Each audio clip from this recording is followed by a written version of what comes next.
Maybe. We may shift it all to one side, which may be better for mounting all this other stuff that we want. We could do that. We could go to one side and make more room on one single side for other things. Correct, yep. So we'll have to play with a little bit. So there is a little bit of engineering, we'll call it, to get it to fit in there. But again, you know, these are fairly universal. There are some things, depending on your golf cart, that you may have to do that's different than the rest, but nothing that most people can't manage to with a couple simple tools. Well, we're gonna go ahead and get my Dremel out, I think, because I have some sanding discs, so they're the flat discs. So we're gonna go ahead and try to maybe take the flat disc and cut all the way down the bottom of that and go ahead and remove that part. And then we'll see how it looks either one side or the other. But one thing we have to take into account is we do have a power switch. We do have cabling that runs from the side, and we do have the positive and negative cable. So we can't put it all the way until we have our things hooked up and see what if we have any cables that are sticking out, because we do have some battery management stuff and some display stuff that has a little bit of a edge on it. So what do you say we go ahead and grab the Dremel, go ahead and get the vacuum cleaner too, because we talked about cleaning this bay out completely. Got the shop back here, so let's get to work and get this cleaned out. Sounds good, let's do it.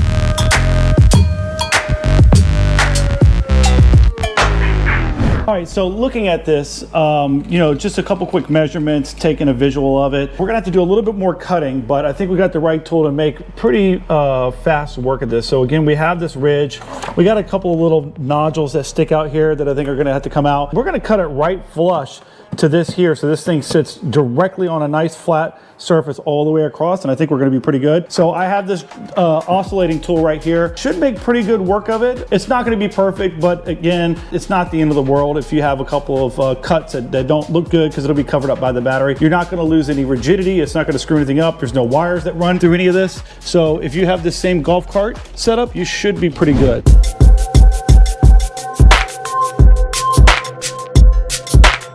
Okay, Joe's about to start cutting the plastic here. We got a couple of cameras rolling here so we can see the process. And what I'm gonna do here is hold all of this aside while he goes ahead and cuts. Let's go for it. Oh yeah.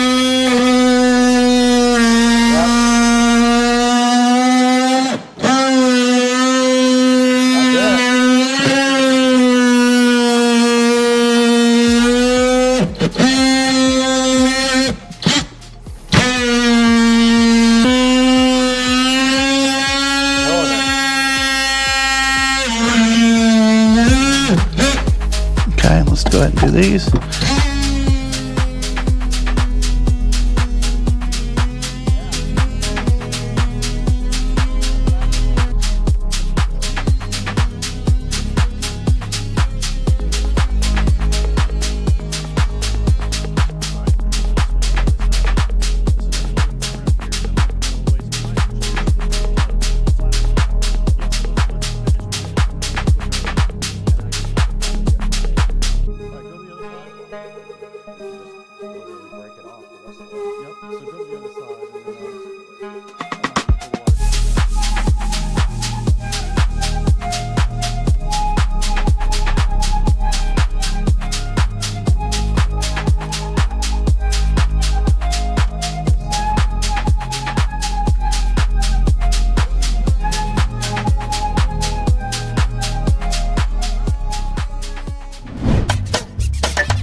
Nice.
Yeah, so leave that because that's for my converter.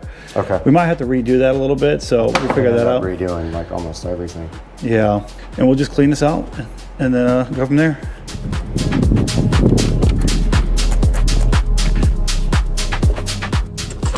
All right, we're out here at the street and we're about to kind of brush down the engine compartment, motor bay with Dawn and water and try to keep it off of the solenoid and controller while we do that.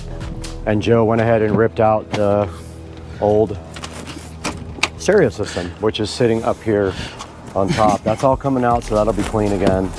And then the new dash has a spot for a new DIN radio or whatever we decide to do. Maybe it's a tablet or maybe it's just a phone. And that wire is pretty much out now. That took like 5 seconds to delete.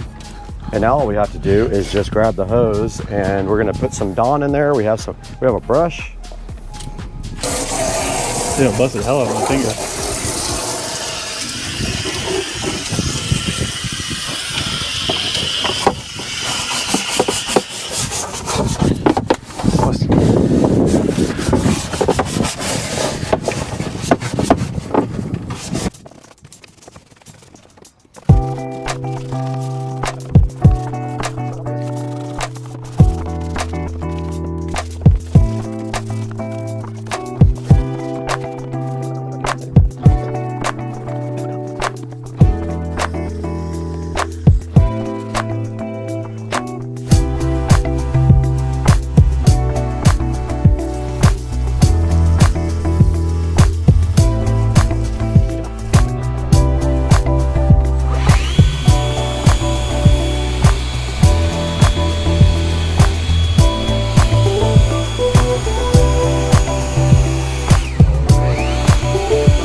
I think that's a 15.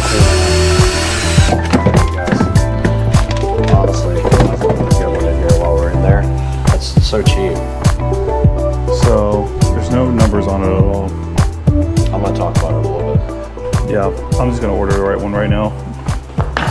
Okay, we're back in the garage now, and you guys saw we just cleaned out the bay here, and the bay is actually in really good condition. We got a lot of this goop out with Dawn and a brush. We followed it up with a couple of rags, and now we just pulled the voltage reducer out. 25 amp voltage reducer. So I'm gonna buy another one right now. We're bumping it up because we're putting a big system on here. So yep. So we got to get something bigger for the big system, and we'll have to run bigger wiring as well. So Amazon has a bunch of voltage reducers. I have one on my cart. I think mine's 60 amp. So you want to buy one that has enough for not only for your amp, but also the rest of your accessories. So you got to run your lights, you got to run your... So Joe's ordering a new voltage reducer to go from 48 volts down to 12 with enough current and watts to work the entire sound system, which is going to be dependent on what he orders for his amplifier. But I'm guessing we'll probably end up with a 5-channel amplifier so we can run 4 speakers and a sub.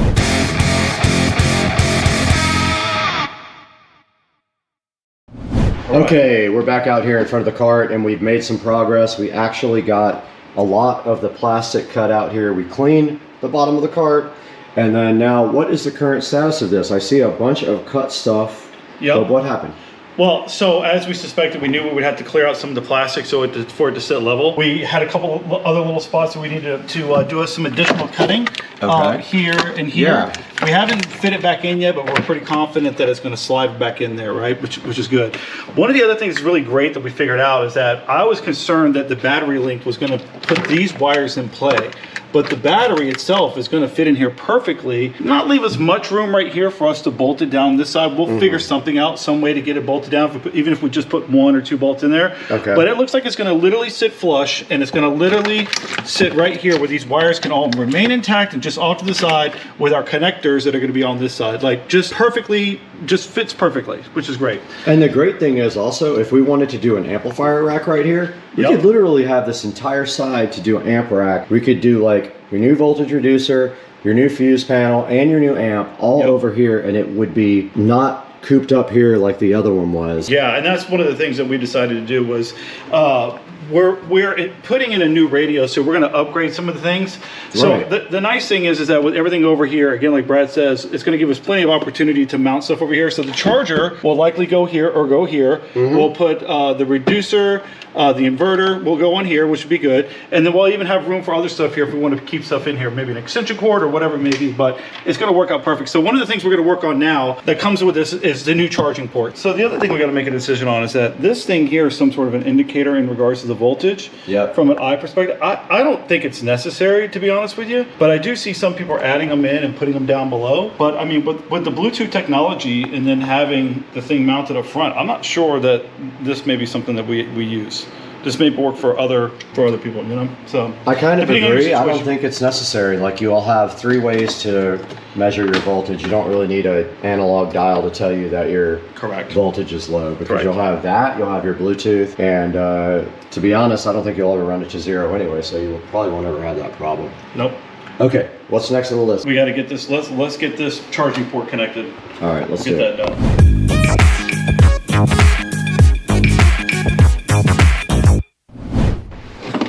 Yeah, that's the first port side. Don't want to mount it here. Nope.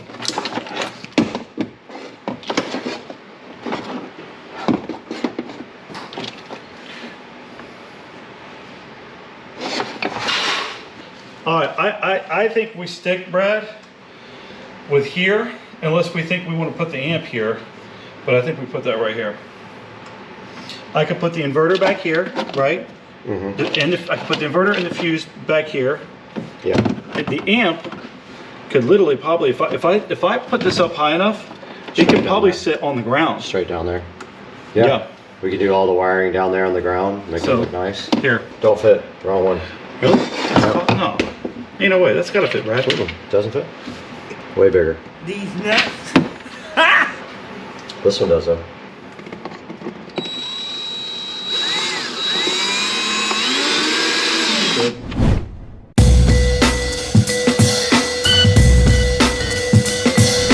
So, all right, we're back out here with the hole saw, which kind of tweaked a little bit to the right, but we're going to go ahead and try to cut a hole here. All right, so let's talk about this. So what we've done is went ahead and installed the battery charger, which went in very easy, couple tap screws, nothing to it. So one of the things about this particular product is that I've seen in other instances where they supply manufacturer specific replacements for the charging port itself. This one does not. Maybe that's something that they're going to do in the future, or maybe they offered that we didn't see. I'm not too heavily concerned with it, to be honest with you. This is very straightforward to install. So all we're going to do is find an area that makes sense, kind of keep it relative to where it was before. We're going to drill a hole with the hole saw, and this will literally just fall right in. We'll put a couple Tapcon screws, and it's ready to go, and it's plug and play. Very easy. Okay, where are we doing the hole? Yep, so center this, and I want you go right here. All right, you ready to center? Yep, go. Look at that dang. Crawling all over the place. That is. Are you serious? These nuts. Got him. Got him.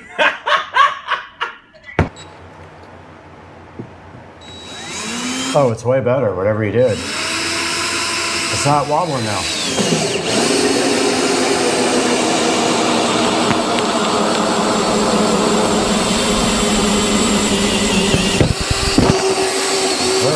Keep going. Is it through? Yeah. All right, stop. Clear that out, and we'll go from the back side.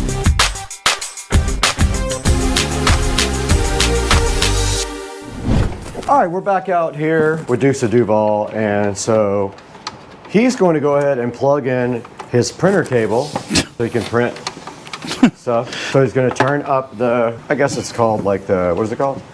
Well, a couple things that we're gonna adjust. One, Regen. I'm gonna just adjust the regen, and then I'm gonna adjust it's got like a governor on it right now, and I'm gonna open that up. Look at that blue thing, dude.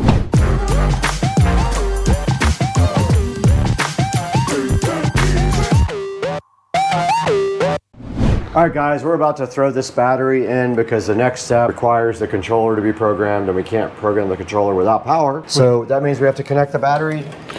What side do I go to? This thing's a beast, dude. All right, now we're gonna put the battery in.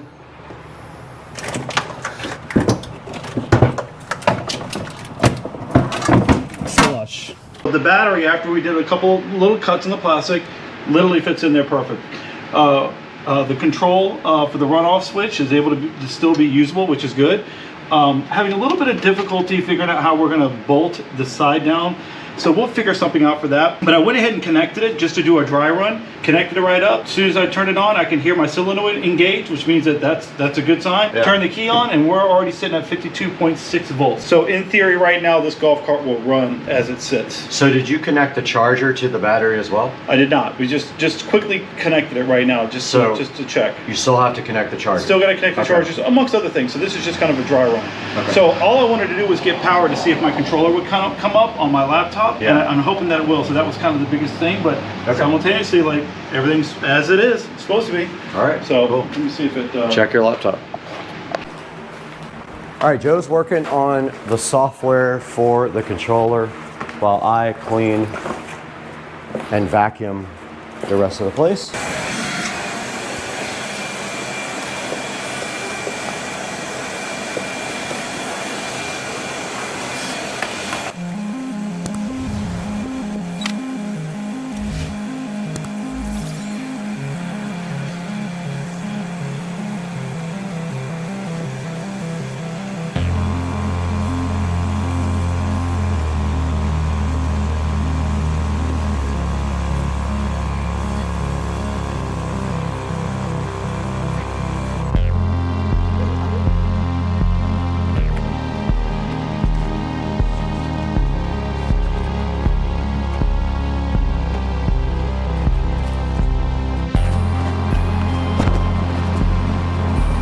Dude, come on, buddy. Come on, dude.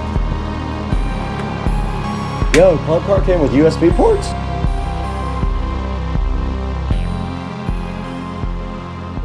All right, guys, we're back out in the garage with Dukes of Duval and his golf cart, and a lot of stuff happened since we talked to you guys last. One of the things that happened was I cleaned the entire dash.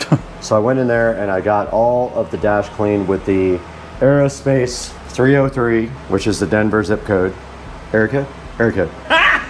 And it looks so good. And then we also hooked up the display right there. Very easy, super easy to do.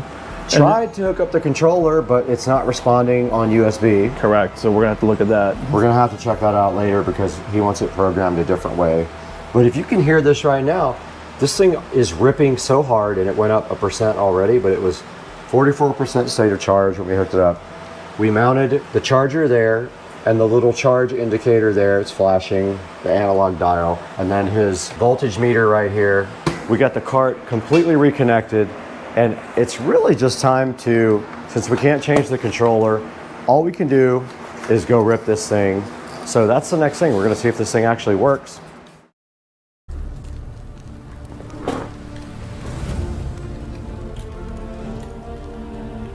Oh my gosh, we are live again.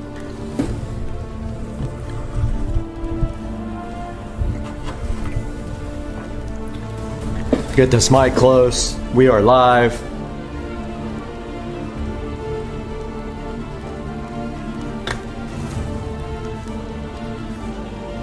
All right, so we are live again. What up, guys? We are live, test 1, 2, 3, 4, adjusting the microphone level, making sure that we are live, and it looks like we are live. We had an epic fail yesterday on the audio levels. So today we're trying a little bit better audio levels on both the game and on the mic. We raised the audio levels up quite a bit. Looks like the game's a little bit louder this time. Hopefully it's good. Go ahead and get to playing. And we have all this left over from yesterday, but today we are going to be looking at a different type of event here. Let's look at some of these maps here and see what we want to do. Yeah, why not? Let's do the beach. And let's go with some actual World War II people. Let's do 500,000 American shotgun soldiers and 500,000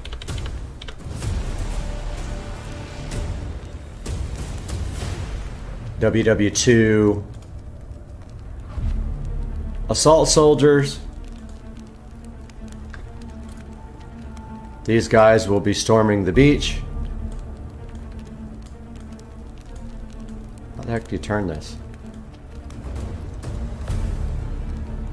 Hold right click to rotate. Okay. Alright, so we're going to be coming in on the beach here with our American forces there and there. Hopefully we don't lose 1 million to death as soon as they launch in the water. So we got our American forces here. Let's add our German forces. And these guys are going to get the same amount, 1 million. Whoops, I guess I can't type. 1, 2, 3. There we go. These guys are going to be up here at Normandy Beach, and they have the advantage of all the cover behind this, just like we did back in the day. So we got our US Army here, our German Army here, and let's start the battle. I don't know how my audio is. If you're watching, leave me a comment and tell me if my audio is good, if you can hear me. Let's get this party started with a 2 million battle.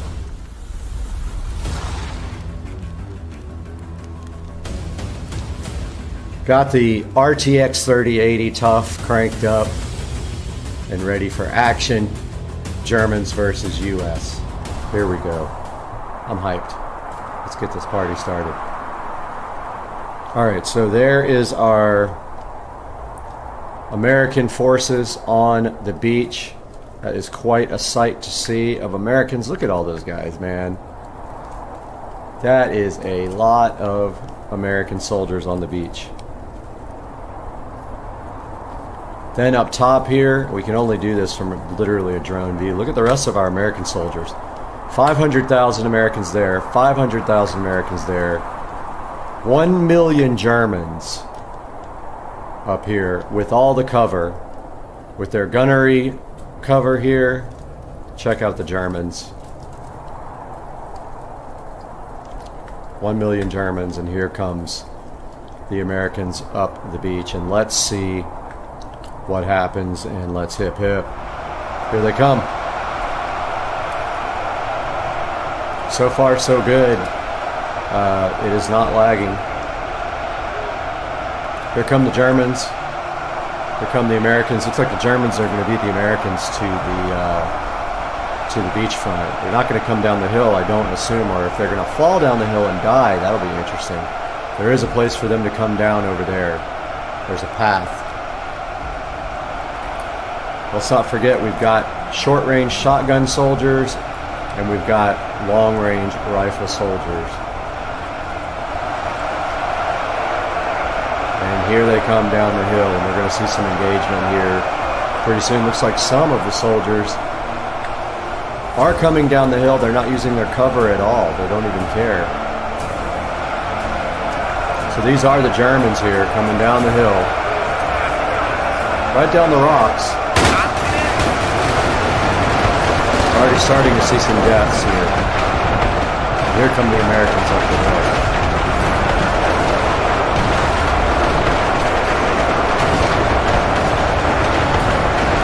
The Germans are standing their ground up here on the side of the hill, not making their way down. And already we've got a lot of kills happening.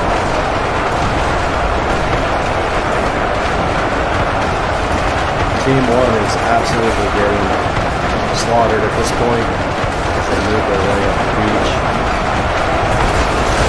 and get the gun. They're actually going through the gun turret cover here.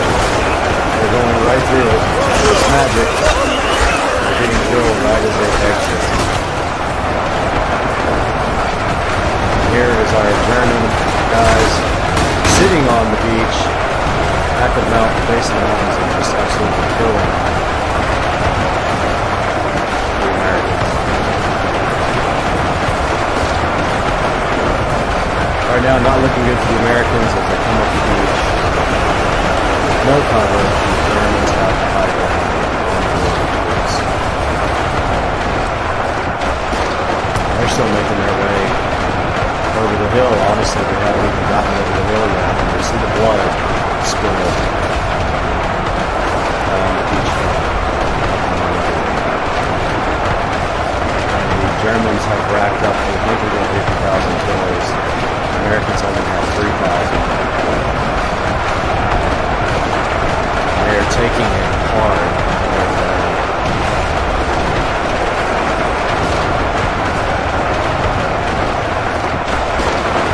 The Germans holding their ground tight.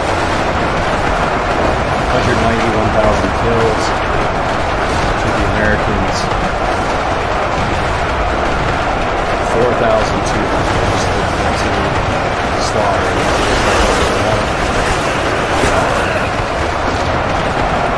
From the Germans' point of view, you can see what's happening. We got the high ground. It's easy for them to really do whatever they want.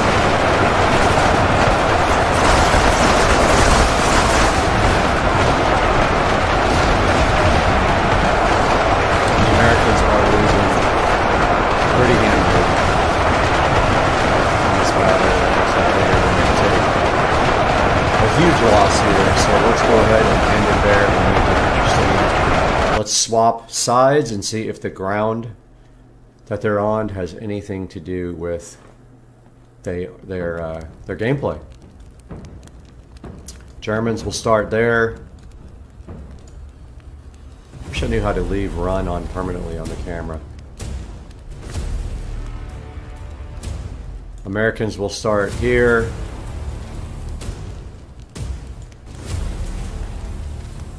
And it gives them, this gives the Americans time to get closer. Then, or actually, let's leave it just like it was for our apples to apples comparison. And here we go, hip hip.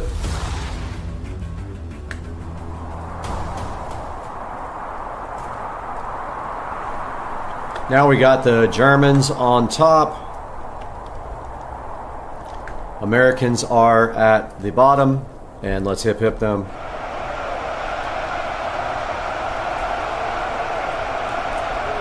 Americans are on top, Germans at the bottom now. So exact opposite of what we had before.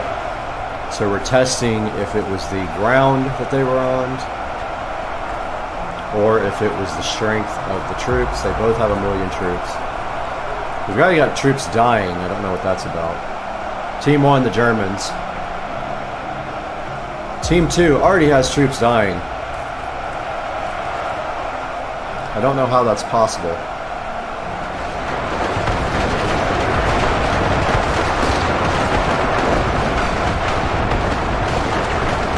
The American team is just getting pummeled already by what? I have no idea.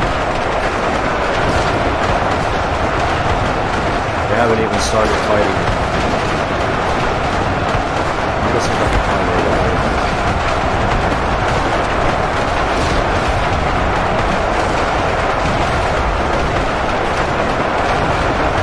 Makes no sense to me. The Americans are not even fighting anybody. They're being killed. Wait, who's fighting up here? Did I do something wrong?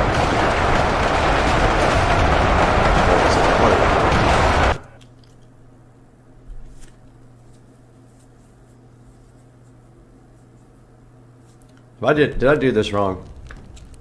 Oh, yeah, I totally did this wrong both times. Look at this, I got them lopsided.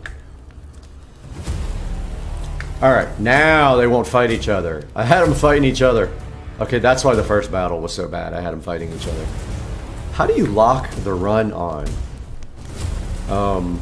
UEBS2 camera speed. I have to hold down shift.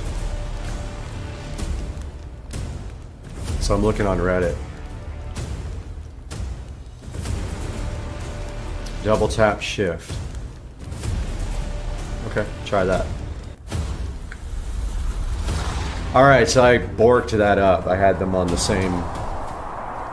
First I had the teams lopsided, then I had them on the same...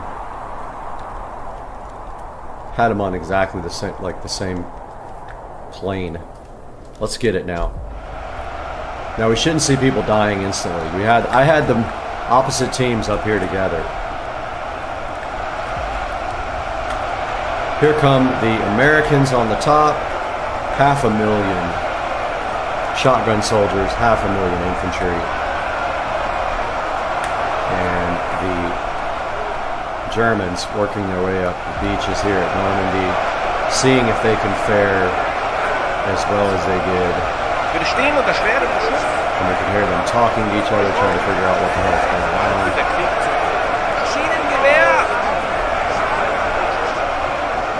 And they are coming right up the hill, but the Americans are going to be working their way towards the hill now to meet them. With the same amount of soldiers, and yep, they got up the hill, so they've already infiltrated the land here, because I let them get a slightly better advantage since they were going to be down the hill and lose their ground immediately. And they're going to make it all the way up the hill. Team 2, the Germans, already with the kills. But we're going to start to see the U.S. team 2 coming back here quickly. And now the kills start racking up for the U.S. The Germans as well. The U.S. has the high ground. They're working their way up to the hill.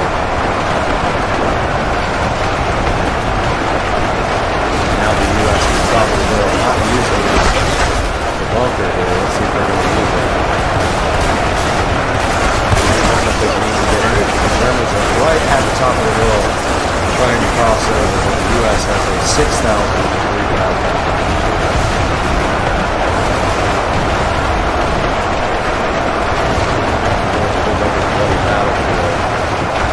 1 million troops on each side fighting it out. It's very close to it. With the U.S. holding the Germans off. All fronts here, the Germans try to march right up the hill and reach the front.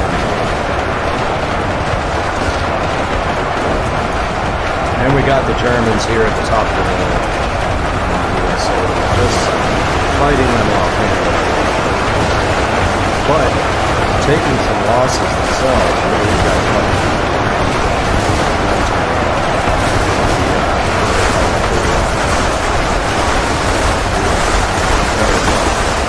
Look at it.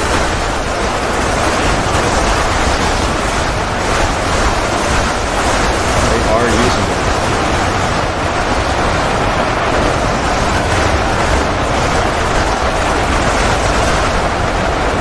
Get a better view here of what's going on. Yeah, it's bloody battle here.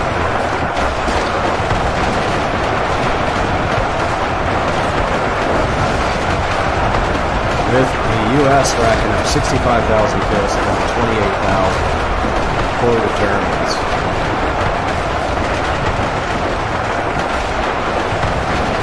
The U.S. holding off the German assault pretty good. You can see here the Germans just cannot get to the top of the hill. No matter where we go over here.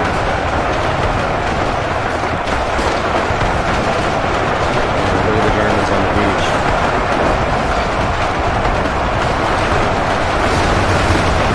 completely covered the Germans. They can't even move. It's so packed. They have racked up 40,000 kills on the U.S. troops.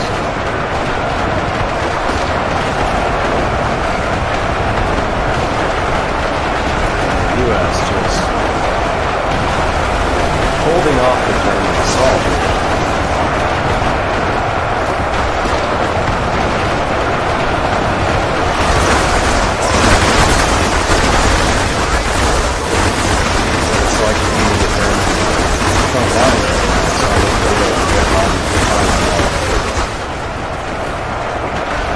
Still having many troops back here that can't get to the front lines to fight because it's just a wall.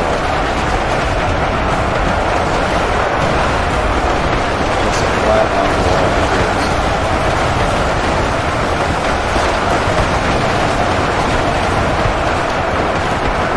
U.S. racking up 185,000 kills to the German 71,000. Using every bit of that high ground advantage here. Trying to get over here to the edge of the hill. And dead bodies sliding down the hill. Just falling down the hill as they die. And they slide down. Hit the rocks, which isn't pleasant for them. And they get to the bottom right there.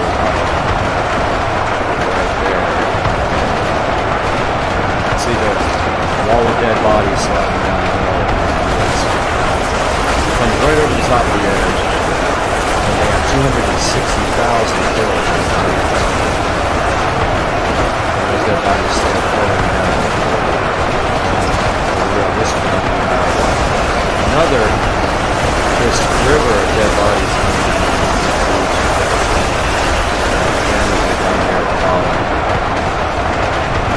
Stuck in the rocks. Not able to get up the hill.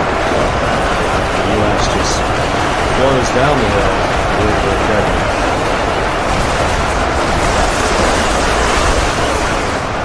And over here, same thing happened. And we just gotta touch the soon.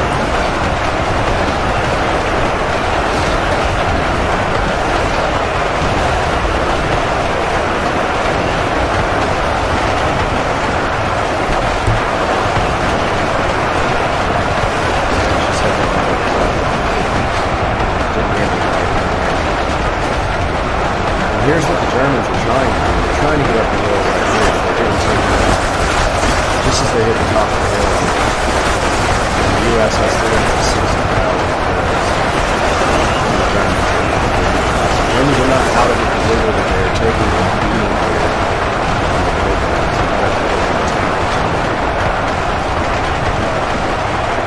Let's do that because this is going to end like this. So obviously the high ground is huge here.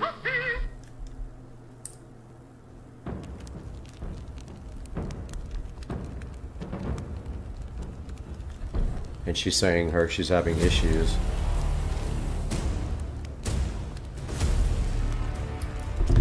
All right, so we're gonna add to the German team here. Add.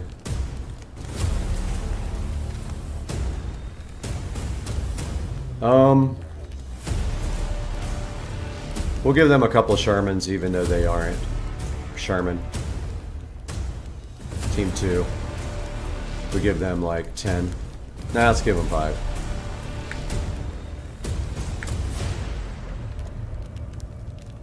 Which is right here at the front. And we will move them up a little bit with the opportunity to get closer. This is Susie texting me with the toasty.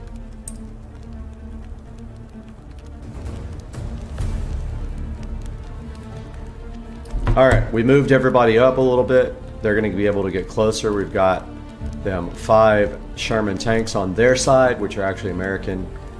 But let's give it to them and start the battle and see what happens. Now we got the Germans with a little bit more of an advantage here. And we should see the Germans with a better opportunity here.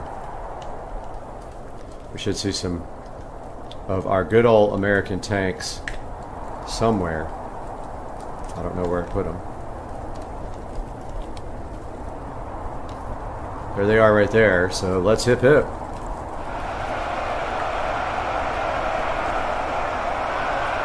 Look at the tanks rolling right over the sandbags there on the way up. They're going to try to get up the hill. I don't know if they're smart enough to go where the openings are. Let's see what they do. I'm kind of curious. See if they roll right over rocks or whatever. They're headed for the openings here. Maybe they do know how to get up there.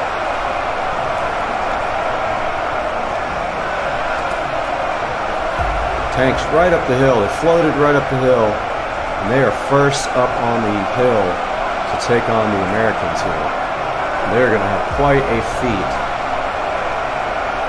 when they get to the top. I tried Sherman tanks on the American, the other side of the tanks. And the tanks already taken a hit, and they are gone already. They took that many, but that didn't do anything. They're already dead. That did not work. They're going to need a lot more than that to make the fight even. So those tanks got killed right away, so let's do 100. This ought to be interesting. 100 Sherman tanks on the German side. Bunch of traitors. Let's go see while we hip hip.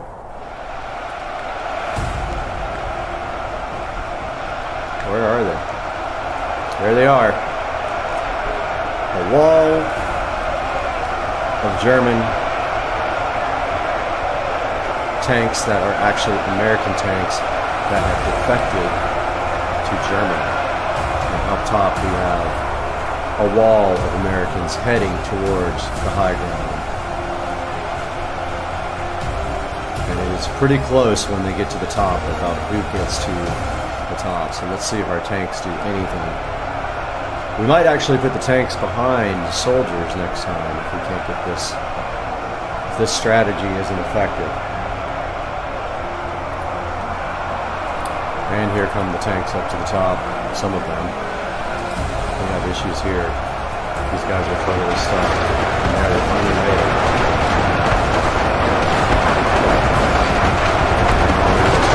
Absolutely killed.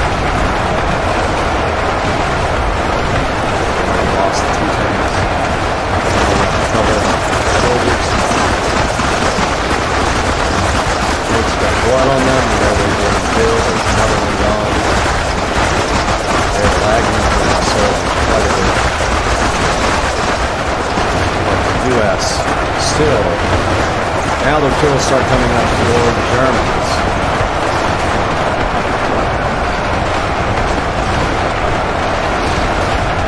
Team 2 is Germany. Right? Team 2 is Germany. They have more.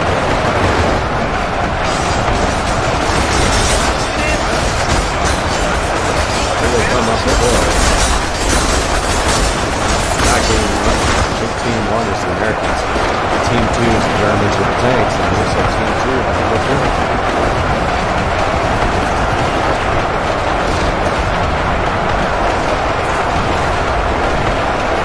Tanks all dead. Oh, we got some tanks holding in there for the Germans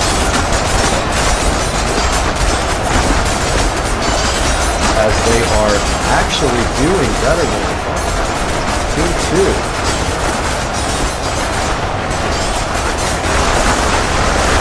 Germany getting to the top of the 100 tanks and staying right at the top of the hill.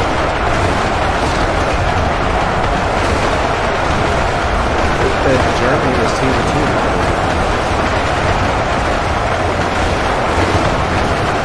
Let's go back and start that over.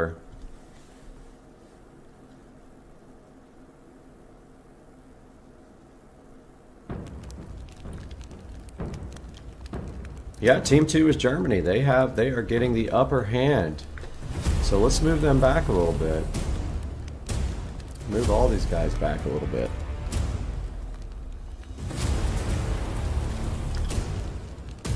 And start that battle again and see what happens with them having to travel a little bit further over the beach. Let's see what that does.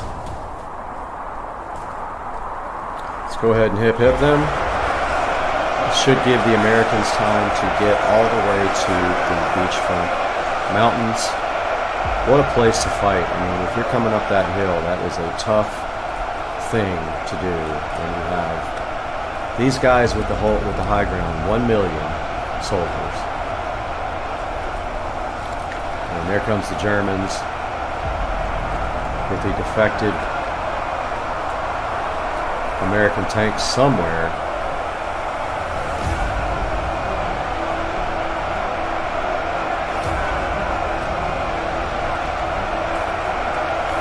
Don't see the tanks offhand yet.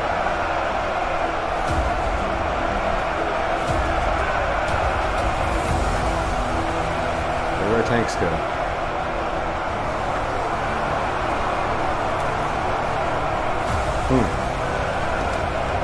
I don't see the tanks. There they are. I'm blind. Yeah.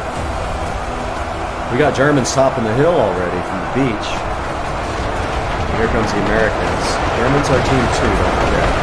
Americans with 0 kills. See, Germans already with 100.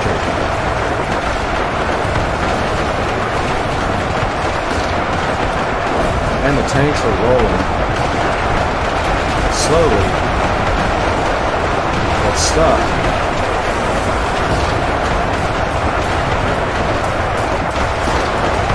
They're stuck. Going up the wrong way and causing the blood to flow.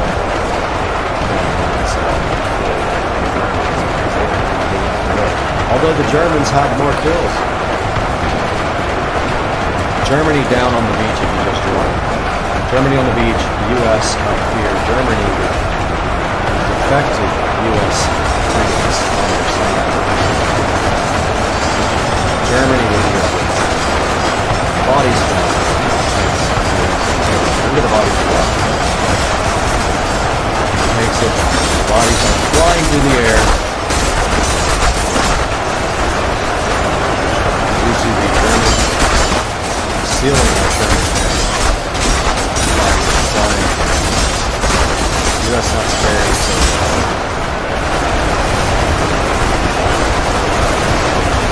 Tanks have given the Germans 50 distinct double kills. Tanks are getting 10 or 15 kills per shot.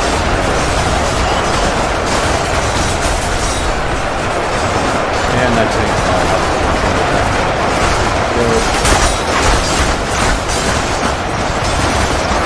Germans have not crossed the line yet. They're holding at the hill. They can't get up the hill, but yet they are beating the US in kills. Here comes the US up to the front line. Blood flowing down to the beach. And the Germans just tripling the kills. The Americans coming up the hill with their tanks. When tanks fire, you can see the Americans.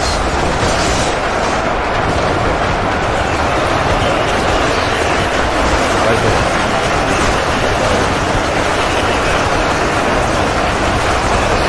The Germans with 120,000 quadrupling Let's go back out because that fight is going lopsided one way. Let's give the Americans some artillery. Okay, so Americans already have that many soldiers, that many. Let's add to Team 1 stationary artillery. I don't know, I can't talk. Stationary artillery. And rotate this guy right here.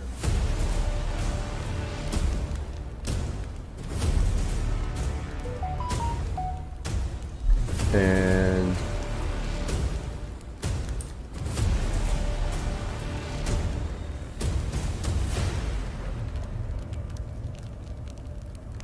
all right, so we gave the U.S. some artillery because they were getting beat due to the tanks. Let's move them up a little bit. Get them in a tighter formation, and let's hip hip.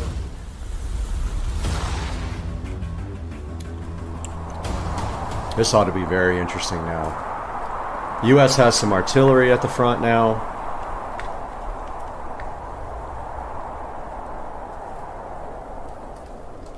Against the German tanks. Where is the artillery?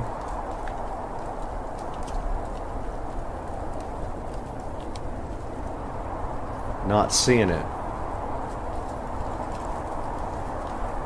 Thought I placed it right at the front here. Well, all we can do is start it. There it is. Looks like trees to me, but nope. The artillery is strong. The U.S. with 20,000 kills already. Due to the artillery fire, and it is just a lopsided destruction here with the high ground going to the U.S. and the artillery. The Germans are not able to deal with the strong artillery fire. You can look down here and see what they're facing. Look at that artillery fire coming in and just taking out people left and right with 50,000 kills as the Germans are making their way up the hill.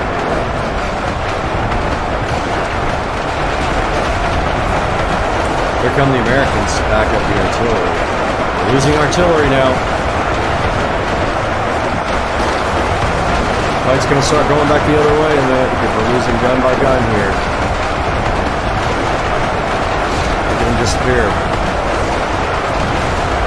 One by one, the Americans are losing their advantage, and the Germans starting to get some kills here.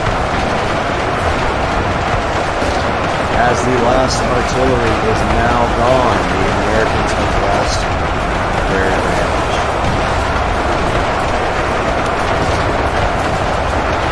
And here come the Germans up the side with the tanks. The Americans are quickly losing their big advantage that they had with their artillery sitting on the side of the high ground. It's great for the Americans. The bodies falling down and getting blasted.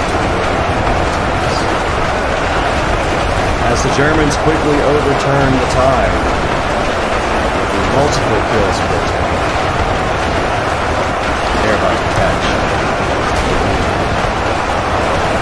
Americans put on the pass up.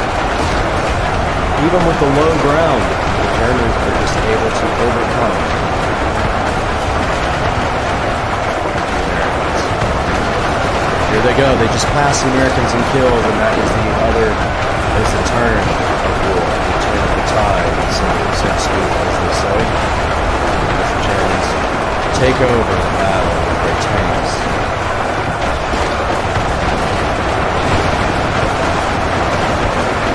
All the tanks being killed here. Let's see. Looks like maybe they are out of tanks, but they are yet still. Yep, tanks are all gone, it looks like.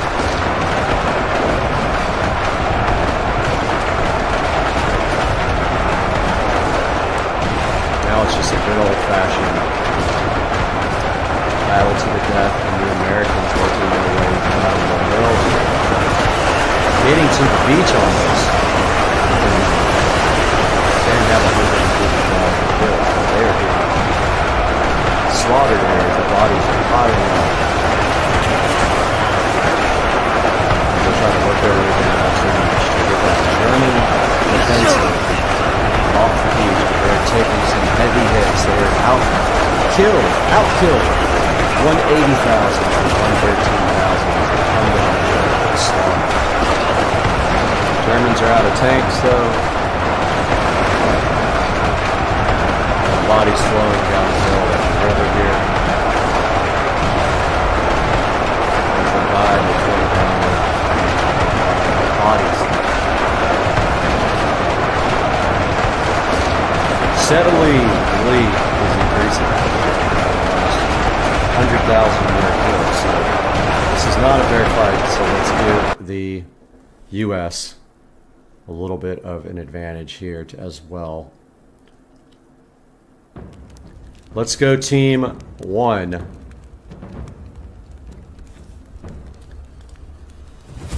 Team 1 will get some Sherman tanks. Let's give them 50 Sherman tanks.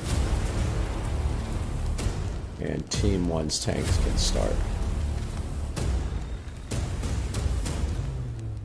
Right behind them. Let's get it started. We're going to find a way to get this battle a little bit more even. Alright, so the US has got some tanks now on their side. The US has artillery, which immediately takes out tons of Germans. So let's hip these guys. And there's the artillery already taking out thousands of Germans. Before they can even do anything, they are getting slaughtered. 20,000 kills for the US as the US and their tanks roll forward to the mountainside, where they should enjoy an advantage of cover, but they don't use it properly. They're not trained properly. And here comes the Germans. And the artillery getting taken out already, with the U.S. enjoying a 50,000 to 14 kill advantage right off the bat due to the infantry, artillery fire here that's getting taken out now slowly. And I don't see the tanks yet.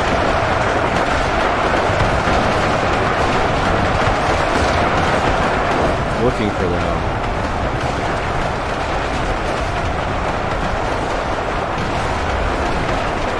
Americans have made it partially down the hill here with the advantage of their artillery fire, which is down to 1, and they have no more artillery now.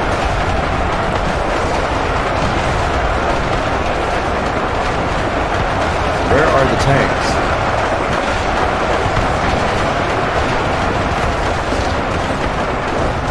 There are the German tanks, not seeing the American tanks at all.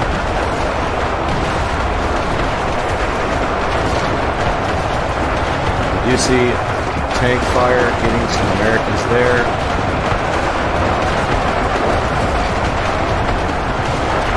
Not seeing the tanks.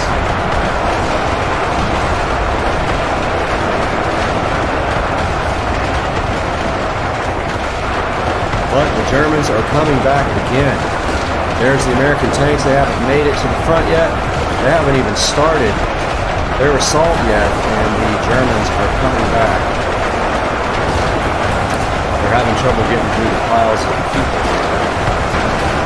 Now they're on the top of the starting advantage for the Americans. And they are firing into the crowd. You can see that here. They're working their way up. They just can't make it due to the crowd. The crowd is just crazy.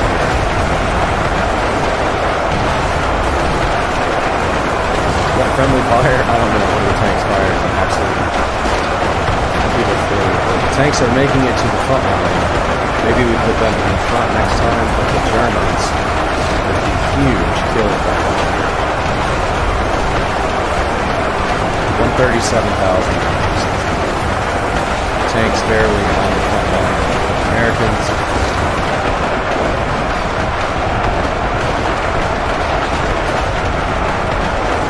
And the Americans are holding fast, getting out there again, even with the tanks. I believe I positioned the tanks in that place. They're rolling down the hill flying. Tank's getting a little advantage here. But the Germans are up 188 tanks.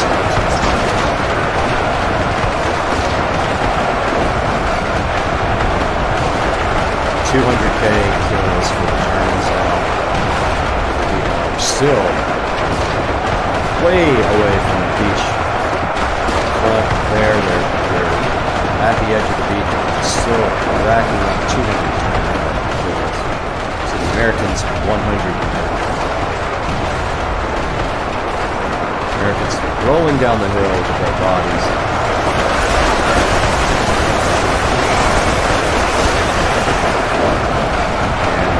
Tanks just not able to do enough damage. 3 tanks here and a bunch of tanks here right on the edge trying to get down the hill. They just can't because there are 2 dead bodies and 5 bodies. So let's try a different strategy for the Americans here.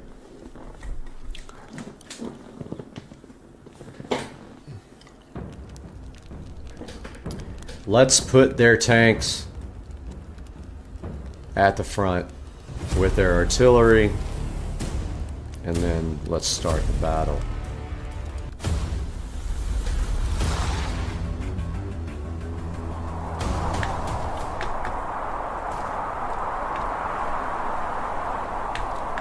One sec, I gotta get my streaming back up.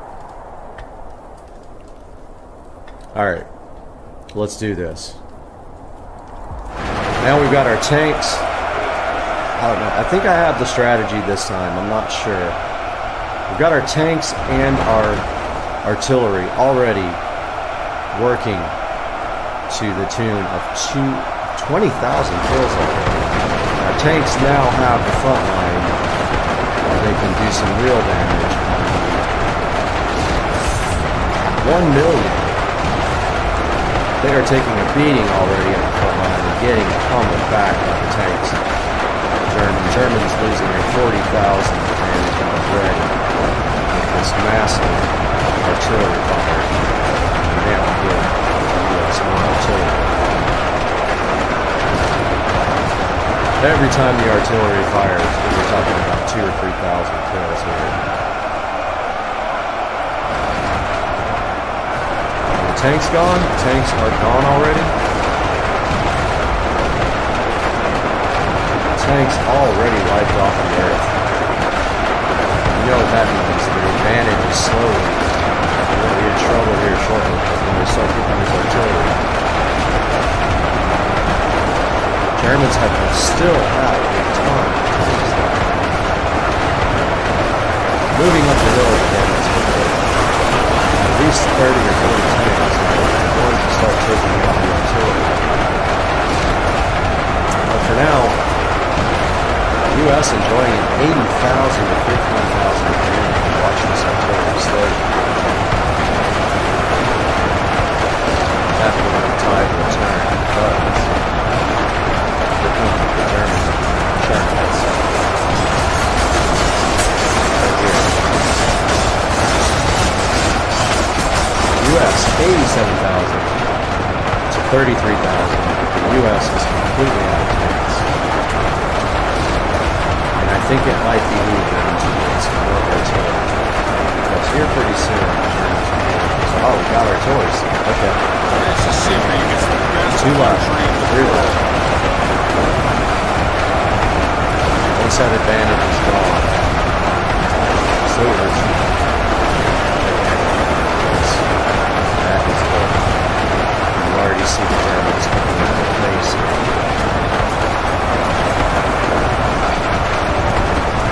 The U.S. is going to need something in their favor to back it up. Hills are slowing. Germans are picking up now. That is going to be perfect for us. So let's do it. It's not quite an even fight yet. But I can tell you what would be an even fight. We're going to make that happen. Let's add a team to the US. Team 1. Let's give them artillery 50. Here. Give them artillery 50.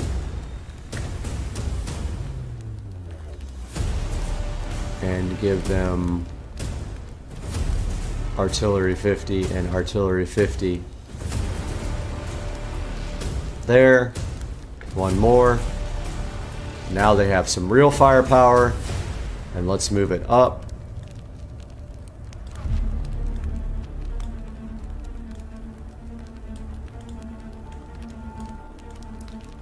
And now let's see. This is going to be fun, guys. I'm hyped. Now let's look at the firepower of the US as they have their guns. I like the lone gun right there on its own, but we've got some guns here. Actually, those could have been a little bit further forward. Their tanks are up close. The US with the artillery fire now up on the front lines.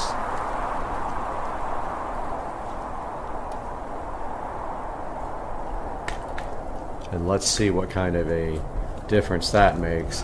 And right away, the artillery is right on the beach almost, and it is already doing what it's supposed to do and letting the Americans get a little push before the Germans start their crazy offensive assault. They're losing artillery already. The Americans have killed already 130,000 with their massive artillery front here. They've got artillery there that is taking out tanks. It's taking out massive amounts of Germans. Look at their artillery fire. And here comes the U.S. to back up their artillery and their tanks. The U.S. just lost a tank there. U.S. with 175,000 kills before their troops even get to the front. Their artillery is just pounding away. The Germans here, you can see it, taking out thousands and thousands as the U.S. finally able to get on the beach for the first time. The U.S. coming down the hill for the first time, really, and getting to the beach.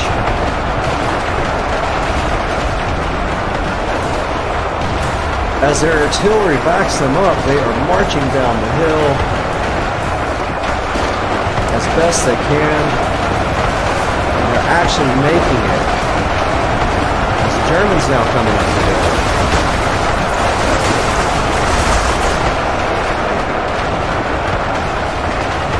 But the U.S.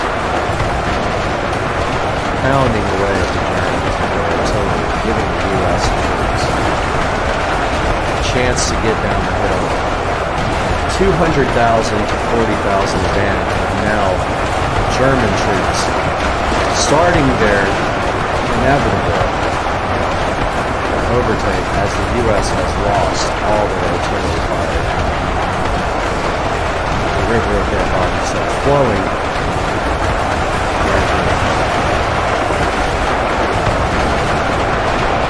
It's just a non-stop.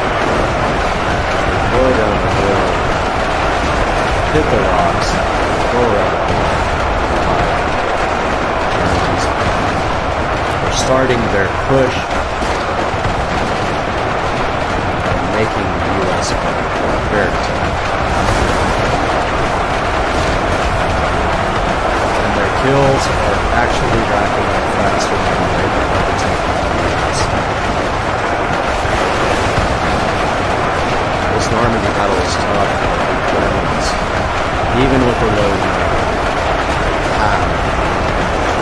Again, Germans with absolutely no artillery fire have done it again. They're coming back strong. All their tanks are gone. The U.S. is losing the advantage quickly. As soon as they get overtaken, the battle is basically over. Toolless.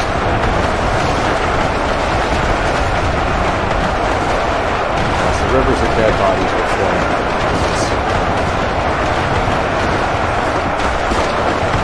I believe we should move the U.S. soldiers closer because this is turning them. Let's move the U.S. closer.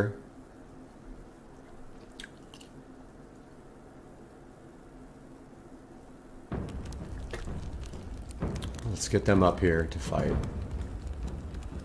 Let's give them some more artillery. And more artillery, and more artillery, and more artillery, and more artillery, and more, and more, and more, and more.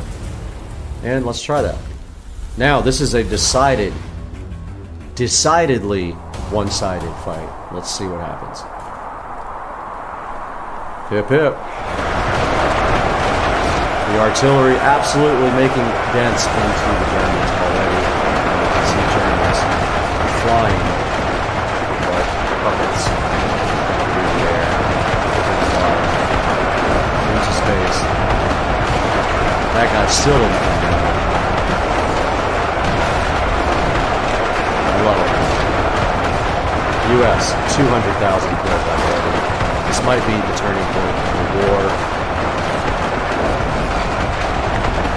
That's the U.S. coming down the hill. And their tanks are up front, getting beaten, but still there. They're getting poofed out one by one. They're almost gone. The U.S. is not stuck on the hill anymore because the artillery is giving them a chance to get to the match. They have 300,000 kills already. 330, still there. They still have quite a bit of artillery left. They have shrunk the German army to almost half.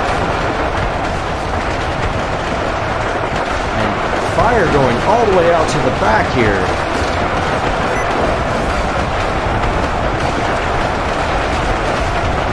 Fire going all the way to the back from the artillery. I saw some Germans back here in the back absolutely getting pummeled right there. They just made a hole.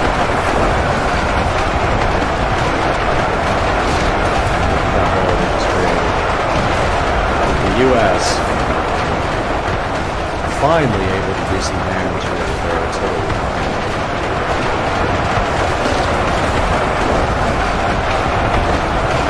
Germans getting just as many kills as the U.S. though. The problem is they are down to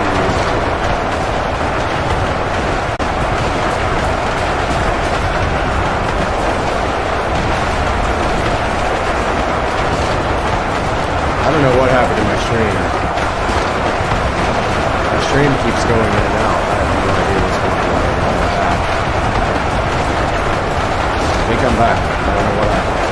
Alright, so we're back in action here. We were frozen for a little bit. The U.S. has a 645,000 kill advantage here. And they are crossing over the beach with their artillery still intact, being the key to victory here for the U.S. And check out their artillery fire here. They are working their way to victory here in the beach. You can see the artillery is still taking out thousands of German soldiers at a time. The U.S. is finally going to march on victory here. They're doubling.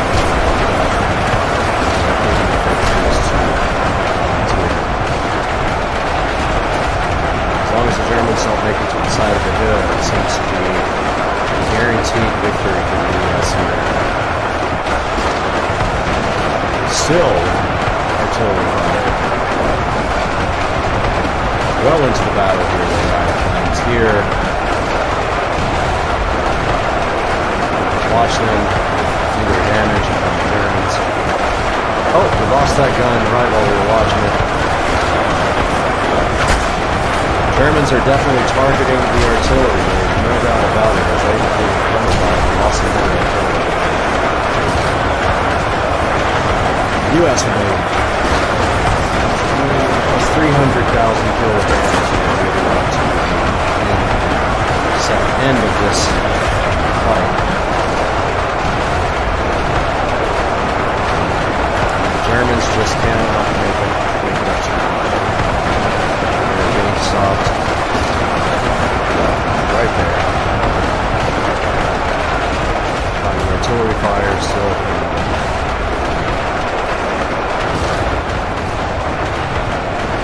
Side. Not seeing any artillery left here. Waves of U.S. troops moving down beaches as they store. It looks like actually the Germans are getting more kills per second. So that's a good stat we should put. Kills per second. Germans are actually coming back. Believe it or not, the Germans are tough. They are coming back.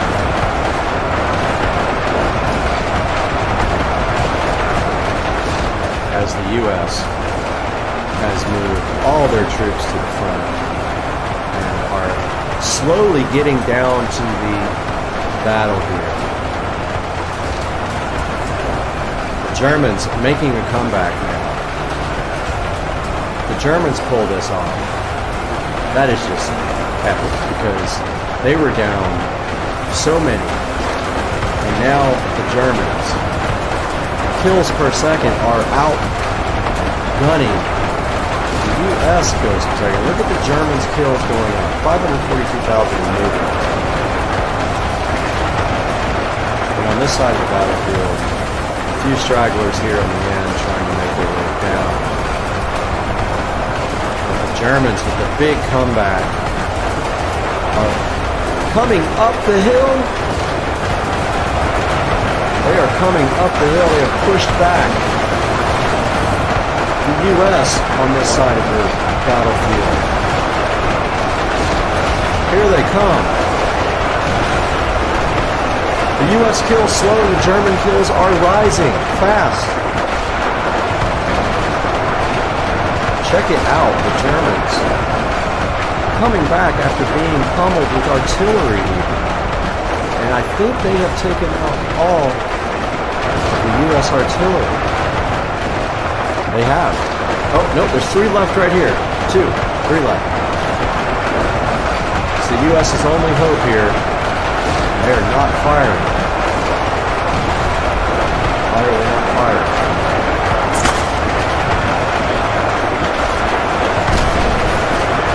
These guys doing absolutely nothing.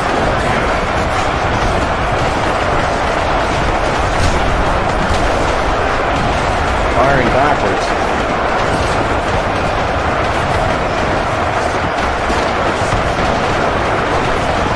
Oh, wait a minute.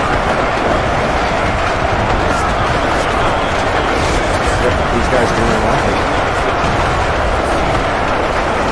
And the Germans. Artillery does nothing.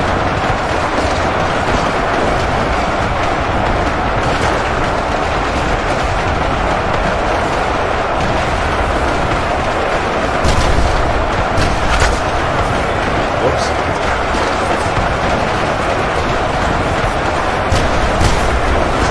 Oh, try to possess.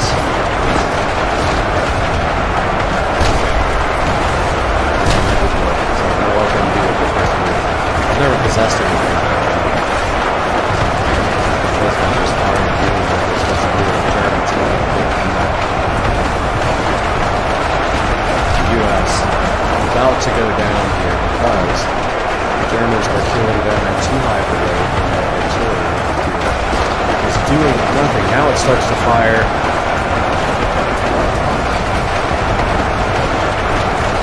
Into the field there and it takes them. There it goes.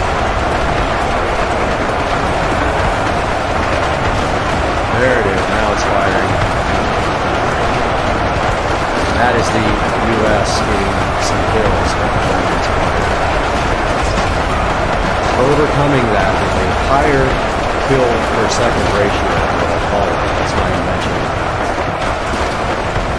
The U.S. is on the beach. They are now getting overtaken. Now the beach, moving their way up.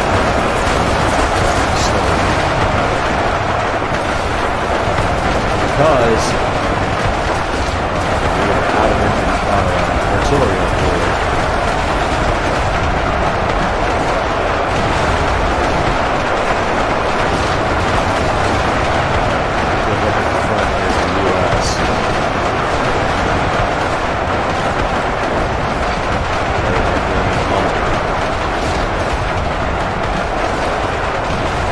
Going to go down to the wire because the Germans are at 790,000 kills. The U.S. is at 823,000.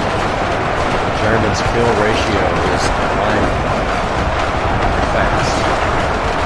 They're going to overtake the U.S. in kills or die trying. So they move up the hillside.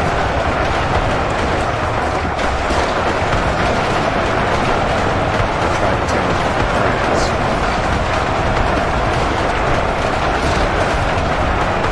U.S. is about to be overtaken. They started with a huge advantage with their artillery. They have the high ground. Just cannot go back on one side.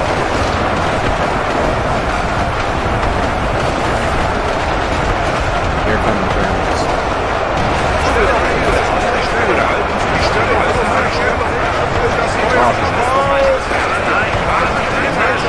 I'm saying something about to overtake the Americans and match this battle. It's going to go down to the wire. Look at the kills. 825 to 840, the Germans are catching the U.S. And this fight is almost over.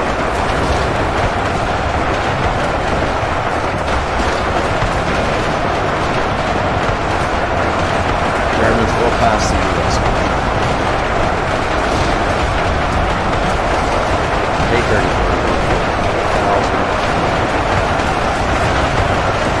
Germans at the top of the hill. U.S. at the top of the hill. There's a face-to-face fight here. See what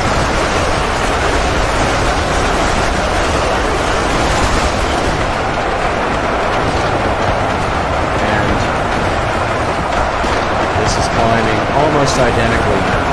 This fight is insane. What a good fight. The Germans cannot make it across the top. They are slowly getting to the top here and coming and flanking back the U.S. here. They're about to catch the U.S. in kills. They're close. We're running out of people in the U.S. U.S. doing their best, but they just can't pull it off.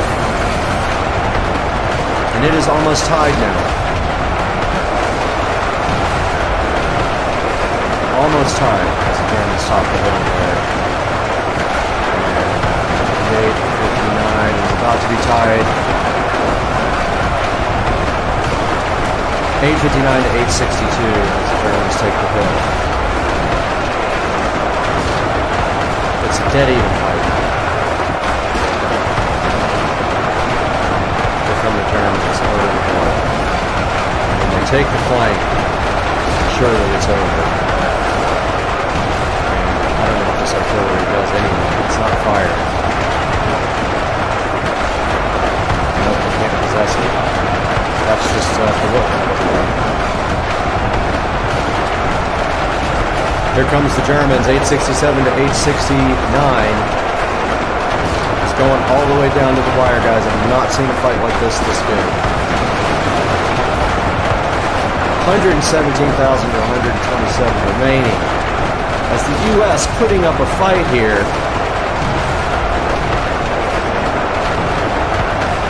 U.S. not giving up. U.S. holding a 2,000 person advantage here. Unbelievable fight to the death. Germans coming over the hill, getting killed at the top of the hill. Death rate almost identical. U.S. still has plenty of troops over here. US coming down the hill. Unreal. The US. Big push on the beach. Taking back a slight advantage, the US. 3,000 kills ahead and counting have started to push their way down the hill. I think they have the Germans outnumbered on the beach. This is such a close fight. Where are the Germans? The US moving down the hill here.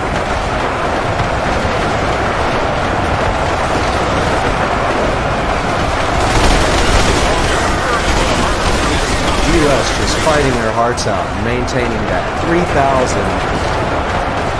kill advantage here. What a fight. Just unreal.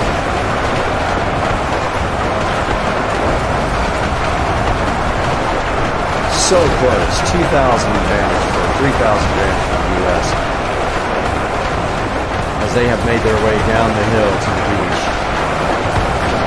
And are fighting what few Germans are left on the beach because they all went up the hill. Look at the US go. We are down to less than 90,000 troops for the Germans. And the US trying to take the beach, doing a good job of it. Look at the Germans that are left here.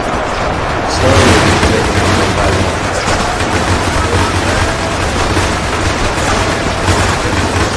The US with a 4,000 advantage now is slowly overtaking this fight. They have fought back valiantly here.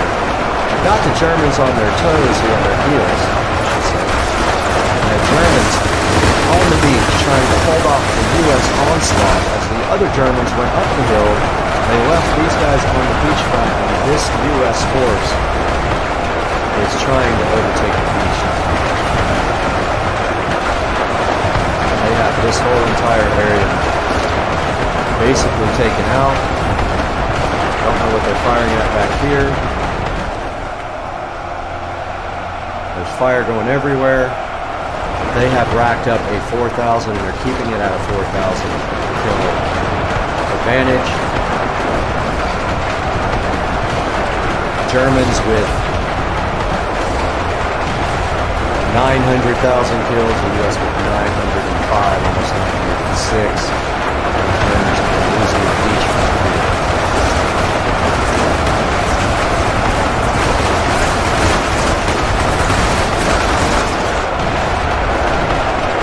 Germans slowly losing the beach, the US easing their way forward to take the beach. Some have cover here. They have a 6,000 kill advantage now in the US as they start to flank the beach. They are coming in on every side here. And here are the Germans still on the beach trying to make their way up, but not able to do it as the US. 7,000 kill advantage, slowly creeping up. And they have these German forces here completely outnumbered. They are dying slow down here.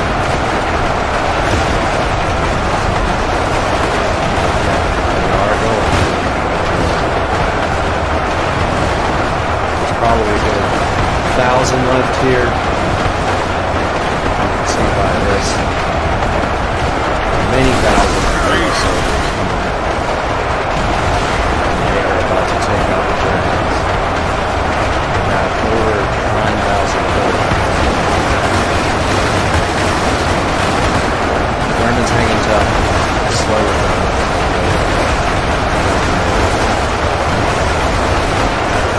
Victor can't move. They are surrounded.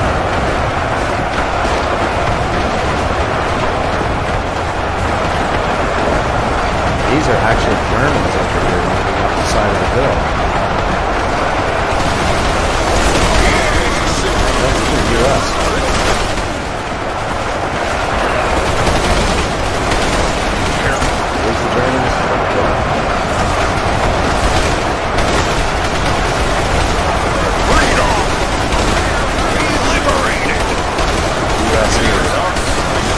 check out the beach and see if the U.S. has totally taken the beach yet. They have not, but they're well on their way to doing it. Here's what's left.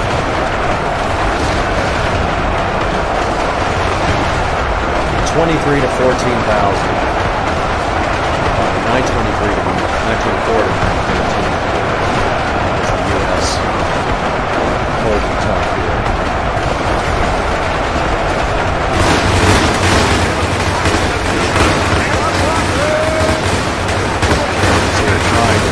Getting out. Here's what's left on the beach.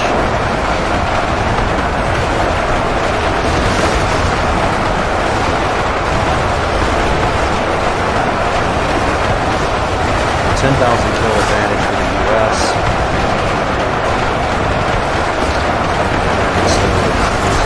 What a fight this was. This was epic.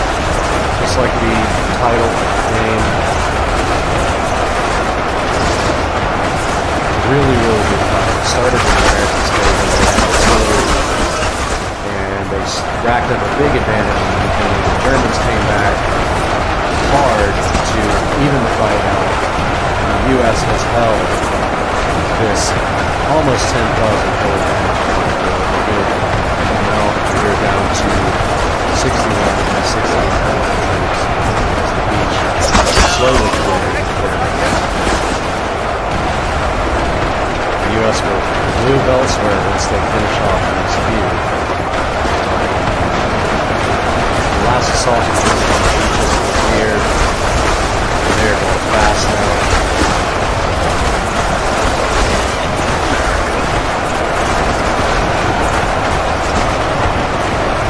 Back and forth. Getting surrounded. The U.S. will have to find something else to do. Freedoms per minute.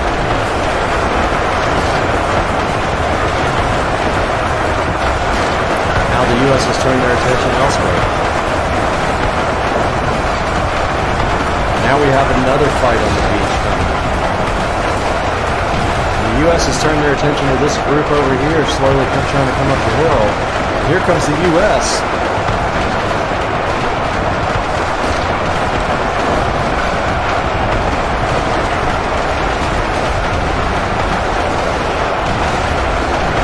U.S. turning their attention to the Germans over here that had it good, and now they are fighting the U.S. on two fronts. They've got a mean front coming up the beach. Big group of soldiers here on the beach headed their way.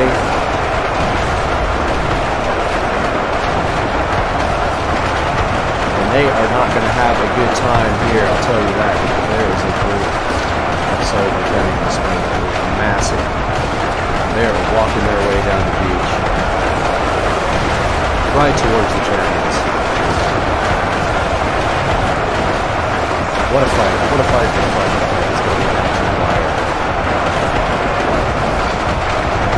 Here's the German onslaught on the beach, what's left of them, as the U.S. marches this way. The U.S. enjoying some cover here as they slowly march. Come up here to the treatment. 9,000 kill advantage for the U.S. Headed towards this group of Germans here.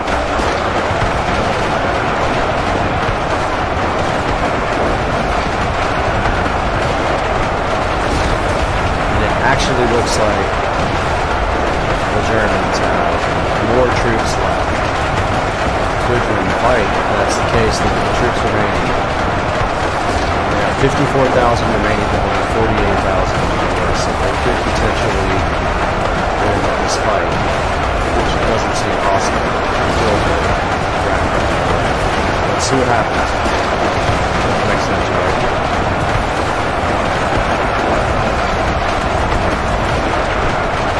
The U.S. holding tough here. They're not advanced past that part.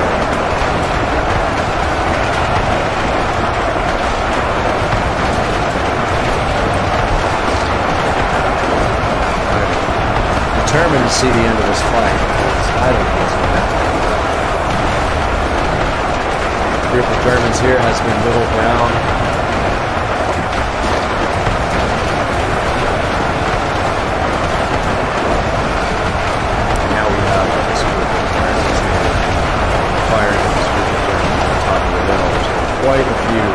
established Germans up here, now working their way down towards the US. We're now on the beach.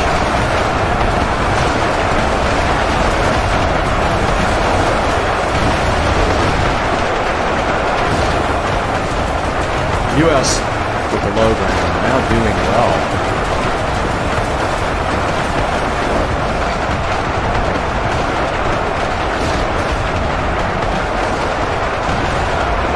Getting more kills per second.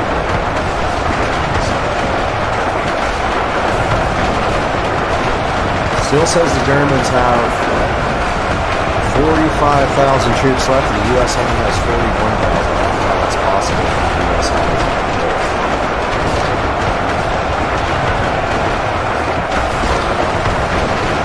But I think the German number is shrinking faster than the US number. As the Germans sit on the side of the hill here, and the US trying to take them back as they move to the beach to try to take the beach from them. They did take the beach from them.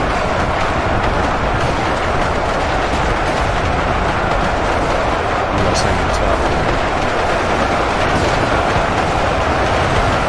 US with more kills but less troops remaining, which does not make sense to me.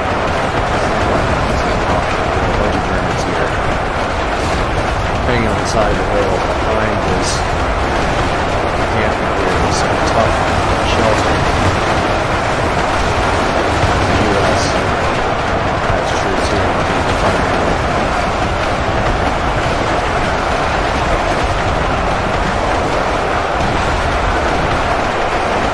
US still less troops remaining than the Germans, which I don't understand. 12,000 more kills, but 4,000 less troops. They're going to lose if that keeps up that trend. I don't understand.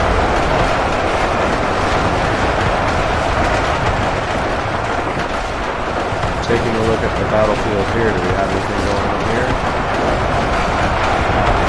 Here. These are US soldiers flanking Germans. These guys haven't even gotten into the fight yet. They're about to. It's about to take a turn here. The US decided to come up the hill from the back here. Now they have thousands and thousands of soldiers coming off the beaches.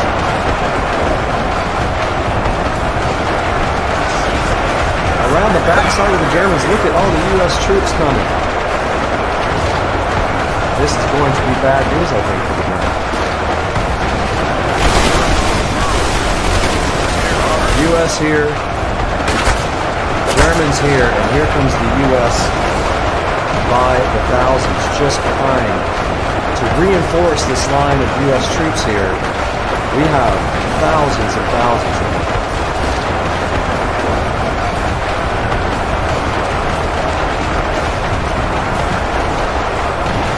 Here they come, guys. Look at the numbers coming from the US. And they're still coming up the side of the mountain from the beach, but they took the beach. Now they are ready to engage and fight the Germans right here, right now. This will most likely take that little clump out right there. They are taking the ones out here on the front line. They're going to get reinforcements here quickly. The U.S. is losing this front line, but they are about to get reinforced hard by this whole group.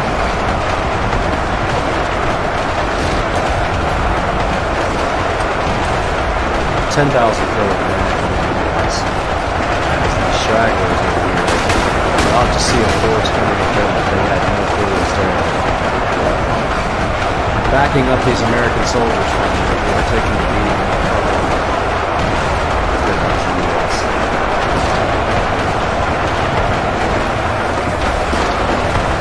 With the reinforcements. They have reinforcements coming in here, reinforcements coming here.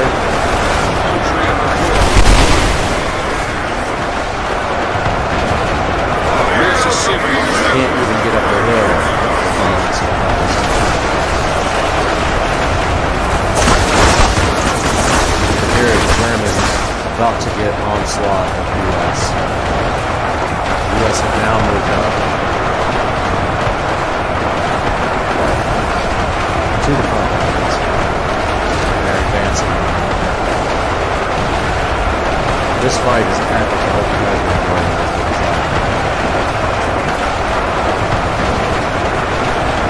US coming over the top of the hill for the first time.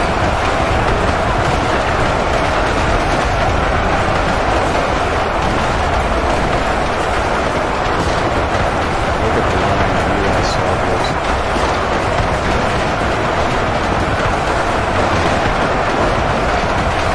This many Germans together, which is quite a few.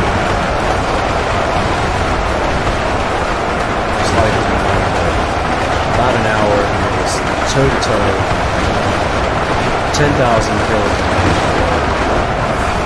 The U.S., however, they have 6,000 less troops. How is that possible? Because, oh, I see, because they had more soldiers.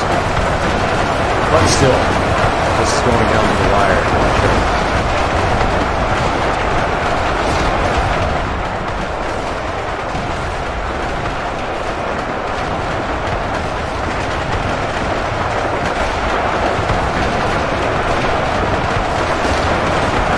U.S. still on this side of the beach. The Germans are coming down the hill to take them out. By quite a bit of U.S. troops on that side.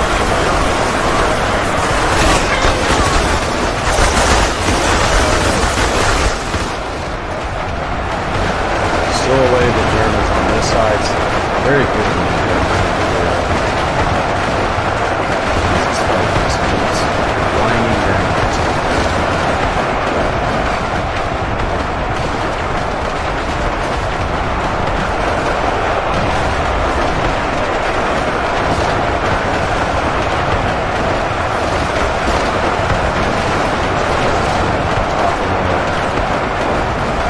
Still holding here, pretty even fight.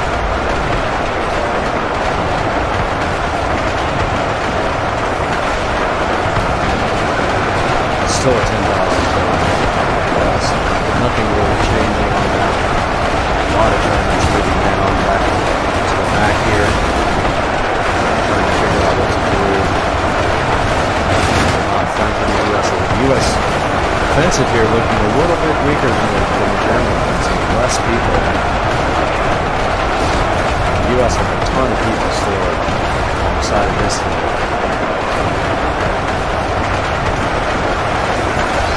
They're trying to take out this little group of Germans here. It's massive on this hill. Slowly doing it.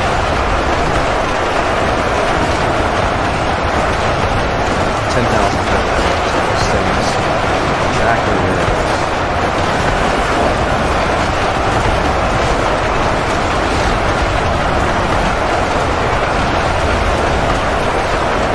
With the U.S. holding this part, tons of troops in here, not really doing anything.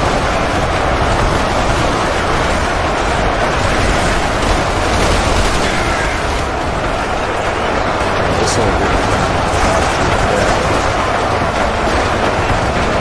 not moving anywhere here. Coming up the hill, being taken out right here. Got some more though.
faster down to 10,000 troops. And if it ends at 0, the U.S. loses. And they will lose with more kills. That is what is on the way to happening here. The U.S. troops. They have gotten this a little bit better taken care of. They step up that hill. They did pretty much crumble.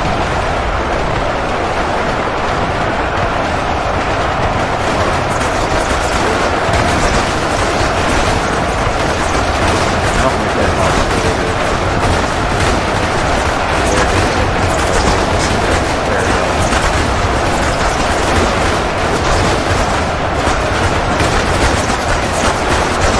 Rise on the top of the hill, rise to the top. They're getting shot by Hdmi soldiers. Rise on the top of the hill. Likewise, the Americans can't get over the hill. The Americans are 7,000.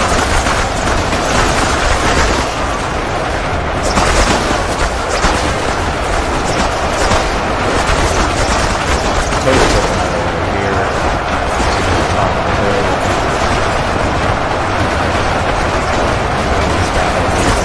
Americans are right there.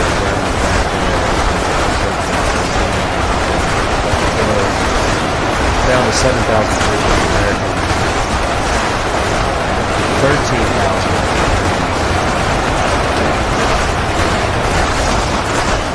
Looks like the German kills are going faster than the American kills now, which is not good for the Americans. The Americans are on the way to losing this war. Putting such a good fight here. Keeps up like this. Down to 6,000. Let's check out what's going on top of the hill.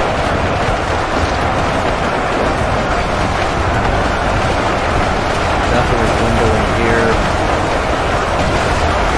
End up losing this battle.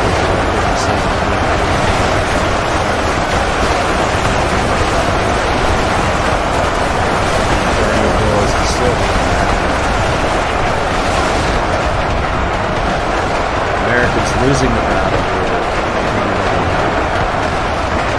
9,000 Americans. They're about 5,000 troops. Fighting so hard. Losing this.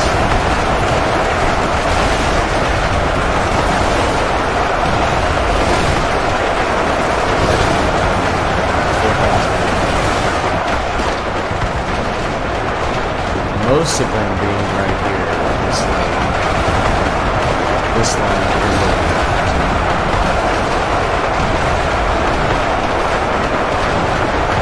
As they shrink in numbers, it's right here. This line is almost defeated. Americans are on their way to 4,000 left for the Americans.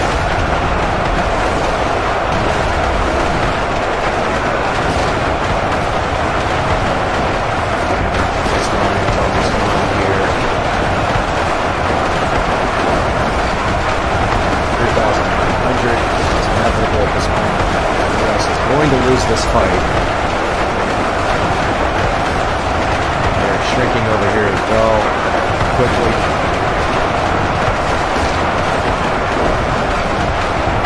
With the Germans having 10,000 left, the US is having 3,500. This thing is almost on here.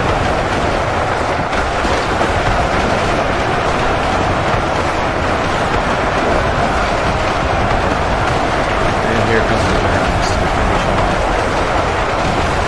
A few Americans left over here are shadows. Falling. Last hope, and it is not functioning. We've got a few at the top of the hill here. Here goes the Germans. Last few guys over here.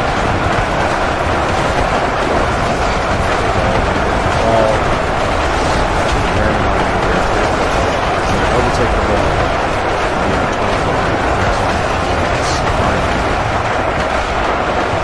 Here come the Germans. Look at the Germans trying to overtake this one guy over here. He was playing, but he took him. And here come the Germans. For the rest of what's left here, flanking the U.S. here. From every side, they're going to take the U.S. out. So I'm going to take out 2,000 more. In this fight, didn't realize they had North and of course that's why here they go. This is going to be great for the U.S. Army. Quite a fight. They're going to lose on the side of the road.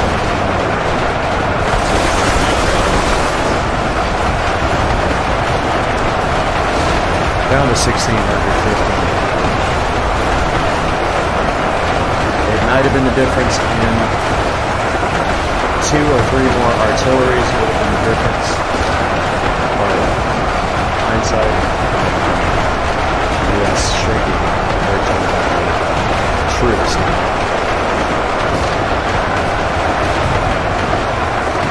German army coming earlier. All. Here's what's left.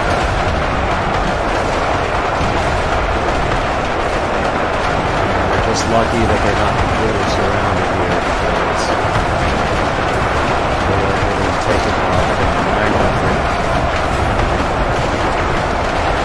800 is falling fast. We focus on what's left here.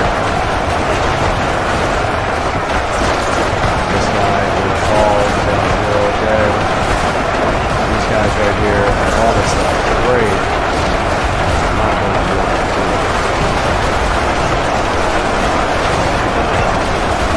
Last few beaches at morning falling at 400. 300. The Germans overtook this whole thing.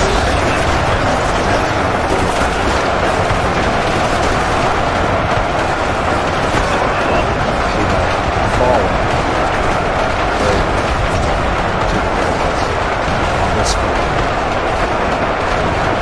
Now they're looking for the remaining 200 Americans. There they are.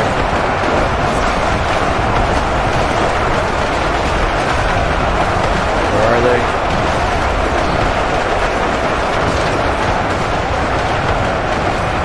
Don't see where they're fighting. Numbers are dying down. Where are they fighting?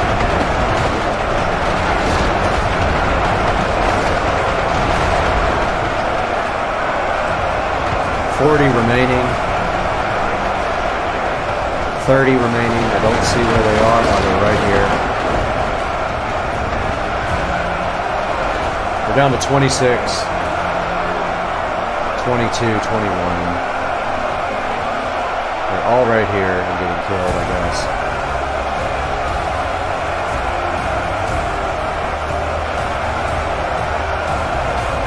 There is nobody left, but I think there is.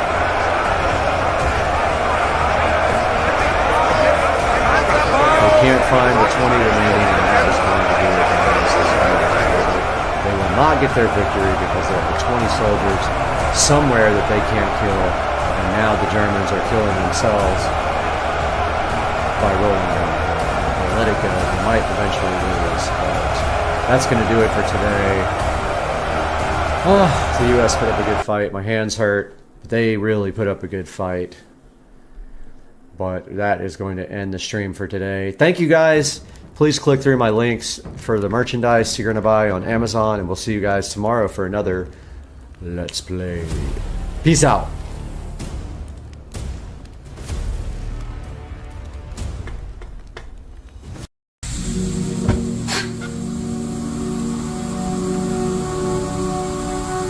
Guys, we got to do something about this old sprinkler controller here.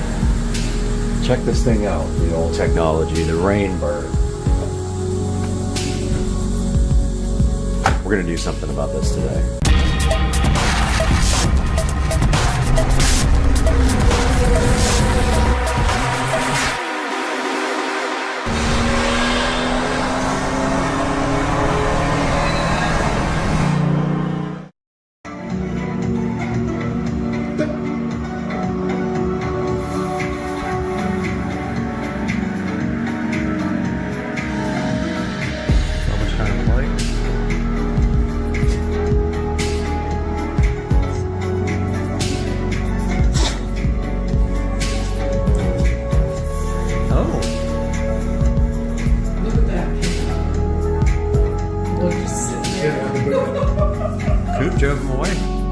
guys, welcome back to the channel, Supercar Street Racing, and today we are taking a look at the Wyze Smart Sprinkler Controller. I've been wanting to get this for a while, and it finally went on a payment plan, and I was figured, why not? I'll just go ahead and pick it up because I've been putting it off. So this guy right here comes, I think, with a year of free, like, Wyze service so that it actually works with the forecast and all that. I'm not too concerned about having it know when it rains and that kind of stuff because I have a well, so it's not like I'm wasting city water. But let's get this thing opened up and see what's actually inside. And here's a good look at the box. So that's the front of the box. Shows you kind of the zone layout here. Shows you the app here. So this uses the regular Wyze app, which I have a lot of the Wyze cameras. Water anywhere from the Wyze app, edit schedules from the Wyze app, DIY, which we're going to go through that as well, sunrise, sunset settings, offline schedules, and customizable zone details. Good look at the back with the terminals here that we're going to be checking out. Look at where the apps are for both Apple and Android. And yeah, that's about it. We're going to go ahead and open this guy up now. See what's inside. Get both of these sides opened up. It looks like it slides out from the center. Box here.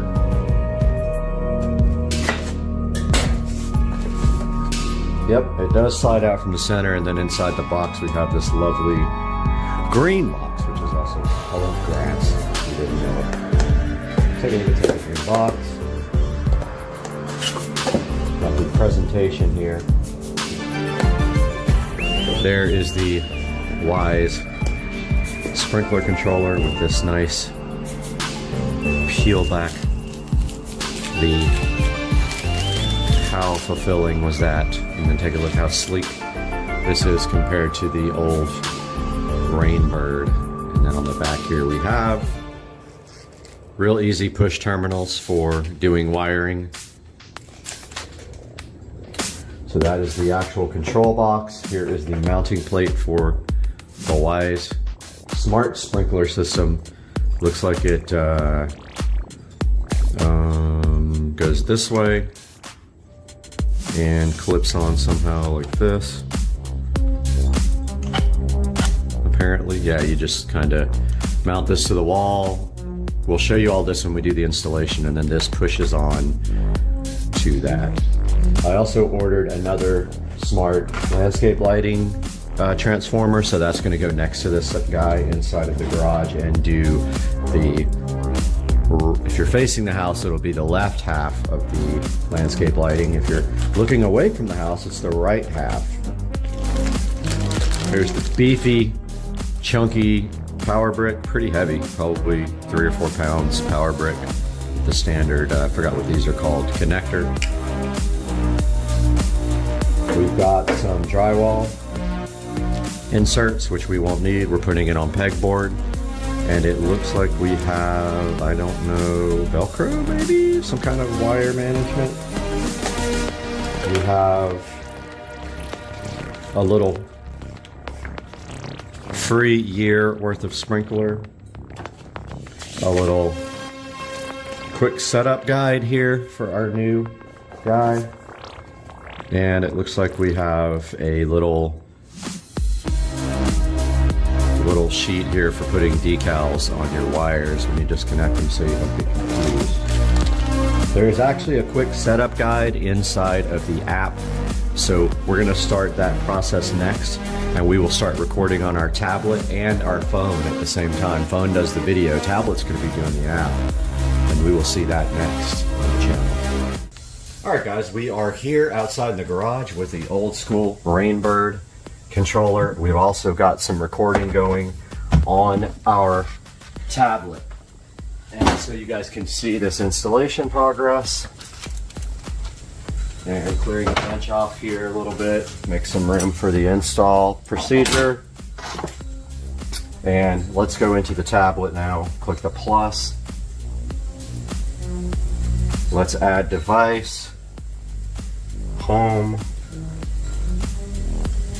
Wyze sprinkler, mounting. Okay, first steps. I think we got everything we need here to do this. Drill bits, screws, anchors, power adapter, all here. And I've unplugged the power to my existing controller. I have not unplugged the power to my existing controller because it is, oh, it's behind so much stuff that I can't get out. Okay, we're gonna have to pause here while I figure this out. All right, it took me a minute to clear some stuff away, and I got the power undone on the existing Rainbird controller. Here it is. So we are back in the app now, and it says I've unplugged the power. I have, so I'm going to click begin. Take a picture of your current wiring. Not a bad idea. Let's do that here. Allow.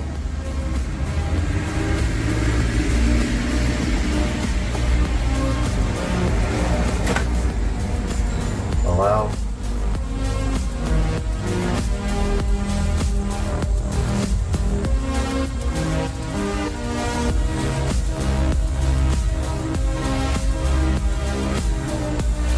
Share a photo with live? Sure, why not? Select the terminals with wires connected. Okay. COM. I'm trying to understand how you do this. Common.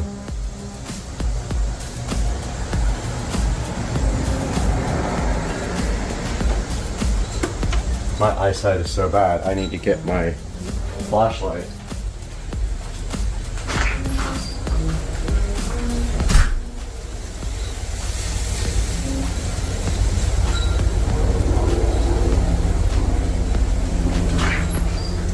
Got the flashlight. Okay, it looks like we have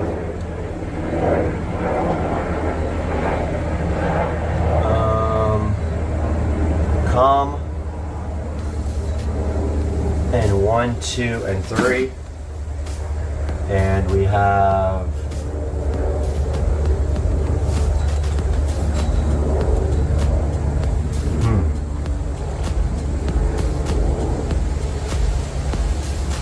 all right, well, obviously this is power. So red and blue are power. Master valve or pump. Master valve is not connected. C or COM is connected. And we have 1, 2, and 3 connected for 3 zones. I don't know what. Let's see. Ground. S.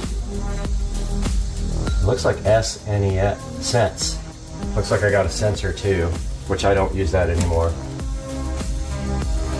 So I'm going to take the tablet here and get some better pictures.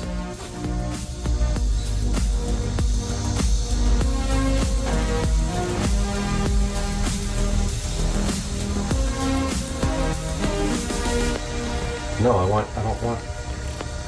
Tablet's trying to do video.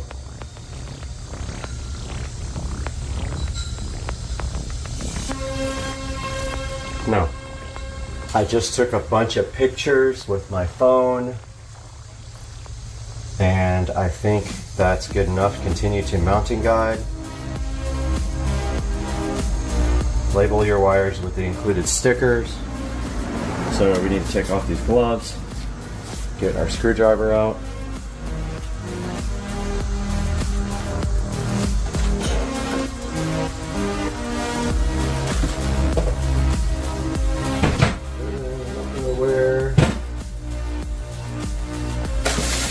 Don't know where the screwdriver adapter is. Guys, I'm sorry that I am not prepared here.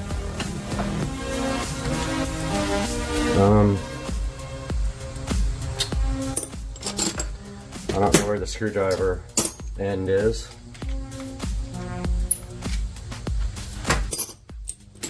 I know, this is ridiculous, dude. Whoa, almost knocked the camera down. That makes for good video though.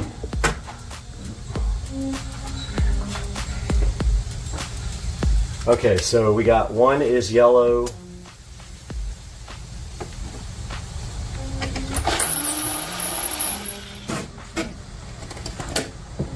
And we need the label. So basically one is probably zone 1.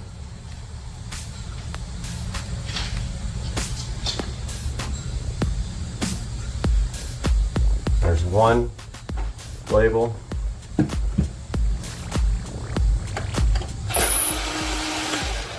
Blue is 2. These are the zones, so these are the valves.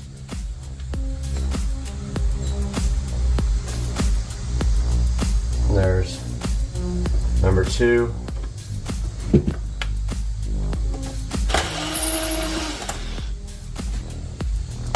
These are all the positives for the valves, and then the white is the common, which would be the negative. Ground, common ground.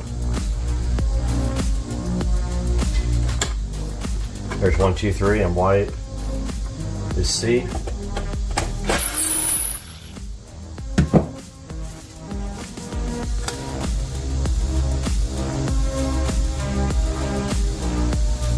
Probably all standard colors like the standard ones.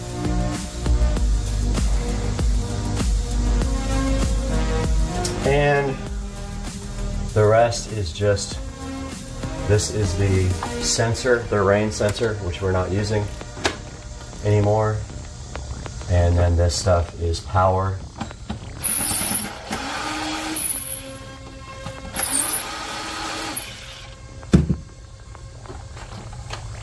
And ground. Actual wall power and ground are right here. They run down here and down over the wall. This is all coming out. I'm going to run the new wire down the back of the pipe to hide it. So it says click next. Disconnect and remove your own controller. All we have here is 2 screws holding this up to the wall.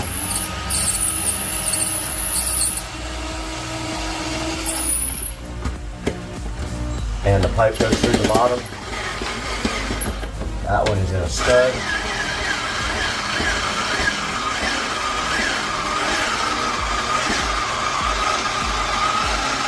This screwdriver is so good.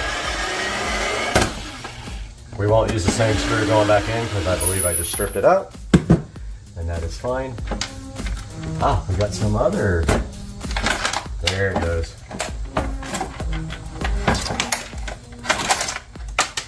That is that, my friends. The old controller is removed. New controller. Next thing in the instructions says, hold the mounting plate to the wall and mount the hole. So I'm going to line it up with these existing holes. So that's how I'm going to get it straight, and then I'll use the level. So it looks like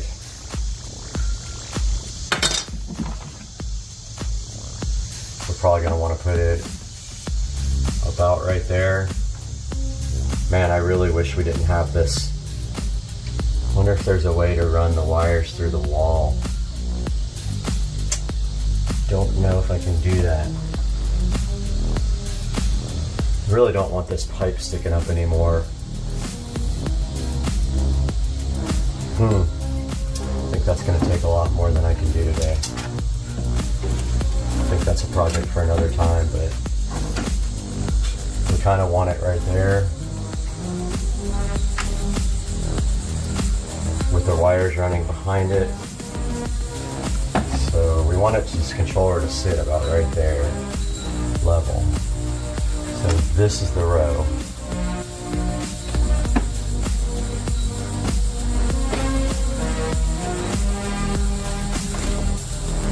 Let's see what that looks like. Here's the mounting plate.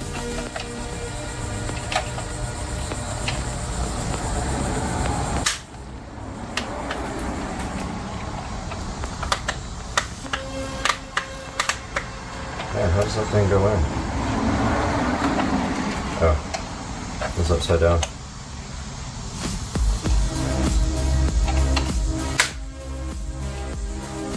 So we need it to sit about right there.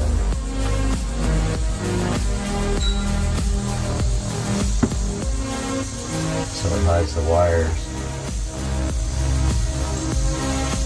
So I have to get something to mark this with. I really want to get this away from, I want to get this, I have to disassemble that whole pipe if I'm going to get rid of that thing. It's just not for today. It's not for today. It's for another day. I really want it to go inside, but the wires are outside. Okay.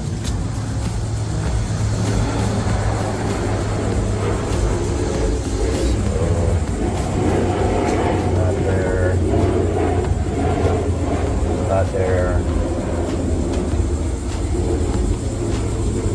puts it about midway there.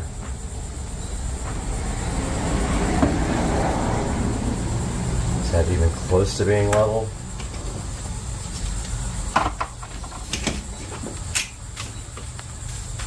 Level is right there. Levels right there.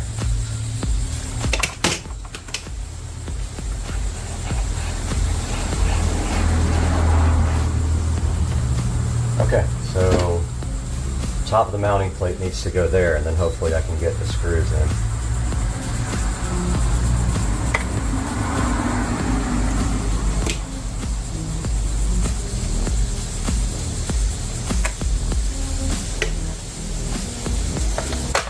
Okay.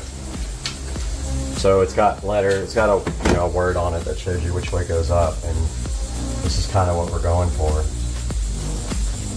Right there. And hopefully that, well, neither one of those are in.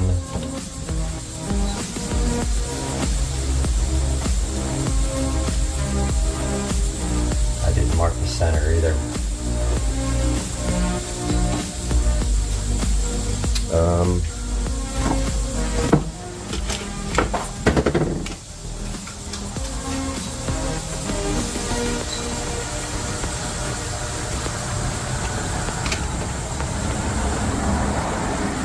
That's actually level right there, which means the pipe looks crooked. Center's going to be right here. I don't know how we're going to figure this out. I'm just going to shoot for it.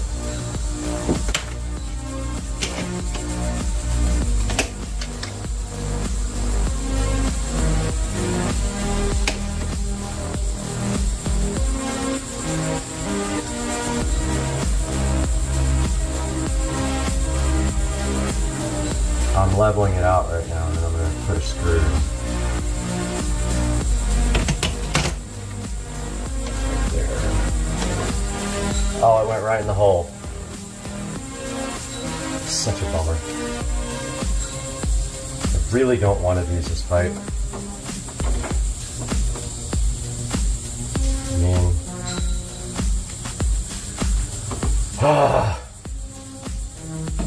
don't want to do it this way, guys. We'll have a meeting in 5 minutes. Little update. Big update. 45 minutes later, 2 hours later, finally got the stupid wire pulled. Must have pulled that wire 40 times to get it through. And now I lost the mounting plate. I gotta find the mounting plate now. I found the mounting plate. We're gonna mount the mounting plate right above where I pulled the power wire up through with these guys, and so this should be it, and then these three should be not used. So we can probably clip these three. We only use 3 valves and 1 common. and power. But I will just tuck those back in the wall just in case. Just like that. There's our 3. So now we gotta get our mounting plate done. And for that, guys, you don't even know what I went through for the last hour and a half. Like, it is the worst. And it's probably 95 degrees out here. But now, we can take this out because we don't need it anymore. And we need to mount our mounting plate in such a place where our wires can go up through it and connect. And if we lose this, it's going to fall on the wall and I'm going to be super mad. But I think right there is good. And so we will get one done and then level it with the other one. And we are going to do this the best we can, people. Hopefully that screw will work. Not the one that came with it, but whatever, dude.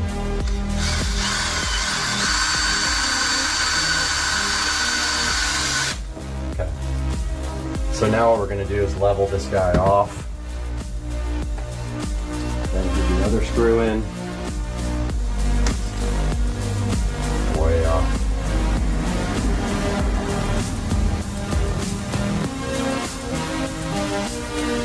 That's level.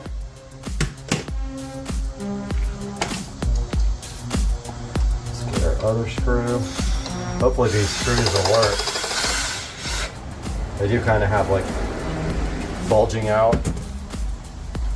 Okay, we were on the tablet about to mount and wire up the Wise sprinkler controller. The instructions here tell you how to mount the wall plate. We did that already. We already did this part with the anchors. We already screwed it in. Now we have to connect the wires. And they're push buttons. So there's 2 C terminals here, which I see one. Get it? C? Okay. So basically, the white is the C. So we just, either one of these, we just push back. And then clearly marked 1, 2, 3. 1 is yellow. You push the little retainer clip back. 2 is blue. Push it back. All the way. Oh, wrong one. Too much vodka. And 3. And then the last thing is the power wire. Now let's hope, actually let's run that back around this way. Let's hope that this thing goes mounting without having to do anything else weird. But we do need to get these wires back in the wall. Okay, so it just kind of sits on this back plate and then pushes up.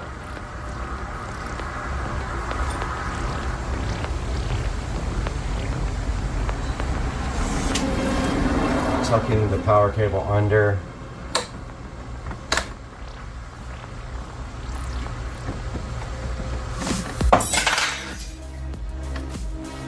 So there's a catch on the top of it up here that has to catch. So it goes underneath the whole unit and then you rotate it up. It just doesn't like to catch as good as it is when it isn't on the wall. But yeah, there's tabs that catch.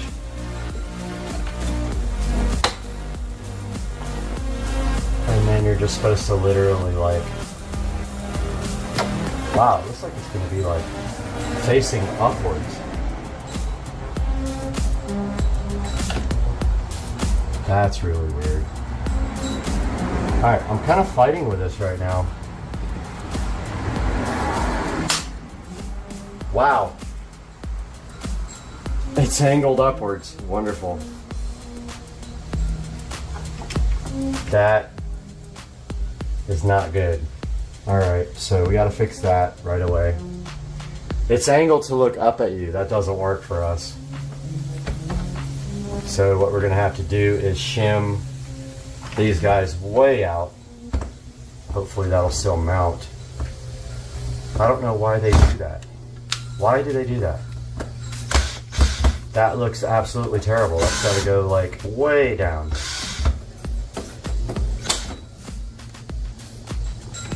Why on earth do they have it facing upwards like that? That just makes no sense at all.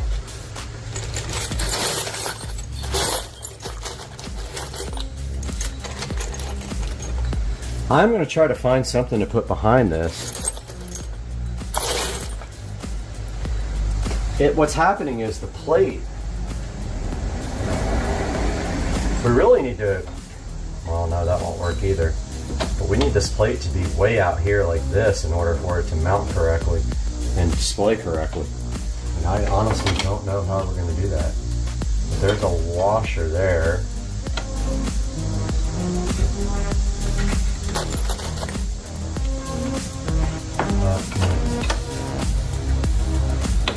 Well, that's too thick. That is just insane, guys. That's not a great way to mount this thing.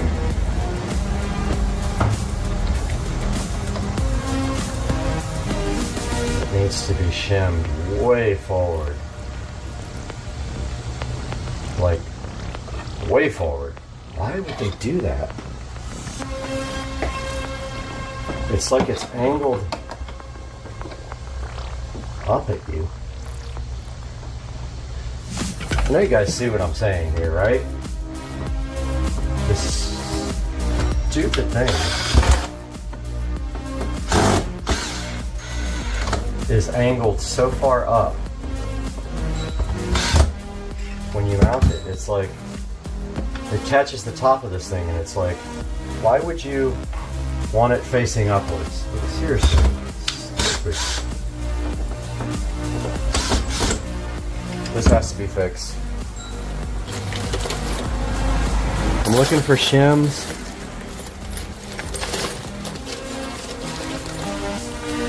I found like 2 or 3 washers that I can use.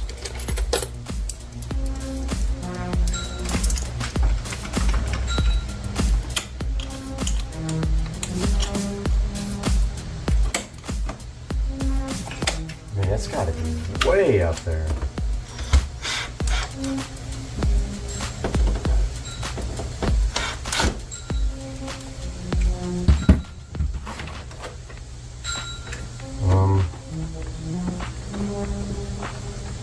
Let's see what that does. Why would they want it like so? And the display already looks scratched and I didn't touch anything. I have not touched this display whatsoever.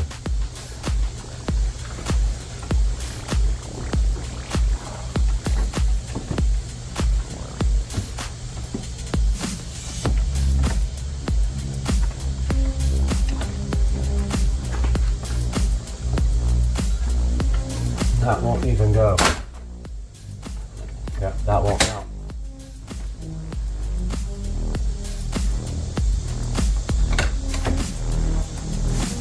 It doesn't like the angle. What is the deal with this mounting plate, man? Alright guys, I settled for it facing the ceiling because fuck it. At this point I'm fed up with this crap and I don't want to mess with it anymore.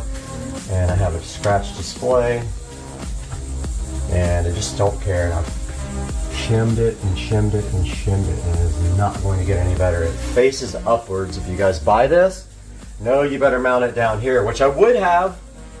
Now I got a hole in my pegboard. So here we are on the tablet. I've connected everything. I plugged the sprinkler in. Now we have to provide power for it. I'm doing that now. power, and as you can see, it lit up. It's blinking. It's on the mounting plate. It's in pairing mode, as the app says. It wants us to begin and turn on location. It is on. It is on.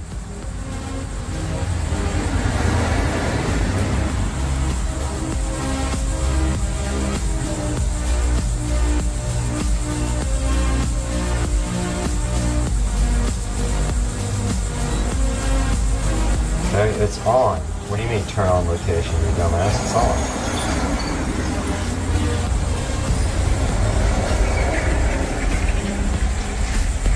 Do we have to have Bluetooth? I think we do.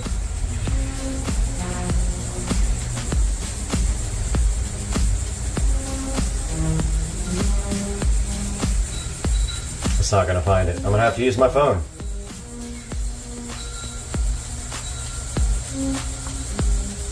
Dude, this is stupid. Alright, still struggling with this thing. It just says place the bottom of the device. It does say in the video it's supposed to be angled up, but I think that that's stupid. I don't understand why the hell they would do that.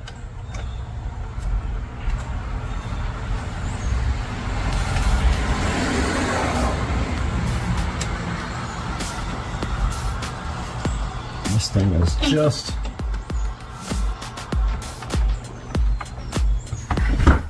Ooh.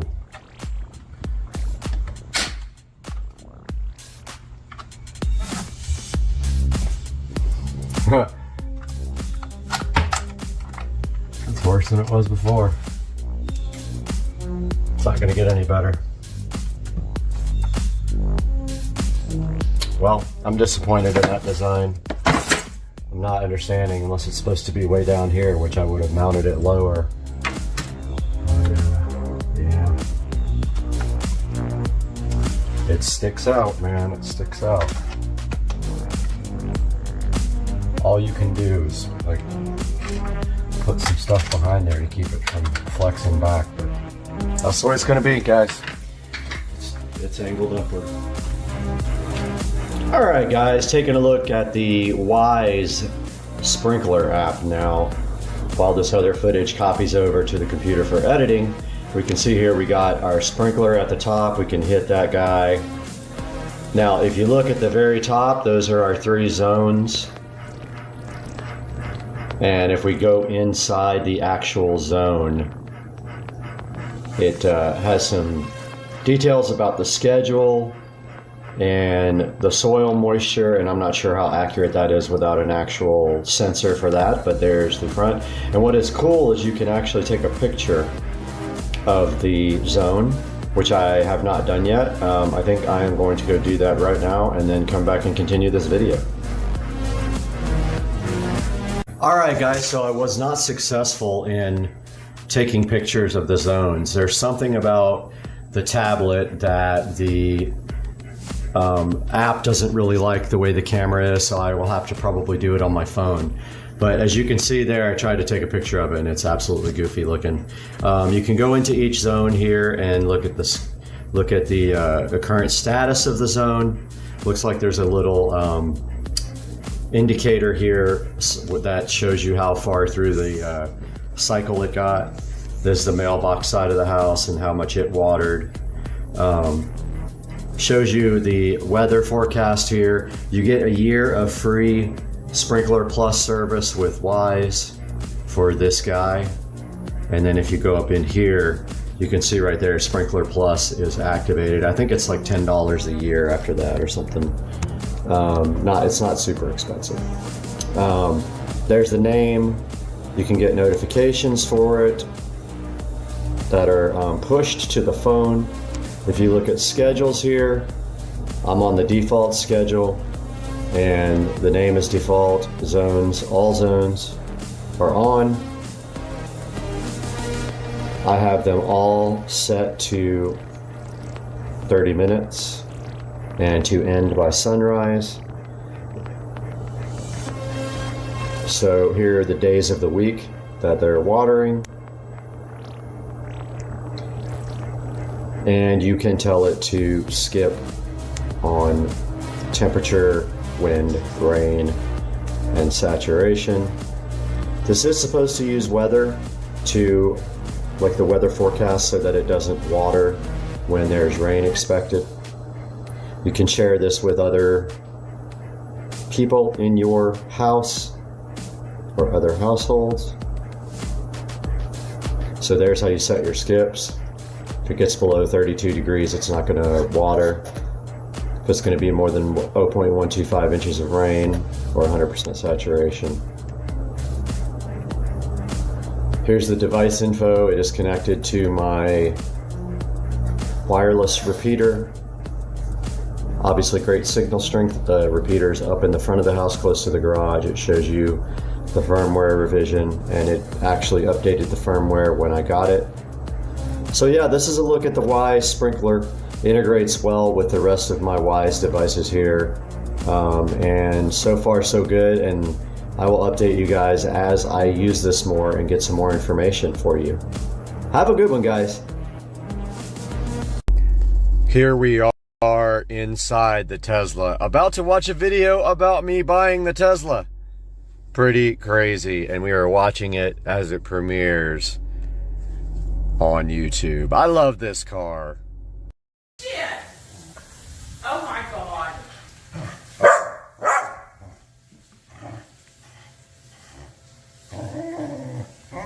What are you doing?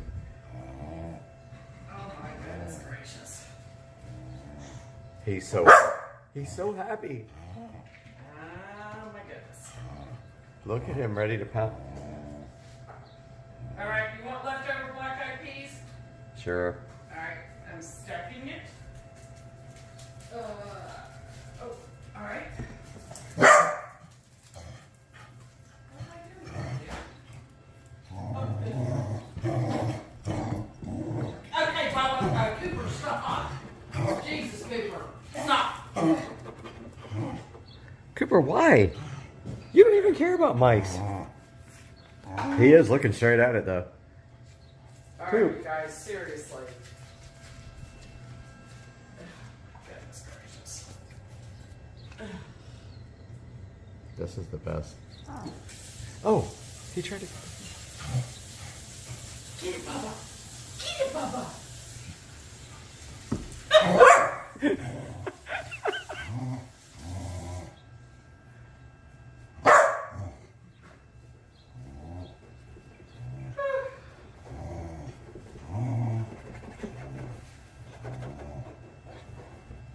Oh my word. So cool.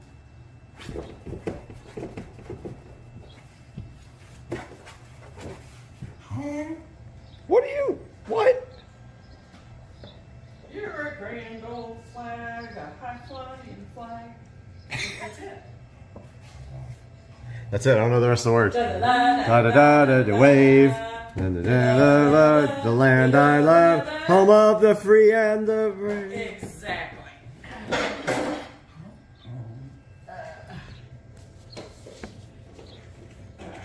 Okay, so you got the peas, he's got the corn. Y'all are both good. You are just ridiculous, you know it? You're ridiculous. Alright guys, give me 2 seconds and you'll get dinner.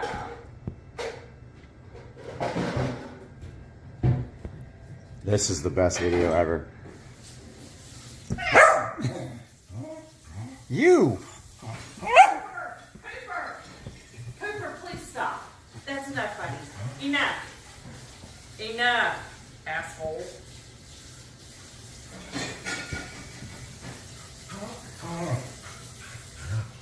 Oh, this is good. Hey guys, Brad here. And I've been wanting to do a video like this for a while. So, if you look online, there's a lot of reaction videos to music, and there's different types of people who actually do these reaction videos. A lot of them sometimes are professional musicians. Sometimes they're nobody, just a normal person. I'm kind of in between. I'm an amateur musician.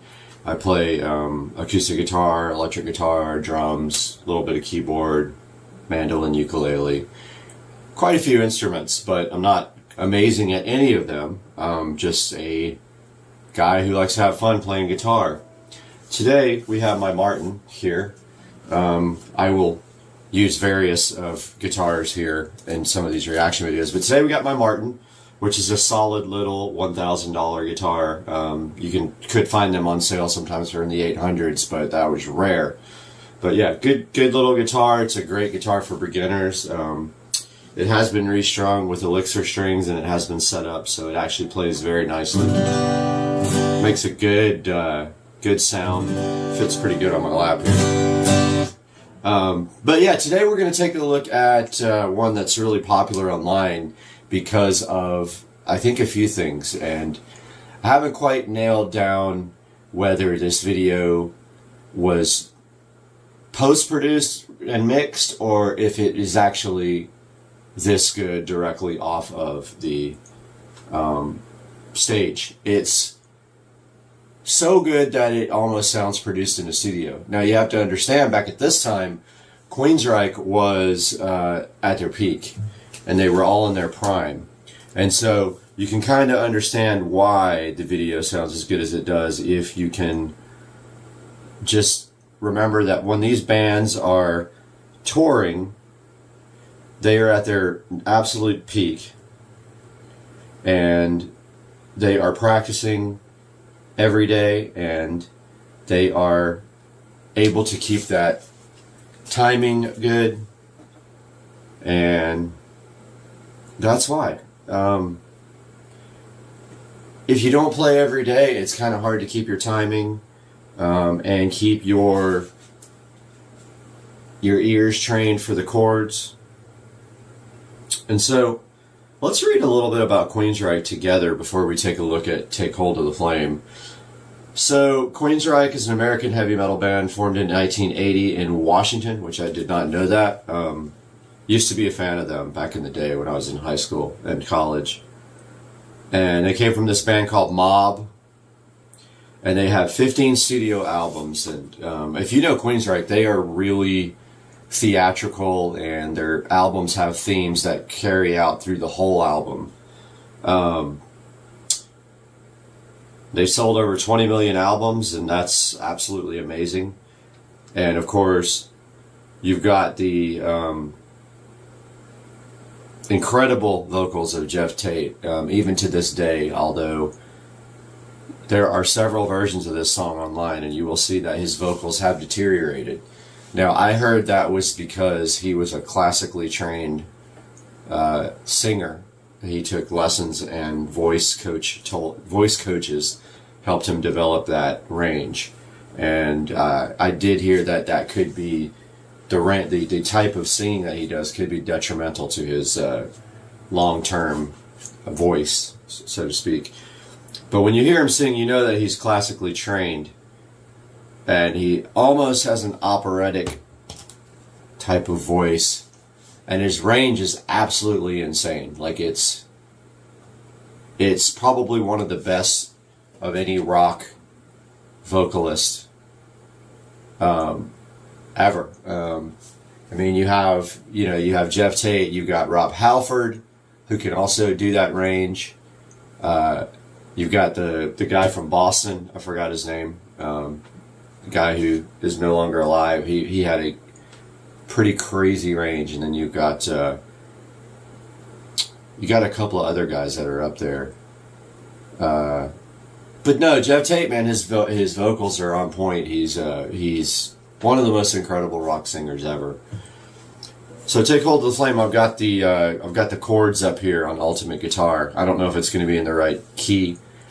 Sometimes these videos are shot, obviously they change the key when they perform live sometimes. And not to mention, due to video speeds, frame rates and things like that, sometimes the tuning isn't right on a guitar, but we will try to see. And it's got normal chords here. It's in A minor.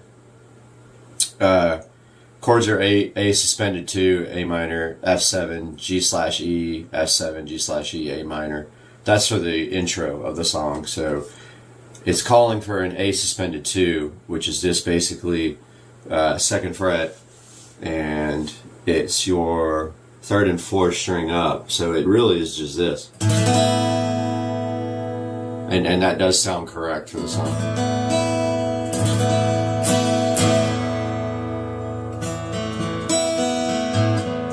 They probably fret it. I'd probably like finger style it, but with a pick, you know, an electric guitar.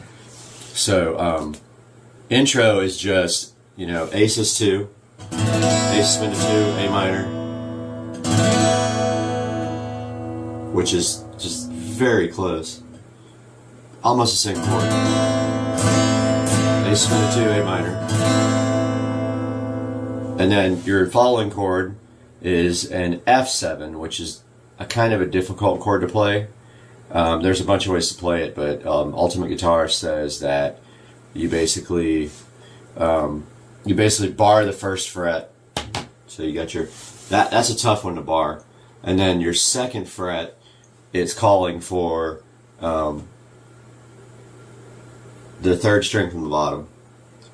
So that would be finger 2, and then your third fret is second string from the top. So they're saying an F7 looks like this. Beautiful chord, but very hard to play. Because barring that first fret is honestly very difficult because of the pressure of the strings at the very top, even though this guitar is set up perfectly. There's an F7. And then from that point we go to G/E, which again is not a normal chord, but it really is just 2 fingers. You can play it with your first finger and your third finger. So it's second fret, 2 strings from the top, third fret, bottom string.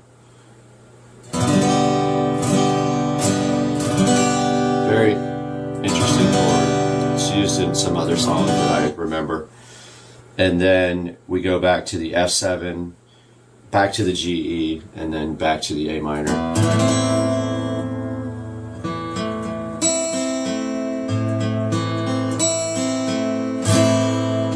So yeah, so Take Hold of the Flame. Let's take a look and see what this is all about. Now just remember this is from a bootleg, and so this is the most popular one online. So let's take a look at Take Hold of the Flame.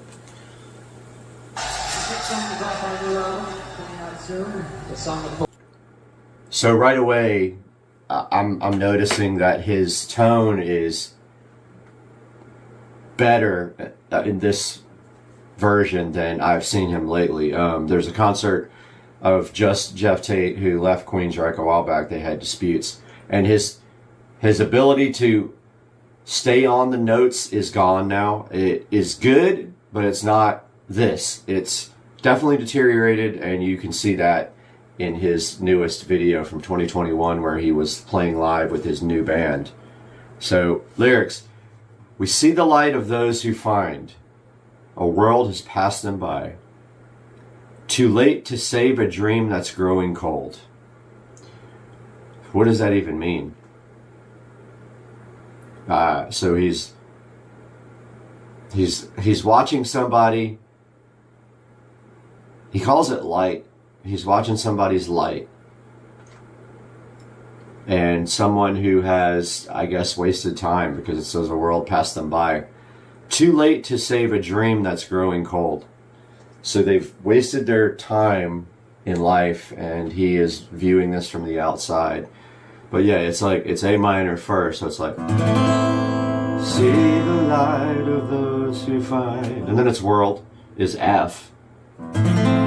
World has passed them by. Too late to save a dream that's growing cold.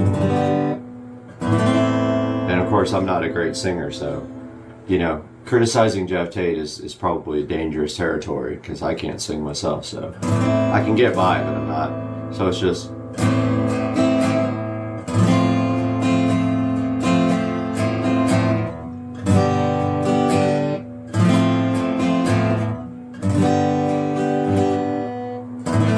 Something like that. Listen to it again. All right, so I think that is Jeff's highest note that he can hit, and that is, I don't know. It's called an F here on the actual chords, so you know.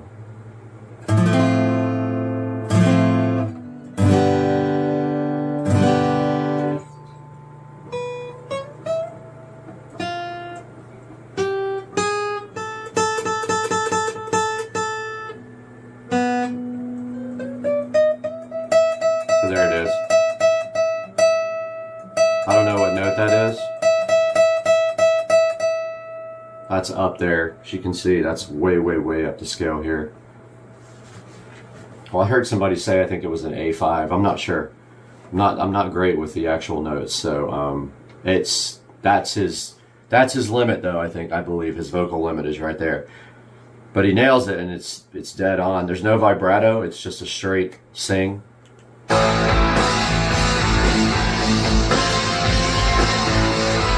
Then it goes back to G. After this little guitar part. Right here.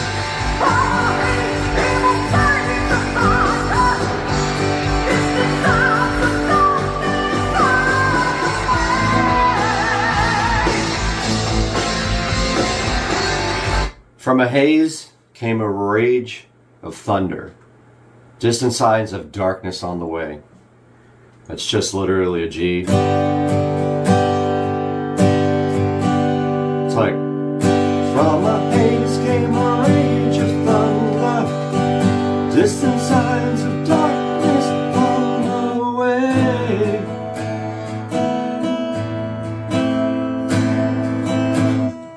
Just a G to A minor. All right, let's see what's next. Fading cries, screams of pain and hunger.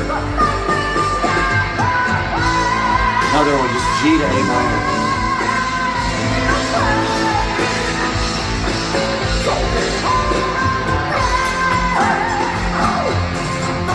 So there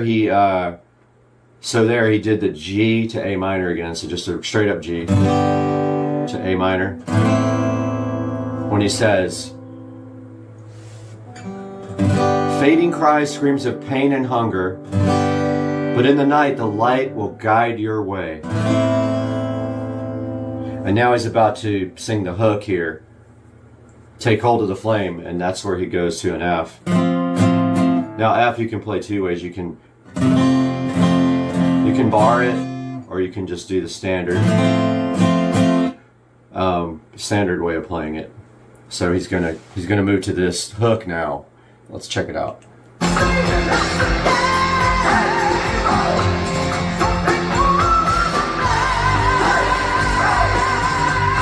Back to the G, to the F, G, A minor. So he's saying, take hold of the flame. Don't you see life's a game? Take hold of the flame. You got nothing to lose but everything to gain. So kind of a positive, go get it kind of message there, that you're letting life pass you by. And then the next verse, he goes back to the A minor and the F, and then back to the A minor. Let's take a listen to that.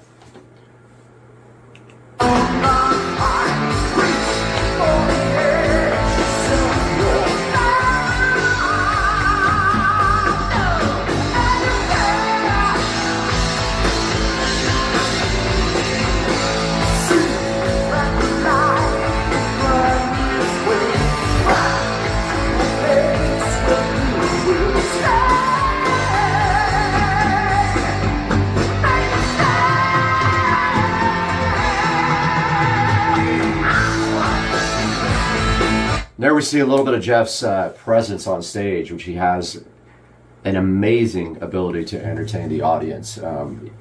He has the moves down. He's got the voice down. He's a good-looking dude, so he always had that going for him as well, which is important. And so that piece there Ride to a place beyond our time. Reach for the edges of your mind, and you're there. So that whole piece is just A minor. Ride to a place beyond our time. Reach for the edges of your mind. So yeah, obviously I'm not a great singer, so Jeff nails it. And then, see that the light will find its way back to a place where it will stay. Make it stay. Another positive vibe there. And again, so he starts on A minor, so C. See that the light will find its way back to a place where it will stay. And then he's like, and then he says, make it stay. And then when he does that, they go to an F, they go to an E major, and then back to A minor. So it's like, make it stay. And then there's a big solo after that with the amazing guitarist here.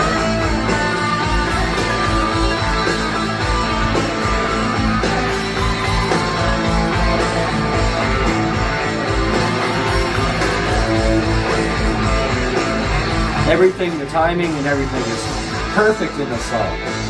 You can tell that they played this every day on tour. It doesn't sound live, honestly. So he's going to go back to the F here.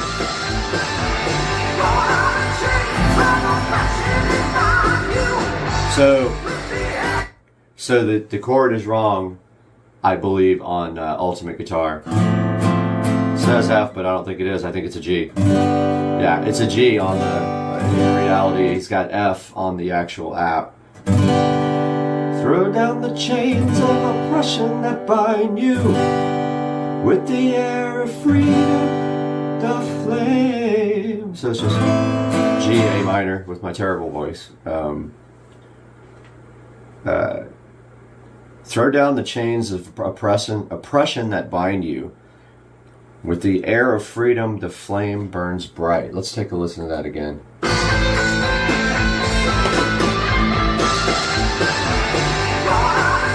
That's a G, it's marked as an F, that's wrong.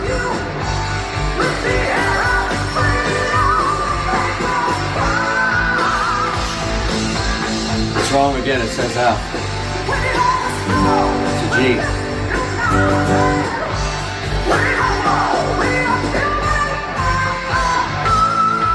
I think that's an A5. I have to look it up. But there's that note again. Now we're back to F. That's an F. Back to G here.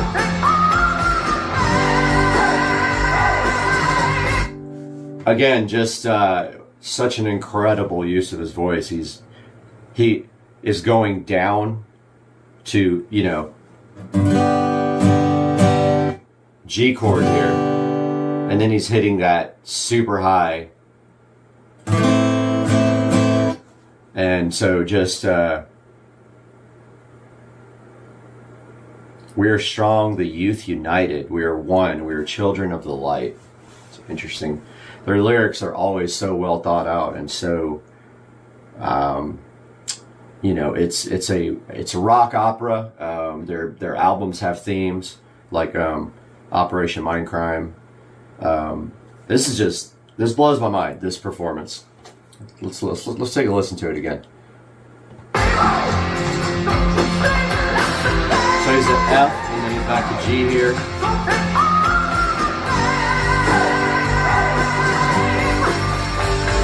Now to F.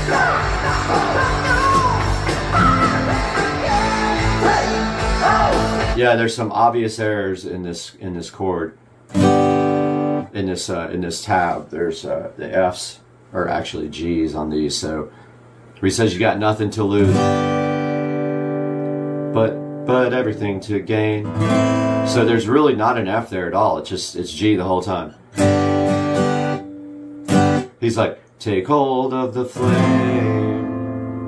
I see he's marked it as an F, but it's a G. Take hold of the flame. That might be an F at the beginning. Let's listen to it again.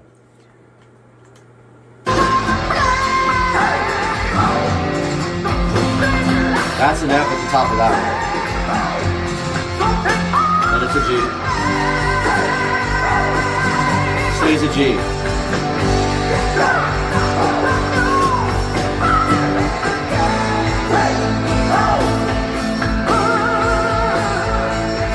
Yeah, so there's only one version of this tab on Ultimate Guitar, and it definitely has some errors in it. But overall, it's fairly accurate. But just be aware that some of the Fs are actually Gs. So if you go to play this, and it sounds like a G, and it says F, you'll know. He's like, come on.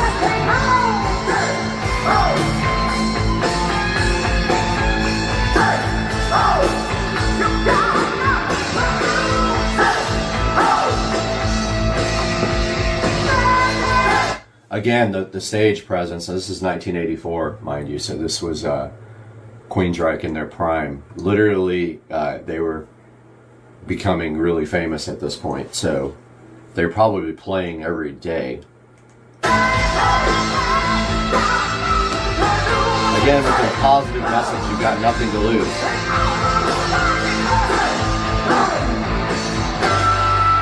There's that note again.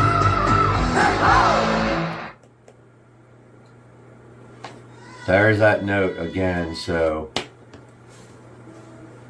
it's up here. I think it's an A5 is what I want to say. I don't know tabs, but yeah, so Queensryche, Take Hold of the Flame. Pretty easy. I'll show you the chords here as we go. I will put those up on the screen while he's while he's actually singing them. So hope you guys enjoyed this reaction video. I want to do more of these, but wow. Take Hold of the Flame, probably one of the best live performances that I've ever seen from a band. Now, the question still remains, is this live, mixed live, or is it, or did they isolate the channels, take it to a studio, mix it, and then create the video afterwards? That I'm not sure of, and there's not a lot of information online about it. But I encourage you to take a look at Take Hold of the Flame then, and then find one of the newer concerts from Queensryche, and then listen to Jeff Tate from last year when he was performing live with his band. Let me know what you guys think of Take Hold of the Flame by Queensryche.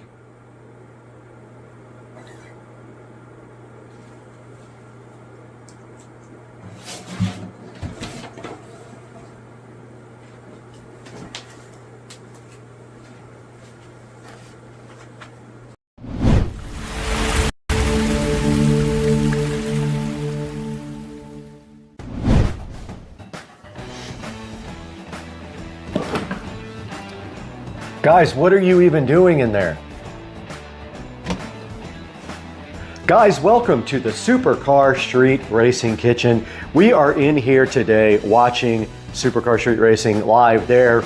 We also have Supercar Street Racing on the fridge right now, if you guys can believe that. It's right here on the fridge. You can see the channel up, and if we wanted to, we could watch it there as well. But today, we're gonna be showing you guys a recap of all my appliances. You can see the fridge right there. These are all the bespoke Samsung appliances. There is the nice stove, all lit up nice and great, and there is the microwave. And then we're gonna show you guys how to change a water filter in a fridge, and specifically, we're gonna change the one in this bespoke fridge. So go ahead and hang out with me, Brad, on Supercar Street Racing, and I'm so hyped to have you guys here.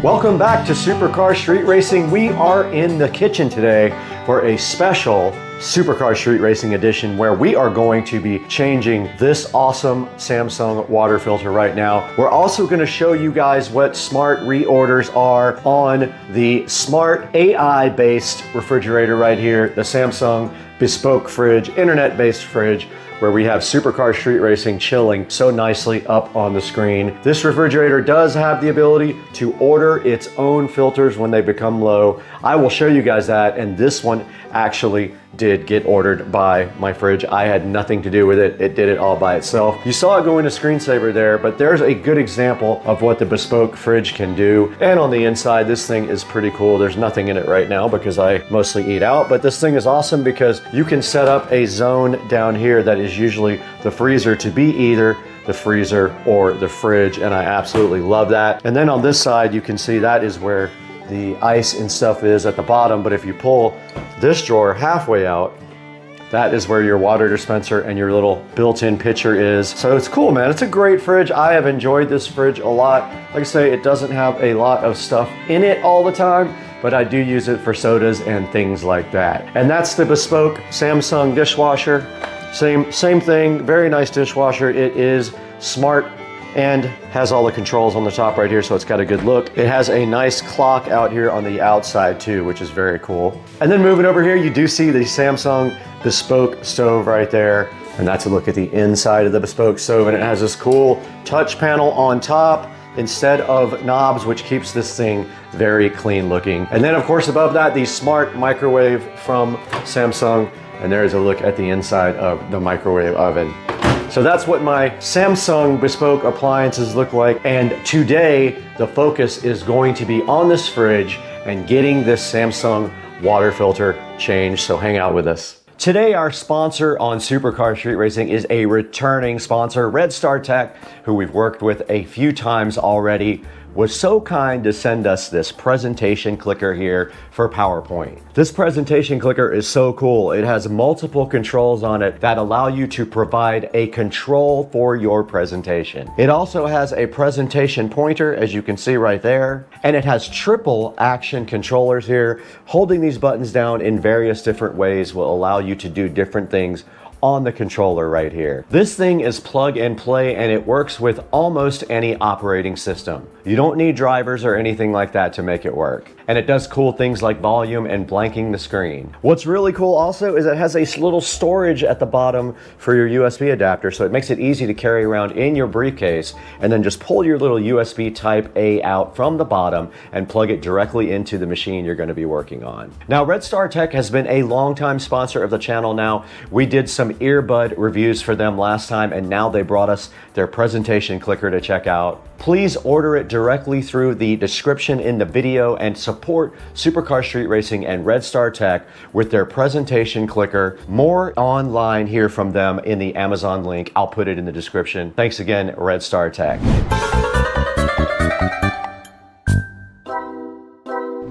Right in front of me is the Samsung bespoke refrigerator, looking so flying fresh, but there is one thing we need to do on this guy, and I will show you this. If we go to the front page here, it does have a smart filter view right here, and you can see that this filter is going to expire pretty soon. We are going to go ahead and change it out today, and we're gonna act like it's at 0%, right? Because it's got 16% left.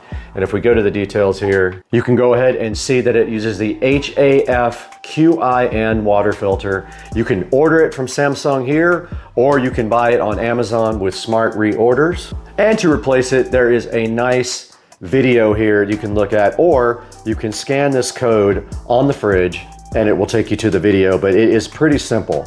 It wants you to shut off the water supply line, but I did not do that last time, which is interesting. I did not do that.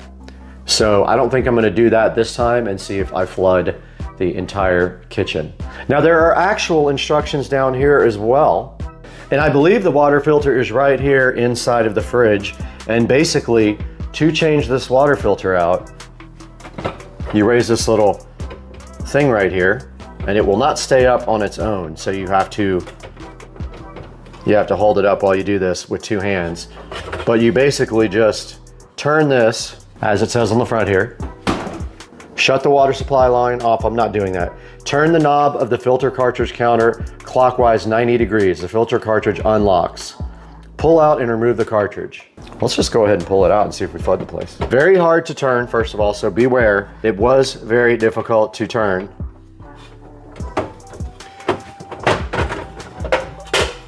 And I did not flood my kitchen with that filter change. Then you simply take the new filter out of the box.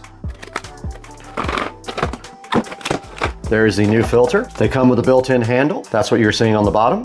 Now the fridge is playing me a nice song telling me that I left it open. Let's go ahead and close it so it doesn't have to play music for us. And now that we have our filter out, we have to remove the top. It is a cap, and the cap simply just pulls right off like that. Now you just insert the new cartridge and you turn it upwards and it will lock. Okay, I was able to get the water filter in there. It just takes a little pressure to turn it and lock it, and I did hear it fill up with water. So that part is done and we did not flood the kitchen. If you choose to go ahead and turn your own water off, that could be a good thing to do if you are worried about it. Now moving down the list, we are supposed to reset the filter. So let's go ahead and reset filter. Now we could have waited another 15%, which would have been about another week.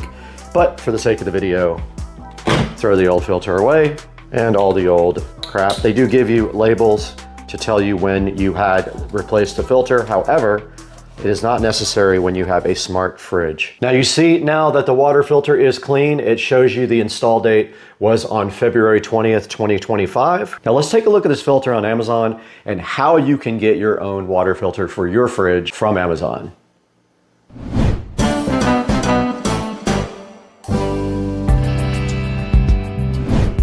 All right, we are sitting here in front of Amazon and you can see this is a genuine Samsung water filter. It has 36,489 ratings. They have sold quite a few of these. They make big money off of these filters for not much of a product. And this thing is a 6-month life filter. So this means you can expect to replace this twice a year.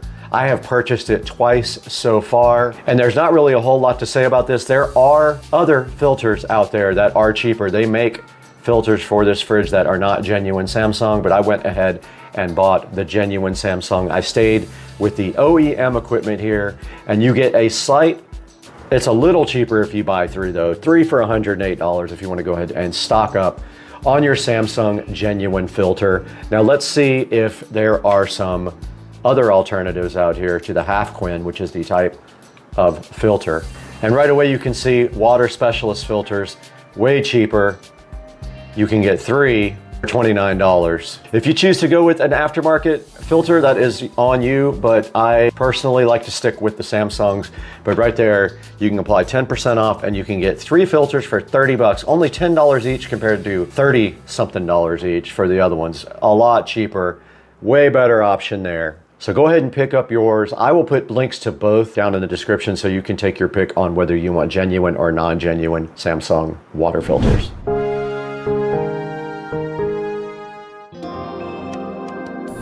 Guys, thank you so much for watching Supercar Street Racing and also being a part of the channel as a subscriber and for supporting the channel by buying all of your products through the affiliate links down in the description. And look at this, guys. We have 61,900 subscribers today, and this is all because of you, and we owe you a huge. Please like and subscribe. It helps me out so much when you do that, and you order any of the products you want through any of our affiliate links. Even if you browse somewhere else after you click one, you are able to help us out with a few dollars on the channel, and it means so much to us. And we hope to see you next time. We got some big things coming on the channel, so stick around. We got some big partnerships coming, but we got to bail right now. We got to go to lunch. We got to get out of here.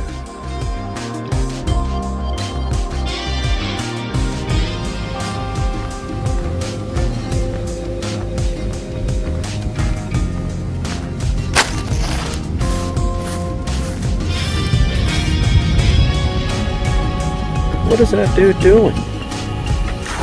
Oh, scared me. Oh, there's another one right there next to the bird. Florida life. Chilling in the grass.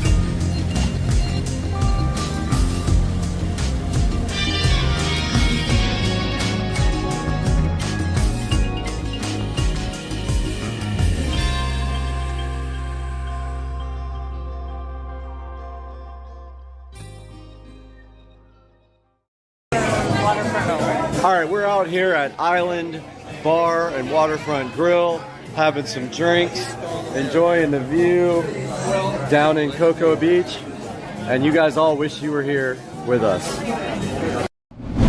Guys, this is the new ceiling fan. Just kidding. This is the new ceiling fan that we were provided to review, and this is from Keener, who have been so gracious to our channel to provide us with multiple types of devices to review. So today, we're going to get this out of the box and install it somewhere, which is going to be difficult because I don't really have a lot of places with standard bulbs, but I do have a spot on the patio I think this will look great in. Let's get this thing unboxed and see what's inside on Supercar Street Racing.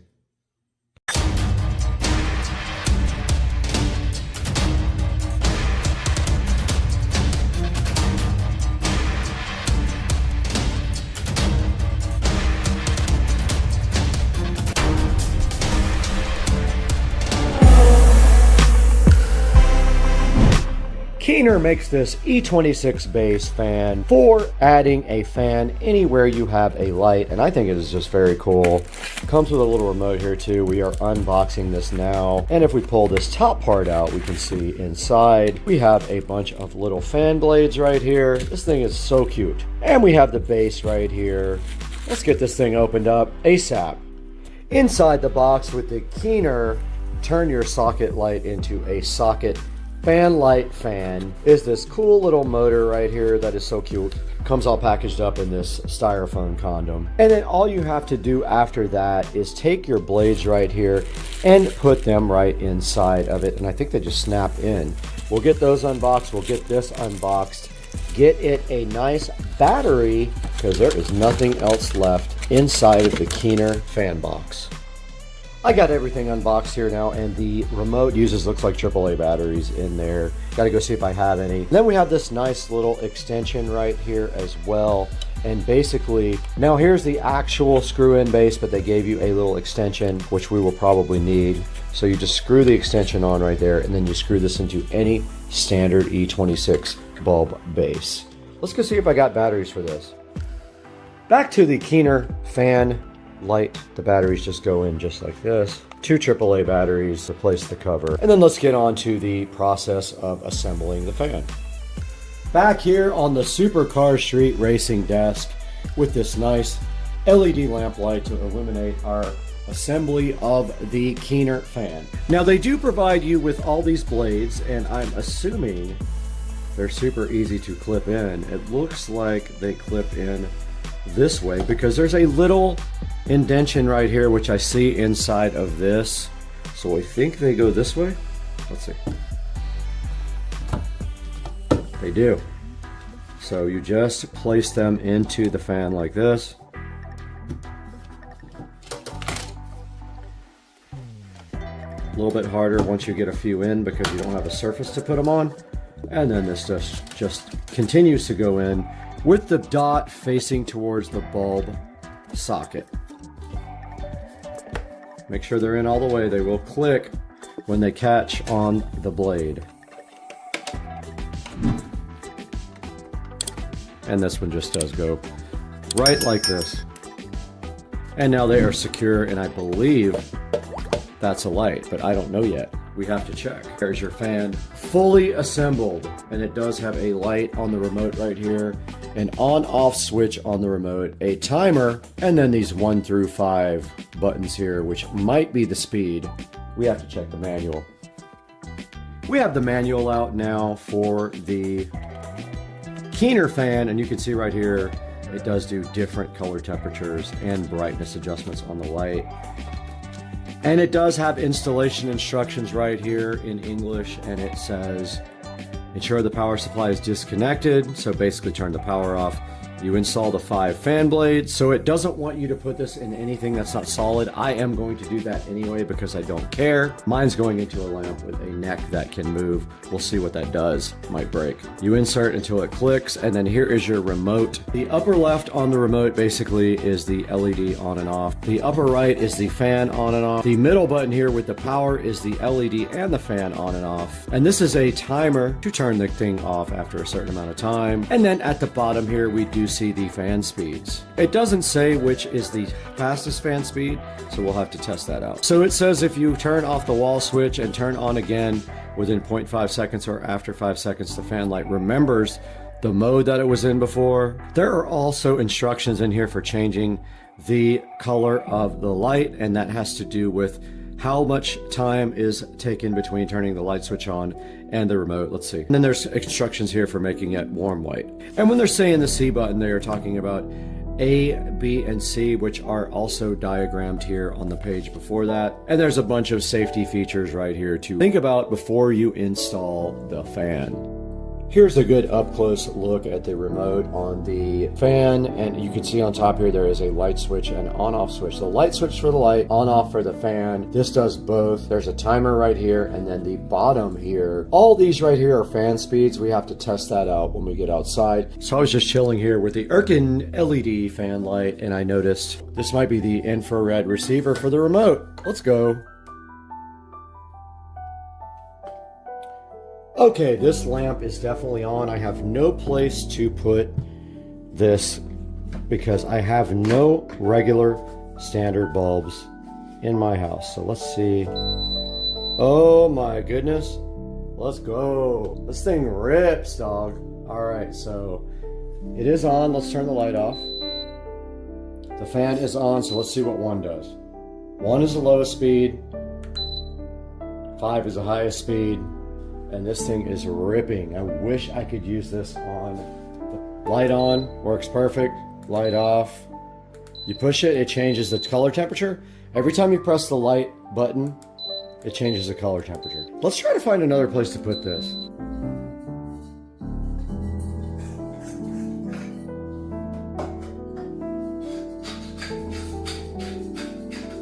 Is it going to twist the cable?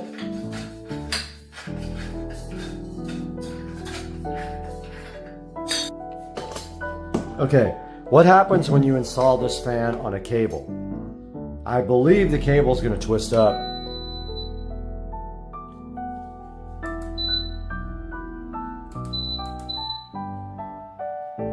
This is so cool. This is high speed. This is low. So that's how you install the Keener light fan.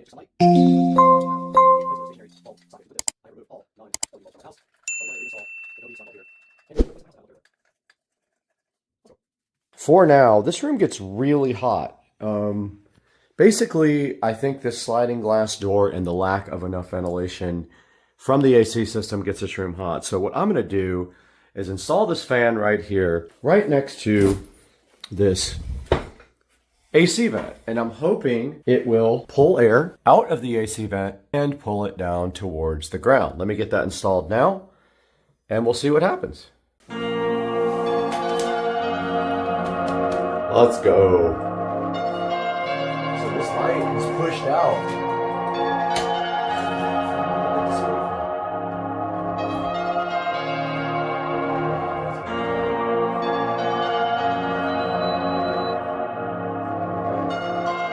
That's cool, man. How cool is that? Oh, let's go! Let's go! Let's go! And then we have this remote here so we can do the light. Check that out, guys. Now this fan will blow the air coming out of the vent around and circulate it a lot more. And then we turn the light on with this. And we can change the color temperature of the light with the light button right here. The fan speed's down here at the bottom. This is the highest speed. This thing rips, dude. I love this thing. Now let's turn the AC down and see if it actually circulates some air. Okay, we have the AC on now, and I can feel the vent, and it is definitely pulling air and dispersing it around the room. You can really feel the cold air over here now where you couldn't before. Behind the camera, you can feel the cold air being moved around the room from the tiny fan. And you have that extra light if you really need it.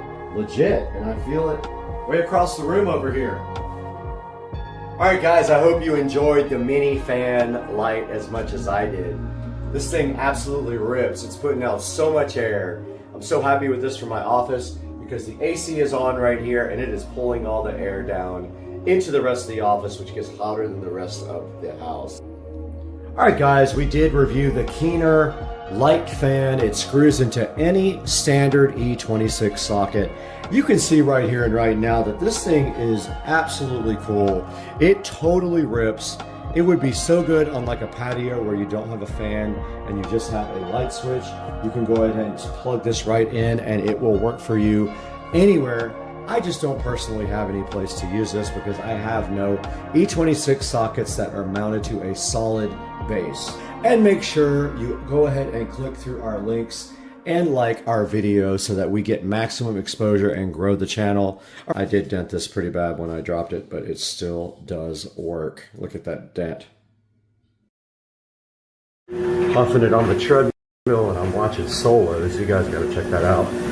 Pretty good show. And then we're gonna get to the good fun, putting in this backup camera. Good morning, everybody. I am working on the backup camera install for the dash and the navigation system. I already have the RCA cables run to the back of the nav and the new ID4 instrument cluster. My challenge now is I need to actually install this. This goes where your trunk latch goes, so it's seamless. You can't even see it. And the only problem I'm having is now I have to find switched power for this thing. There is power on the back of my nav for it. However, I'm an idiot and I didn't run the wire. And I don't know if I'll be able to get that wire fished down at this point, but I am going to run this anyway and see if I can at least get that part done up to the front, and I'll keep you guys posted. Now, I did test it, it works. I gave it power from the wall, but it goes right here. And I don't know how to install it. I'm guessing that I have to take apart this whole back, pull these little plugs out right here, and take this trunk piece off. Not 100% sure, but I am going to try to figure that out now. Well, let's do a little test. I'm interested if this light stays on when the trunk is closed.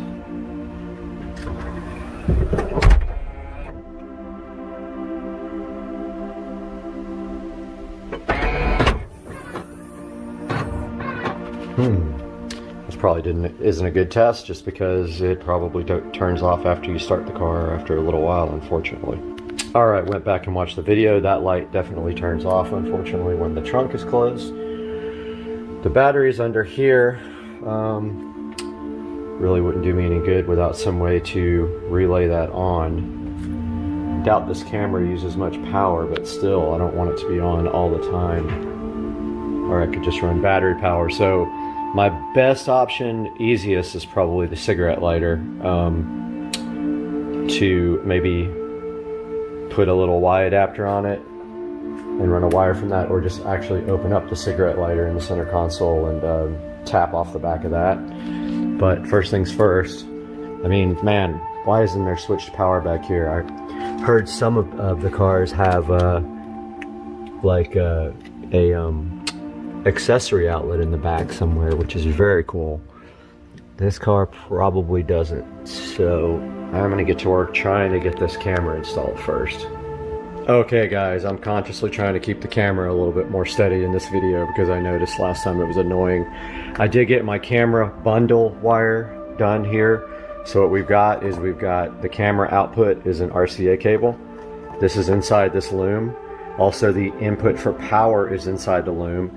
And then that runs to the cable that's going to go all the way to the front. On the other side of this cable here that goes to the front of the car, there's the power wire and also the RCA cable that plugs into the head unit and to the digital dash. You can see it right here. The other end looks like this. So this will get power.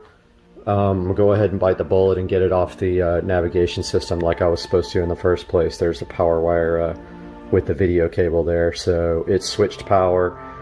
So I'm gonna go ahead and try to get this wire run without disassembling the trunk, but if I can't, I'm going to take the trunk apart. Went ahead and got the first piece off here. Might be able to get the wire through there without taking apart the rest. I'm not 100% sure. I'm going to try it. I can maybe fish it through, and then it needs to come down, go down this shock, just like the loom does over there, where I can zip tie it, leave some slack for it to raise up. So I'm gonna see if I can get in there right now. I turned the light on kind of see if you can get in there or not, but boy would it be great if there was some power in there. That would be amazing. I'm gonna check it out. Well, the good news is I was able to fish the hanger through to here, so I'm gonna go ahead and pull my wires through, and then hopefully I can get them down through this part without disassembling the whole trunk. Or I might just, yeah, I can just come out right here, you'll barely see it, and then come down the shock tower here. I'm gonna go ahead and do that now and get my wire fish through. So what I'm gonna do is tape it to the end of this with electrical tape, and then just pull everything right through. I got my wire taped on the end of this. Trying to be careful not to scratch my paint up at all, because this is a metal hanger.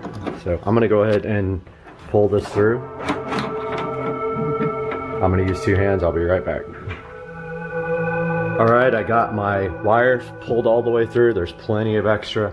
This is the old trunk latch. I'm gonna go ahead and disconnect that, connect the new one, and make sure that the camera works now before I pull this cable all the way to the front of the car. So I'm going to do that now. All right, so I got the wire kind of rigged up to the battery.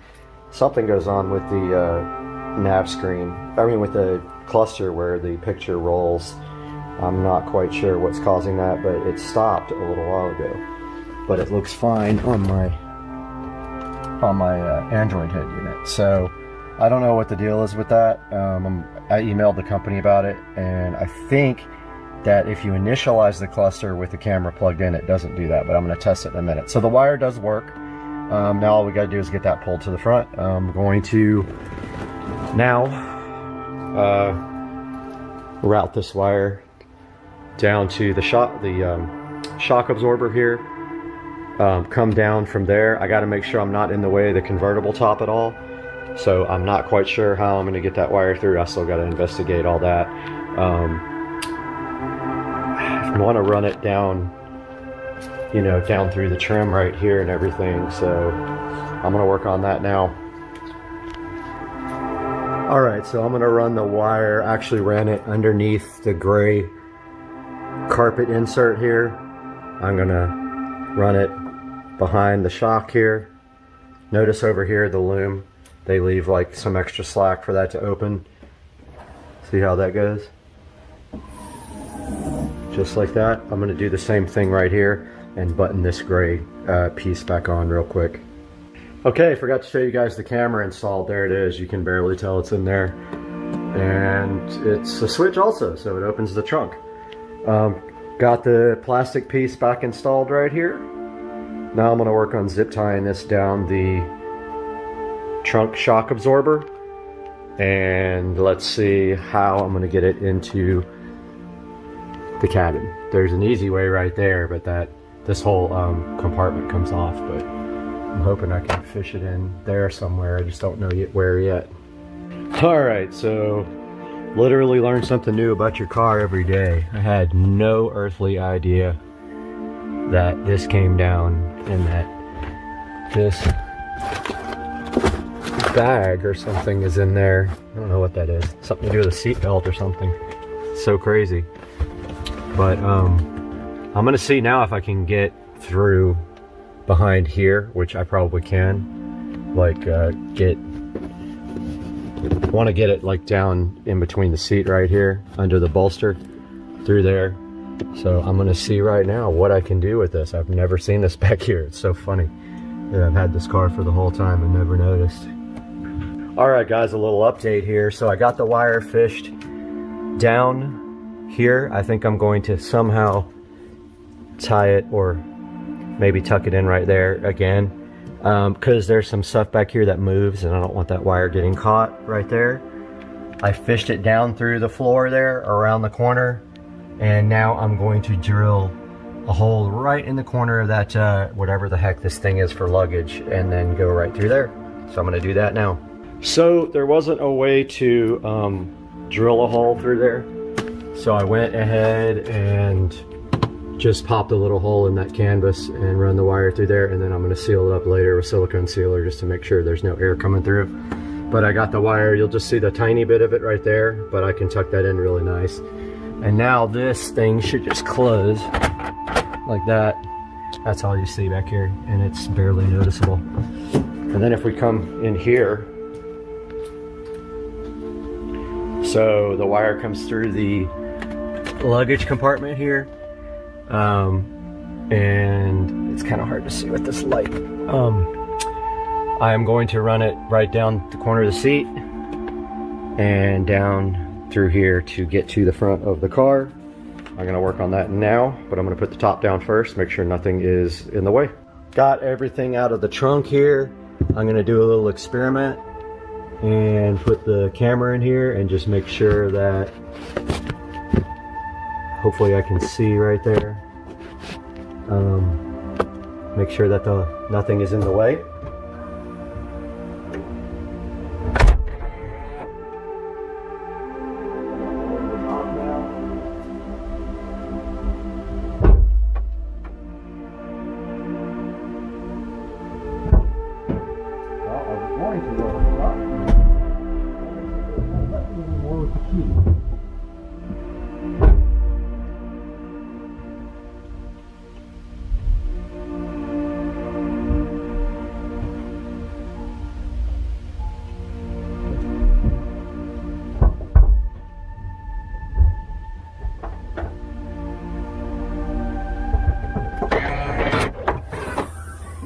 Just remembered you can't lower the top without the partition, so can't see it from there.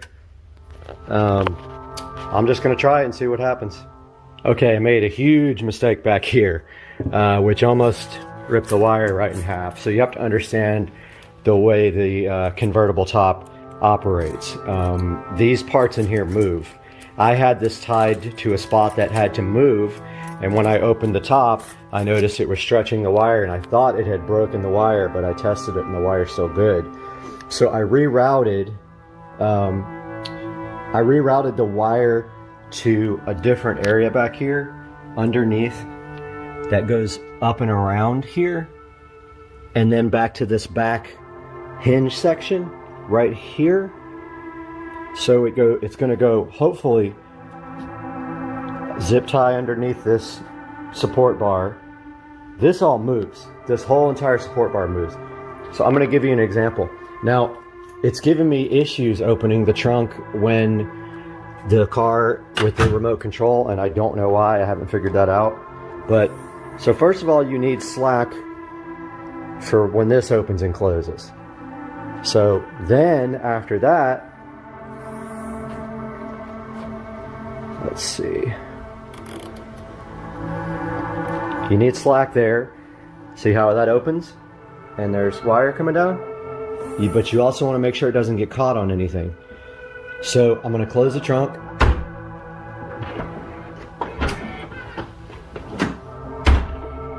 I'm going to try to put the top down with the key fob, but it has not been letting me, and it sucks because I really want to watch it put the top down, but let's see if it'll let me put it up.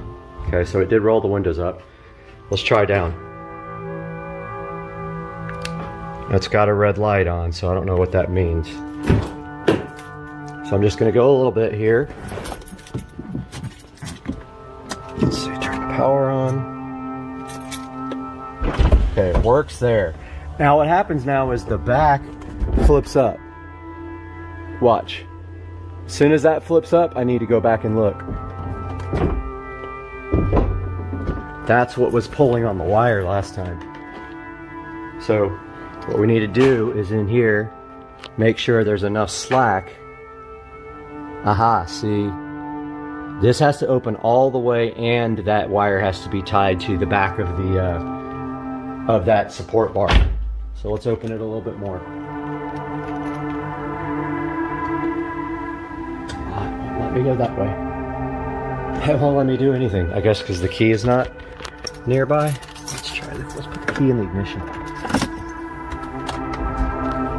Okay, let me go that time. Okay, so now that this is open all the way, we need enough slack here to tie this to the bar while this is fully open. So let's see how much we got.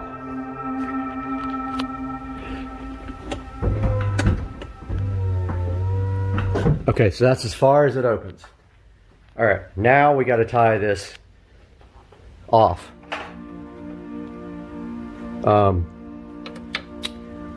I got to figure this out because I don't know if it's going to get pinched when the thing closes. Not 100% sure. I'm going to look at that now and let you guys know. Okay, I think I got the issues in the trunk sorted out. It's kind of difficult because that whole thing moves. So it's really hard to get everything zip tied plus leave slack so that things can move and at the same time keep the wire from coming out or getting kinked. Now this is what's in the back. I had no idea this was back here.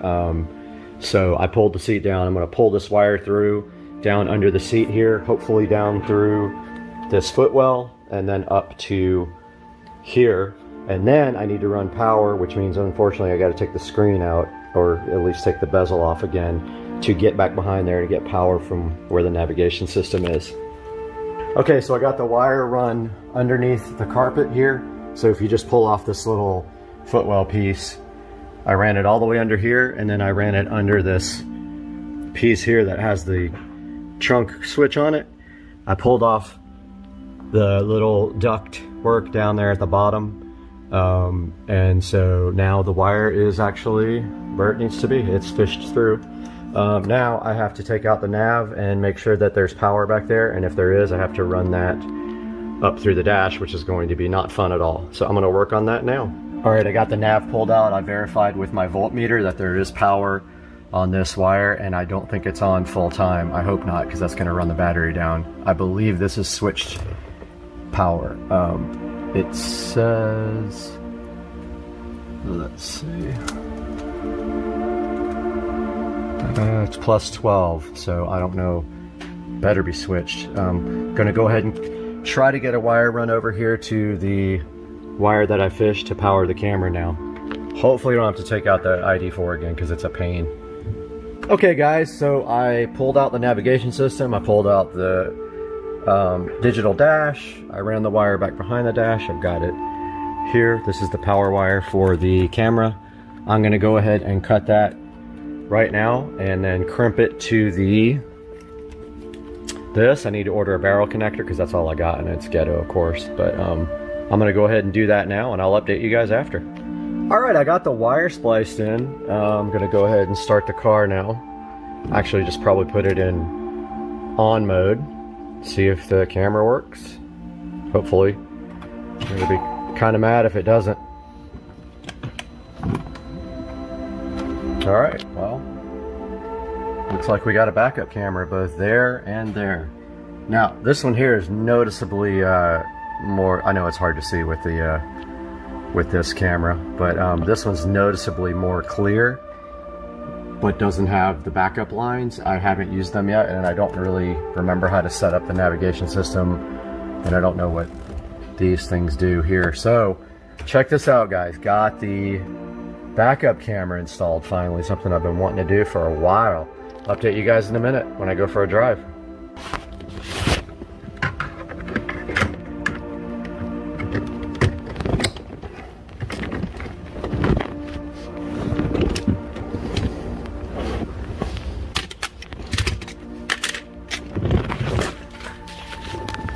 We are back, got everything buttoned up. I got the garage cleaned up. So this is the Avon navigation system. There's a million of them out there that are just the same. It is an Android unit. All I can say about these guys while we're talking about it is they never update them, so you can forget about getting a newer version of your operating system or whatever, unless you are good at customizing and installing you know, custom ROMs. You'll never get that. So that's my Android. This is my ID4 digital dash. This is my custom USB connector for my digital dash to upgrade it and to put new software on it. And let's see what happens now when we put it in reverse. All right, so this is the first time I've ever seen the actual backup camera. Now notice here, we got some issues here because I noticed that every once in a while this one will not sync up, but it looks like it might have. Finally, it was rolling and then it stopped. This one's solid every single time. Now, it might be hard to see, but let's try to reverse. I've never done it. Look at this. Wow. Oh, pretty cool, man. First car I've ever had with a backup camera that wasn't a rental or a loaner. So check that out. You can even see my trash can, and I can drive on my backup camera and here on the ID4 if you would like. So pretty successful project. It was a lot of work. It took me about let's see, 5 hours to put in the backup camera and wire it up to power. And luckily, this navigation system has the power for the backup camera ready to go. Otherwise, I would have been hosed and had to use another source of 12-volt power. Anyway, if you guys got any questions, hit me up in the comments. I'll be glad to answer them. Check the 2011 car out with the modern technology here. I know it came with you could get an optional backup camera, but not like this, man. Oh, heck yeah. Now, so this is a problem. This thing rolls. Yeah, and then it locks up. So I'm gonna talk to the ID4 guys about that, and I'll let you guys know what they say. Supercar Street Racing, have a great day, man.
All right, this dude cooked his brisket, and you guys don't know how to make it at all. What'd you do? What's so special about it? I cooked it long and slow. All right, let's see the first cut. We only got 5 seconds. Let's go. Woo, woo, woo. Yeah, look at that thing. So juicy and great. Oh.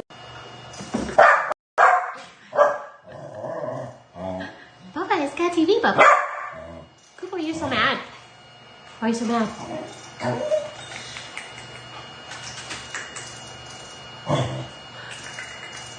Get it, Papa.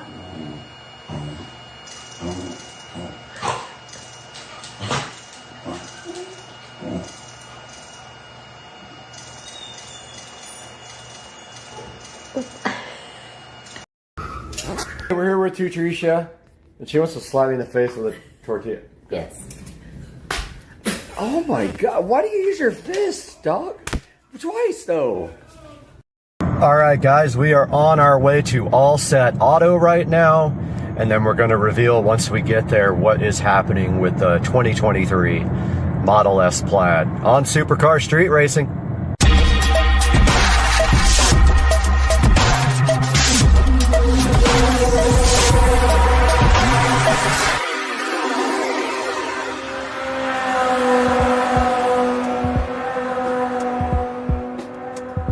Guys, we are out here at All Set Auto, who is going to be looking at the car. I see somebody inside now. So, how's it going? I'm Brad. Nate, nice to meet you. How's it going? So, doing a little bit of for the channel here. You want to show? Yeah. So this is, guys, this is All Set Auto, and you are Nate. Nate. All right, yeah. I'm Brad. Nate.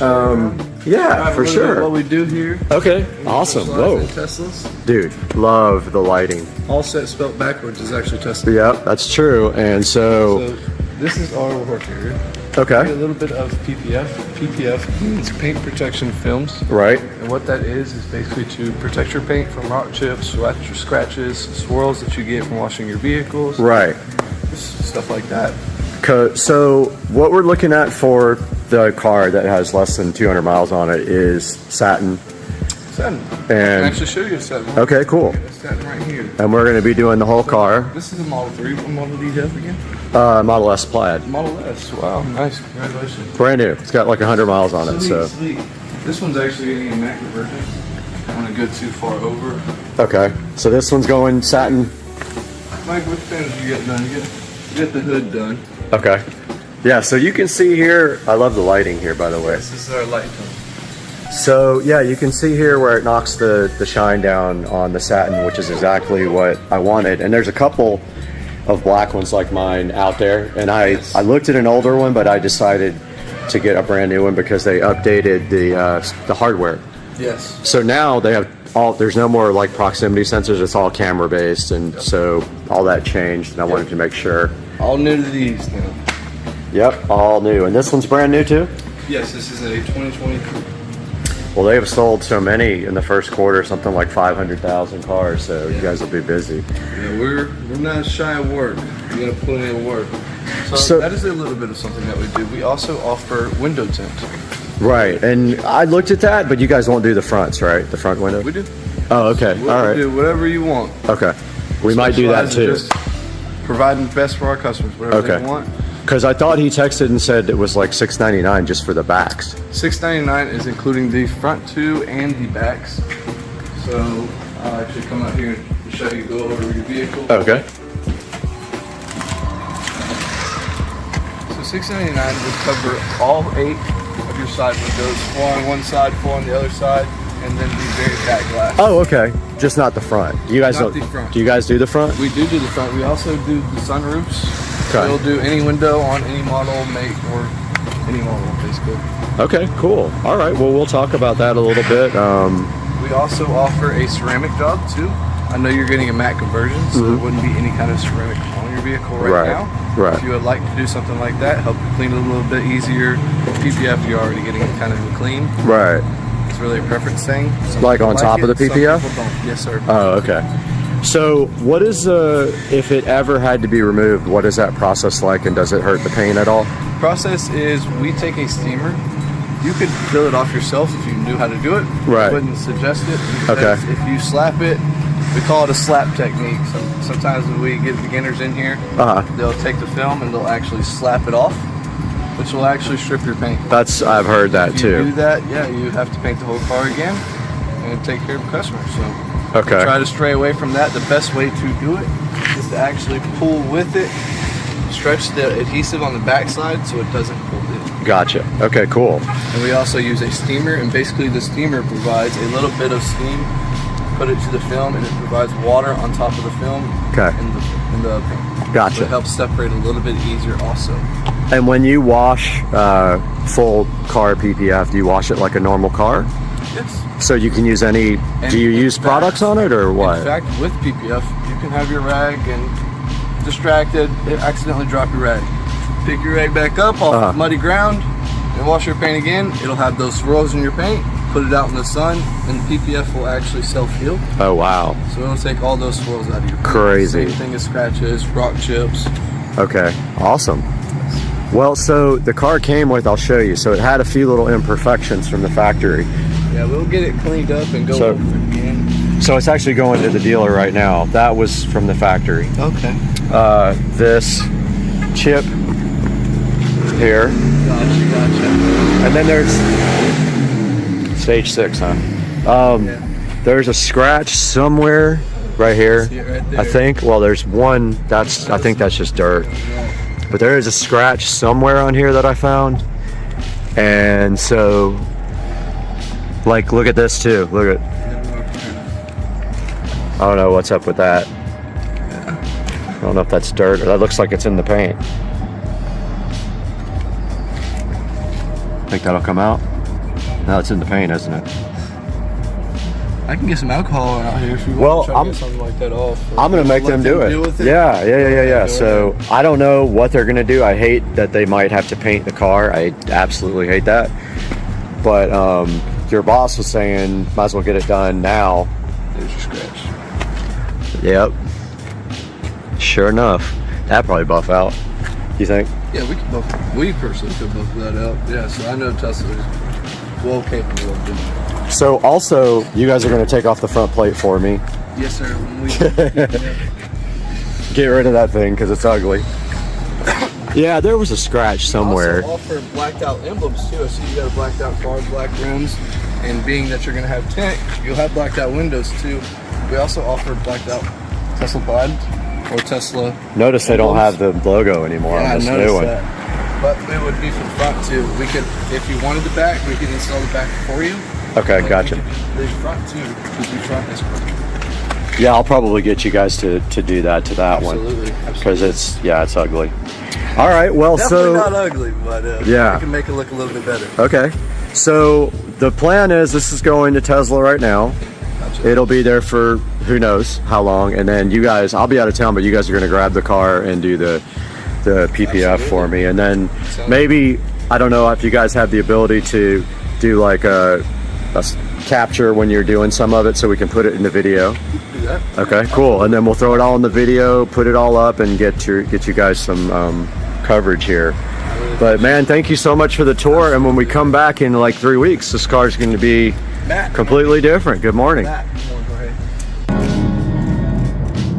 All right, we just left All Set Auto and then the Tesla dealer, and the Tesla dealer cannot take the car until May the 10th, so we have some time to wait before we can actually get anything done to the car. So we will keep you guys updated on what our plan of attack is here momentarily. All right, guys, here we are in the beautiful Supercar Street Racing studio, and right in front of me here we have the All Set Auto website, and you can see right here on the front page of All Set Auto it says, "We don't protect cars, we protect Teslas." So that just goes to show you how well they understand a Tesla vehicle and what they can do to help you and your car from protect your car from paint issues. Now, what we are doing with the brand new 2023 Tesla Model S Plaid that's sitting right over here in the Supercar Street Racing garage is we are doing full PPF film on the car, and it is going to be satin. Now, what does that mean exactly? So the satin PPF is going to give the car the look of a matte black finish, which I absolutely love. I have seen it on pictures and in person, and it looks absolutely fabulous. You know, all my vehicles got to be black with black wheels. I just like that look so much, and I think it's very cool. So looking on the front page here, they have several tabs, and you can take a look at their services. They offer a service where they do both ceramic coating and also the PPF. A lot of people want to do that, so they might do the PPF and then get the ceramic coating done on top of that. I am not getting that done due to the cost involved. I am getting full paint PPF done, and I am getting the windows tinted by them. They also do regular ceramic coating to your car if that's all you want. They do window tint, like I said, they're doing to mine. And then they can also change the color of your car. The owner actually has a Tesla that is changed in color with colored PPF. So if you're interested in a different color on your vehicle, they can definitely hook you up with that as well. Talks a little bit here about the All Set Advantage and what that means. With their innovative products, then their lifetime in-house warranty, so they definitely guarantee their products after you purchase. And they have a partnership with Carfax, so it goes on the Carfax report apparently here, and then down here you will see testimonials from customers that have reported 5 stars on All Set Auto, so that's actually a great thing. And then right here they have this Tesla paint area, so they can protect your paint here with PPF or ceramic coating, and they can fix rock chips, swirls and scratches, water spots, and things like that. You'll have to give them a call for specifics because I have not consulted with them on this part, so I don't know what they offer there, but give them a ring. And right here, right now, on the contact area, you can see that there is a contact right here, and that one is actually the wrong area, so that is for Dallas. Let's go back to, we for some reason are in the Dallas one when we should be in the Jacksonville, and there is the contact for the Jacksonville office there, 888-352-5738, and they are at 5105 Phillips Highway, and they are about 3 miles away from the actual Tesla dealership. Looks like both of the websites are basically identical besides a contact, but do not contact Dallas unless you're in Dallas. Contact the Jacksonville office if you're local, or get the office nearest you, but please work with Jacksonville if you can. They are helping me out, and we are doing a collaboration on this, and hopefully once they get done with the wonderful work on the Tesla, we will have a nice video of them doing the work, which we can then put up on the channel. Guys, thank you so much for watching the video. I can't wait to see you next time in a couple of weeks when we get this done, and we'll see you guys soon.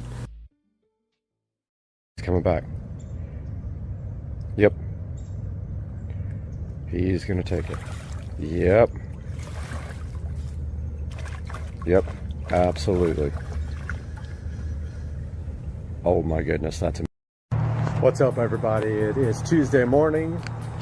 I'm over here at S&S Custom Exhaust, waiting for these guys to get here. Gonna get some brakes put on finally. Gonna get some lowering links put on. That's gonna be awesome. Wheels and tires will be here on Friday probably. I'll give you some more updates on this later. Wait for these guys to get here. Come on, bro. Let me in. Just picked up the car from S&S Exhaust. And first impressions are, I actually watched the technician drive the car, and they are extremely noisy at first. So you can expect them to be squeaky and noisy when you first get them. They do take some bedding in. Gonna take quite a few really hard stops from like 80 to 20 or 60 to 20 to get that pad worn in. I did call the manufacturer and verify that. So don't be surprised if when you first get these rotors, they are pretty noisy. When I get back to the house, I'll shoot some pictures of the rotors on the car. on the way home in the process of bedding these new rotors and pads in. It's going to take probably good 10 or 15 stops from 80 to 20 to get the pads and rotors nicely bedded in. So after that point, later down the road, maybe 1,000 miles or so, I'm going to make another video and do a review of how these things are holding up. But already the car feels so much better than before. The factory rotors were warped, and when you tried to stop from high speed, it would vibrate your face off. And even at low speed, you could feel like a slight shuddering in the brakes. Back at home, take a look at the factory. These are the factory links that were replaced by the lowering links. That's all they are. There's the key for a size comparison. They're tiny. Walk out here, take a look at the car. So the car is now 1 inch lower with the lowering links. Keep in mind that the wheels that are going on this car are going to be 20-inch wheels. So that wheel well is going to be 1 inch more filled. So, yeah. So, I'm gonna switch I'll grab a light real quick.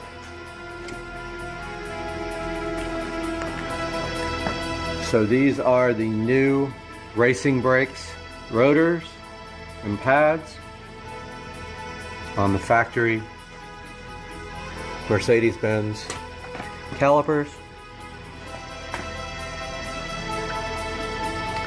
There's a little RB logo right there. I was on the phone with these guys today a couple of times, back and forth. They were very cooperative, great customer service.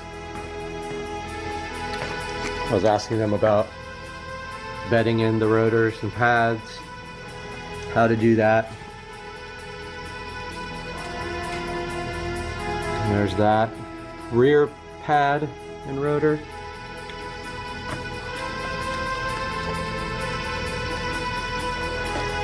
So once I put a few thousand miles on these, I'll be able to report back and let you know exactly what I think about these things. So, like I said, I did order wheels and tires. I'm not going to reveal which wheels I got yet, but I will reveal that they are matte black.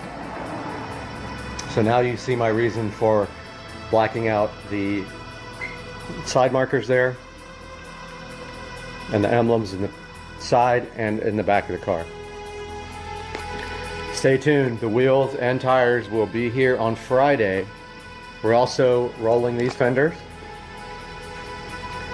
because the new tires are 305s. These are 285s. Putting some more meat back here. Deal with that 850 plus foot-pounds of torque this car generates. So we will see you on Friday unless something develops between now and then. Have a good one, guys. Happy Friday, everybody. Brad from Supercar Street Racing. It's pretty dreary out here in Florida, but going to take a few minutes today to show you how you don't ever have to wash your car again. It's not a joke. It's not clickbait. It's for real. Well, you might have to wash it one time, but after that, if you're careful, you'll never have to wash it again. Maybe just polish it and wax it, interior to detail. I'm going to show you how to do that starting right now. So we are out here in the garage. Had to pause the crazy laundry. But I'm going to show you everything you need to detail your car. We're going to do this one.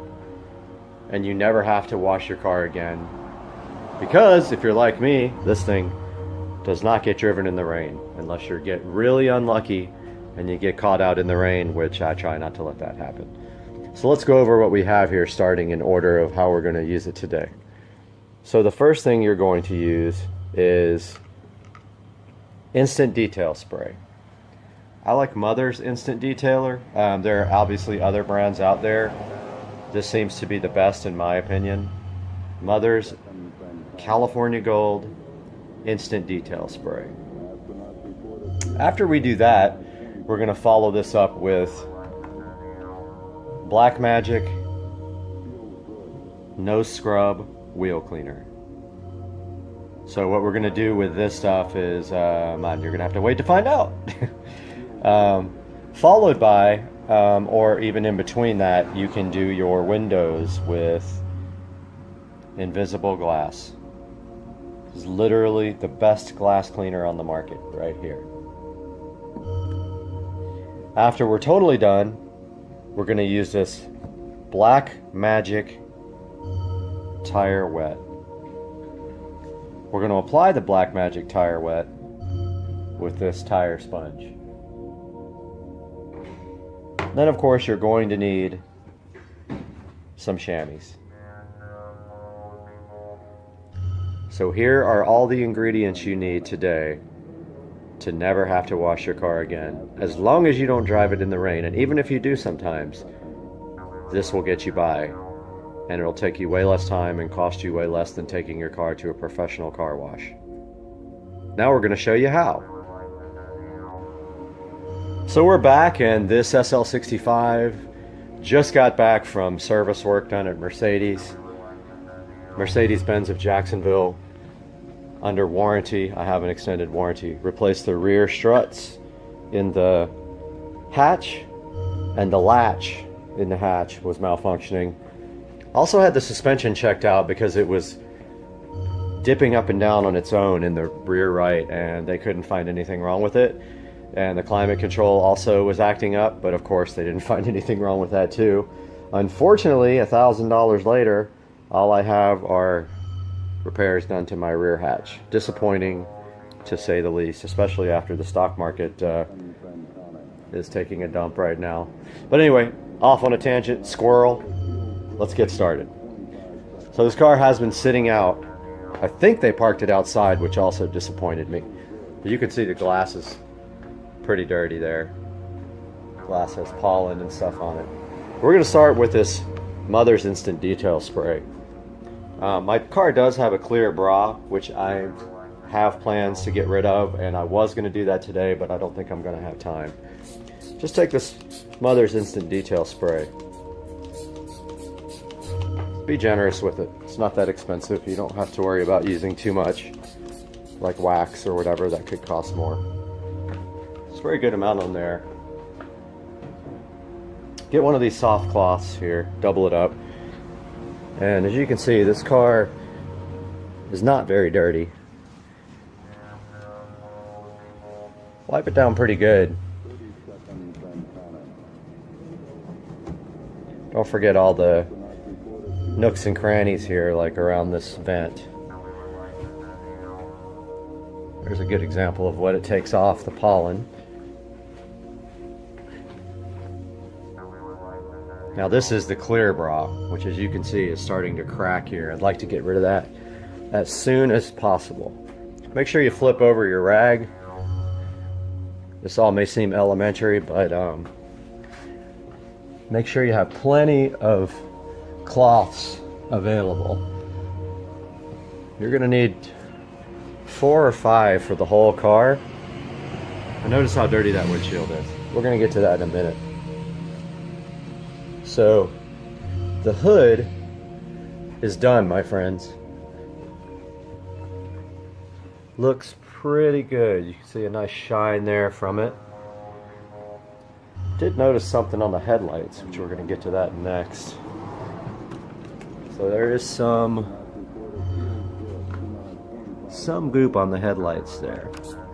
See if I can get that off without polishing them.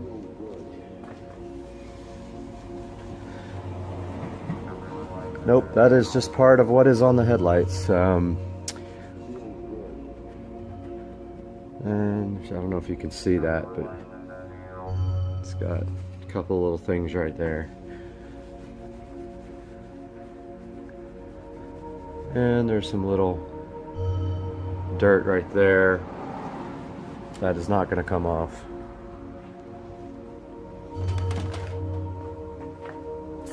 Do the same thing with the front.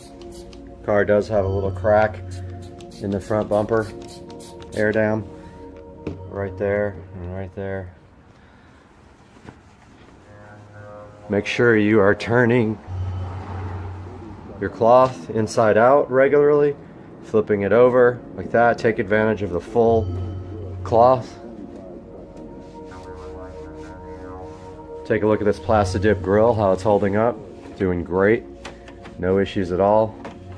Still loose as hell though. I need to get that fixed. Got the fog lights down here, the black part of the grill. Really kind of annoys me. Every little thing that's not perfect on this car drives me insane. It's OCD.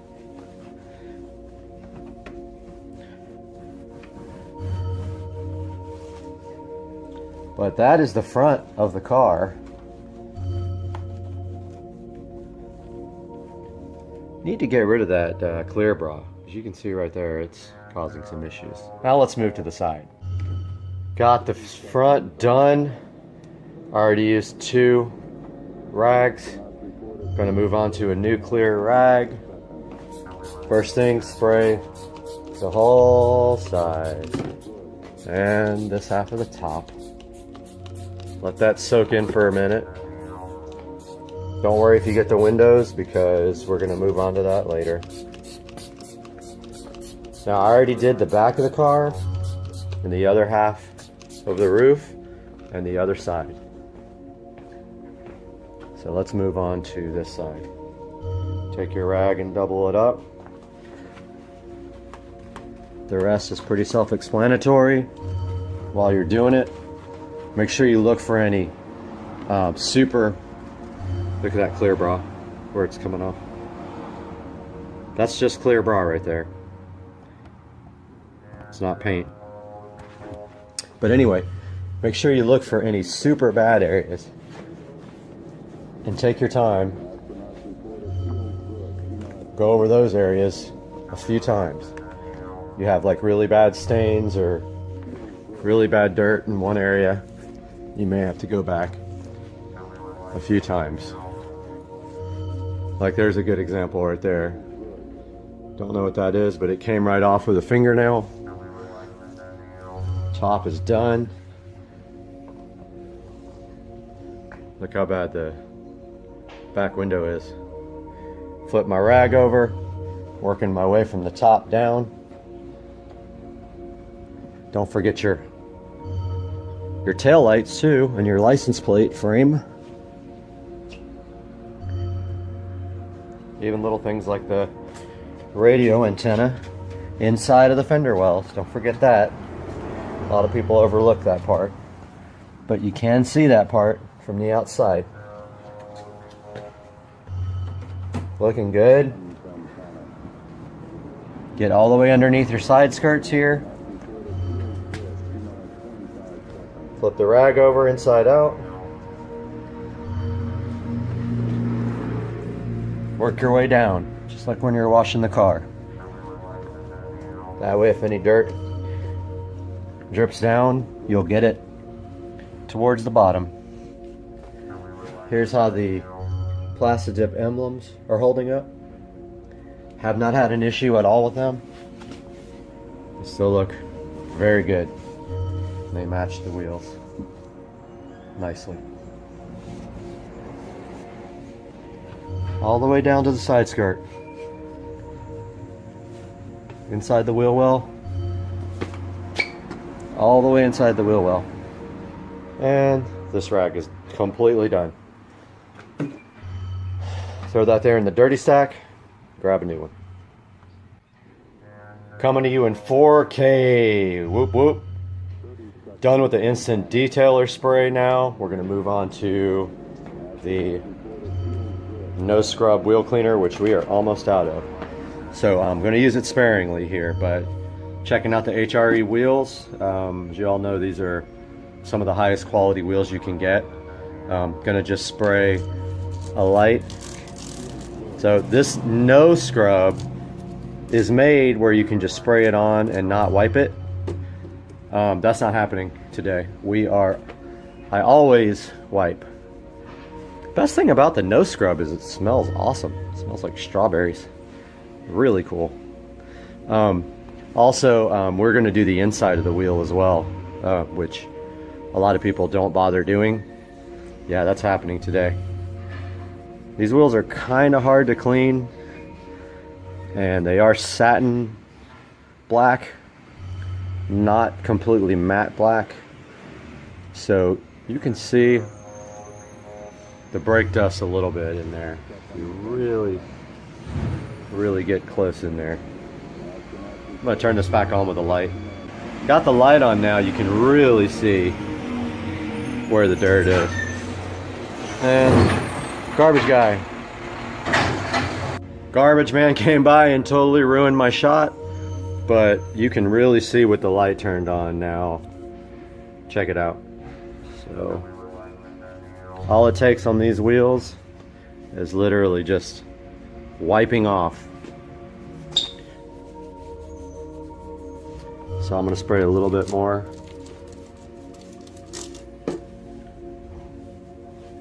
Now you can actually see now the inside of the wheels, and I am going to clean the insides. These wheels take a little bit of time, but totally worth it. I can tell that they drove my car at Mercedes. Question is, did they joyride in it? I guess we'll never know unless I get a dash cam. But that's how you do it. And then I'm going to show you the inside of the wheels.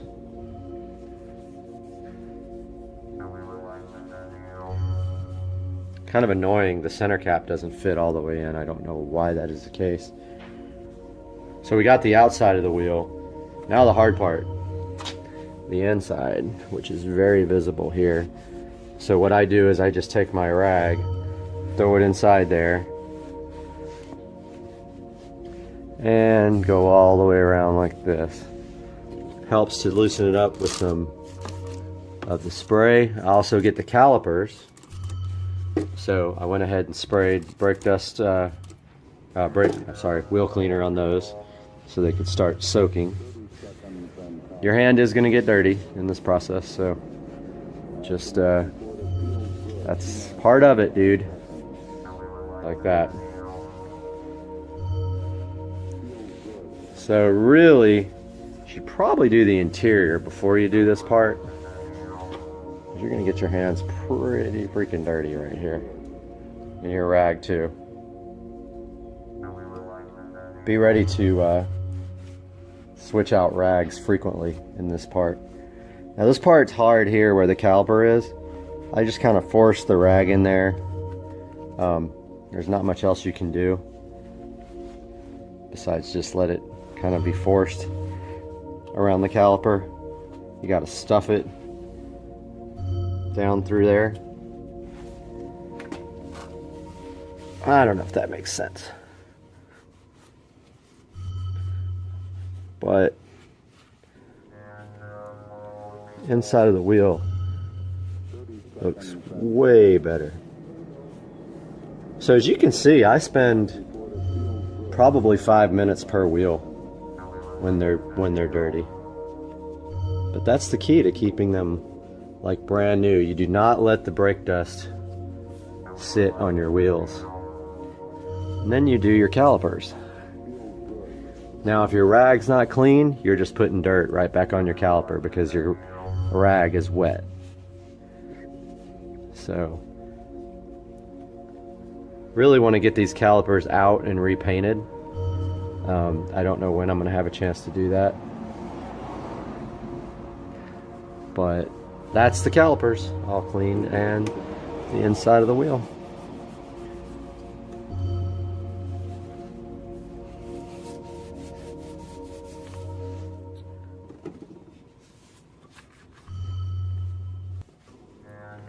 Don't forget your bolt holes.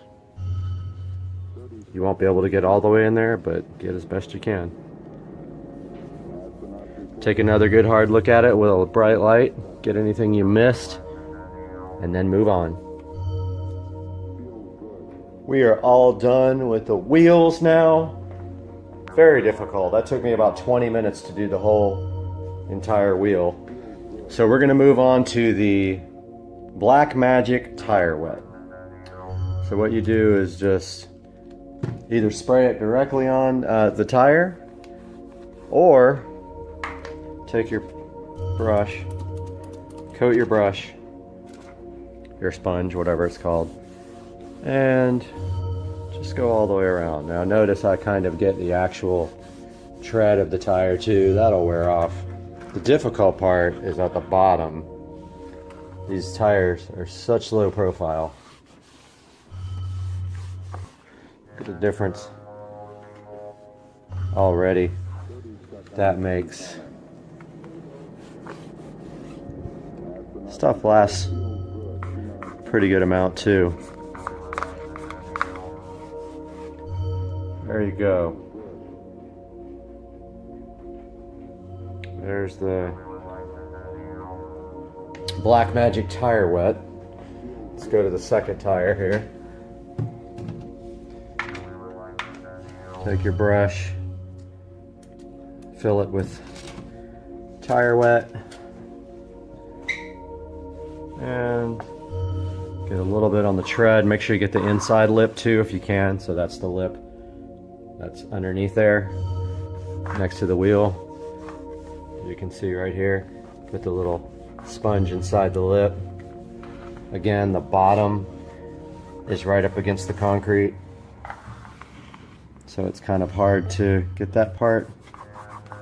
I'm noticing a little bit of leftover dirt on this wheel too, so I'm gonna come back and get that part. Now let's move on to the next one.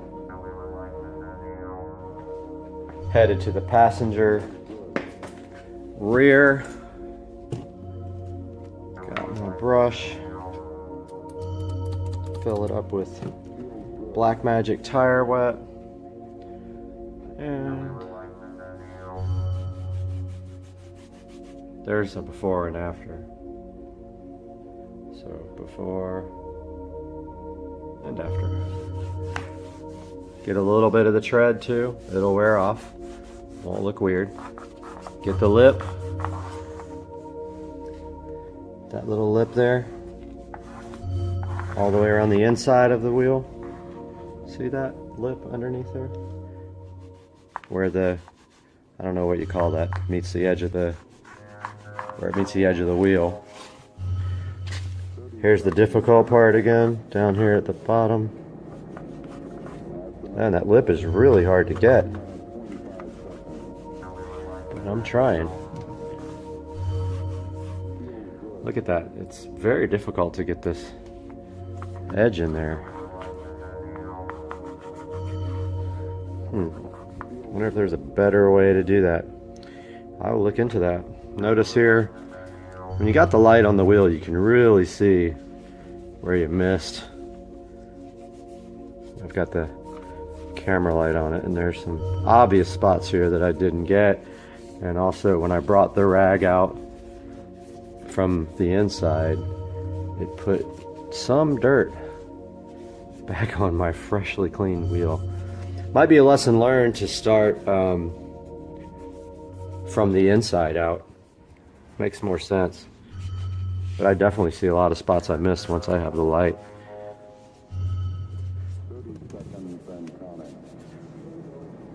Yeah, see, it's like it shows every little thing. Yep, this dirt definitely came from the inside of the wheel. It's like sand. All right, moving on. Got the fourth wheel done. So this is the passenger side front. And now taking a look with the light, which I've never used the light to do this. Actually a good idea.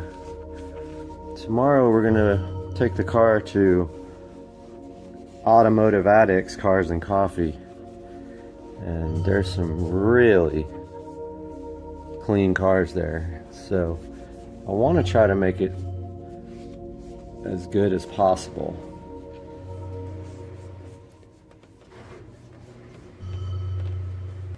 And the light really shows what I missed here. That is much better. I always forget the face here. I don't know why. Get the actual face of all the spokes. Don't forget that.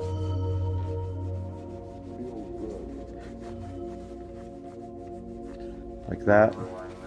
The very tops, I mean. You know, this part. I really overlooked that on all the wheels. So I'm going to go back and do that now. Got a crazy pile of dirty rags here. The only thing left now is the glass. So I'm going to go ahead and tell you now, forget about Windex, okay? For your car, don't use Windex. Go to the auto parts store, spend the money on invisible glass. It does exactly what the name says. Grab a couple of your chamois. I've got one here that's a little bit rougher. I use that for scrubbing. These windshield wipers do not like to come up, so that part has to be done by hand, but just put a nice coat of that on there, just like that. Don't put the metal can on your actual car, that's plastic. Take your scrubber to it. This windshield is, I think, the dirtiest I've ever seen it, except when I bought the car and drove it back from New Jersey. Give that a good scrub, lift up the windshield wiper here, get all the way down.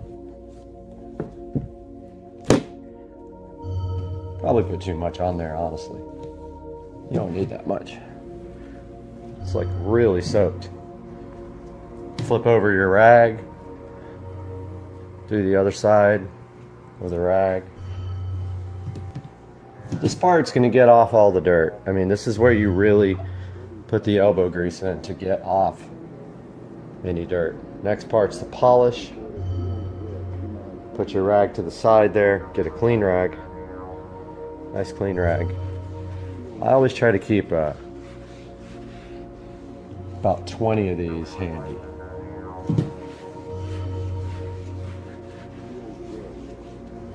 Make sure your rag doesn't have anything on it. If it does, it's going to leave a coating on the windshield. Flip that rag over a lot. Now, if you see any streaks, if this doesn't get it, you're going to have to go back and do it again. I'm sorry, people. That's what happens. Now, those little things left are pits in the windshield. And I do have this amazing crack in the windshield. Now, the reason that did not get fixed, when I bought the car, the gentleman who had it was a stickler about original, and it had the AMG sticker on it from the person who, oh, sorry about that, a little reminder going off in the background.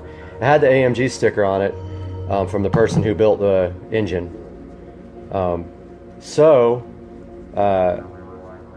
The person who I bought the car from did not want to replace the windshield. He was that.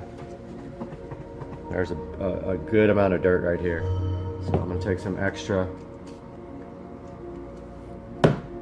invisible glass.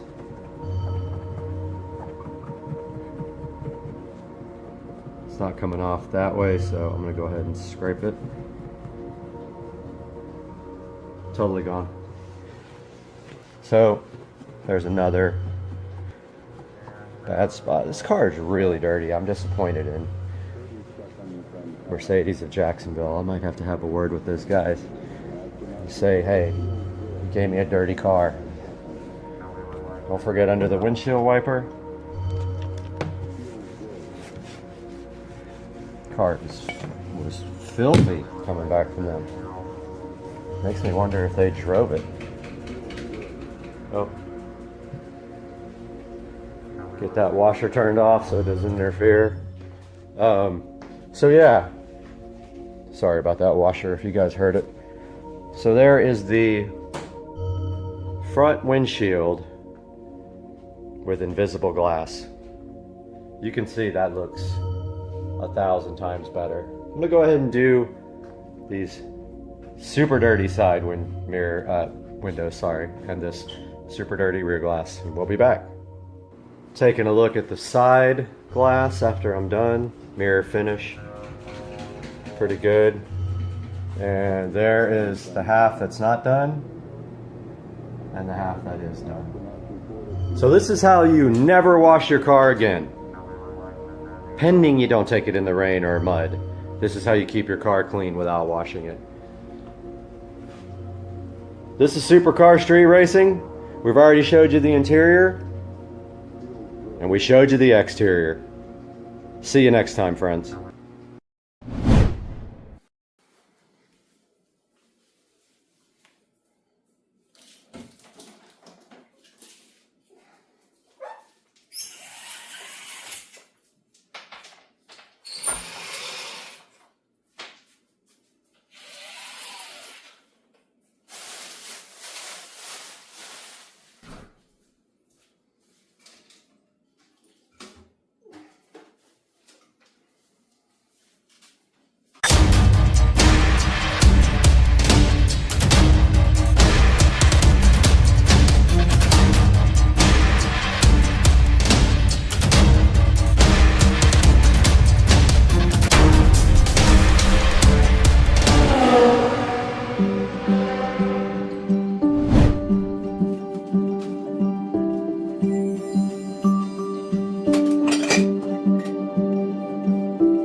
Now we were successfully able to get everything off the walls. I just need to move this guitar out of the way. Other than that, we got everything out of the kitchen and everything off the walls. The only thing I didn't really do was pull this out all the way. I'm waiting to see how much of this I need to get out of here so they can paint behind it. The subwoofer's kind of in the way back there. So now we're just waiting for the painters to get here at 9:30. Whatever I need to do, I can probably do then. And my thing fell off the stove. I got to recover that. We'll update you guys when they get here.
All right, we are back in the Supercar Street Racing kitchen, and I wanted to give you guys a little tour. We did jump around a little bit on the video because I didn't have the wine fridge at the beginning, but let me show you the kitchen now. Now the kitchen was painted all white. The ceiling was painted white as well, all the way out to the living room out there because the ceiling is one piece.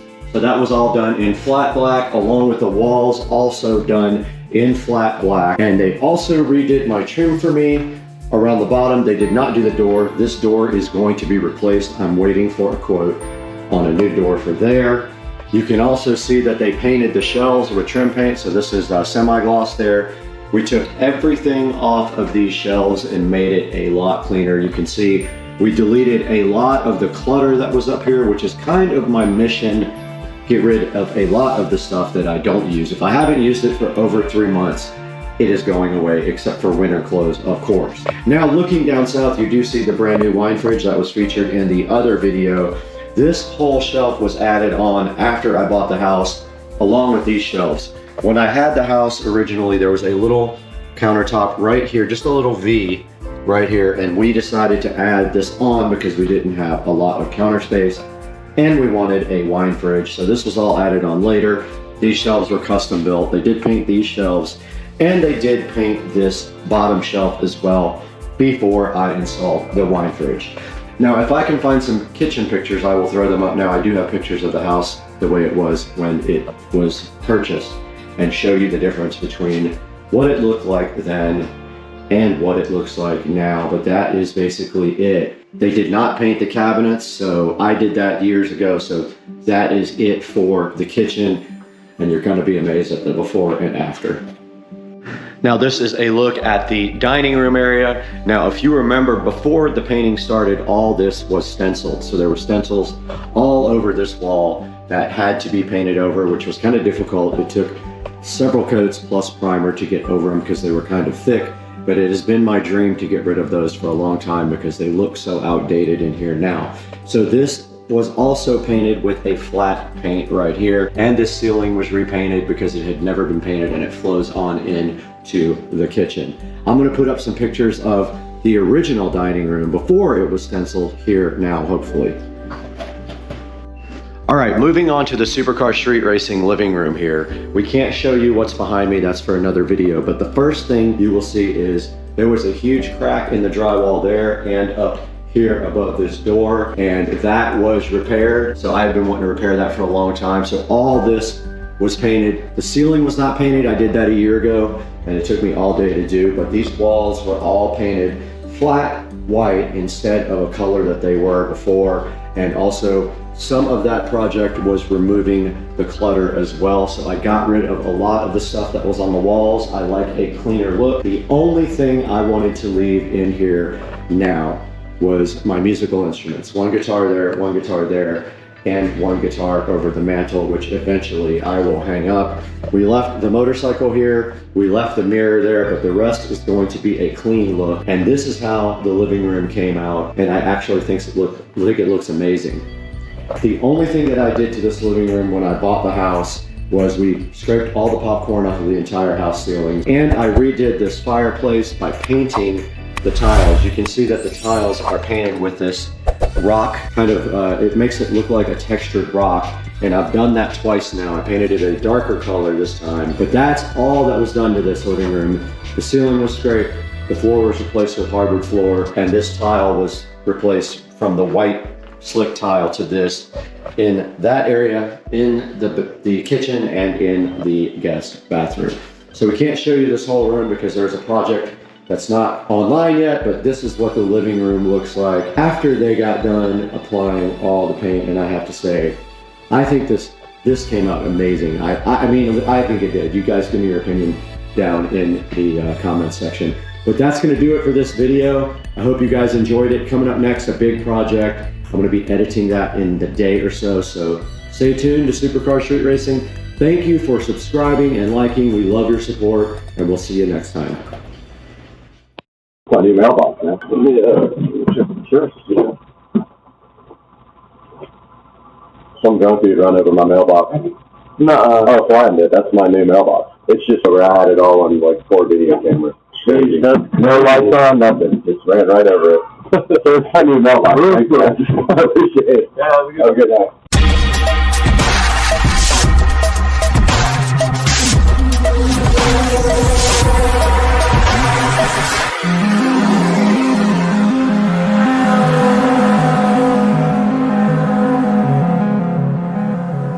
We're back here in the SCSR compound, and as you guys just saw, the FedEx guy saved my life and delivered this lovely package to us so we can get a new mailbox put in. So this is the customizable mailbox from Amazon. There'll be a link in the description to this guy. Looks like it kind of halfway is opened up, but I'm sure it's fine. Now we're gonna take a look at this today, guys, on Supercar Street Racing, because this is going to have to go in as my new mailbox since the other one got destroyed by a drunk person. That video is available, and I will put a link to that also in the description, but let's get started with this guy right now. This mailbox is over $200 on Amazon, so the reason that it is so much is because it is customizable, and it does have supposedly my address on it. And I'll go ahead and dox myself, but it does have my address on it somewhere. Unfortunately, it's not there. Can't put the address on the screen, but it's probably going to end up there anyway because I can't actually hide it the entire time we're doing the project. So this is the Elite from Architectural Mailboxes, and it is black galvanized steel, and I think that's going to look cool. And somewhere there is a sign that hangs on the bottom of this nice post that is going to have the address on it. If you guys want to stalk me, feel free. Honestly, don't care at this point, but yeah, maybe it'll be a welcome addition. So this is the architectural mailbox that is going outside to replace the old one. We will have to figure out getting some concrete in this thing, and I have kind of a little project teaser planned here for this guy that I'm thinking will be a cool video. But yeah, the next step is to get this guy out. This box has the Architectural Mailboxes Elite galvanized steel mailbox inside of it. And I had a plan to open it right in front of you, but of course, I've got the selfie stick here. So there is the mailbox itself, looking so fly.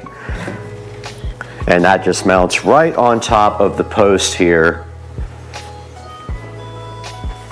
And I'm assuming screws right into the post. You can see this has the screw holes in it already. And I already gave up my address there on the screen, so I'm not that worried about it. But here is the mailbox. And I'm sure it has all of the accessories needed to mount it.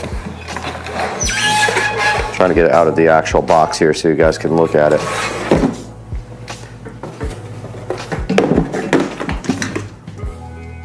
And there it actually is in its entire glory, and it did come damaged. There is a little dent right there. It's actually a little like metal thing. I'm not that worried about it though. Honestly, it's whatever. It's towards the back. And that's what the thing looks like in its glory, sitting there in the Supercar Street Racing living room next to the Shamar Bridges mini bike. And then in here, there's some other stuff inside this box. I don't know what it's in. Okay, it says the base on it. So, sitting here filming my address the whole time. There's another box right here, not sure what's in it. Let's go ahead and grab the SCSR official box opener, which is a steak knife,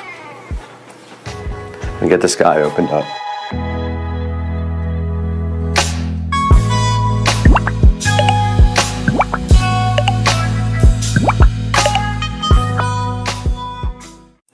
Took a look at the instruction manual here. This mailbox has to be 41 to 45 inches off the ground. So think about that. That is 4 feet maximum off the ground, and this post has got to be, well actually let's grab our tape measure and measure it. All right guys, how long is this post? All right, it's only 6 feet. So if we put the mailbox 4 feet off the ground, we have to go 2 feet deep or chop the post. So we'll figure that out once we get outside. We'll go ahead and see how deep our hole is. Our hole is probably 2 feet, which would put this 4 feet off the ground, which is not bad. We could dig a little more out without chopping the post, but I'm really hyped about being able to fill the post up with concrete because people keep running over my mailbox and it sucks.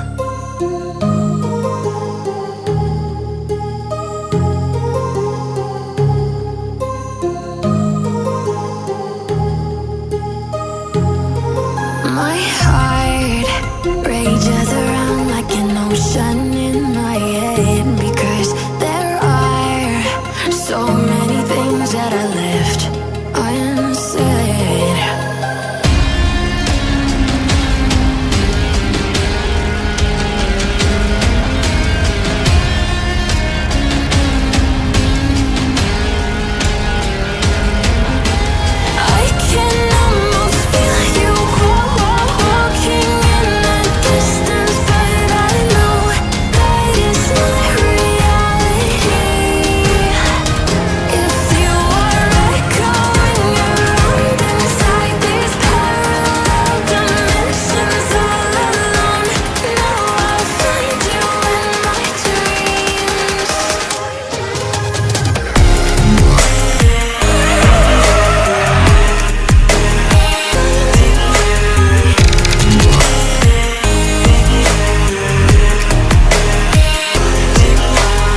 Okay, so they were up here on the very top, and I had to go all the way down here.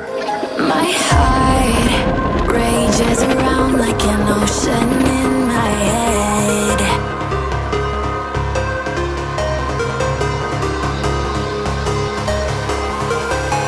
I can almost feel you walking in the distance, but I know that it's not reality. If you are echoing around inside these parallel dimensions all alone, know I'll find you in my dreams.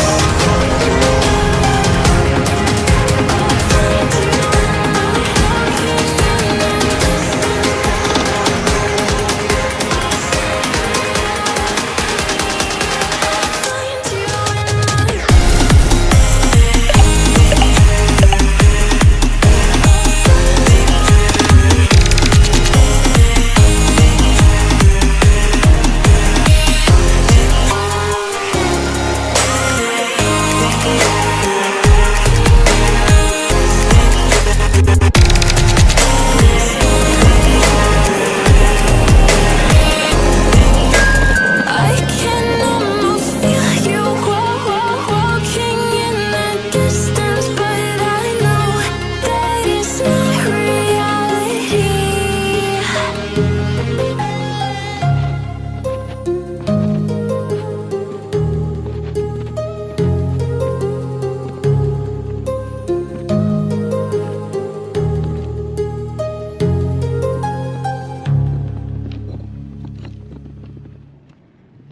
All right, guys, we have our new mailbox here. Someone stole all my pavers last night. Really, really crappy night. So I'm going to be looking for somebody with a intent to cause harm.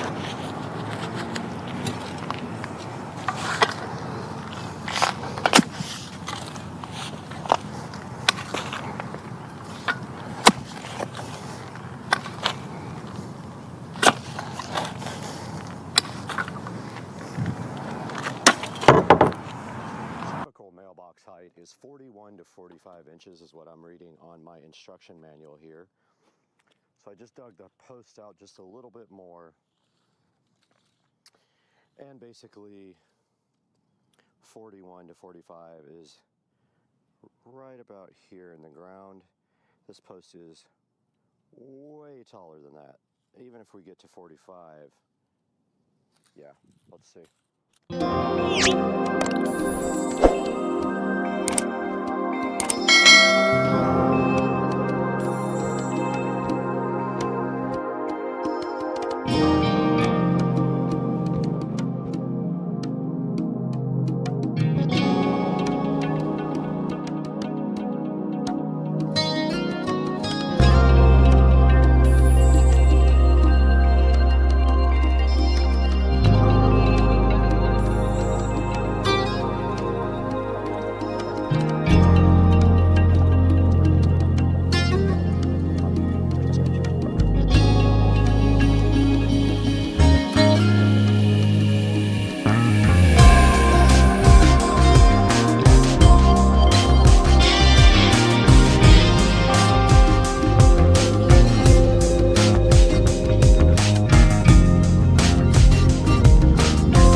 So I'm also going to put some concrete inside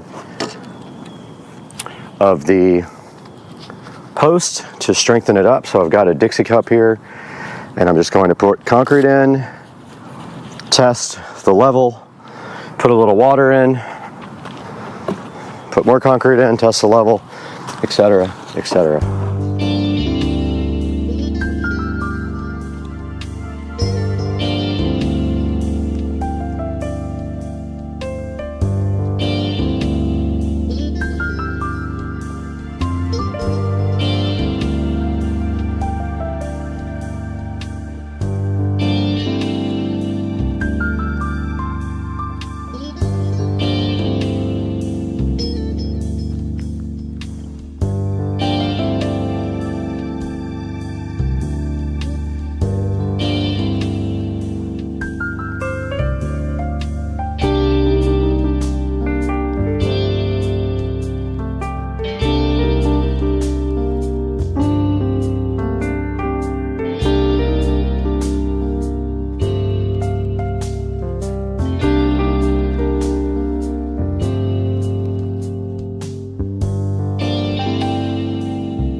Alright guys, we have our mailbox post cemented in, and the next step is to slide in our support rail, just like that. And then there's a key right here.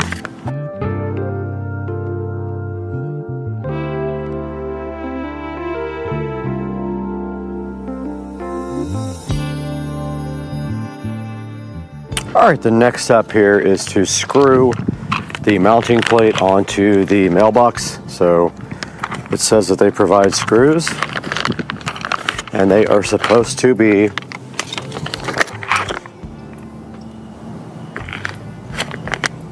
two and a quarter inch stainless steel. Let's see what we got.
Welcome back once again, and you guys saw what happened in the video. We ordered a new custom mailbox from Amazon. We went and got a lot of stuff for that project and the next project, and then we replaced our mailbox. And what you're looking at right here on the screen is that replacement from the Forever Products company. And you saw on the video, like I'll put it in the description, someone ran directly over my mailbox with no headlights on. They swung wide, hit my mailbox, and then took off. And in this video, I went and bought a bunch of pavers to re-landscape the area, and those got stolen on video night before last. So anyway, this is the Forever Products customizable mailbox. It is $209 on Amazon. And what you do is you order it based on your preference for a custom plate, and you can get your number on there, and also if you want your name, you can get that and your actual street. So I got just my street and my number on mine. Now my only complaint about this mailbox is that it has an issue with the sign hooks. The hooks that hold on the sign are too big for the actual holes in the sign, so I bent my sign. I put my hooks in and I bent my sign down to make this thing work.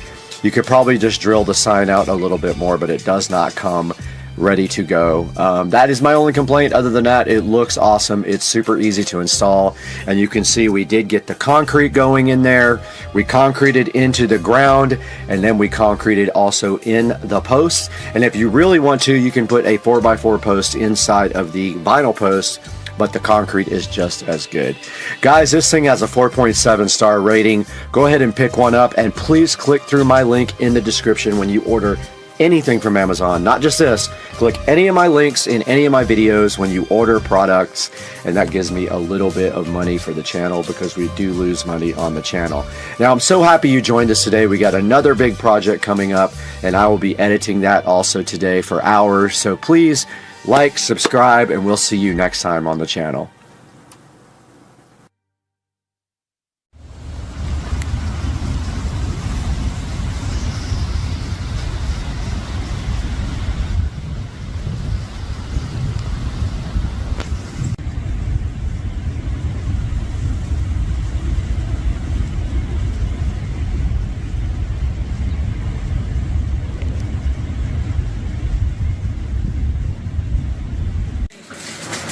All right, we got Rich out here, YouTube star, Cleaning up cars. and we're over at Tina's, and she's giving me this beautiful motorcycle.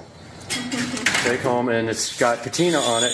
This is on purpose, right? No. I don't know what that is. What is that? Patina. What It's is- just, rust. It's well patinaed. We're gonna take this home and see about maybe getting it running again. Jack for your foot. We got to get this out of here right now.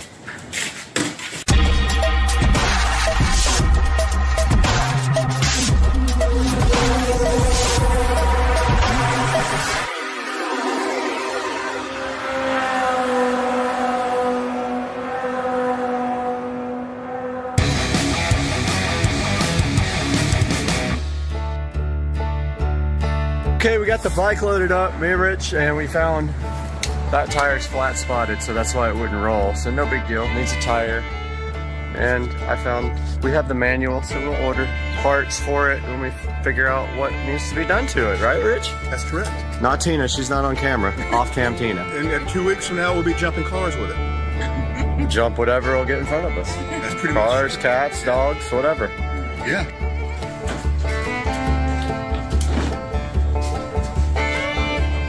Man, feel rich on minimum wage. Love is money.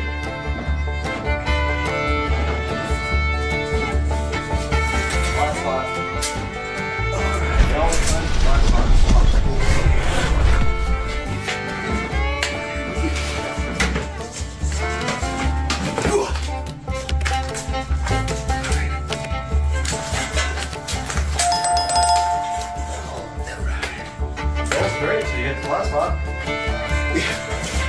Oh, yeah. Maybe. Kind of rolls better if you tilt it. How many years it's been sitting there? It's just.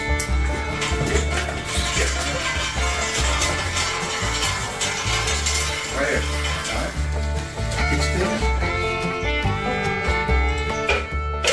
Sweet. Boom! Okay. Mini bike. Awesome. Dude, the mini bike life. Coming over to get some potatoes. All right, we're out here in the garage and Rich is over there doing something to his truck, I think with seafoam. And I'm trying to make him help me, but he's tired, even though I only slept 2 hours. Gotta get the lights going here. Okay, so we got right here a real gas tank. Actually, I'm gonna get the microphone. All right, somebody's coming over. I got my Glock ready, Tech 9. No, so Rich is coming over to help me with this bike first look at. And so we got this, I was telling Rich, so these don't have a real gas tank, so this doesn't come off. Here's the gas tank, here's the choke, here's the fuel cutoff. This is literally... So that's the real gas tank? That's the real gas tank there. That's where you put the seafoam. And so we're gonna go ahead and... That's interesting. Yep. This is totally fake. Totally fake. Wow. And zip tied. There's zip ties right there for something. Okay, so I don't know how to get the... Okay. All right, so here's the first look at the gas tank. Now, all right, so it's got a gasket on the top. Now on the good...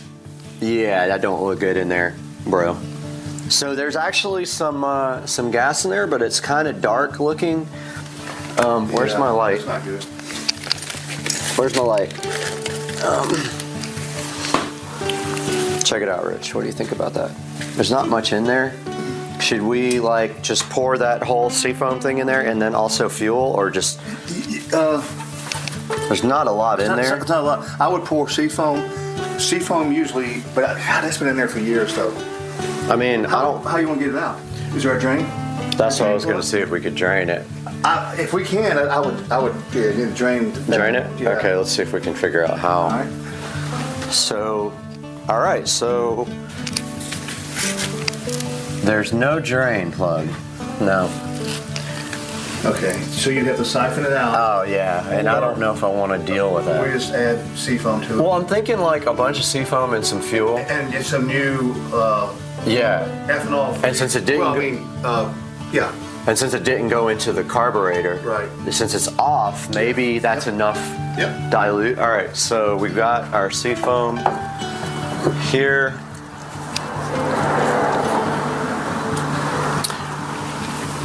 And is that, let me see that. There might be something in that tank. Oh, that's the float.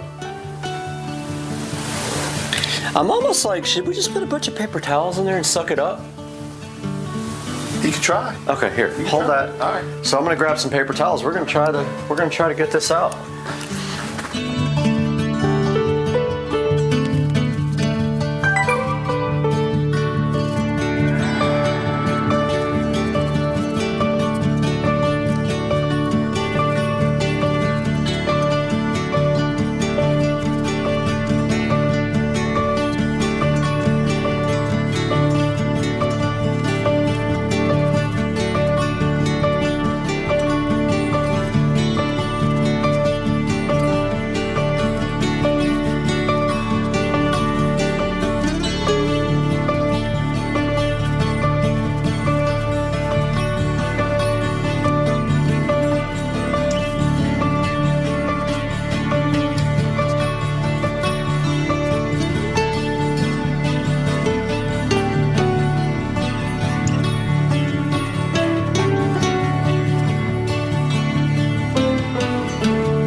All right, we got a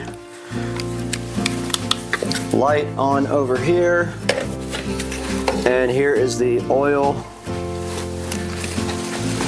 Okay, so this looks like the oil dipstick, and that might be the, it might be the drain. Oh. You gonna get a wrench? Oh, you got Nope, it came out. Not too bad for probably 10 or 12 years. Right? It's got oil in it, dude, and it doesn't look bad. It actually doesn't look bad. It's not dark at all. So I'm gonna stay with that for now, but I'll change it after I figure out how, because I think, yeah, this has got to be the oil, oil bung. And we probably should, well, that looks jacked. Look at that. It's bent. Yeah. That looks fucked. That might need to be replaced. It's like it's curved that way. You see what I'm saying? Yeah, that's... Yeah. So it doesn't have gears. So it's got one of those clutches that just works when you give it the gas and then it lets off. So where is the air box? We gotta take the air box off and clean it, and then put starter fluid in the air box before we can take naps. So that looks like the air box right there, carburetor. Let me zoom in closer on this guy right there. So we've got a wing nut up here. Did the seat pop up? Comes off a little, no. Does not pop up. But we got a wing nut on the air cleaner here. What we'll do is we'll take the air cleaner off completely. It's definitely rusty. I have to, it's seen better days for sure. Okay. It's fucked. I know. Air cleaner doesn't look bad either, honestly. How the hell are you supposed to get it off? I know it's... Oh, just like that. I'm gonna leave it like that and then just hit it with some starter fluid.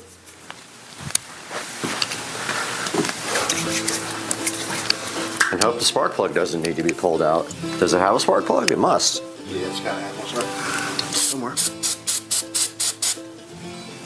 All right, so fuel. So this is a fuel switch, so fuel on. This is a choke.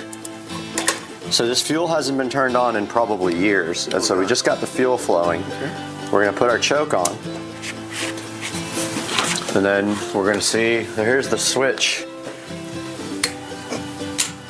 I don't know which way is run and which way is stop. I can't read that. Off, on, okay. So this is run. So you go forward here on the handlebars for run. So we got it on run. I don't see a spark plug. That's what I'm saying, I wonder. All right, so we found that the sprocket nut, these nuts, was loose. That's why the rear tires weren't moving. This was so loose that basically this was spinning, but this couldn't do anything. So we got some jack stands here. We got to find the right socket for this guy.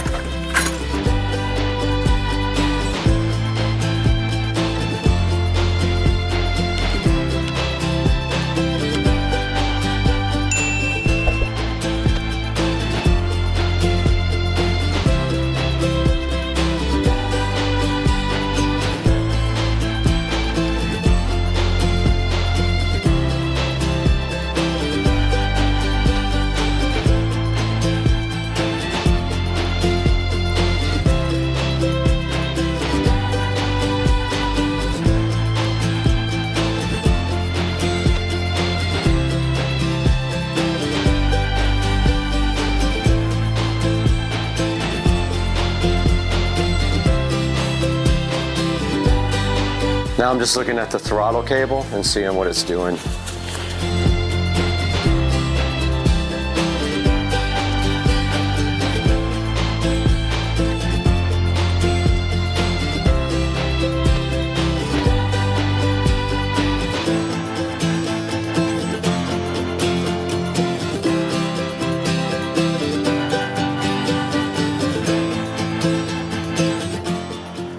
right, so the verdict is that the throttle cable does not work. It is not doing anything and the bike is stuck on wide open.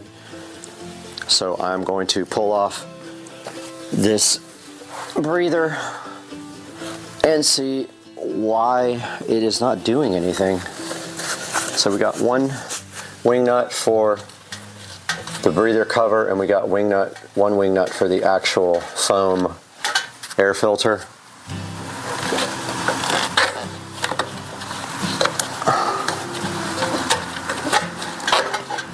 Air filter's off. Yeah, I'm gonna end up having to take the seat off, but this does nothing. Well, it's not connected to the carburetor anymore. I don't know how that's supposed to do anything. Throttle cable works to there, but that's all it does. Yeah, we gotta take the seat off. And change shoes. We're ruining our good shoes here. Hey, and welcome back to Supercar Street Racing for another episode. And today, we are taking a look at my finished 72-volt lithium-ion AC golf cart conversion. Everything is completely finished, so today, we're going to show you this on Supercar Street Racing.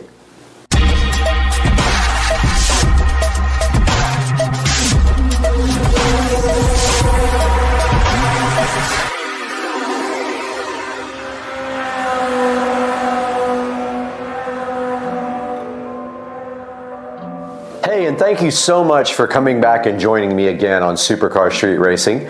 My name is Brad, and my channel is all about doing things around this house, working on cars, motorcycles, golf carts, anything related to power sports. We're all about it at Supercar Street Racing. And today, we're taking a look at the lithium-ion club car precedent 72-volt and AC motor conversion. What we're gonna do next is we're gonna go take a look right out in the garage, have a look directly at the golf cart, and see everything that was done to the cart. When we're done with that, we're gonna come right back in here and we're gonna break down all the costs on what it took to build this golf cart, and then you can decide was it worth it or not, and you can let me know down in the comments section. But please like and subscribe, it helps me out a lot. Now let's get out into the garage. We are out here in the Supercar Street Racing amazing garage, and right in front of me we have the 2014 club car precedent. Looking oh so Darth Vader-y and good. And we're going to show you today exactly what is done to the body of the golf cart first. So the first thing that I did to the golf cart, and not in any particular order, was start the process of blacking out the cart. Now I have had mixed results with that, and we'll discuss that in everything that I like and hate about my golf cart conversion project. But for now, the things that you need to know are that this cart was white, and we have since made this thing a matte black using a combination of Plastidip and flat black paint. Now there are some slight issues with it. For instance, by the seat, this gets rubbed off and there's no way to keep it good. I'm looking for a way to do that without repainting the whole cart. We're constantly touching up that part because when you raise the seat up, it wants to go and scrape off the Plastidip. So that is not ideal.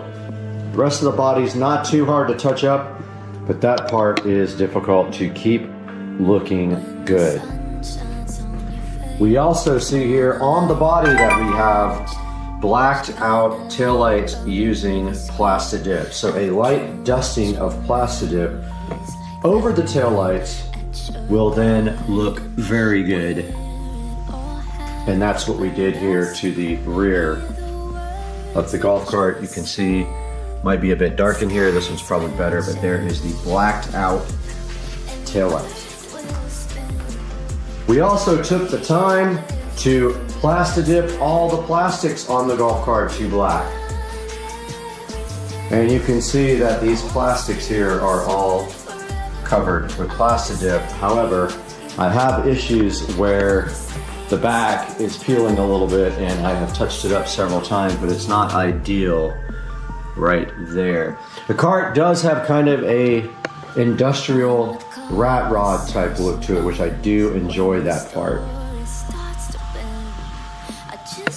We did not have to do anything else to the body except to the roof. The cart came with a white roof. We did source a brand new black roof and remove the white roof in place of this black roof. Moving forward, there are a couple of other things actually related to the appearance of the cart. We also did the carbon fiber seat rails, which that one over there is wanting to come off, so I have to figure out a way to secure it a little bit better. But those are the carbon fiber seat rails for the cart. They're pressed right on over the old seat rails. And the next item is the carbon fiber look-alike steering wheel. It of course is not real carbon fiber. I could not find one that was real. But that is the carbon fiber look-alike steering wheel for the Club Car Precedent. And moving forward to the next mod for the exterior. There are more than I originally thought. We have the carbon fiber dashboard looking all so amazing. This was probably one of the more expensive parts. The dashboard is one part, and the ring that goes on the top of the dashboard there is a completely different part. So there is the dashboard, and the dashboard has cup holders up there. It has a pocket down here, which we have now put our Eco battery charging monitor on there, and it has places for 6.5-inch speakers. And the trim ring on top is separate, and it rounds out the look of the carbon fiber dash for the Club Car Precedent. Moving downwards, we have the Extreme Matte in black with a silver stripe. These guys are laser cut, and this one fit perfectly. Very easy to install. You literally just take your old mat out. It fits right around your pedals right here, and you can see it fits perfectly up against the factory plastics there. So that is the Extreme Matte. And that is going to wrap up mostly everything else is related to stereo equipment as far as external modifications go, because the seat was already on the cart, this nice looking seat. And it says that it is a Challenger HD seat.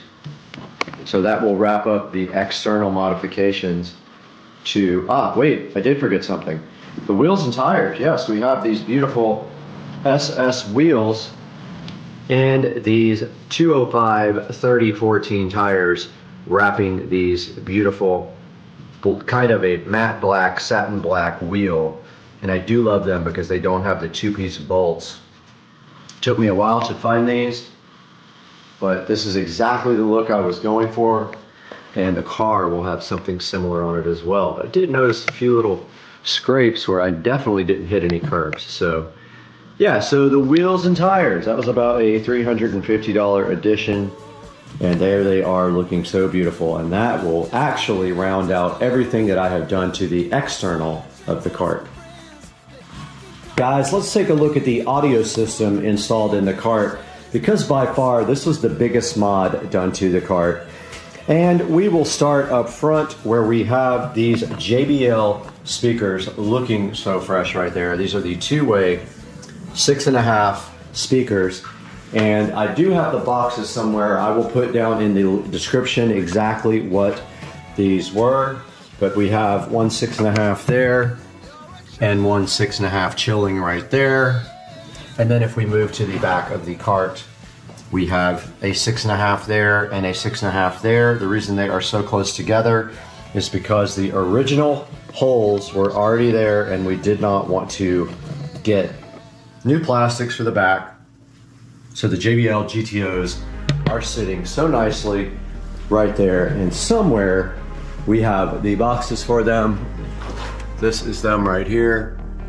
The Stadium GTO 620 by JBL is what is currently installed in the golf cart. And moving to the center of the dash, we see this lovely Samsung tablet. Now this tablet is a, I think it's an A7 Lite is what it's called. We are using that for Bluetooth, and if you see right here, right now, we are able to use the Navitas dashboard, although it wants to be in a different orientation when it comes up usually. But this allows us to connect directly to the controller, right there.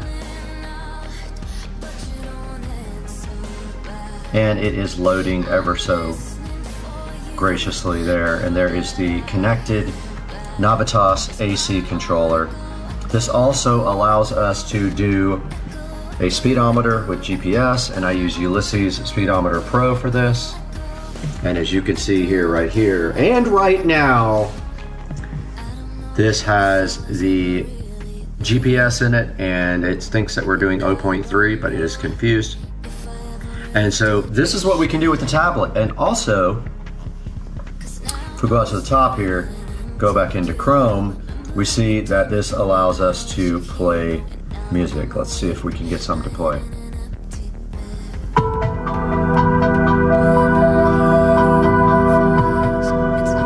And there's the volume control, and this is of course royalty-free music.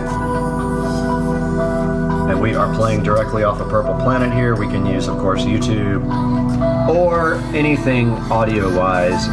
And that is feeding Bluetooth back to the rear, which we will show you here momentarily. Let's turn this music off now. And now moving down the front of the cart, we see a USB charger there that actually is hooked directly up to 72 volts. And it is showing 7.3, but I think that means 73 volts. It is not designed for 72 volts, therefore it does not know. But it does actually work. And then right next to it, we have one that is connected to 12 volts. It is currently turned off. It has a button on it to turn it on. And then down below that, we have the Eco battery display, which shows that the battery is at 98% and giving us 72.9 volts, which kind of equals 73 right there. And that is a look at the dashboard for the cart, for the audio system. And now let's move towards the rear where all of the fun is happening. All right, guys, welcome back. And now we are taking a look at what is in the rear of the golf cart. This is the business end of the golf cart. Most of the audio equipment is sitting right back here. And so we have a light to kind of assist us. And the first thing we see on this side is a inverter. Now this inverter takes the standard 12 volts from the voltage reducer and puts that down to, actually increases the voltage to 110 for regular standard outlets, and also has a USB outlet as well. So that is the nice voltage inverter right there, which needs to be cleaned off. It's kind of dirty. Moving next to that, and on the top, we can see the power amplifier there, and that is a 5-channel amp, and it provides channels to all four, power to all 4 channels for the audio system, and then also the subwoofer. And then moving over next to that, we have the Epicenter EP1600X. It is a Blaupunkt copy of the Epicenter, and that allows bass control and also enhanced low frequency synthesis of bass. The control for that is actually right there, and I had a custom plate made that says minimum maximum epicenter level, and I moved the control and the LED up to the top right there that you can see. Next to that, we do have another charger hooked up to 12 volts, and it is supposed to be a quick charger, but it does not quick charge. I found out pretty quickly. Now moving over to the rest of the audio system on the back seat, we do have our Bluetooth adapter, and it is a, okay, you can see it right there, Elecan. It's on the side right there. And that is what actually provides audio from the tablet or a phone if you have a phone. And then it is split out of there and fed to the amplifiers in the epicenter. Just a standard Bluetooth adapter receiver. And moving towards this side, we have an inline fuse for the 12 volt system. It's a relay fuse, so you don't have to ever replace a fuse if something goes out. And then right below that, we have our voltage reducer.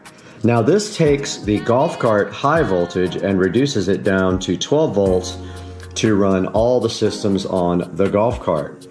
Now it doesn't say it would work with 72 volts, but it is working just fine. As you can clearly see, the amp came on, everything else comes on, and under there you can see the wiring for the voltage reducer and how I did that. That then runs under the seat to a fuse block there where it is distributed throughout the cart. Now yes, everything is mounted nice and clean to the back seat and is out of view right here. It was a great idea that we came up with for doing the audio system, and it is nice and clean. And now we will show you what happens underneath the seat of the golf cart. We are back now with a little information about what's under the seat of the golf cart, where all the fun stuff is. The seat will not stay up, unfortunately, by itself, which is one gripe that everyone has about this cart, the way it was designed. But here is the beautiful eco battery in all its glory. This is a 70.4 volt, I always call it 72 volt. It is 70.4 lithium ion, 105 amp hour battery. And it is all self-contained there, and we were able to remove those heavy lead acid batteries, and also they spit acid all over the place. So now we have this beautiful eco battery in its place, and we do have some more stuff to show you here. I'm trying to get the light to balance. And also down here with the eco battery, you can see the connections that go over to the solenoid and the controller. But right next to the eco battery here is the onboard charger. Once you do a 72 volt conversion, you no longer need a charger sitting out here on your shelf or in your garage. Your charging port converts over to a standard 110 volt connector, and you plug a female, such as this, into your charge port, and that is how you charge eco battery with this built-in charger. Up front here, we've got a nice, let me get the light on that. We've got a fuse block right there. Now that fuse block distributes 12 volt power to anything in the cart that needs 12 volts, and I am going to put another one over there as well. So that is just a 12 volt distribution block. And then on this side, that is the master switch for everything 12 volt related in the golf cart. So when you get out and go in somewhere, you can turn off the master switch and no one can use the audio system or do anything like that with the golf cart. And the key prevents them from using the golf cart itself. All we want to do in the bay here, in the seat bay, after this is get some more of the green and black sheathing and tie up all of our red wires nice with the green and black stuff. And that wraps up the under the seat for the golf cart. Now the subwoofer is sitting right back here nicely. It is a Scar audio sub, and you can see here with the enclosure that it is facing forward. And I created a quick disconnect using standard 110 volt plugs here, which I will show you here momentarily. This is the quick disconnect, so that allows you to quickly remove the enclosure, and you cannot possibly get the polarity wrong when you go back and install your subwoofer. Now I don't think I can get you guys in there to see the sub, but it is a 12 inch Scar audio subwoofer, mounted forward firing and wired up to this amplifier in mono. And so the same amplifier on the back of the seat does the subwoofer that does all of the other speakers. And that wraps up the subwoofer portion of this tour. Guys, that is going to wrap up the tour of the golf cart from the Supercar Street Racing Garage. We hope you guys enjoyed the tour, and now we will take it back to yours truly in the Supercar Street Racing sunroom to talk about the cost of this whole project and tell you what that might be and whether you would want to do this yourself. So let's take it back to the Supercar Street Racing sunroom and Brad. All right, so we just got back from the Supercar Street Racing Garage and we took a look at the 72 volt lithium ion club car precedent conversion and everything involved in doing that. Now we're going to take a look at the actual costs right here. So I have broken down the costs here. Let's open this up. So first things first, here we have the golf cart itself. Now I did pay $5,400 for the golf cart just in the very beginning, and that was when golf cart prices were pretty inflated. So yes, I did pay a little bit more than I would have in the past. I actually got a decent cart in the past for about $3,000, but I had to pay a premium because I wanted the golf cart when I wanted it, so I paid $5,400 for the actual golf cart. Now, let's talk about the wheel and tire setup. Now, I looked for a while for the wheels and tires that I thought were perfect for the golf cart, and it did take a while to find the ones I wanted. I didn't want bolts around the wheels that make it look like a two-piece wheel, when actually for the car, I did get real two-piece wheels, and you will see those when they come in. For the golf cart, I did not want that look. I ended up finding the golf cart wheels on Facebook, and I think I paid around $300 for the set shipped to me. And then we had to find some tires, and I wanted to make sure I had 14-inch tires for it. We found some tires at a local place, and I bought the set, so everything all together here was $450 for the wheels and tires for the club cart precedent. Moving on to the audio system, which was a big deal. It took a lot of work and a lot of parts to get done. Some of the parts I actually had, but I did have to order a lot of the parts. So first is the amplifier. It is a 5-channel amplifier, and I actually had that from another project, so I count that as free even though I paid for it way back in the day. So first thing, the amp, and it was free, and it is 5 channels, so it runs all 5 channels of the audio system on the golf cart. It is not a marine style amplifier, so this cannot get wet, and I don't plan on driving the cart in the rain anyway. Moving down the list, next we have the speakers. So I'm talking about the 6.5-inch two-way speakers. Now we did go source those locally from Daddy-O's Car Stereo over on Atlantic Boulevard, and we did pay around $350 to get the JBL 6.5-inch speakers for the front and the rear of the golf cart. You can see right here, $350 for that setup. Moving down to the Bluetooth adapter. Now we don't use anything as far as a head unit. We actually use a tablet with Bluetooth to establish a connection to the back to the amplifier. That was $25. Our subwoofer is a Scar audio subwoofer. I want to say I paid about $65 for it on Amazon, and all that will be linked down in the description for the golf cart audio system. The enclosure for we're talking about the box for the subwoofer, was around $125, and it worked out and fits perfectly down behind the golf cart, and you just saw that when we were out in the Supercar Street Racing Garage. Moving down the list here, we've got the tablet, which was $100, and that is a T-Mobile connected tablet, a Samsung Lite, forgot what version, I think it's a Galaxy Tab A7 Lite. I'll have to go check it out before we edit the final video. That was $100 on eBay, refurbished, and then of course I subscribe to internet, so I have internet connectivity anywhere I go. Moving down the list next, we got miscellaneous wiring. That's going to account for any kind of wiring or little adapters I had to buy, any clamps, any tools to do the wiring, and that is, I put in here another $150, but it actually could be a little bit higher due to the fact that I did have to buy some basic tools that I always wanted to get the connectors all shrink wrapped and done properly. Now, our 72 volt lithium ion and AC conversion, that was a big deal. It actually costs almost as much as the golf cart costs. You cannot get this actual setup done, I think, in a golf cart stock. So we paid about $5,300 for the lithium ion conversion, and that included the Navitas DC to AC conversion. So we have the AC motor, we have the AC motor controller, we have a solenoid, a 400 amp solenoid, and we have the Eco battery, 72 volt, 105 amp hour battery.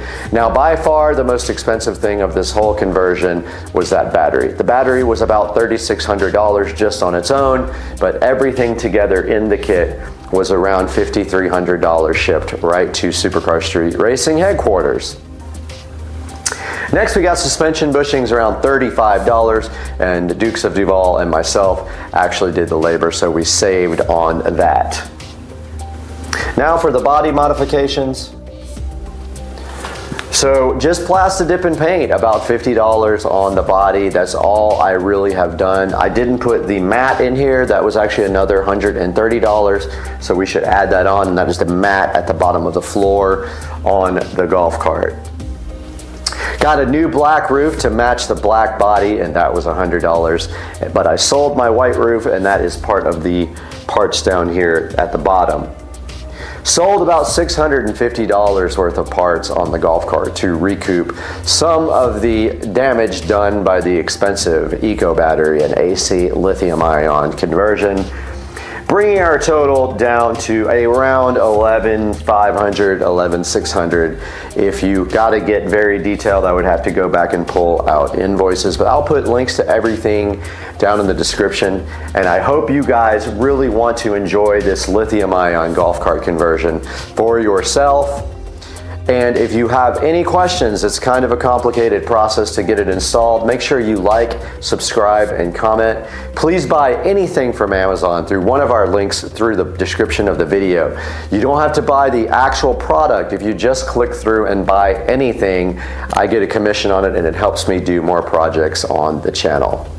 Thank you so much for joining us again today. Your support means so much to myself and Dukes of Duval, anyone involved with Supercar Street Racing. We do this for fun. We do not make money on it. We lose money. So we appreciate you. We appreciate you watching, and we hope you like the video, and we will see you next time on Supercar Street Racing.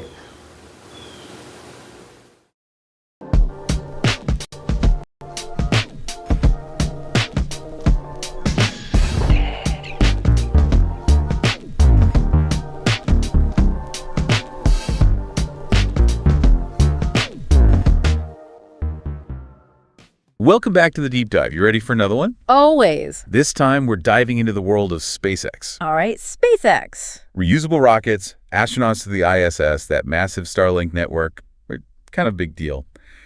But we're going beyond the headlines with this one. Oh, yeah. What do we got? Articles, sure, but also some pretty interesting Reddit threads, even a piece about their move from California to Texas. Wow, a real mix. That's what I love about these deep dives. You get to see things from all these different angles, official news, hardcore tech analysis, and, you know, the raw passion of people who just love space. Exactly. Yep. So, mission for today. Figure out what makes SpaceX tick. What's the secret sauce? What are the challenges? And what does it all mean for the future of space exploration, especially for you listening right now? Let's do it. Okay, first off, got to acknowledge that SpaceX has done some pretty amazing things. Reusable rockets like the Falcon 9 and Falcon Heavy, those have seriously slashed launch costs. Yeah, no kidding. Their Crew Dragon is basically a taxi service to the ISS now. And then there's Starlink, aiming for global internet coverage. It's mind-blowing how they've changed everything. Before SpaceX, space was pretty much just for governments with tons of money.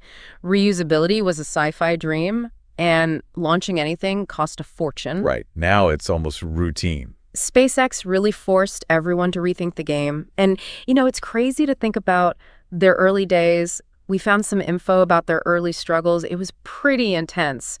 Multiple failed launches with their first rocket, the Falcon 1. Oh, yeah, the Falcon 1. And Elon Musk, I mean, he was putting in his own money just to keep the company afloat. Talk about a gamble. Seriously. Thank goodness that Falcon 1 finally launched successfully in 2008. Yeah. And then, boom, a huge contract from NASA for resupply missions. What a relief that must have been. That NASA contract was a game changer. It gave them the breathing room to focus on the Falcon 9. And that became their workhorse, you know. With that success, everything just took off. So what was the magic formula? How did they go from almost bankrupt to, you know, leading the space race? There are a few key things. One that stands out is vertical integration. They build almost everything in-house.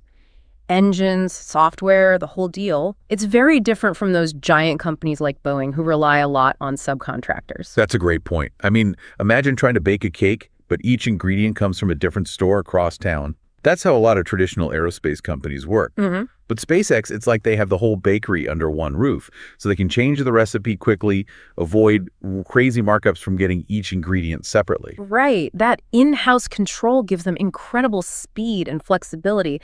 If there's a problem, the engineer can just walk over and talk directly to the team building the part. It creates this culture of problem solving and rapid iteration. And this amazing dedication, almost cult-like, we were reading on Reddit. People are working crazy hours because they believe in this mission. There's a story about how even the baristas felt like a crucial part of the team, keeping those engineers caffeinated. There's a real sense of camaraderie, a shared purpose at SpaceX. It attracts people who want to push boundaries. It's not just a job, it's a mission. And speaking of pushing boundaries, that brings us to their design process. The fail fast, learn faster approach. Yes, the famous SpaceX embrace of explosions. They're not afraid to launch prototypes, gather data, and adapt, even if it means watching a few rockets go boom. Remember those early attempts to recover the Falcon 9 boosters? The first plan was using parachutes, and, well, as you can imagine, that didn't quite work out. Yeah, I remember seeing those videos. But instead of giving up, they studied each failure, gathered data, and finally perfected those booster landings we see today.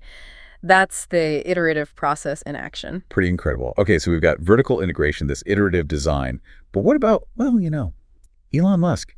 You can't talk about SpaceX without talking about him. His leadership, his ambition, it's woven into the company. Right. Musk's drive to do the seemingly impossible, it's contagious. It's everywhere at SpaceX. He sets these huge goals and then empowers his team to go beyond what anyone thought was possible.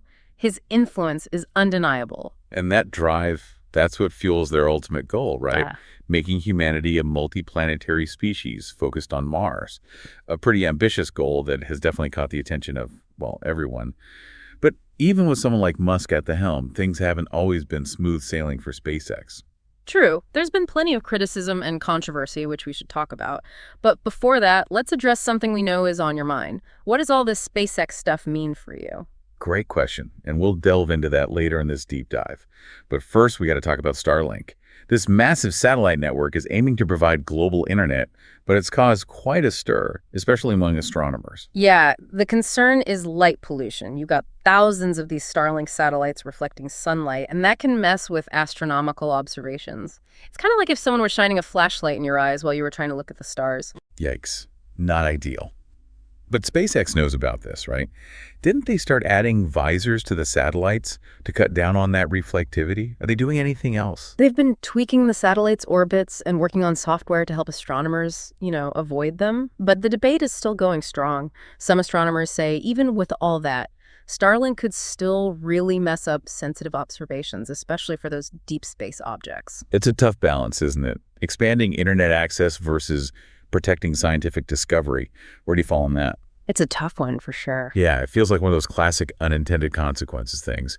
And that actually brings up another concern, space debris. I mean, the more we launch up there, the higher the risk of collisions, right? And then we just end up with this hazardous debris field around Earth. Think of it like rush hour traffic, but in space. One wrong move and bam, you could set off this chain reaction of collisions, putting future missions at risk. We could even end up with a barrier, blocking us from even getting to space. Okay, now that is scary. It's like we're building our own space junk obstacle course.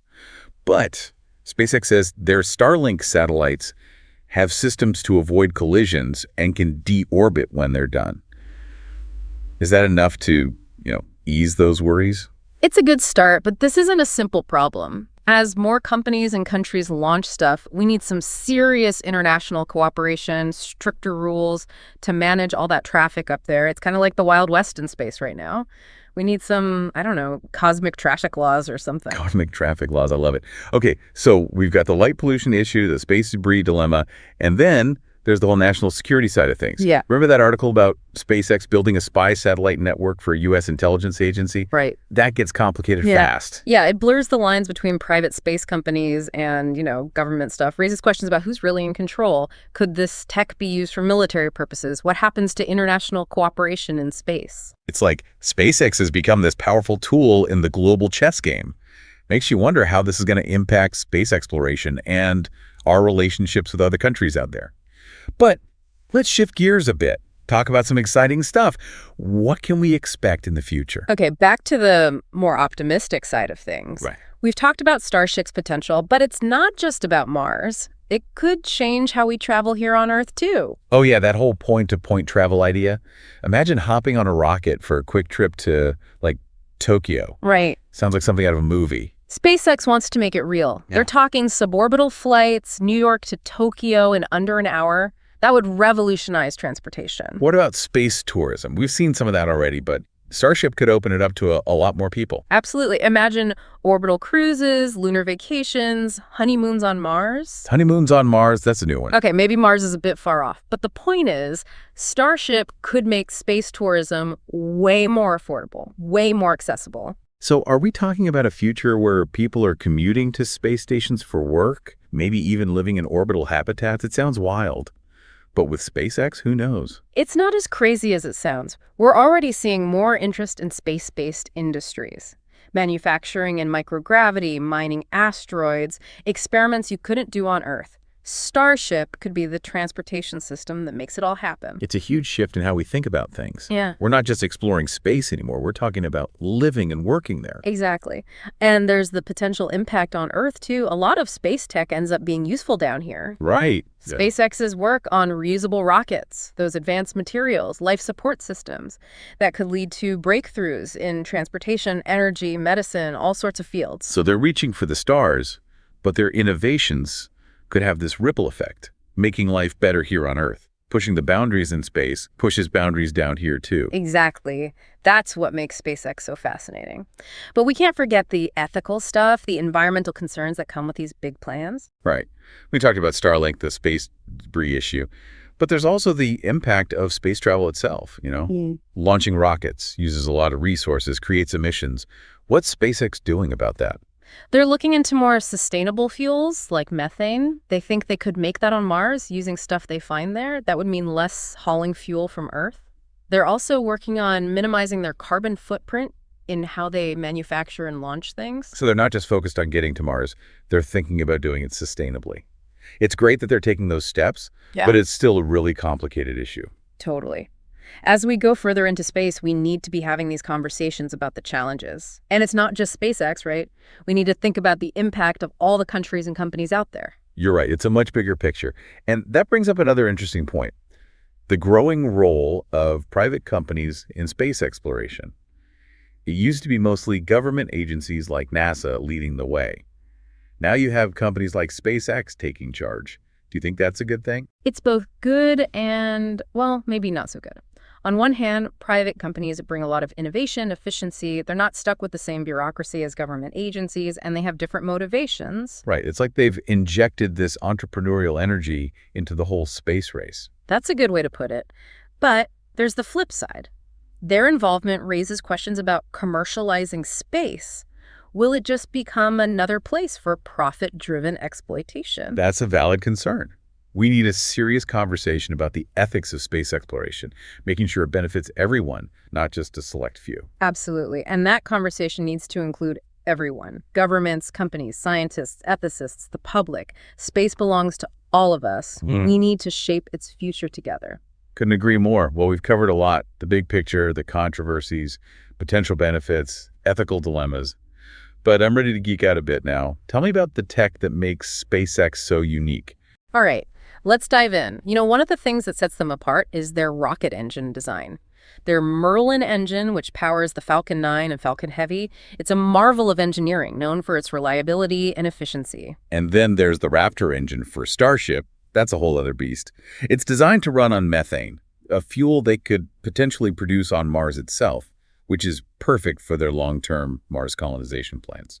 The Raptor is a full-flow stage combustion engine, a much more efficient and complex design than traditional rocket engines.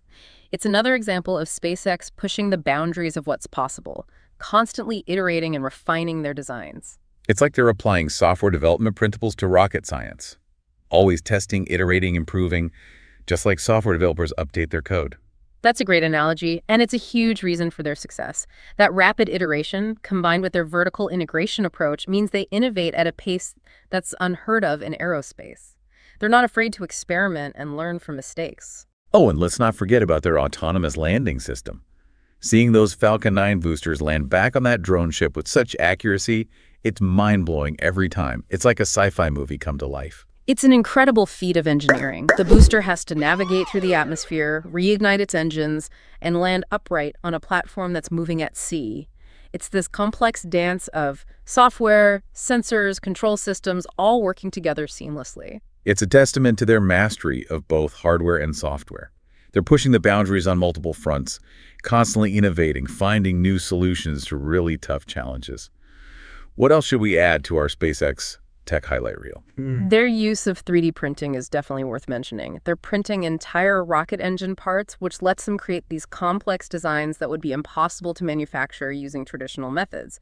This speeds up production, cuts costs, makes their rockets more competitive. 3D printing really is changing so many industries.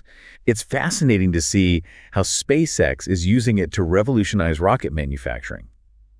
What about heat shield technology? I remember reading about the challenges of protecting Starship during re-entry.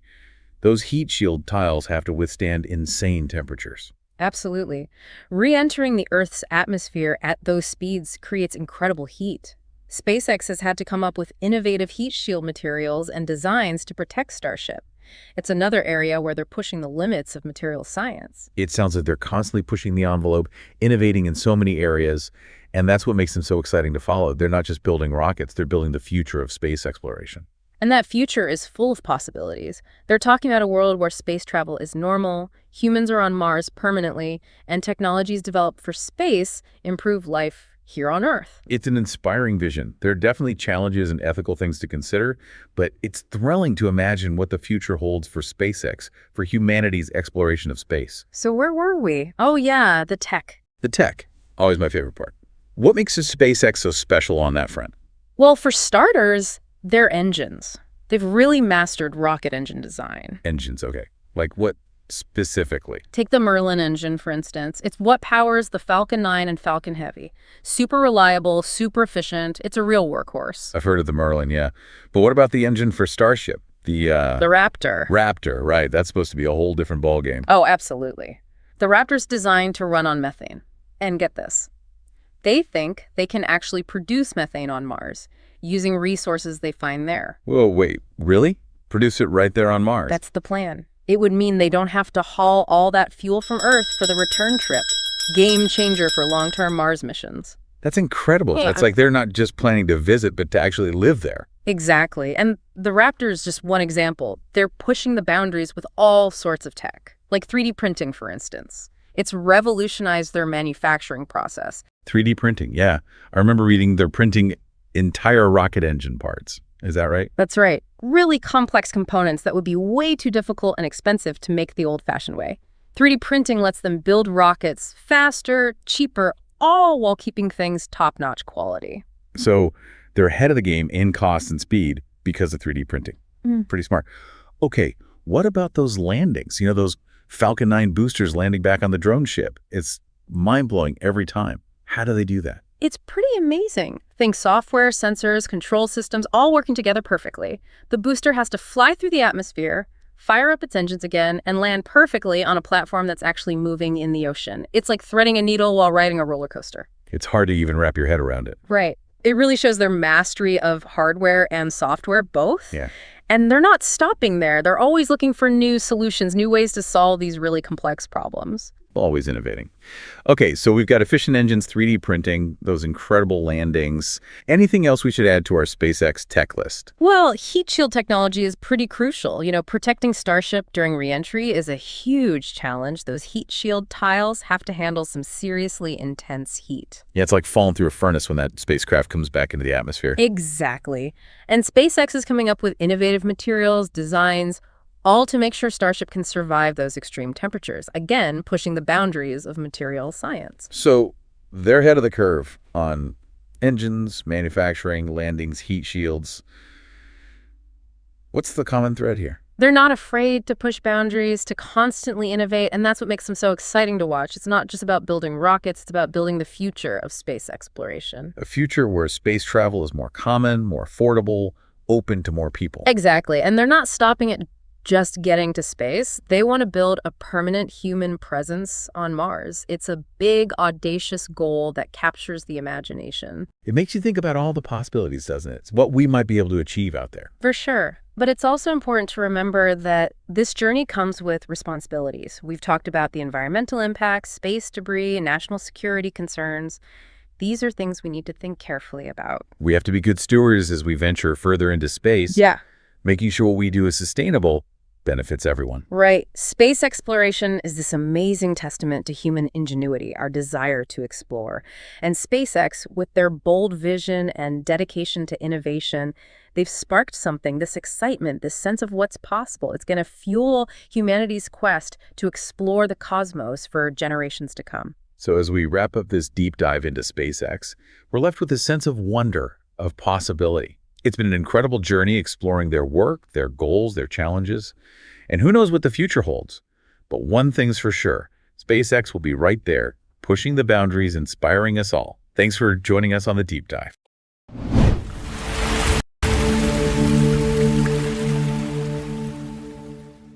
All right, guys, welcome back to Supercar Street Racing. We are in Supercar Street Racing kitchen where it is dark, but today we got an exciting thing happening. The Tesla Model S Plaid is sitting here so fly and so fresh, and today we are going to be taking this thing to the Tesla dealership because we have gotten something in for the inside of this thing that we have been waiting for a couple of months and also been waiting for like a half a year. Let's go ahead and get in the Model S Plaid and take it to the Tesla dealership.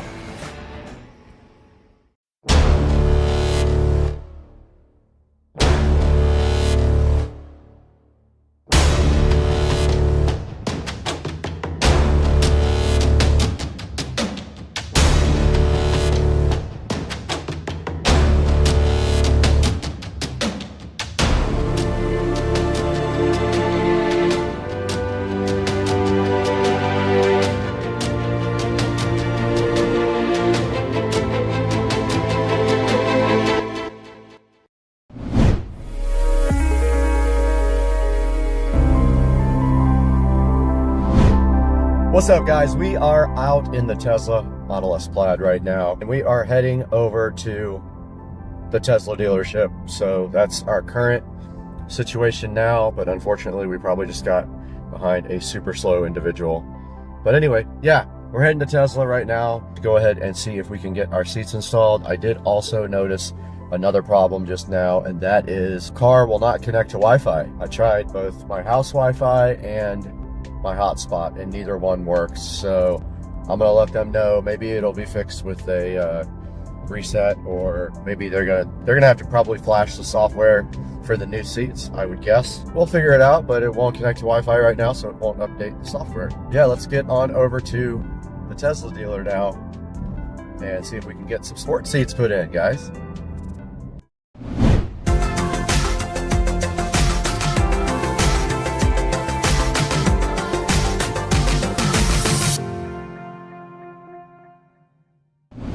All right, guys, so it is 2 Fridays later. They ordered the wrong seats for me last time. I know we ordered black. Black did not come in. They never told me what actual color did come in, but they did do a quick turnaround. They got the seats in a week and a half, and I did message the service department yesterday, and they said that they opened the box and verified that the correct seats were actually there. So I am en route again to waste a whole nother day to get my new sport seats put in.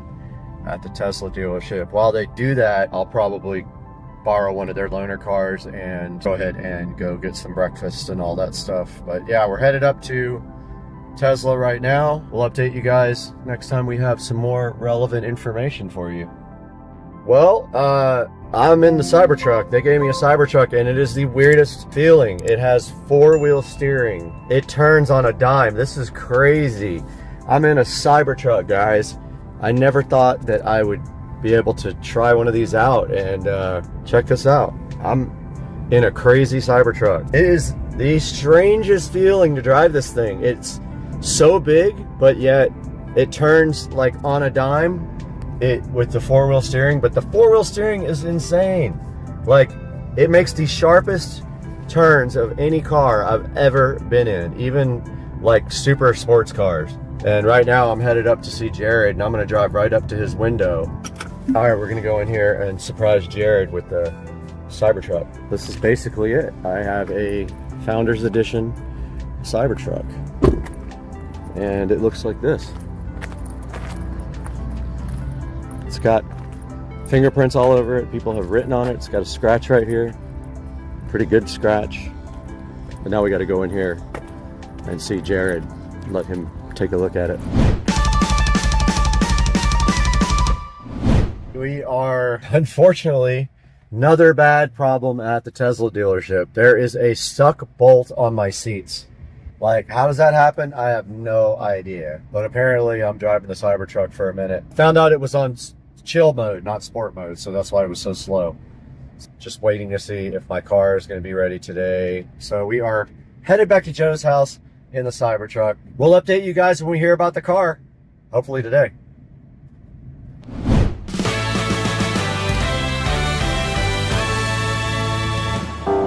All right, we're back at home now with the Cybertruck, and I thought that I would be able to back this thing in the garage. And the first thing I learned is that this thing is way bigger than you think it is. So check this out.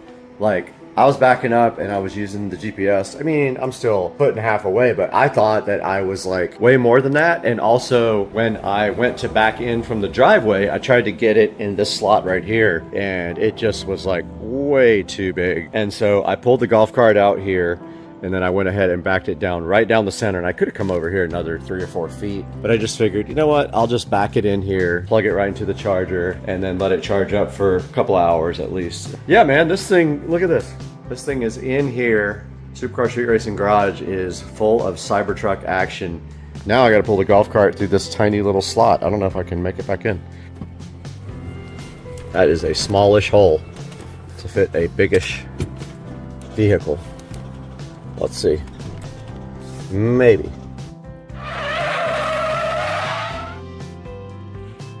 There's actually plenty of room in here for this thing and the Cybertruck, but the Cybertruck's too long. But as of right now, this guy's chilling in here and it doesn't fit at all. So fire.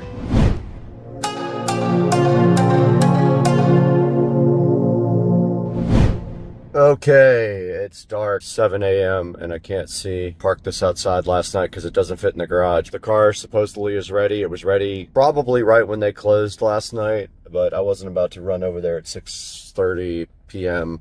and try to grab the car. Kept the Cybertruck overnight, took it out last night, ripped it all night long. Going to grab the car. I only got like 5 hours of sleep. Second of all, I must have slept weird on my neck because I have robot neck. So yeah, I'm on the way to grab the car, and this guy just pulled right out in front of us. All right, it took me a minute, but I found the car. It is parked right over here. It's 7 a.m. Saturday. Look at the crazy tint.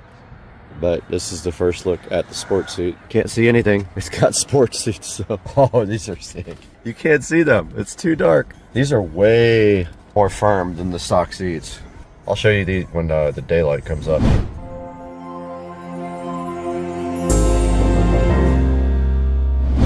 All right, we're back in the Supercar Street Racing Garage this morning after being up super early to go get the Plaid from the Tesla dealership. And we have successfusly installed the first, I believe, according to the dealership, they have never done this before, retrofit sport seats in a 2023 Model S Plaid. Check it out, guys. These are the retrofit seats. You might not be able to see them amazingly well in here, but they are pretty cool. They're higher than the other seats, so be aware if you get these. They are on the lowest they'll go, and they're a little bit higher, so just be aware if you get these.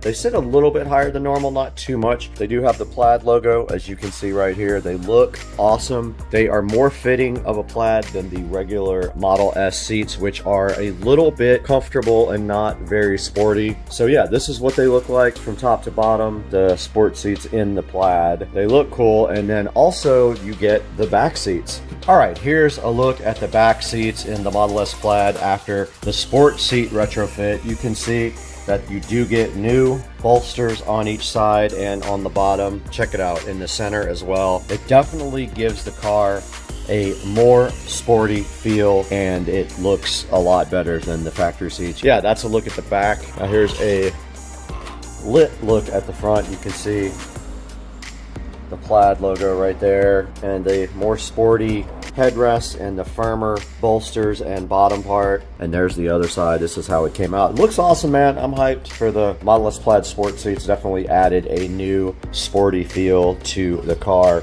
The only thing that I'm kind of bummed about is that the backs are not carbon fiber. For that amount of money, they probably should have been carbon. They're just regular plastic, but I'm sure somebody will come out with a carbon fiber back for those seats, and as soon as they do, I am getting that somehow. But yeah, guys, hope you enjoyed the video. These are available in the Tesla app. If you have a Plaid or a Model S, I think can also do it. You can go into your app and go to interior upgrades, and you can order yourself the new Tesla Model S sport seats, and they are about $6,000, and they will retrofit these to your car. They have to upgrade the software and do all that to make these work, so it is kind of a process. But go onto the Tesla app, go into the upgrade section, you will see these beautiful Model S Plaid sport seats available in there, and you can order your own. And guys, thank you so much for 72,000 subscribers this morning as I counted. It's huge for us. Please support the channel by liking and subscribing, and buy all of your Amazon merch through our affiliate links in the description. Leave us a comment, tell us what you think,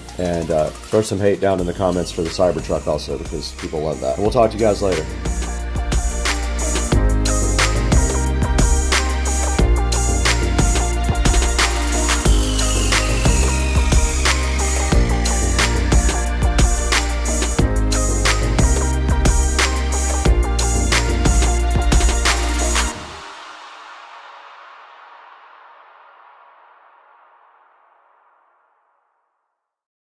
All right, here we go.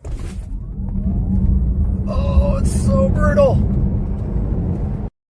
These alligators don't know what the hell to make of my drone over there. Look at my drone. Look at these alligators. I was trying to fly it over their head, but I'm sucking at it. These guys are staring at it like, get out of here. I don't want to hi, come here. Come here, baby. She's so excited. No. Oh! Bella! Bella! Guys, back in the Supercar Street Racing dining room, where lit up ever so bright like a big yellow banana is this Kumo Gear 40 to 42 inch outdoor TV cover. Now, we have looked at this before, but we wanted to take another look at it today because the last time we ordered this, we know it lasts for a certain amount of time in the Florida heat and humidity. We want to see exactly what that time period was, knowing that this was not in direct contact with sunlight or water. So today, we're looking at this on the channel.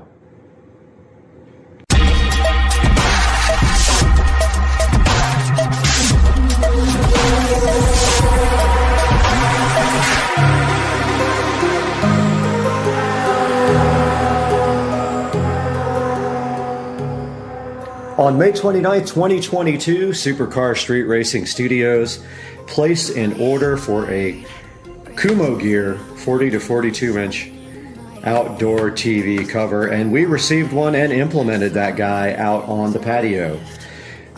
Fast forward, it is now, almost September, and we are ready to deploy another one because the first one has failed miserably, and it probably isn't the fault of the manufacturer so much as the Florida weather was really the culprit. It was all mildewed and really bad, so we did dispose of it, and we ordered this new Kumo Gear TV cover, which we are going to open and let you guys check out, and then watch us as we install this guy and how we kind of install these, being that it doesn't really have a way to,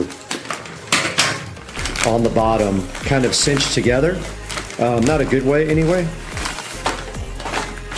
And there is the gray Kumo Gear 40 to 42 inch outdoor TV cover, looking so fresh and fly on the Supercar Street Racing table here. And you can see right now, as I open this up, how nice the new canvas looks. And it won't last very long in the Florida heat and weather, but as you can see on the back of this Kumo Gear 40 to 42 inch TV cover, there is a pocket right here to allow the TV mount through, and this also unzips right here, and you slide that directly right down over your TV mount, and that is how you mount it. And then there is some Velcro at the bottom. As you can see right there, there is Velcro at the bottom to cinch together to seal the bottom of the TV so critters do not get in it. And that is how this guy looks fully opened up on the table. And what we can do next is go ahead and go outside and see what this guy is like to install. Alright guys, we are back outside behind the Supercar Street Racing house, out by the pool, and you can see behind the TV right here is a hodgepodge of wires, and that is because we used to have an amplifier outside. We no longer have that. We have everything set up from the inside. It is still very gnarly with mildew and stuff. I would like to clean that, but I'm not sure what I need to use to do that. I guess I could spray everything down with bleach and just let it soak and not turn anything on until it dries out. And we have some speaker wires hanging down from right here that used to be hooked up to the amplifier and that we are no longer using. However, I don't know that I won't use them again, but yeah, they just go up into the soffits and run to each side here to the speakers, so that if you had an amplifier right up here, you could put that in. But for now, right here and right now, all we want to do is get this cover installed and worry about this cleaning later, unless I get so OCD that I can't handle it. I might get OCD about it, but I don't think so. I think today is just a, just a cover the TV kind of thing. And in order to do that, we have to get this TV around the mount, which as you can see right here, right now, is right here. So the way this is designed is it unzips and goes right around this. But I may get some cleaner and just spray down all the mildew and let it kind of work its magic, but then everything's gonna fall on the floor. So I'll probably wait. I did decide to go ahead and clean the TV as much as possible. I did not find a spray bottle to really clean the bleach off the back, so I'll have to do that at another time. But I thought I could at least clean the actual TV here and get off all the weathered dirt from the year. Really not that bad. It was covered most of the time. It's not that dirty. Now the back is a different story. It's very dirty. But the front, as you can see, is not.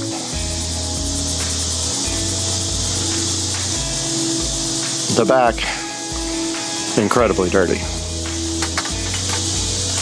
So I will do what I can on that.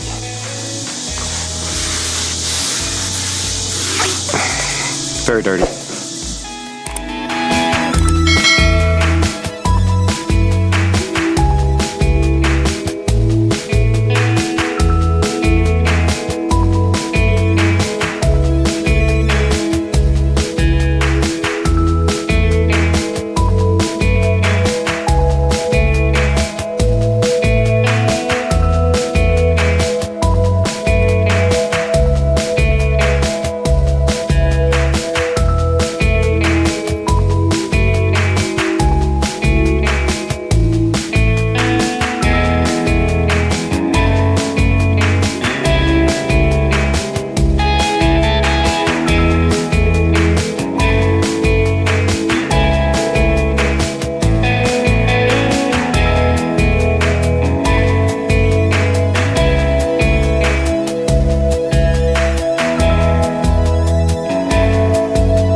Okay, we're ready to install the Kumo Gear TV cover, and I wanted you guys to actually see how this works in the back. So you just separate the back of the cover, as it has a little spot for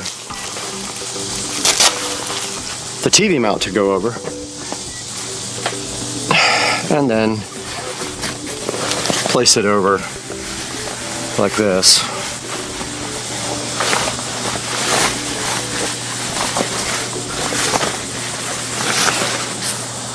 Critters will still get in here regardless because there's going to be gaps. So you can expect like wasps and things like that to build nests inside your TV cover bag. And I am having trouble.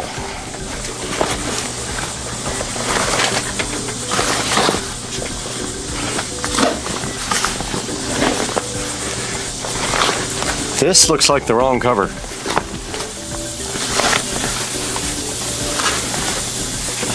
This is the wrong cover. This is way too big. That's what she said. This is not the 40 to 42 inch cover.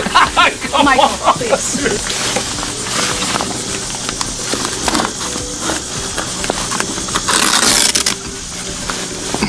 Yep, this is the wrong cover.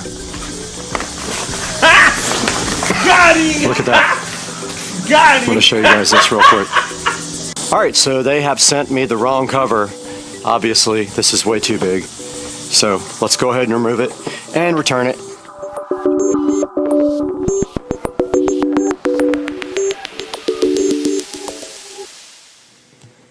Alright, the doorbell just rang, and I think this might be the replacement for the TV cover.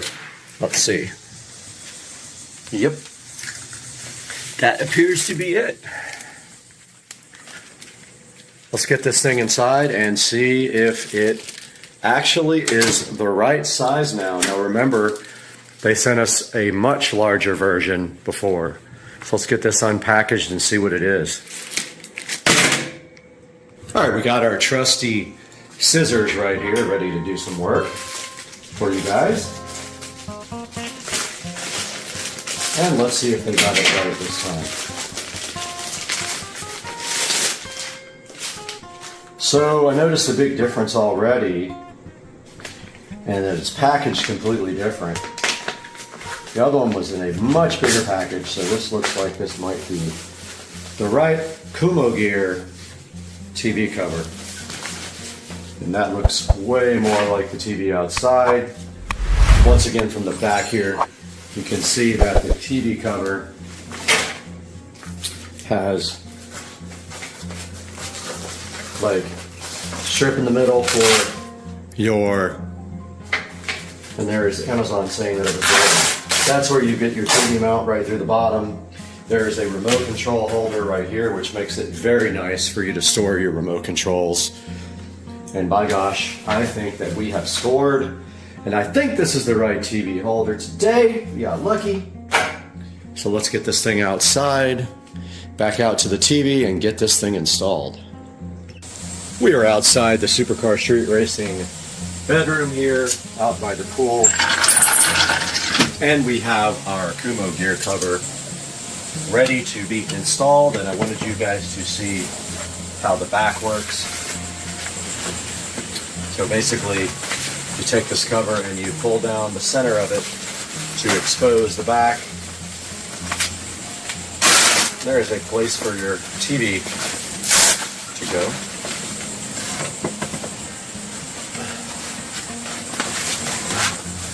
You guys should be able to see that now.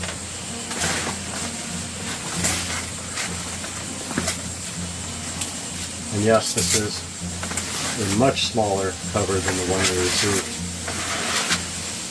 As you can see here, right now, it just slides right over.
Welcome back to the beautiful 4K production studio here at Supercar Street Racing at the beautiful Supercar Street Racing headquarters and ranch. And today we are revisiting this Como Gear outdoor TV cover after 1 year. That's right, I purchased this thing almost a year ago to the date, and it lasted about 1 year. Now, not to say that it was actually falling apart, but what happens after about 1 year, it did have one little hole in it, but really what happens is the weather starts getting to it and it gets mildewed and nasty. And being that this thing is only $18, as you can see right here and right now, it's not worth it to try to clean. It's worth it to just go ahead and order a brand new one. Some of the things I like about the Como Gear TV cover is, of course, the price, and also that it looks very good. And some of the things I don't like about it is the fit is questionable, but it has to be kind of because it is for a generic 40 to 42 inch TV. So you can see there where the difficulty might be in getting it to fit perfectly. I also would have appreciated more Velcro on the bottom in the middle so that you can close it up. Now, when you see right here in the picture that it looks all nice and square, it will not actually look like that on the TV. It will kind of be saggy around the edges and stuff. That's just the way it is going to fit. However, it will, the wrinkles and all of that will pull out of it after it sits for a while. So you don't have to worry about that being an issue after a while. Now, if we look through some of the pictures here, it does show you that it gives you like the diagonal measurement of the actual cover. So what you want to do is just make sure that your TV actually will fit with this 40 to 42 inch. If not, you can have to order the other one. Now on the back, you do have the flaps. Now these flaps, you've got the flaps here for the TV mounting bracket to go down the middle, and then you've got, of course, a remote control pocket, which is very handy. Now, I don't use that. I keep my remotes in a glass jar that is waterproof. And you have these flaps over here on the sides as well. And it says the flaps are compatible with most TV wall mounts, which I can confirm. It worked with my swing arm mount that I have back there. And it kind of shows you right here the ideal scenario, which I was not able to close mine up that much. So I was able, you can see by the video on mine, I was only able to get some of the back closed depending on what you have. I have lights, LED lights and things behind my TV, so it just isn't possible all the time. Shows you right here how good it looks on a patio here with a nice fireplace, which I don't have. It is weather resistant, however, it will mildew after a while, and I can confirm that the only way to get the mildew out is with some mildew spray, like outdoor mildew furniture spray, which I have some of that stuff, which works pretty good. But like I said, plan on buying a new one after a year. Don't be cheap, just go ahead and get one and replace the old one. Shows you kind of here how it is waterproof and UV coated and water resistant, and a 500 by 300D density polyester resisting weather conditions. And then it has actually a chart there for you to look up if you want to see which size is going to fit your television. Now, taking a look at the ratings, it does have a 4.6 out of 5 stars here on the website on Amazon. I am going to link this guy directly in the description, but if we look at some of the 5 stars here, we see it lasted 7 years. Now that's in an ideal situation, probably in Southern California where there's no humidity. It would last 5 years. It ain't gonna last 5 years. In Florida, it gets the job done, keeps the TV protected, and great cover for what I needed. It's awesome, works great, does what it says it will do, and I agree, it really does. And then let's take a look at some of the mid-range reviews. And taking a look at the 3 stars, about 5%. Good product for the price, not great. I disagree with that. Good quality but won't work on a fixed bracket. Maybe, maybe not. Decent well-built cover, and Velcro straps need improvement. I kind of agree with that. There should be a Velcro strap in the center of the TV as well. And over to the 1-star reviews here. Let's see if we only got 1% of that. False advertising, cheap flimsy cover, worst product for TV cover, poor quality. And this guy says 1 year in SoCal and it's torn apart. Mine did not do that in Florida. Mine just got mildewed. Description was fake. I would never buy again, and pass on this. So take that all with a grain of salt. I will give this product a very high mark, and considering that it for $18 it lasted a year and has done me well. There are other products on Amazon, of course, but this is the one that I recommend, and I've been buying this for about 5 years now and have had the best of luck with that. Guys, we appreciate you so much supporting the Supercar Street Racing effort and letting us get back on every day and give you guys something new.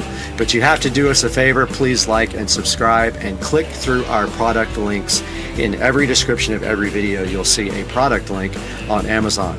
If you click on that product link, and you can buy anything you want on Amazon. You don't have to buy the product that we are featuring. It will help us out greatly. We get a commission from that, and the channel loses money. So if you could help us out by like, subscribe, and buying through our product links, we would appreciate it greatly. And we will see you next time. Peace.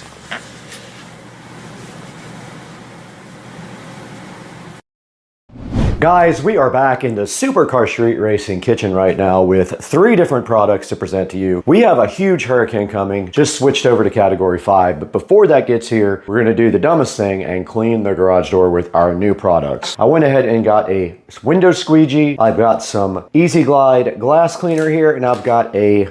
So today on the channel, we're gonna introduce you to these 3 new products. Get out there, clean that garage door. So let's get busy. We don't have time to sit around here all day. We've got a category 5 Hurricane brewing right now. It's gonna get us on probably Wednesday afternoon. Thanks for joining us.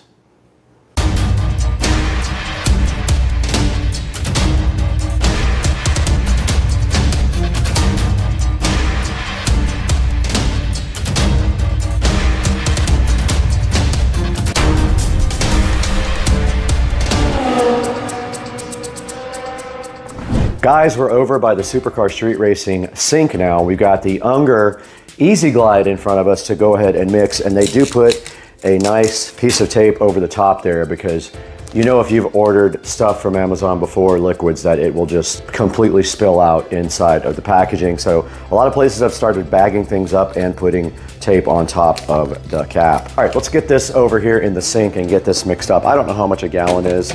I'm just gonna go ahead and put like half in here. So I'm just gonna put 2 capfuls. This stuff, very, very high concentrated stuff. That's not much. And then I guess if you go ahead and go really fast on the water, it's going to suds up. So let's fill it up slow. I'm gonna go ahead and put hot water in it here. The water's good and hot now.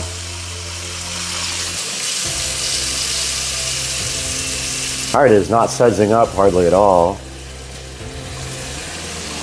Let's go ahead and fill that up to about halfway. I don't know how much a gallon is. This is a 10-liter receptacle here, so... 10 liters is about 2.64 gallons. Okay, so this refrigerator told us that we can fill up this a little less than halfway.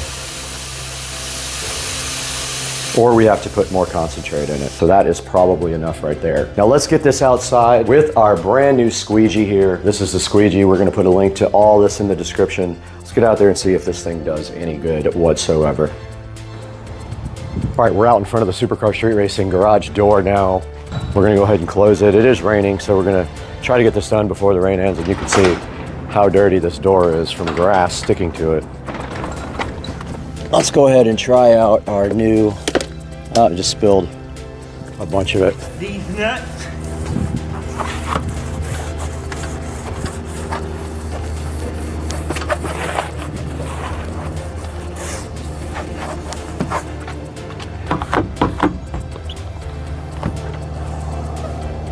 Oh, okay. Doesn't work very well.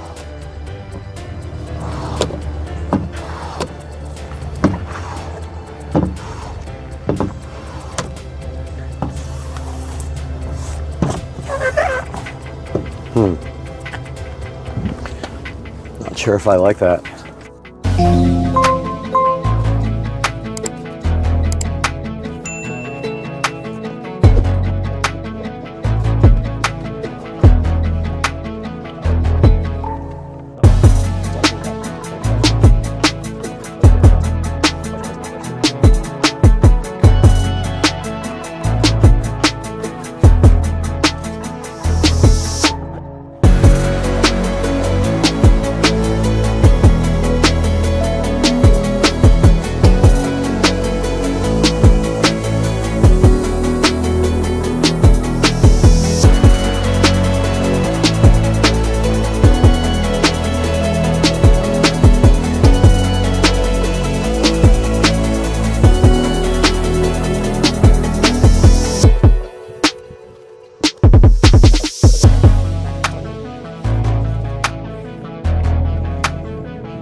Okay, back out in the garage, we're going to attempt to do this a different way here.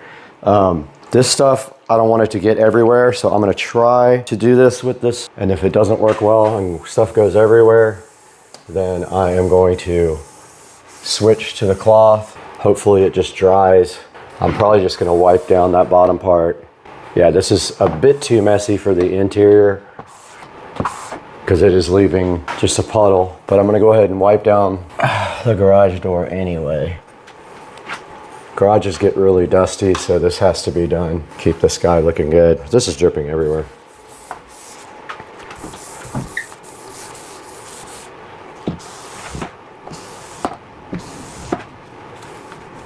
This allows me a chance to wipe down everything though. So far, not bad. It's not great for inside because it's so messy. Try not to get it everywhere.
All right, guys, we are all done with the garage door. Outside and in took me about 30 minutes total, I think, and it came out pretty good. I used a rag to follow up to get all the moisture out that dripped down when I used the squeegee.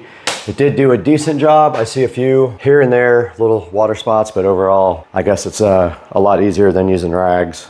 So let's bring it back inside where we can clean up and come to a conclusion about these three products.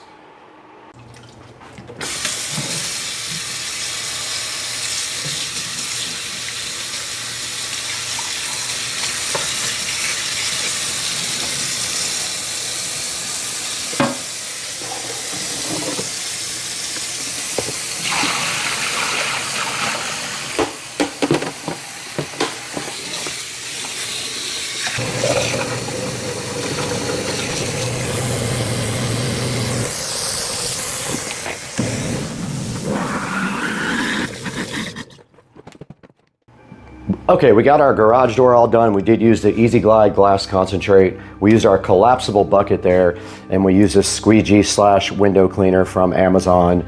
Now let's go over to the Supercar Street Racing editing studio and take a look at all three of these guys online.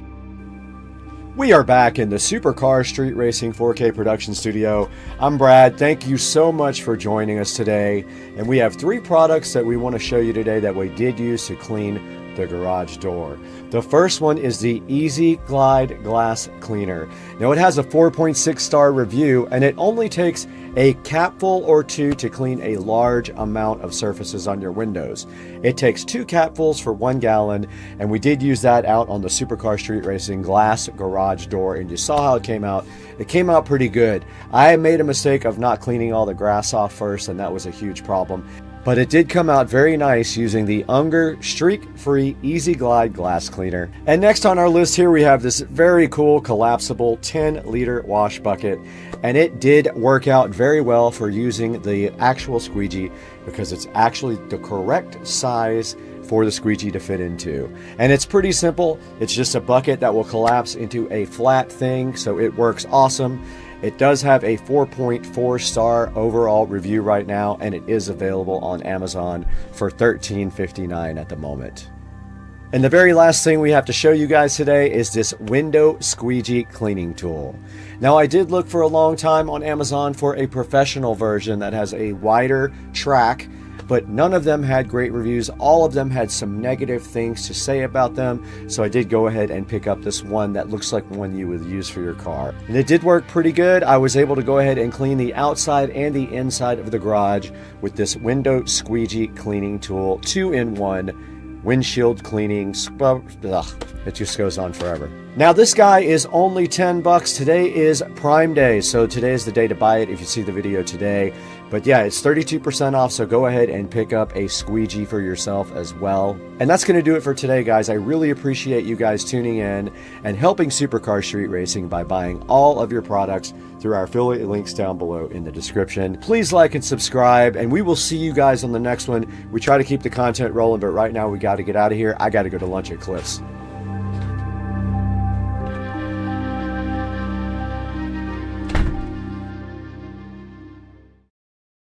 All right, what's going on, ladies and gentlemen? It is a Tuesday afternoon. So today I did go to work. I had a doctor's appointment. On the way back from the doctor's appointment, I started getting a migraine headache. It was killing me. So I ended up coming home and working from home for the rest of the day. It's after 5:45 now.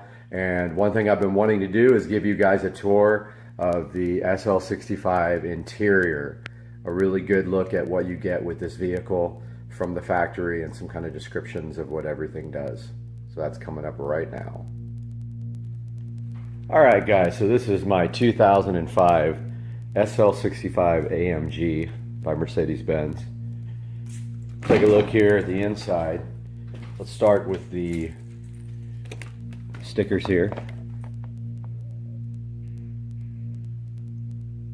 And this vehicle was manufactured on 7/04. So this vehicle is about to be 13 years old officially. So here's the interior of the SL65 AMG. Let's start with this door panel. So the SL65 is a little bit different from the other SL vehicles. It is a more luxurious car and has more leather wrapped on the interior. You can see that here on the dashboard. The dashboard is all leather wrapped. First things first, here on the door, you can see that the vehicle has a wood trim to it. I'm not necessarily a big fan of the wood trim. I am considering taking those to a body shop and getting them painted. Probably silver, the body color. But starting here on the door, you got your standard electric window switches. Then over here, so this is for the seat heating and cooling. The seats are ventilated, you can see. It's not air conditioned, it just blows, just a little bit of air. Then you've got your memory for your seats and mirrors. Your actual seat control, which is shaped like a seat, so you know exactly what buttons to use. And the trunk release. You've also got this handy storage container over here. It's interesting because it kind of folds out and back in like that. This is one of the only problems with this car, is this little side piece has been bent a little bit. Moving on to the actual seats themselves, which are very comfortable. The SL65 has this standard called exclusive leather. It is a upgrade to the regular Mercedes leather, and it is in all the SL65s. The flash just went off, but you can see that the seats are ventilated. You can see So might have to do this with hardly any light. Let me grab my other light real quick. Okay guys, taking a look at the interior of the SL65 AMG. Here's a good look at the door panels. On the door panel you have your standard window switches, heated and ventilated seat switches, your memory switches for your seats and mirrors. Down here you've got a storage container. Taking a look at the interior of the car, you've got your switch here that moves the seat forward and backward.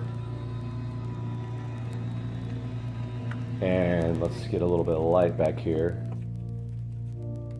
Back here in the back, you've got your luggage area with seat belts that go down and clip in right there to hold your luggage, and 2 storage bins back there. That one has the CD changer in it. Now we will throw this seat control back forward. Take a look at the interior, which has exclusive Napa leather is what it's called. It's an upgrade from the standard SL series, and it is standard in the SL65. Taking a look here, you've got your standard headlight controls with fog lights. You've got your steering wheel controls for the command system and for the multi-function display here. Here's your steering wheel controls. You've got your basic hot and cold water temperature gauge and your fuel gauge. Digital clock in the center. Keep in mind this car was created in 2004, so it is about 13 years old now. So you're not going to find a lot of the technology that you would in newer ones. There's the command system with old school map. It's almost laughable these days, but that is what it has. Here's your air conditioner and heater controls for both persons, your gear selector, and comfort or sport on the gear selector on your transmission controls, your suspension control for sport or normal, towing, your mirrors, raising and lowering the vehicle there, I guess to get out of low curbs. That is your traction control. Taking a look at the dash here. Not sure what this is on the dash. I've not figured out what got on my dash right there, but it made a mark, and I am not sure what that is, but it is upsetting me a lot. I tried a few things to get that out and it will not come out. Same thing on the other doors, identical controls. Got your glove box here. Down here on the seat, you've also got another storage bin. And inside that is the Mercedes first aid kit. Up here you got your lighting controls that you won't be able to see because the lights are so bright.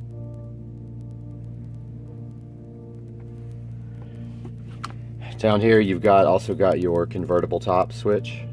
You just pull it back to raise it, push it down to lower it. Got your center console here, little coin holder, your little emergency Mercedes-Benz. Who knows if that even still works.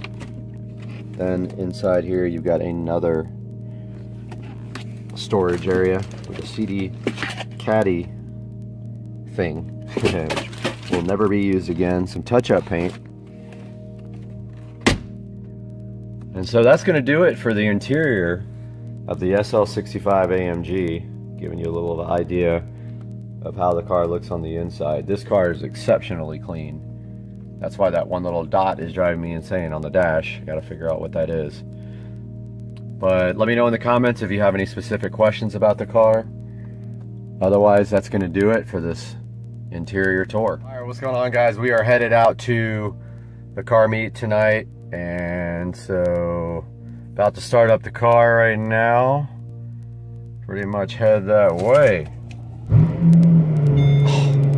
This thing sounds wicked. Cold start. I'll update you more when we get there. So a lot of people have been asking what it sounds like with the windows down. That's moderate throttle. It's definitely louder than it used to be. I'll roll the windows down.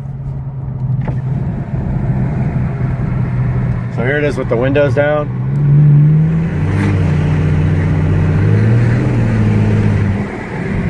Yeah, it's noticeable. Noticeable difference. Here at the car meet, cops already here. So we'll see what's gonna happen.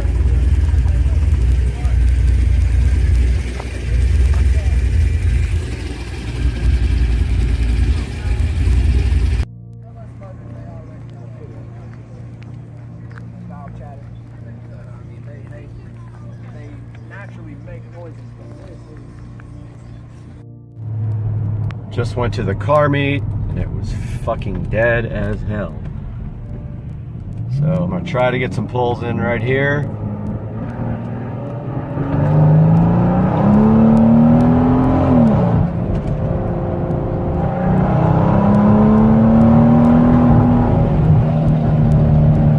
So that's what it sounds like, full throttle.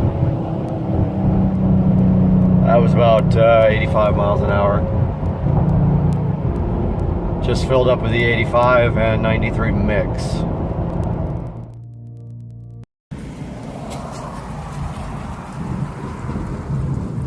Yep. We got some angry individuals upstairs right now. What did you guys do? What did you do? The weather is just absolutely ridiculous. It's so gnarly out here, guys. Hey, Supercar Street Racing.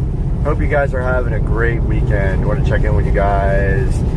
And I really want to check out Buc-ee's. And I keep seeing signs for that it's like 20 miles away. I want to check it out with you guys. So I don't have my tripod, so I'm going to be like holding the phone, but I'm going to give you guys the Buc-ee's experience when I can find it. But like there's been signs popping up like every few miles about Buc-ee's, and I know if you guys don't know what Buc-ee's is, it is like a huge like gas station, I guess you could call it, with everything in the world, and a lot of people do videos from there and stuff. So I just want to check it out. I got time, I'm not in a hurry today, and I'm just happy to be down in the area. So I'm gonna look for another sign when it pops up and show you guys. Well, I missed that one, but it said potty, like P-O-T-T-Y, like a rock star. It was the other side of the freeway though, which is interesting. But it's supposed to be 25 miles. And there's also the B, which is another big one, the busy B. But I'm looking for a Buc-ee's sign because it's like, I think it's like right off the freeway, so I'm gonna pop off when I see one. Just passing by St. Augustine. I don't know if you guys have been there. It's beautiful. Really cool. Old town. I believe the oldest town in America. Really nice place to walk around. Great winery, San Sebastian, to chill. Lots of good live music. Reminds me a lot of New Orleans. Nice downtown area with good restaurants and bars. You should check it out if you've never been. So it looks like they are building a Best Bet right here between St. Augustine and Jacksonville, right off to my right here, which has become pretty huge down here where you can go gamble and eat. They got decent food too. Yeah, that's going to be a Best Bet right there. So I'm just thinking about, I've never been to this Buc-ee's, never been to any Buc-ee's before. Just thinking that this must be like on the St. John's, whatever the road is, I forgot the road number, but it's like the St. John's something. And it's got to be that one because it's like, my exit is 9B, which is only 18 miles away, and that sign said it was 25 miles away, and that was back away. So I think must be the St. John's exit, like the SR whatever it is thingy. Well, we're gonna find out here real quick because we're getting there pretty fast. Only doing 77, but you know, I generally do not speed that much. Like I'll keep it 7 or 8 miles an hour over the speed limit, but I never do more than that because I've got a driving record to worry about. All right, guys, I looked it up, and definitely we are headed in the right direction here. It is in St. Augustine, and we are still headed that way. So looks like it's coming up here pretty soon. We'll see. All right, guys, so we're just passing through St. Augustine still. We've got some pretty cool stuff here. You've got the Caddy Shack up here somewhere, owned by the Murray brothers. You got a pretty nice Harley Davidson shop also. But right now there's just a lot of, that's the outlet mall right there in St. Augustine. So a lot of outlet stores. I don't know how many of them are still open because of, you know what, not allowed to say it on YouTube, or your videos get deleted because of Big Brother. But it looks like we're about 5 miles away from the exit from Buc-ee's, so I'll keep you guys updated. Just saw next exit sign for Buc-ee's, and I missed it again. I can't ever get these signs for you guys. Irritating. But yeah, it says my exit's 3.4 miles away. And again, we are in the middle of nowhere. Cruising 78 miles an hour with the with VESA on over here.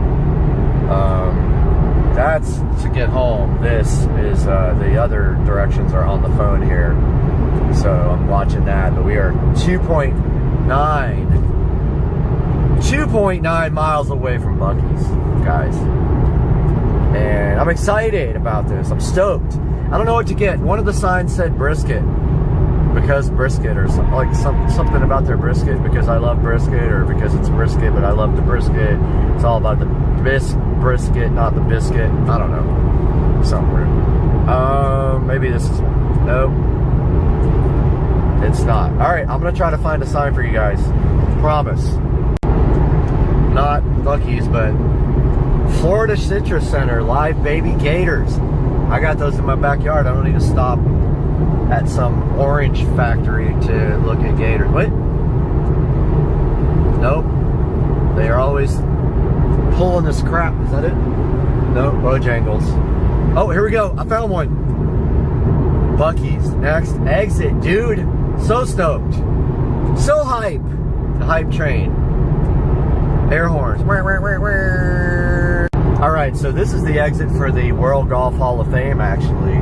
This is World Golf Parkway. I have some friends who live in World Golf Village. It's a neighborhood here. So this is the exit for International Golf. Take exit 323, then keep left. So it's telling us to go down International Golf Parkway, and then big old dog pet paradise there. So we got to go off this exit and then keep left, it says. I'm just gonna take you guys on. Keep left, then turn left onto 9 Mile Road. And hilarious, it's called 9 Mile Road, and I want to know if it's exactly 9 miles. I'm not going to test it, but yeah, so we're exiting. Turn left onto 9 Mile Road, International Golf Parkway. Let's see how far it is after that. So this is International In Golf half Parkway. a mile, turn left onto World Commerce Parkway. Alright, I'm going to pause you guys because it's a long way to it, or another few minutes. Okay, I had to put this back on because OMG. Can you see this? It's not. It is a, no, it's a freaking huge place, man. Oh my, I wasn't expecting Turn this. left onto World Commerce Parkway. Okay, let's turn this off. This is ridiculous. Like, guys, look at Buc-ee's. There's World Golf Village over here, part of it. This is a neighborhood. It's like a nice upscale neighborhood, but check this out. This is all Buc-ee's, guys. Can you believe this? I can't wait. I'm gonna eat just because, even though I shouldn't eat again. I had a massive eating day yesterday, but just waiting for the light turn green, air horn. Boom, boom, boom, boom. Buc-ee's, here we come. Okay. Man, these people are going slow. I run actually. In 600 feet, turn left. Well, the stupid navigation turned my camera off, but this is Buc-ee's, everybody. Holy crap balls. Look at this place. Look at the gas pumps. Now, you know, I use the 85, so I am gonna park here, but I ain't getting no gas, dude. I'm gonna park here so I don't get wet. Yeah, they don't have They don't have E85. I almost hit the pole. They don't have E85, but we're going into Buc-ee's, guys. Right into the front door here. Maybe I should park closer. Yeah, I'm gonna park closer as soon as I can get a place to. There seems like there's probably spots up there. Let's do that. Let's park right up here at Buc-ee's. But check it out, guys. We got a bunch of people that don't understand how to drive here. They don't want to drive any faster than that, and we're taking the first spot we see. We're right here. Even though we're not getting gas, we're parking the fuck right here. I mean, freak. All right, guys, we're going in Buc-ee's. Get my wallet. Let's check it out. Should I bring my hat? I don't even have a hat in here. Yes, it is wet. Checking out Buc-ee's. Might not say a lot because people will think you're weird when you go in here. This is Buc-ee's, guys. And got barbecue grills,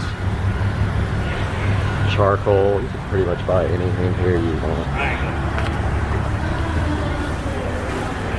This is it. It's huge. Excuse me. Pretty cool. So check the store out, guys. Massive, massive, massive store. It's just everything you can think of. Check out the food. So they're supposed to have like some of the best food. And they've got like a place where you can order. And these are all like the brisket, which is supposed to be really good.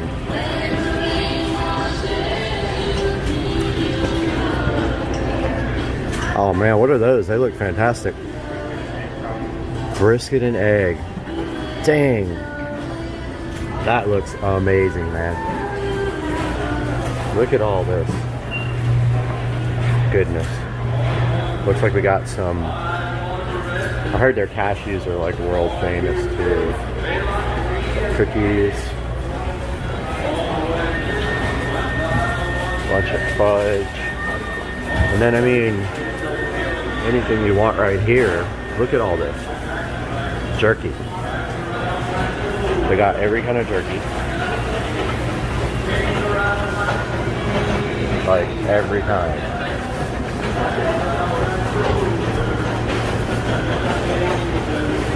And I guess that's the kitchen there. And any kind of sweets that you can imagine. And yeah, I'm definitely getting something here. There's absolutely no doubt. And it just goes forever with food. So what for lunch, bringing it to the board? Okay, so cheese, croissants, chopped brisket, beaver tots. That just sounds so wrong. So the guy was making these.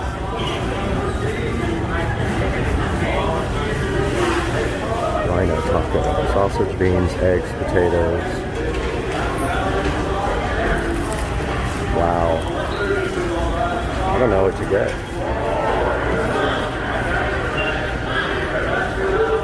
And then of course you've got the store. Everything you can imagine in this place. I mean, dude, if you like chickens, you're in luck here. Look at this chicken stuff. Wish I had my tripod. I'm so upset. Look at the cast iron. They got every kind of cast iron you can think of. Like, all of them. It's about 45 bucks, not bad for a cast iron. But this is amazing. So they got the cast iron wok for $49.90. And then they got the cast iron pots. And then just all kinds of random stuff. Order hot dogs, wraps, chicken tenders. Let's keep looking at the merchandise first. Yeah.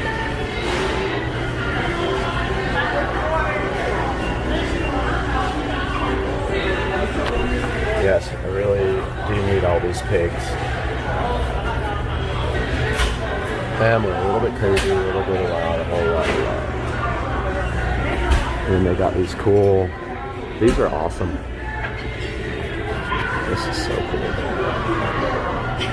Check it out. So Buc-ee's, St. Augustine, wow, what a place. Hope I'm okay parked there. I'm like literally taking up a gas spot. Oh, breakfast is definitely happening. Don't you worry about that. I'm not coming here not getting some food. Look at all this stuff. So yeah, this is all the retail part. It's just a massive retail store with all kinds of goodies. This place must do, you know, a lot of business. There's some baby clothes here. Hats. I mean, I could video for hours in here, literally. Kind of cool. Conductor of the Hot Mess Express.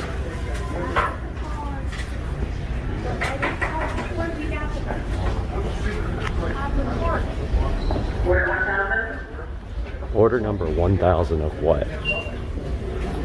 10,000? And then they got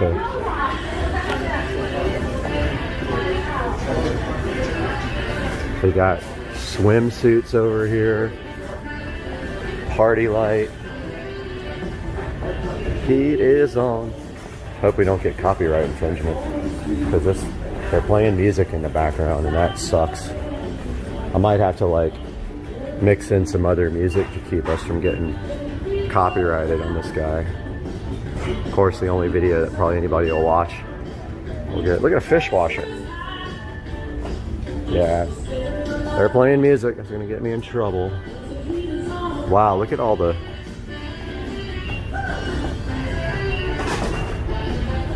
Look at all the stuff they got here. The Buc-ee's shoes. Hello. Oh, good. How are you? They got the lunchbox. They got the shoes. I know somewhere they got the whole outfit too, because I've seen somebody wearing it. They got the beavers. They got the boxers.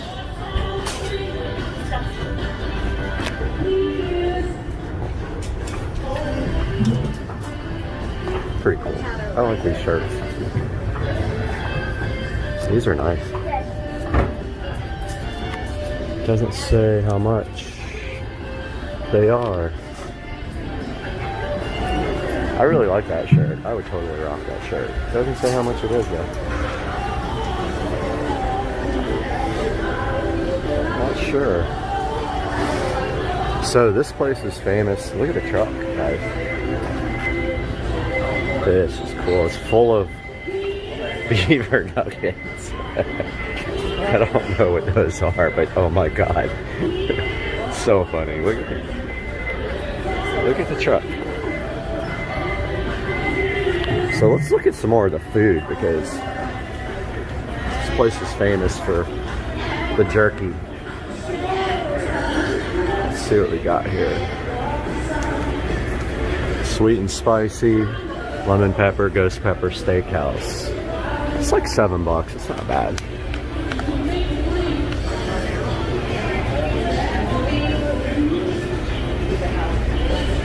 Mesquite. And then of course you go over here and they've got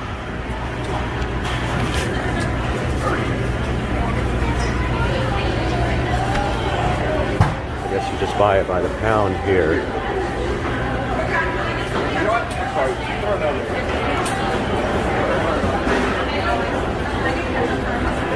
Look at all the jerky. I guess we can order like food here. We got to look at that middle section too, but let's see what this is about. TS not available. Breakfast items are available from 4 to 11 at the Texas Roundup. Okay. Can't do that right now. Got all this goodness. Like meats and sandwiches, desserts, salads. But I think everybody, check them if they're all, yeah, you can't order. They're only doing breakfast right now, I think, and brisket. I don't know though. Let's take a look. We haven't even gone to the other side, man. OMG, look at this. Cinnamon glazed almonds. And there they are right there being made. I think that's them.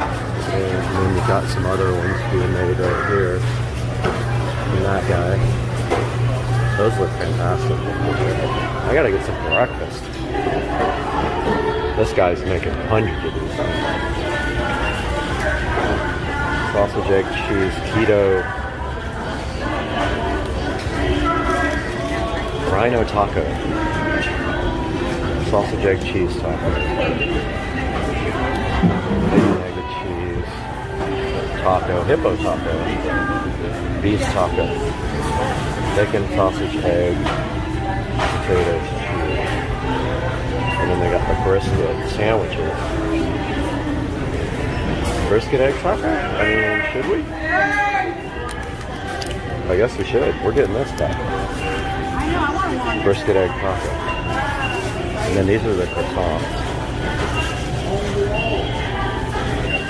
Those actually look really good too. And they got sausage, egg, cheese croissant. Potato, cream cheese. I mean, they are serving hundreds of these things. Here's all their breads. Got the drink machines here with like any, I mean, look at all the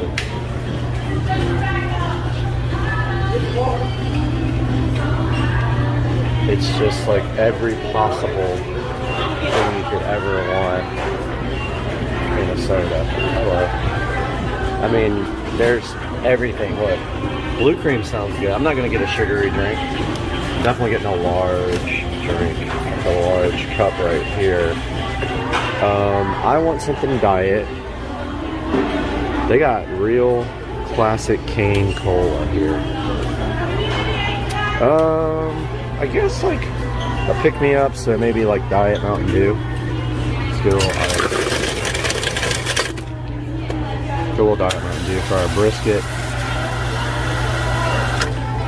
sandwich, breakfast brisket burrito. Can't speak. All right, got the large drink here. Got to find the lids. They're back behind me. That's where it gets difficult. Mommy, you need the black Large lid. Get the straw.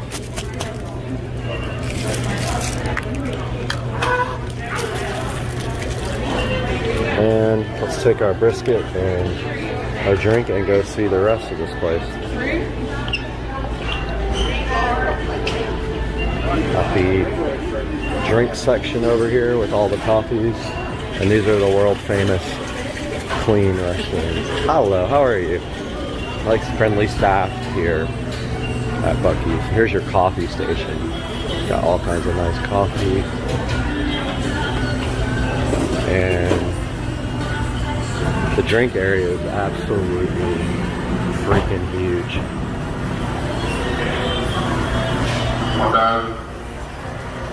Can't get these, they're not available. Here's the candy section. Here's all the dairy stuff and the drinks.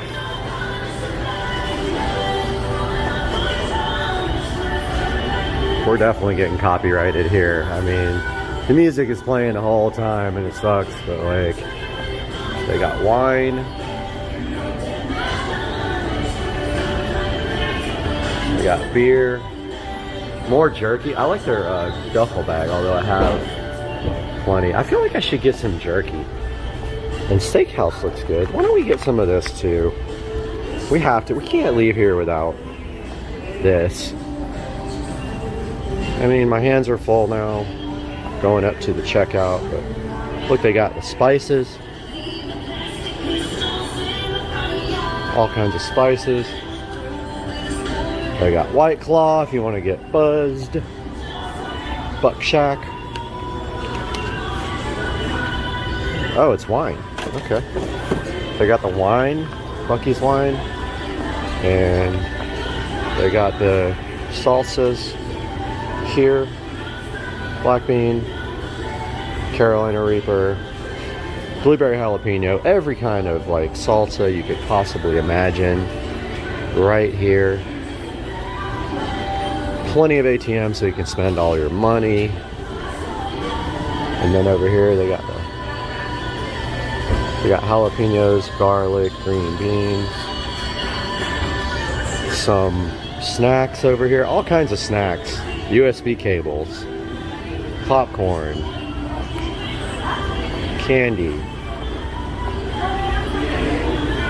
I can't obviously take you into the bathroom, but I kind of want to experience it. But let's just go to the checkout here. Are you open? Yes, I am. Okay, awesome. Very good. Well, I'm just hiding for a minute. all right. Yeah, I won't put you on the video, but I'm making a video for YouTube. That's all right. Okay. So $12 on. Not bad. Never been here, so I'm put it on my YouTube channel. Oh, where are you from? Jacksonville. So I've never even been here. It's weird. Now, we have another one in Daytona Beach. Can I put you on? I don't know. You can't see you anyway. But, and there's one opening in South Carolina. Oh, cool. There's one more in... Where's the big, like the biggest one? It is going to be in Gatlinburg, Tennessee. Ooh, nice. So that's going to Love be Gatlinburg. We have 104 pumps. They're going to have 120. Oh my God. Well, I don't want to hold these people up. It's going to be a lot bigger. They're in the process of building it. Awesome. Thank you so much. Have a good See ya. day. So yeah, we got a little $12 bag of goodies here at Bucky's, and we're heading out to the car. I would sit down and eat, but I don't see any place really.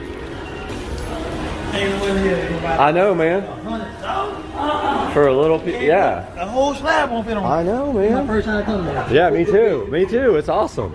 I got the whole thing. I videoed the whole I'll be thing. crying. Yeah. All my meat gonna be done at one time. They must have some place to sit and eat, right? Somewhere. I didn't see anything. Not really. No. Okay, well, we're outside of Bucky's now, and they have 100 and forgot what she said, pumps. Look at this.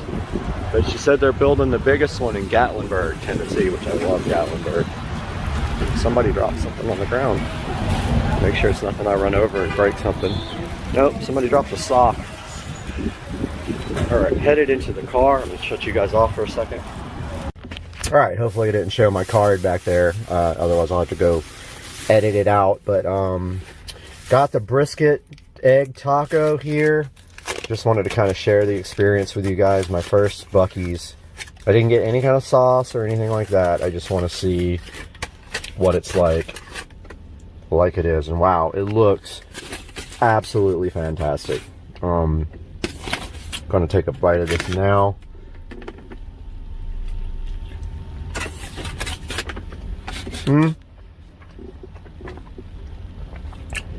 Really good. Oh, that would taste good with like some kind of sauce on it. The brisket just has so much flavor, and it's so like, it's not dried out. It's really flavorful. Wish it had a little bit more cheese in it, but there's a good look at the brisket right there. Delicious.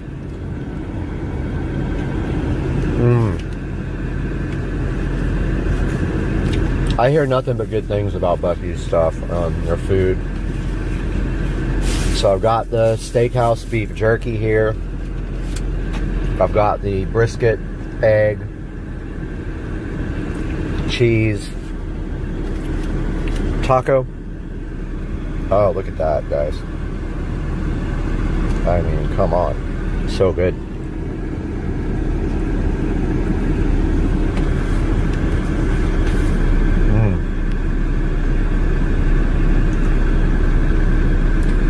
You know what would be good on this? Sour cream, or barbecue sauce, or even ketchup would be really good, because I love ketchup on egg, like egg burritos.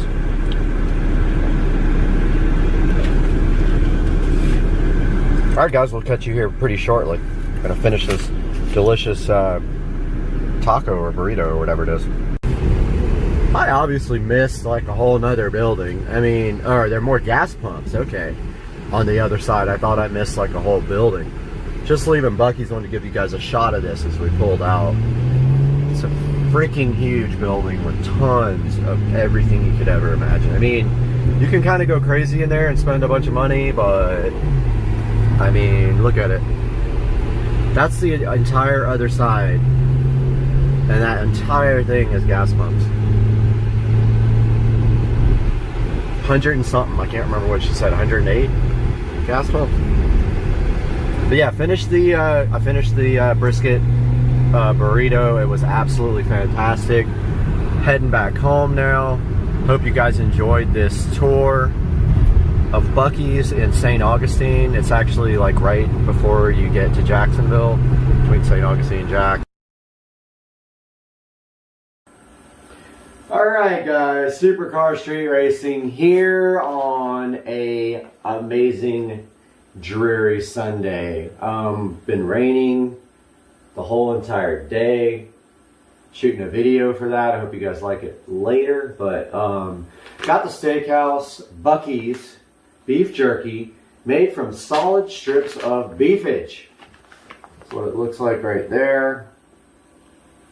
So the serving sizes is 1.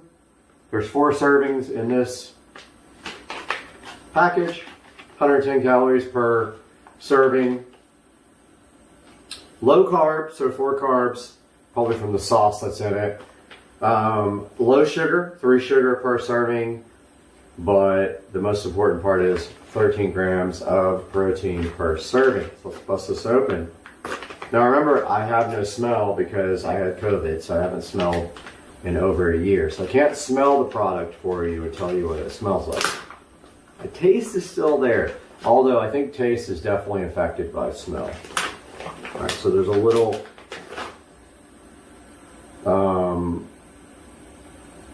oxygen absorber container in here, package thingy. Yep, I got nothing. I can't smell it for you, but let's see. So a lot of the jerky that I've gotten at stores is like so hard to eat. You can't even like chew it because it's so. So let's see. All right. Steakhouse. Buc-ee's Steakhouse beef jerky. Okay. A little tough.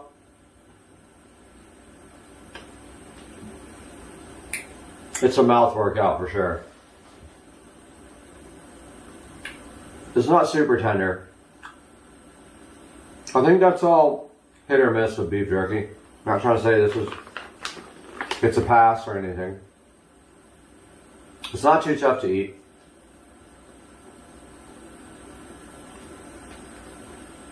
Some of it's a little harder to chew. That piece.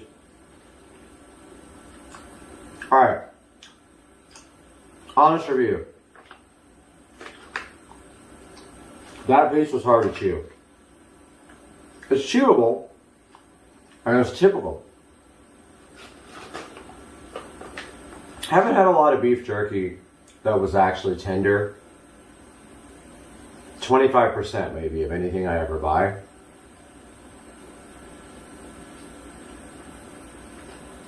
Yeah. Probably should have bought like some of the fresher stuff, like by the pound stuff. I'll know if it's made after this. I need something to wash it down for sure. It was good though. Let's talk about the flavor of this though. Yeah, it's beef jerky. It's dried beef. It's going to be difficult to chew most of the time. I've had some tender stuff. Probably was a little bit newer. This doesn't say when it was packaged. And it wants you to refrigerate it. So if you get this, make sure you refrigerate it. But the flavor is really good. Like, I'm a big fan of steak. Actually, I had steak last night. Ribeye. Flavor is good. It's like a smoky, rich, just a, like, steak on the grill kind of flavor. This is my lunch, by the way. Really good. Zero complaints about the flavor. Definitely recommend that. You really can't give a bad review based on the tenderness of the beef.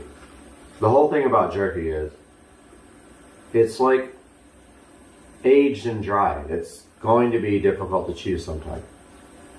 Now, I have returned beef jerky that was so hard to chew you couldn't even chew it, like, at all. It's not like that.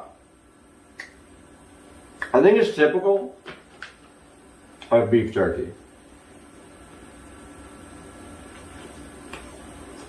Forgot my soda.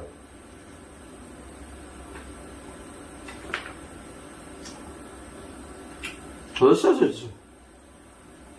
Alright. So, it says, taste of country, world famous, made from solid strips of beef and smoked in Texas. It's a memory of your home while you're out on the road. Well, I mean, this is kind of my home, so it's kind of on the way to my home. Our wall of flavors means we have something for everyone. So try one, or try them all. We think you'll be mighty glad you did. I'm definitely not upset that I bought this, because this is my lunch. Not bad. Pretty good. Usually buy Jack Links. Now this has got to go in the fridge. That's enough lunch for me. I had a big breakfast. Yesterday I had like plenty of food. Guys, thank you for watching.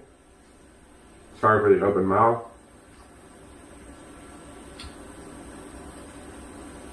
Please subscribe, please like.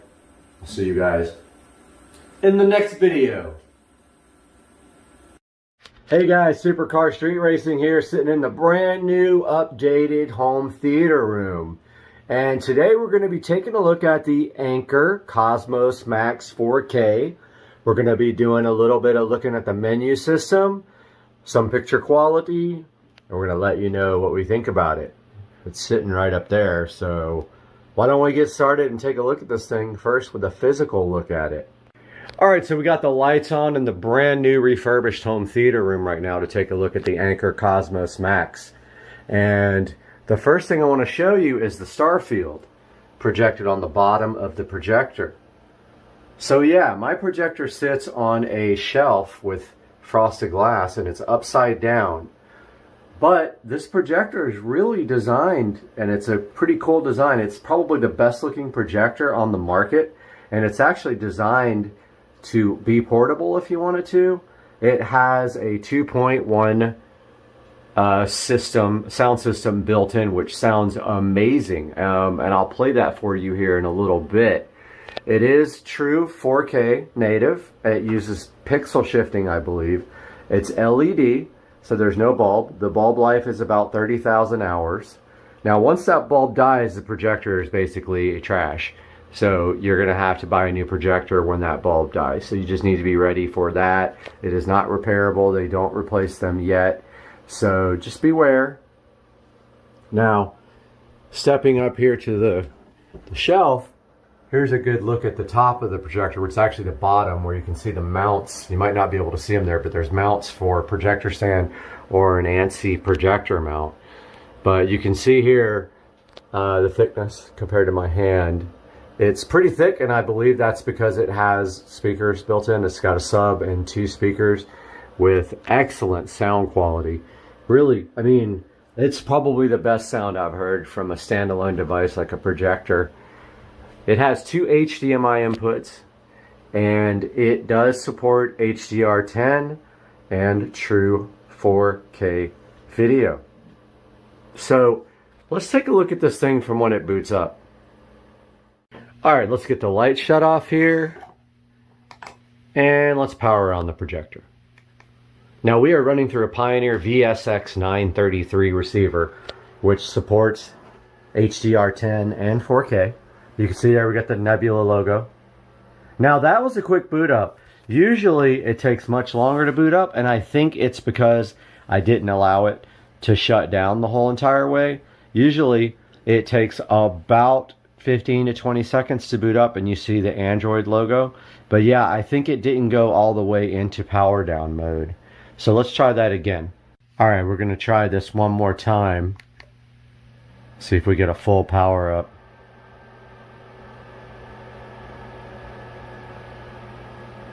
No, we still didn't. But just FYI, it does take 15 to 20 seconds. You see a animated Android logo, and then it boots right up to this home screen. And you can see right here from the home screen that we are running Android TV. So to get apps, you actually use the Google Play Store. That's where you get all your apps. And notice I am signed into the Google Play Store here. Now, I don't use the projector as a source for apps. I have a Fire Stick 4K that I am using. You can easily use the native apps on the projector to do everything that you want to do. No problem whatsoever doing that. However, I have everything set up in my Fire Stick 4K, and I have Kodi set up there. So I would rather use that. And there is the receiver down there. That's the Pioneer VSX933. Full 4K, full HDR10. Although it took me some time to figure out how to get the HDMI into enhanced mode. I just figured that out 5 minutes ago, and I've had the projector for almost 4 days. Now, let's take a look at the menus. Alright, checking out the menu here. It looks just like any other real device that we have nowadays. And you can set up personalized recommendations. There's your home screen. There's your search screen. Or you can use the mic on the remote. I'll show you the remote here when I get the lights turned back on. So let's go into the settings and check out what our settings do here. First of all, we see network and internet. So the device does not, I don't believe it has an Ethernet connection, but I don't recall. I'll have to go back and look at that for you. But I am connected to 5 gigahertz Wi-Fi. I don't see wired available, but it might have an Ethernet. I'm surprised I wasn't more aware of that. My accounts are signed in, projector settings. All right, so here in our projector settings, we set the wall color. It is white. This is where you turn on HDR. Now, in order for HDR to work, you need to have HDMI 2.0 enhanced turned on your television. It took me, that's what I was saying, it took me a really long time to figure out that that was off, and my Xbox was not detecting HDR10 available for display. So once I figured out that the receiver was the culprit, I was able to Google it online and find the setting to switch the receiver onto enhanced HDMI. Now, keystone correction is basically how you adjust the picture to pin it to the ends here if it's sort of not hitting the ends of your screen. Now, it says keystone correction off, but that's because I'm using manual keystone correction there. So once I got the projector up on the shelf up here, I then went into keystone. I did auto. It wasn't quite, it was good. It does work well, but I wasn't quite happy with it, so I moved it to manual keystone correction. Actually using the quadrilateral keystone correction, which allows you to adjust each corner to pin it. It's called corner pinning on a lot of projectors. Zoom is basically exactly what it says. If it's too big for the screen, you just zoom it down, and I am at an 88% zoom at, I think I'm at, I can't remember the feet that I'm at, 9.5 feet away or 10 feet away. Autofocus is pretty cool. It definitely works amazing. You hit it, it takes about 5 seconds, and it autofocuses. Projector mode auto. This means if you flip the projector over, which mine is inverted, so mine's rear projection and inverted, you can just put it on auto. It has some kind of sensor inside that knows that it's inverted and upside down, so it flips the picture. So you have to do that because otherwise your picture might be upside down. Let's go to picture settings. So there's our brightness and our contrast, which I have on default. And then you can go into your advanced settings and set everything manual: saturation, hue, gain, temperature, and gamma, which I have not touched, and the picture quality is amazing. Let's go back. So this is if you're using output from the HDMI cable to feed a television or a receiver.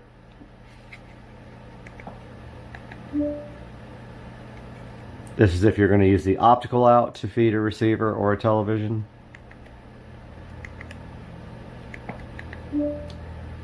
So this is where I first was trying to figure out how to get HDR10 working. HDMI 2.0 has to be on for that, but my receiver was blocking it because it wasn't on HDMI. Enhanced HDMI. So that's just how you go to the input.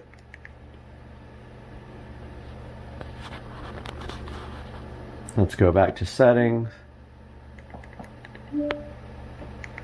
And we were on HDMI.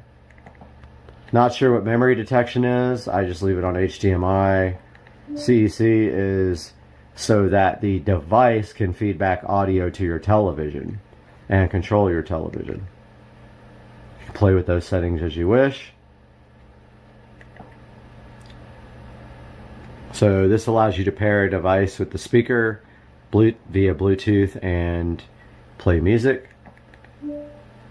Here's your applications. So any apps you download.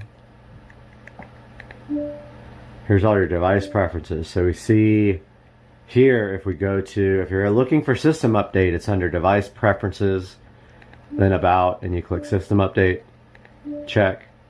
And I did update the projector when I got it. You can name your projector, restart it. Here's the status.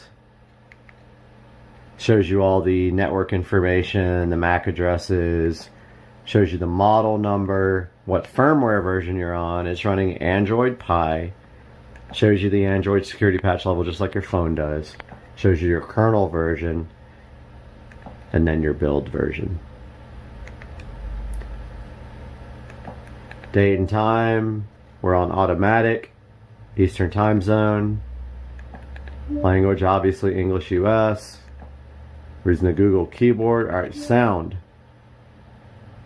So you can turn your system sounds off and on.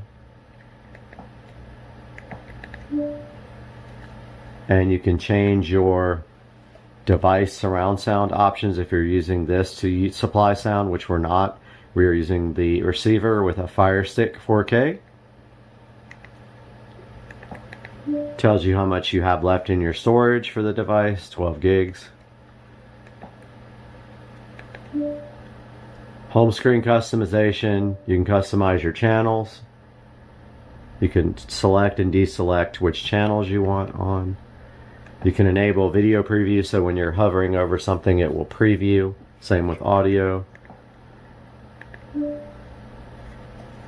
can set up discovery, your apps, and then you can look at your licenses for your open source. Now, so this is for your LED on the projector. So if you, this is for the logo. So see, off, on. Starfield. Off. On. To your Google Assistant settings. It's actually on. Who wants safe search if you want to try to get porn? Chromecast. So this allows you to cast from any Chromecast device to the projector. Screensaver. You can change it from a backdrop to colors. When to start it. How long to put the device to sleep, or you can just preview it now. There's what's set. Shows you the time. The location services. Uses Wi-Fi. Your usage. Tells you can send your usage to Google, who cares. Security, so you can turn on unknown sources. You can verify apps before you install them so you don't install malware. Here's your accessibility contrast. You can turn on accessibility option. You can turn on high contrast, do text to speech. You can do talkback services and other services options there. And you can reset your preferences there. Under remotes, you can add a Bluetooth accessory. And I think that's the remote there for the Anchor. That's which is in my hand right here. And that is it for the settings. Just wanted to let you guys know also there is an app for the Nebula projector to control it and help set it up, available in the App Store. I did open up the Nebula Manager here, trying to figure out what that was, and I'm not sure what that does, but I have not used it. Looks like it can be updated though. Let's update it.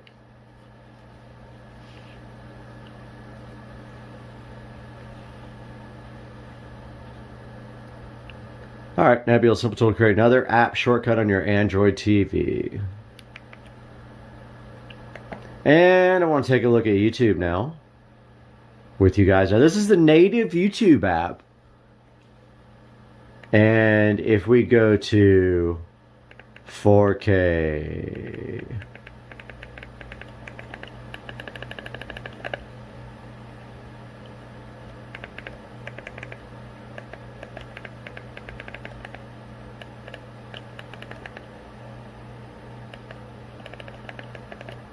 HDR. Let's check this out. So if you go here to the YouTube info, you can see that it's 2160p HDR. Now, I want to show you guys one thing here. My receiver is off. This audio is coming from the projector. And it sounds absolutely awesome. I mean, it sounds like it's in front of me, honestly. Now, if you're not used to HDR, you might think that the colors are a bit saturated, which you can change in the projector settings. So again, this probably looks a bit oversaturated to you. This is 4K HDR from YouTube. Native app on the projector. Take a look at some other ones. And the phone is shooting in 4K, but I haven't figured out how to make HDR translate through Premiere into YouTube when I upload my videos. But here's another 4K. Let's see if it's in 4K.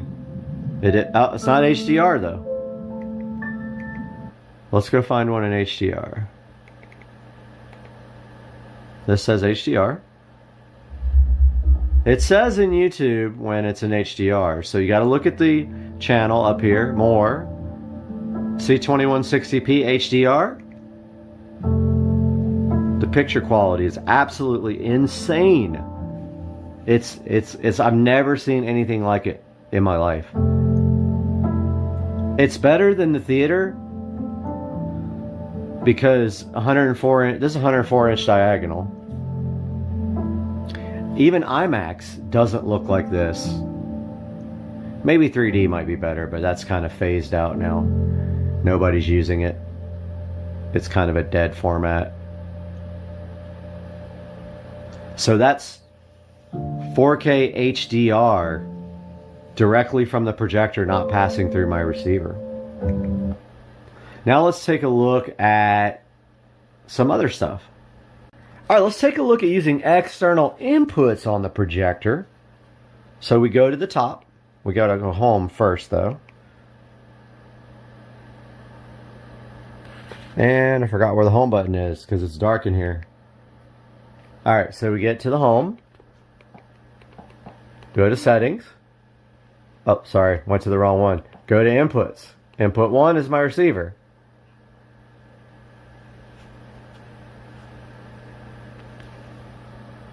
And it says no signal because my Xbox shut off.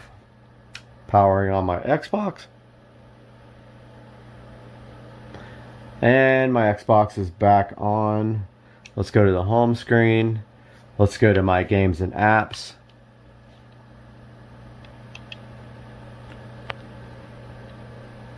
Well, I thought I did.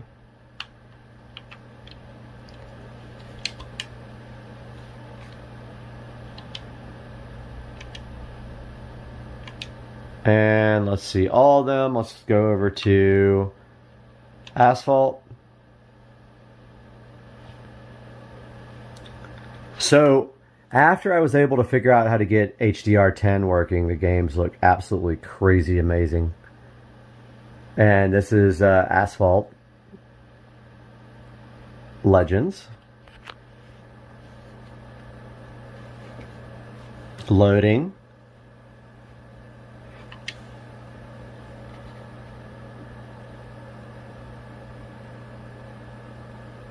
Now, of course, you can actually use the apps on the Xbox as well. You can use the YouTube app there, and it's the same difference. It just runs through my receiver. So I have 5.1 surround. I don't know why it exited, but yeah, it exited right back out. But yeah, the gaming on the Anchor 4K projector looks absolutely cool. I mean, it's very awesome. We'll be right back when it loads. And here is the game. Of course, I can't play and record at the same time, so I'm just letting you guys get a look until I crash. Sound is actually pretty amazing too, even though this video is not about that.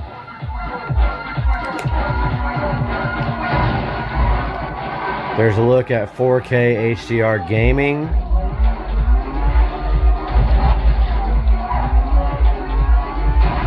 Let's load another game. Here's Halo Infinite.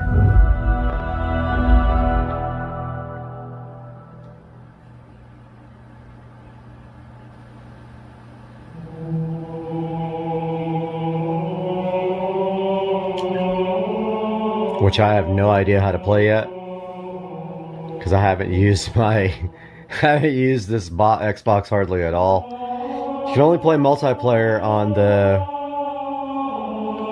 the demo. Let's see if it'll load.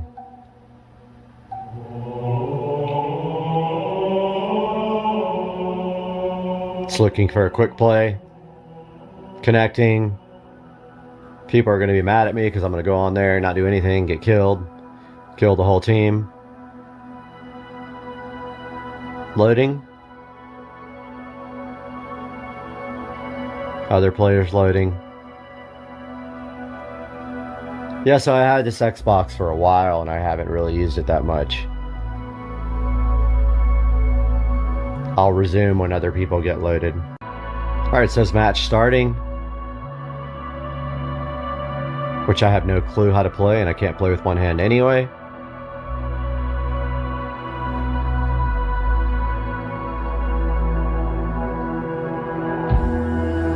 It shows you the player. Wow. The graphics on this game are absolutely insane. People are gonna hate me in this game.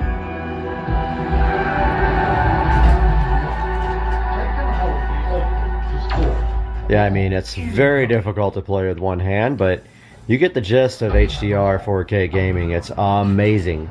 It looks so good, right? Gonna get killed. Yep.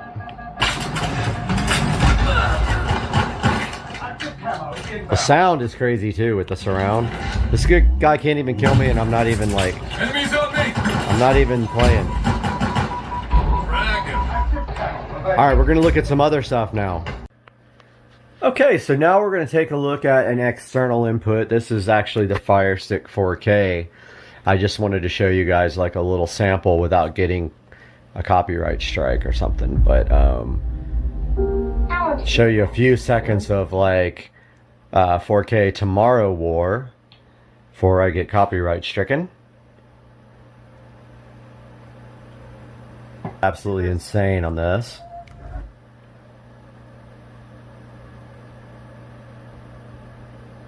With the overall picture quality of this projector, I came from an Epson 1040 home cinema, and taking a look at YouTube now in the Fire Stick, which if you could see the display there, you could see that it says Fire Stick. So now the receiver and the Fire Stick are controlling the projector. Now here is a supposedly 4K clip. Let's see if it actually... Let's take a look at another one.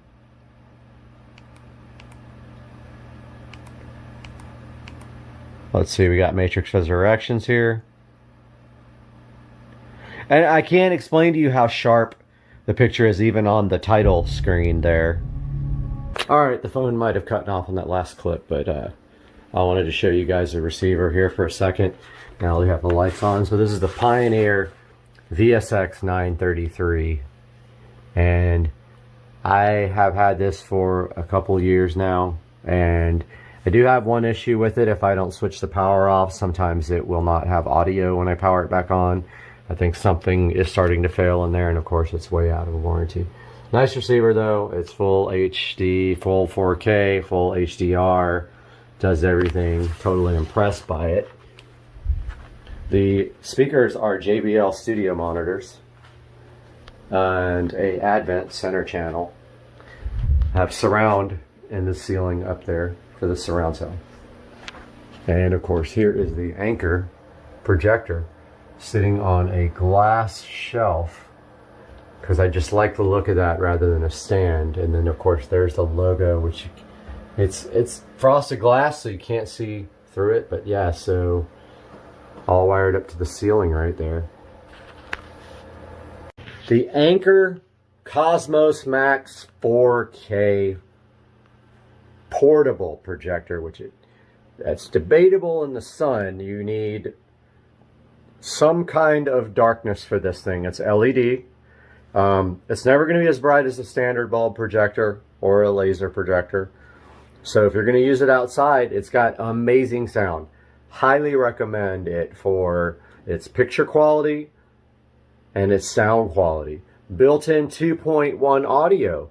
It's got 2.1 audio, and I think the speaker, I can't remember who makes the speakers, but the sound quality of this projector alone is phenomenal. The picture quality is amazing. Like I said, my one complaint is the light overspill. Even when you're cropped, you see the light outside of the thing, but it's not annoying. You don't really see it unless you really look for it. So I wouldn't let that stop you from buying the projector. I would get this projector. I would actually even buy it at new price, but I did get this refurbished for $1,099. Had no issues with the refurb at all. As far as features go, well, I'm not using a lot of the built-in features, but there's enough there for you to get by and not have to have an external device. You don't need a Fire Stick. You don't need an Apple TV.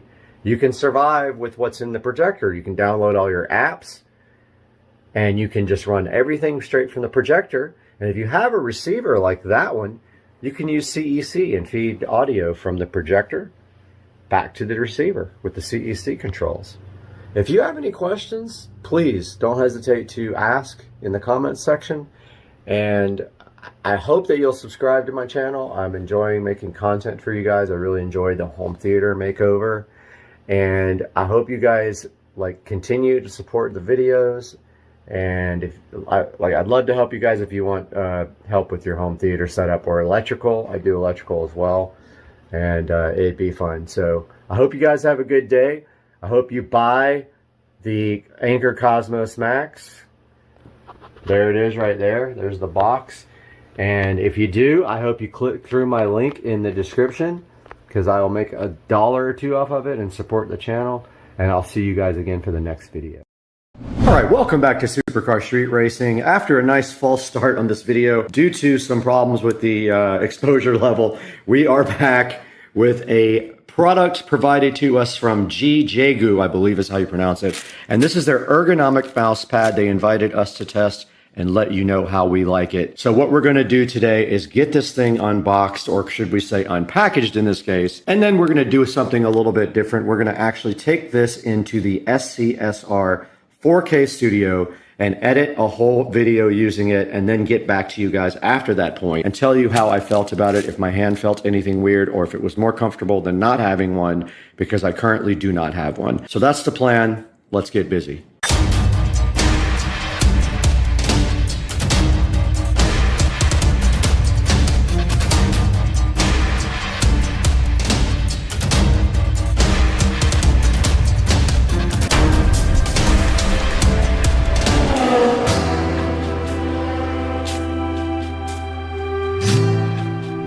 Alright guys, we got the Jukebox mouse pad in front of me, and that is from an Amazon seller that I will link in the description. They were so gracious to have provided us with this mouse pad. It is the ergonomic mouse pad, and it comes in different colors as well, some cool options which we will show you later. But for right now, what we're going to do is go ahead and unbag this thing and tell you how it feels initially before we run out to the studio and start editing. Right, so it did come with this nice peel sat on the back, which is going to be a good short. So yeah, it comes out of the package looking like this with a plastic bit of protection on the back, which we're going to peel off right now, I believe. Let's see. We're going to do a short real quick with this, and we will be back. This tiny little guitar is chilling next to this thing that looks like a guitar, but it's actually a mouse pad. We got a guitar right here. We got a thing that looks like a guitar, and we got the peel sat. Oh, you love the peel sat. It's so good. And we just got glued on while we were trying to do it, a short, and it messed everything up. All right, and so right out of the box here, you see there is a place for you to put your hand right here, and it's supposed to support your wrist better so that you don't get carpal tunnel syndrome. So you just put your wrist like this when you edit, and yes, we have the tiny guitar that kind of looks like this upside down, and we were showing that on our peel satisfaction video, which you can see on my shorts here. Now the very next step, just out of the box, it does have good quality. This is a kind of a sticky back, so what it does is it allows it to stick to the desk without moving. So it's kind of nice that way. After you peel that off, it has just a little bit of stickiness on the back. So let's get this thing out to the SCSR studios now. What I'm going to do out there is take another hard look at this, put it in place of the SCSR mouse pad, and then go ahead and edit an entire video with this mouse pad. So why don't you guys come on along? We're going to head on out to the studio, and once we do, we will get busy.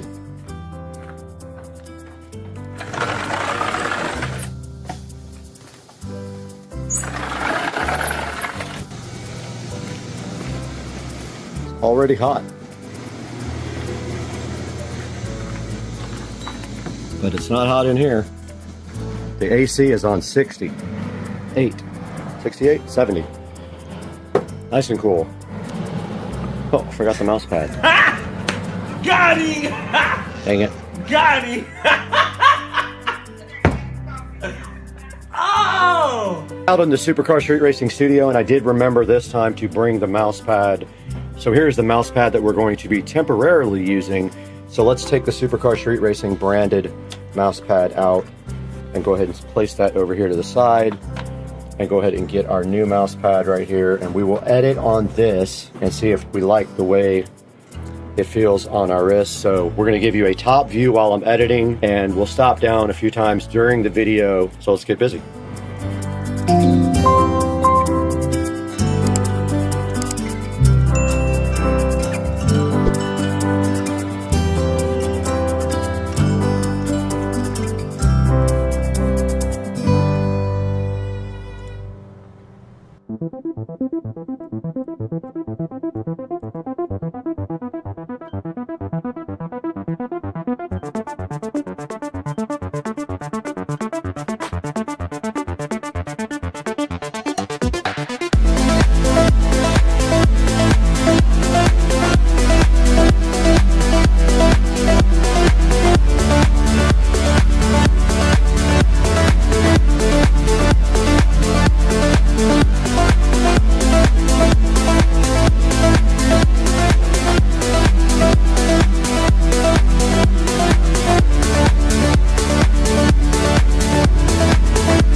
Hey guys, welcome back to the studio today. You got Brad here from Supercar Street Racing. And today we have been provided with this Jukebox ergonomic mouse pad from the manufacturer to go ahead and test out for you guys and see how much we like it.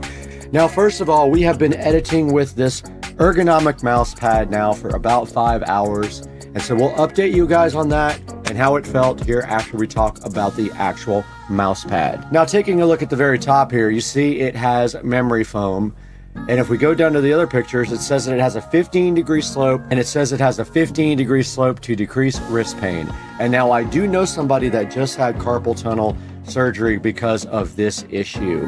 Right there at the next picture, you see that they call this the massage bump, which is the part that you lay your wrist on right there. And then it says it has breathable memory foam for long-term use without deformation or collapsing. And then the next picture here, you can see it is made of Lycra fabric, and it has a, I don't know what PU means, but it's a PU base. And basically what that means is the bottom of it is kind of a sticky base. When you stick it on the desk, it does not move at all.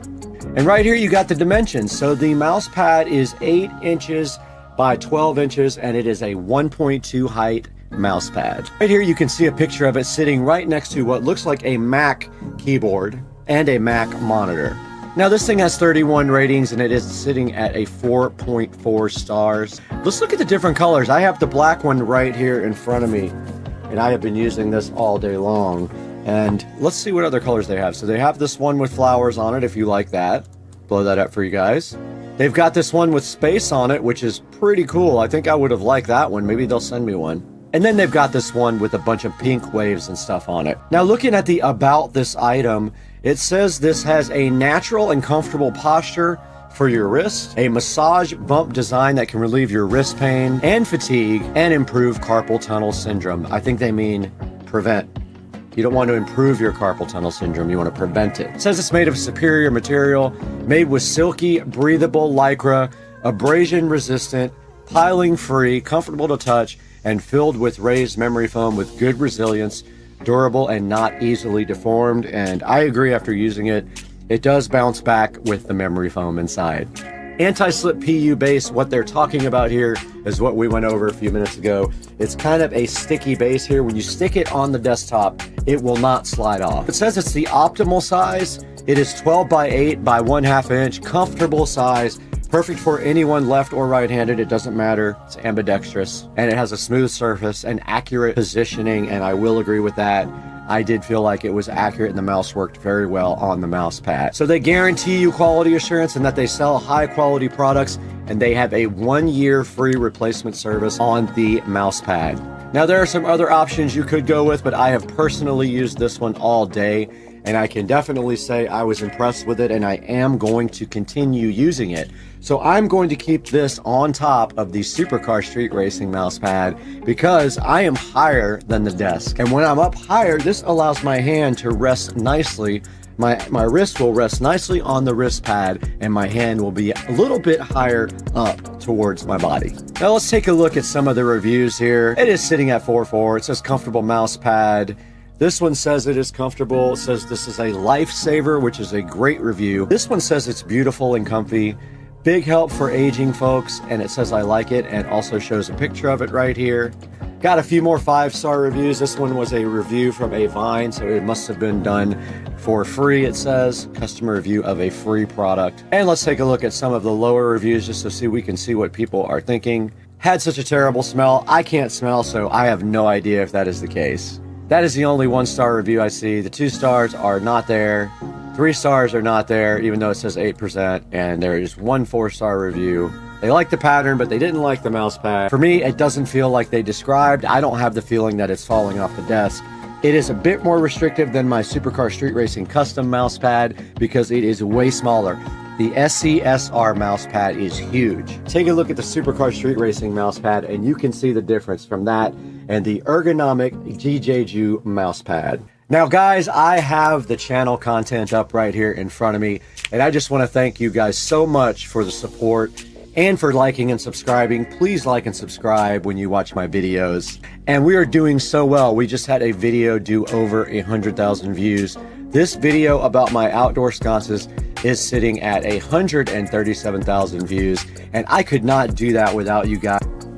And when you are going to buy products for yourself, please go to our affiliate links in any video. It doesn't have to be the product that you need, but if you click through it and you do purchase it, I get a commission from the Amazon affiliates program.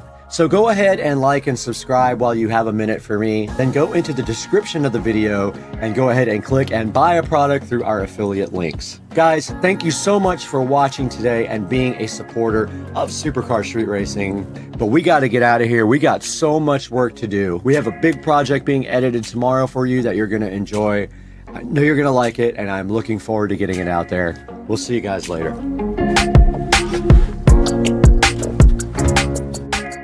We don't know what we're doing because we can't see ourselves, but we're out here. I'm curious to see how this looks.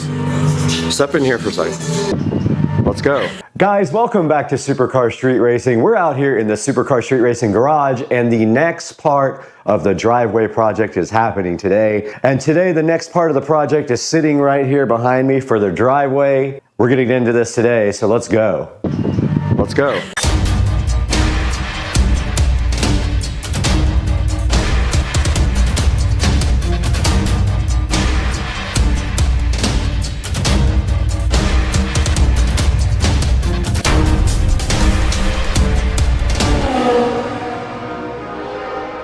Guys, out here in the Supercar Street Racing garage, and right in front of me we got the next piece of the puzzle for the driveway project. It's sitting right here in this box. These are quick connectors, and these are the well lights that are going so freshly into the driveway. Now I have the lights off on purpose in here. I'm going to show you what one of these looks like with only 9 volts because I don't have a 12-volt battery handy. All right here in front of me we do have the well light. I have a 9-volt battery. Let's go ahead and touch this to the 9-volt battery and see what happens. And that is with only 9 volts. It is pretty bright. It's going to be getting 12 volts, and you can see right here and right now. It's going to look so cool. It sits up just like that in the driveway. It's going to look awesome. Okay, we do have the garage door open now, and you can see I did some work in here yesterday, but still got this dirty when I pulled the golf cart back in. But I did clean the entire garage yesterday and vacuum out all the dust, and it was all created from when they cut these stones. I'm gonna go ahead and put a towel down so that I can clean my feet off before I come in the garage. But I'm gonna lay out these lights, but first I need a fleece. It is chilly out here. I went ahead and put a fleece on, and as you can see here, we have 24 lights to distribute. Let's get those out here. There's already one here where I was showing Joe, and there goes plastic from one. And that's a good look at the driveway this morning. So early in the morning. I actually need something to put these plastic things in. So I'm gonna go ahead and get a bag for that. All right, I do have my measuring tape out. I do have all the lights. So let's start up here at the front of the driveway and just kind of lay out what we're going to be doing here. And of course, I think one will look really good. Up here, I don't see a wire run. I don't see wire. I guess his plan was to run it down the side of the driveway here, which is fine. There.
So I'm just kind of adjusting them to not have as many, but we are definitely short because there's supposed to be a couple here.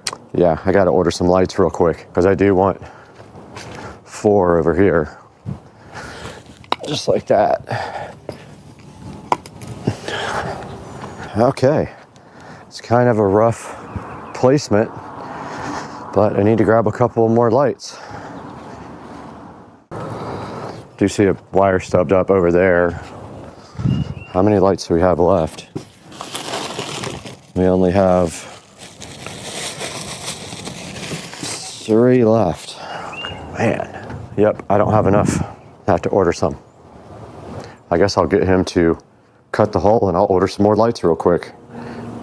All right, we're out here and these guys just left from installing the crazy.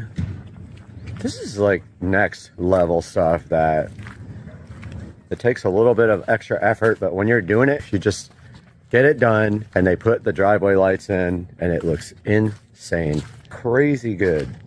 And so we have like lights all the way. Only one problem, I ran out, so we have spots here and here for lights. But where are the wires? I don't know. And so once they pulled everything up, they also put drains in here that go to the yard. So basically when the drains come down, if they drain on your pavers, it will wear out the pavers. So they put a drain in that goes from here.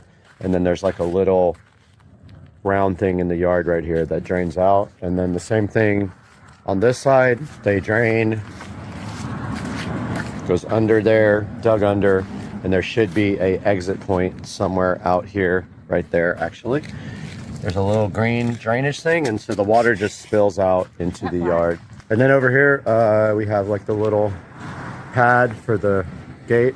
That just is that. This is the coolest thing I've ever seen. This is my dream driveway. It's crazy. So basically, what they do, they sand it, and then they leave it, and then they leave the sand on there, so if any sand settles, you can just take a broom and sweep it into the cracks, or you just take your blower. But like, one thing I don't like is how this light is oriented one way and this one is oriented another way. See how like the slats? Yeah. That's gonna drive you crazy. Yeah, but I mean, you should be able to turn it, like if you put something in there. But yeah, this came out awesome. Oh my God, it looks so good. I think we exceeded the value of the neighborhood. What do you think? You absolutely have priced yourself out of your neighborhood. All right, so I just wanted to update you guys on the progress of this. Now this has to come out. And I'm either getting new grass or sod in the middle there. One or the other. Why are you trying to avoid the camera? We are out here again, and we're so glad to have you back inside the Supercar Street Racing compound. And someone came and delivered 90% of the stuff that we were supposed to be delivered. So we can't fault them for trying, right? Right here in front of me, and ever so in front of me, is our order from IKEA. And you can see right here and right now we have a couple of chairs right here. We have some cushions. We have a box full of other stuff, but what is missing is the love seat. The shipping company failed to deliver our love seat for our IKEA order. So now all we have is cushions, cushion covers, and 2 chairs to build. So today on Supercar Street Racing, we're gonna break into this and get these 2 chairs built. Hopefully, I think we can do it.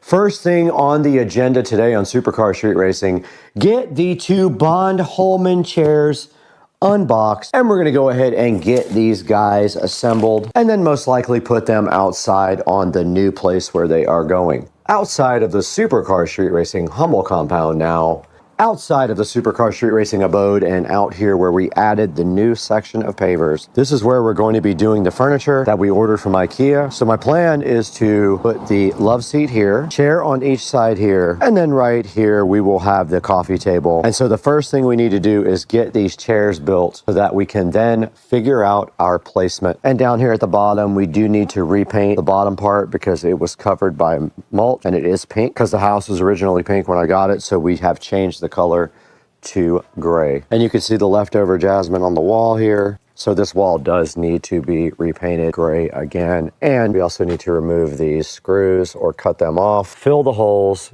repaint the wall, done deal. I also want to get some plants out here with the new furniture, but you can definitely tell where the old house was pink down there. We need to get that taken care of.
We are back out here on the new patio area, the new little seating area where we do need to paint underneath there, but I do have to find the paint, and we do need to repaint this part here, but I may be painting the whole house, so I'm kind of waiting on that. But first things first, we do have this outdoor rug from Amazon to go ahead and put out here.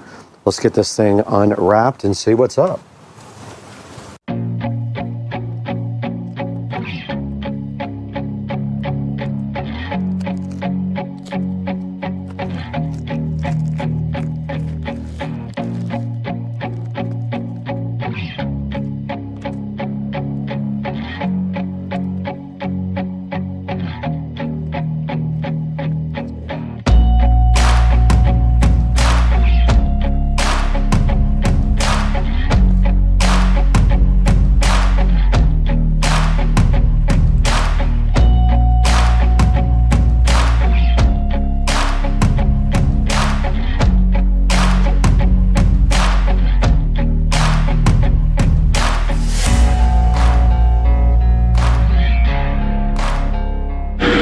All right, these guys are out here grading the front yard for sod. We got the furniture all finished as well. So they are just flattening all this out for me to install sod on it later today. All right, we are out here in the rain to show you guys the final product here of the lighting on the driveway. Now these are the well lights from Amazon.com. They will be in the description of the video. They are drilled through pavers, and you can see right here how good this came out. We have the lights on each side of the driveway. We have 24 lights plus 2, so 26 lights in the house, and you can see that we took them all the way up to the fence. And then over here on this side of the yard where we made our little pad, we have 4 lights on the corner of that area too. I did spend time today getting this garden all ready to go, and tomorrow we are supposed to be getting sod. Got the rug installed as well. And that is it from outside because it is raining, guys, but I hope you enjoyed this video. And hope you see you again very, very soon. Liner. Guys, so they just left and they did the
Guys, so check it out.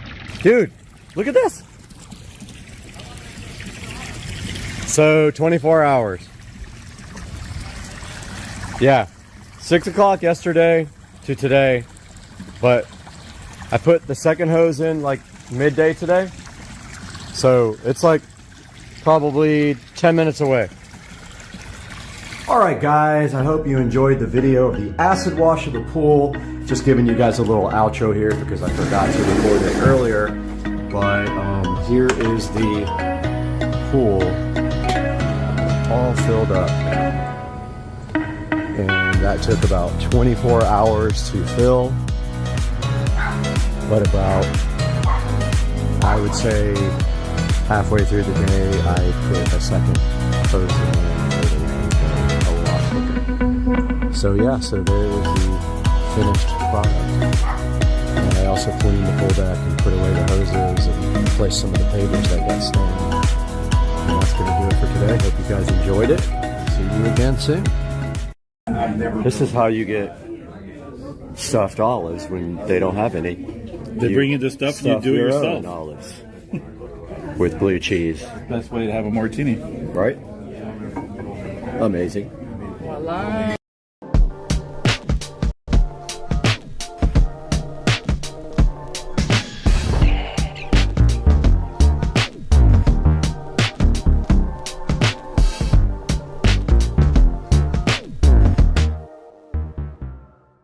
All right, so buckle up, everybody, because today we are diving deep into the age-old rivalry, the golf cart showdown club car versus EZ. Oh, yeah. Our listener is in the market for a new cart Okay. and sent us a ton of forum threads and articles to sort through. Wow. And let me tell you, there are some seriously strong opinions out there. I bet. It's like choosing between, Coke or Pepsi, Yeah. or maybe even like Ford versus Chevy trucks. Oh, yeah. I hear that a lot. People really get fired up about their cars. We even saw, I think it was InSmallard78 on The Whole Truth, who actually made that Ford versus Chevy comparison. Interesting. And there were some pretty intense debates about some features that I'd never even thought about, like flag sockets. I mean, Fuel sockets. yeah. Yeah. Who knew? Who knew those could be so controversial? Right. It is funny, though. You know what I noticed is that, well, everyone has their favorites. A few themes keep coming up over and over again. Okay. Like what? Durability is a big one, especially for people living near the coast. Makes sense. And then there's performance. You know how well the carts handle hills? Yeah. And then, of course, style. Everybody wants a cart that looks good. Of course. But it's totally subjective. Absolutely. It's all about personal taste. Well, let's tee off with brand loyalty. Okay. You know, like I mentioned before, we saw at Smallard78 making that Ford versus Chevy comparison. Right. And then there was this other user, Matty D MPLS, over on Hackers Paradise. Yeah. They actually switched from Club Car to Easy Go Oh, wow. because they really liked the new Easy Go body style. That's interesting. You know, it seems like brand loyalty with golf carts goes even deeper than with cars. How so? Well, think about it. People use their golf carts not just on the course, but also around their neighborhoods, sometimes even for errands. Yeah, you're right. So it becomes part of their lifestyle, like an extension of their community. Yeah, I can see that. So, that sense of belonging, of being part of like a club car family or an easy go crew, I think that plays a big role. Like a badge of honor. Exactly. But okay, let's get down to brass tacks here. Let's talk about the actual carts. Sure. This aluminum versus steel frame debate, that was a big one, Oh, yeah. Huge, especially for coastal areas. especially for our listener. Exactly. I remember Autobahn 70 and 904 polarized on the Firm Truth. They were really going back and forth about this. I bet. And it seems like Club Car, with their aluminum frames, Mhm. they get the edge when it comes to rust resistance. Right. Just because 804 on Reddit mentioned that too. Yeah, and there's a good reason for that. Definitely saltwater is brutal on metal. Oh, yeah. The salt just eats away at it. And then when you add in things like battery acid spills, which, let's face it, they happen, it just gets even worse. Steel just can't handle that kind of abuse in the long run. Okay, so aluminum is the way to go if you're near the coast. Pretty much, yeah. Aluminum forms this protective oxide layer, you see? Okay. And that acts as a shield against corrosion, especially from that nasty battery acid. So aluminum is like the superhero armor for golf carts. Huh. Yeah, you could say that. But wait a minute. I also saw some people on Reddit arguing that steel frames are stronger. Oh, yeah, they do have that going for them. And then there's Southerman 13 who pointed out that some newer EasyGo models actually have plastic battery trays. Oh, wow. So that throws another wrench into the whole durability debate. It does make things a bit more complicated, doesn't it? Yeah, no kidding. So maybe durability isn't a clear win for either brand. You got it. It really depends on what you're looking for. All right, well, let's move on to performance then. Yeah. Specifically how these carts handle hills. Okay. On Talk of the Villages, there was a user elevator man who was all about their EasyGo with an AC drive. AC drive, huh? Yeah, they said it was amazing for climbing hills.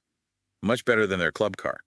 Interesting. You know, for those who aren't familiar with the lingo, AC stands for alternating current, and DC stands for direct current. Okay. And generally speaking, AC motors are more powerful. They offer more torque, which is that rotational force you need to get moving, especially uphill. So more torque equals more hill climbing power. So does that mean EasyGo automatically wins in the performance category? Not necessarily. How come? Well, it's important to remember that motor technology has evolved over time. Just because a cart is an EasyGo doesn't mean it automatically has an AC motor. Oh, so older models might still have DC motors. Exactly. And newer club car models could very well have AC motors that outperform their older counterparts. So it's not just about the brand, but also the specific model and year. You got it. You got to do your research. Yeah, well noted. And speaking of real-world performance, there was another user on that forum, Ohio Girl. Yeah. And they mentioned that both their EasyGo and club car slowed down on hills. That's a good point. Especially since our listener is going to be using their cart in a hilly area. Exactly. So it seems like hill performance can vary even within the same brand. Absolutely. You can't just rely on the brand name. You have to look at the specific model and what other users are saying about it. Okay, user reviews are key. They are your best friend when it comes to this kind of stuff. Gotcha. Well, speaking of user reviews and real-world quirks, remember Elevator Man who loved their EasyGo? Yeah. Well, they also had a club car that had a bit of a brake light issue. Oh no, what happened? Apparently the brake lights only worked if you pressed the pedal in a very specific spot. Huh? Really? Yeah, can you imagine trying to figure that out while you're driving? Oh man, that sounds frustrating, but also kind of funny. Right. It's those little details, those quirks and annoyances that you don't always get from the marketing materials. That's why these forums are so valuable. They give you the inside scoop from people who actually own and use these carts. Exactly. It's like having a direct line to the cart whisperers. Ah, I love that. And sometimes those seemingly small details can make a big difference in how you use the cart day to day. Absolutely. Imagine cruising down a hill trying to warn the cart behind you to slow down, but your brake lights decide to take a break. Yeah, not good. It could be dangerous. All right, so lesson learned, always check the user reviews for any potential quirks, no matter how hilarious they might seem. It's exacta. Okay, let's switch gears now and talk about modifications. All right. Specifically lifts. On Reddit, there's a lot of talk about EasyGo TXT lifts being the favorite because they maintain the original shocks and springs. Okay. Unlike some aftermarket lifts for club car. Interesting. So for those who don't know, lifts are basically like high heels for your golf cart. Okay. They give you that extra ground clearance, which can be great for off-roading or just, you know, looking cool. So you're saying my golf cart needs a lift to strut its stuff? Maybe not. It depends on what you're going to be using it for. Are you sticking to paved paths or do you plan on going off-road? Okay. And then there's rod quality to consider. Some lifts, especially the ones that don't use the original suspension, they can make the ride pretty bumpy. Good to know. So lifts are cool, but they're not a one-size-fits-all solution. Exactly. You have to think about your needs and how you're going to be using the cart. Right.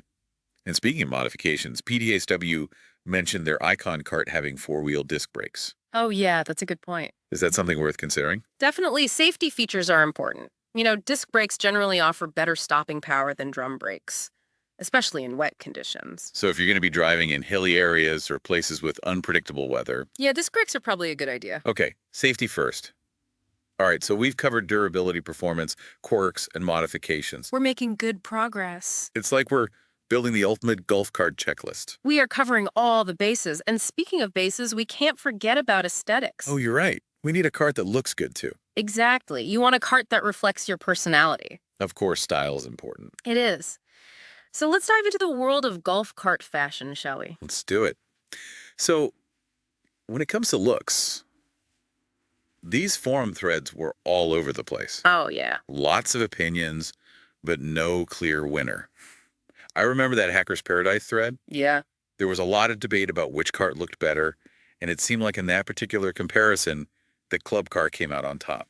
It's funny how subjective style can be, right? What one person thinks is sleek and modern, another person might think is boring. Exactly. Like, remember Golden Buff's comment? Uh-huh. They said the Easy Go looked like a bug with wheels. Ouch. Yeah, not a fan. But hey, to each their own. Exactly. Beauty is in the eye of the beholder. So true. So when it comes to design, what are we looking at here? Well, Club Car often goes for a more rounded, curvy look. Okay. While Easy Go tends to be more angular and boxy. Interesting. It's almost like those car comparisons we were talking about before. A Club Car is like the smooth lines of a Ford. An Easy Go is the ruggedness of a Chevy truck. Exactly. Yeah. And those design choices aren't random, you know? What do you mean? Well, they often reflect the brand's image and who they're trying to appeal to. Okay. Like Club Car with those smoother lines might be going for a more refined, luxurious vibe, while Easy Go with that bolder, more utilitarian design could be targeting people who prioritize function and durability. So it's like choosing between a tailored suit and a rugged pair of jeans. Yes, exactly. Both stylish in their own way, but for different occasions and personalities. I like that analogy. Yeah. So at the end of the day, it's all about personal preference. Absolutely. Yeah. What makes you feel good when you're behind the wheel? Okay, so we've covered Club Car and Easy Go. The big two. Right. But what about some of those other brands that people mentioned, like Yamaha and Icon? Oh, yeah, those are good ones, too. I think it was Brick Clark 904 and PDSW on The Whole Truth. Yeah. They brought those up. It's good to explore all the options. Definitely. Yamaha is known for having really quiet engines. That's nice. Harrison Mitch mentioned that. Yeah. And then Icon has a reputation for being super comfortable. Oh, that's important, too. Definitely. Brick Clark 904 said that their Icon cart rode like a dream. Well, it's like finding a hidden gem. You got it. You know, a brand that you might not have considered before, but turns out to be perfect for you. Exactly. So don't be afraid to think outside the box. Okay, now, no matter what brand you choose, there's one thing you can't forget about. What's that? Battery care. Oh, yeah, that's crucial. Boataholic on The Whole Truth actually asked about that. Yeah. It's something that a lot of people overlook, but it can really make a difference in the lifespan of your cart. Right. It's like forgetting to change the oil in your car. Exactly. It might run fine for a while, but eventually it's going to catch up with you. So what are some of the things we should be doing to take care of our batteries? Well, Autobahn 70 had some great advice. Okay, like what? They recommended using watering kits and distilled water. Okay. And they even shared a link to a handy watering jug on Amazon. Oh, that's convenient. Yeah. So watering your batteries regularly helps prevent them from drying out. Okay. And using distilled water is important because it doesn't have any minerals that can build up and cause problems. So it's like giving your batteries a spa treatment. Haha, pretty much. All right, so we've gone from brand loyalty and frame materials to hill performance brake lights and now battery care. We've covered a lot of ground. Who knew there was so much to think about when choosing a golf cart? It's a lot more complicated than it seems on the surface, right? Yeah, no kidding.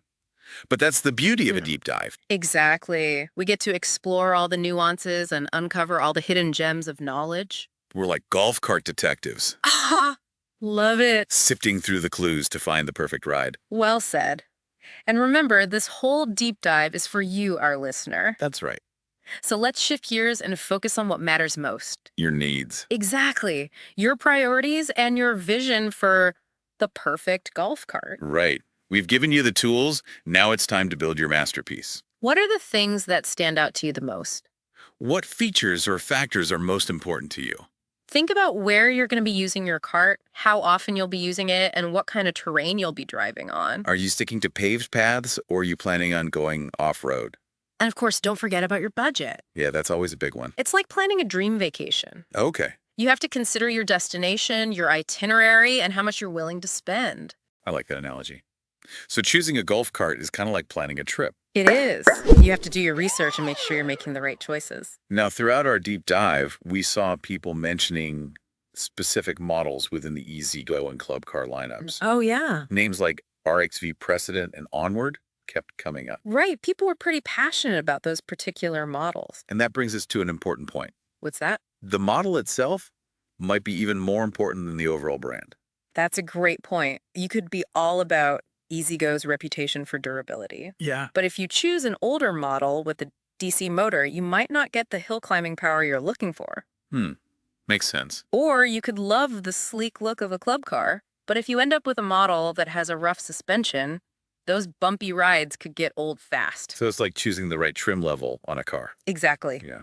You might get all the basic features with the base model, but those higher end trims offer those little extras that really enhance the experience. Right. So you've done your homework on the brands.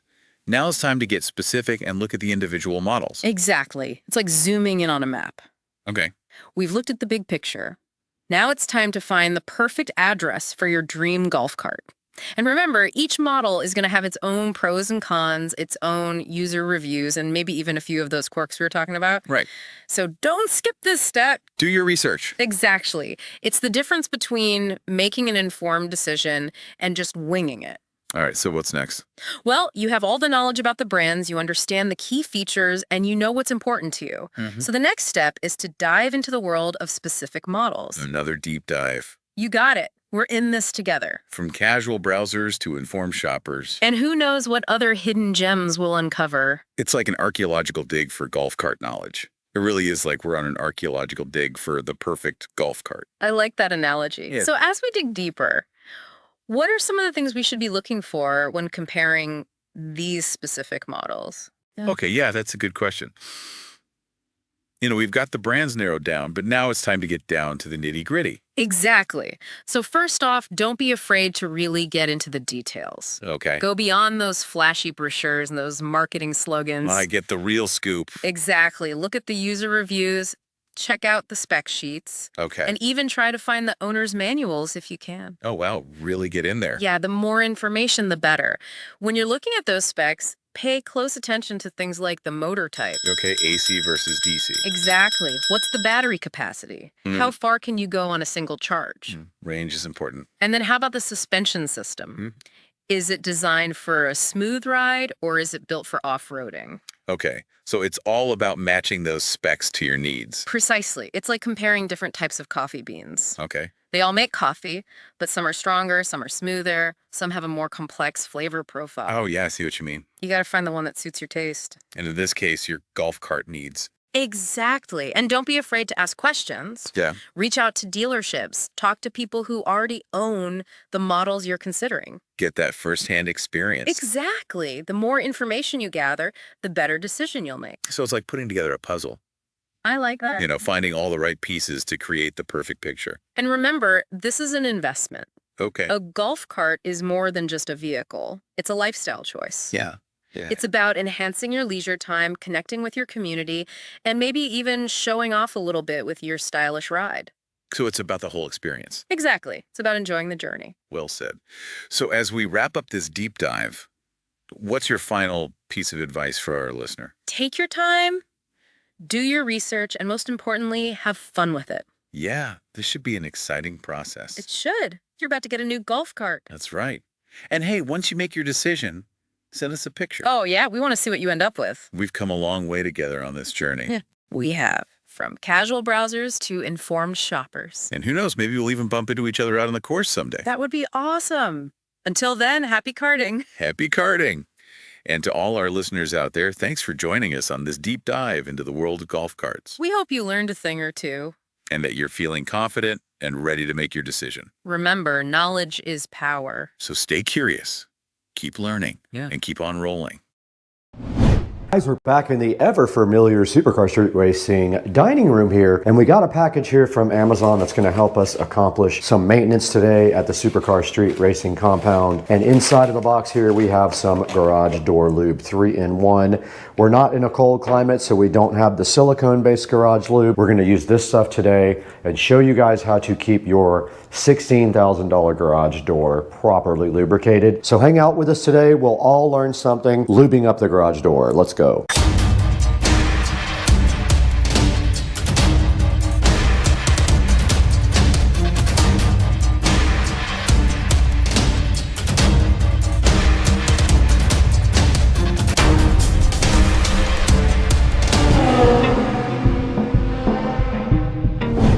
Guys, we are right in front of the 3-in-1 garage door lubricant, and that is our mission today, was to get this out of the box and go ahead and go in the Supercar Street Racing garage and service the garage door. It needs lubricating. It has not been done since it was new, and also we're going to lubricate the spring and the hinges wherever we have hinges that do bend. Now this 3-in-1 garage door lube was something like, I don't know, $13 or $14 for 2 bottles on Amazon. So of course we have to be careful with this stuff. It will go everywhere. So during the process of lubing the garage door, we will carry a few towels with us so we don't spray and drip all over our nice garage floor that has been char coated. Now this says it's quick drying and no mess and prevents rust and corrosion. And there's not much of the directions on the back.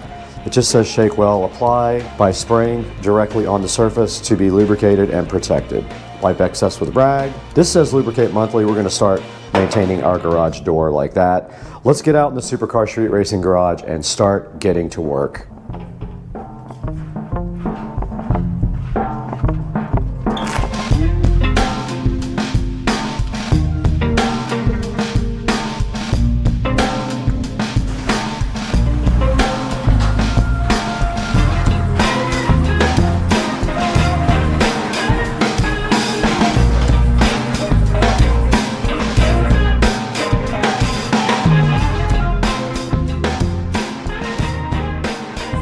Out here in the garage today with the 3-in-1 garage door lube, and all we're going to do right here and right now is show you guys how to lube up the garage door.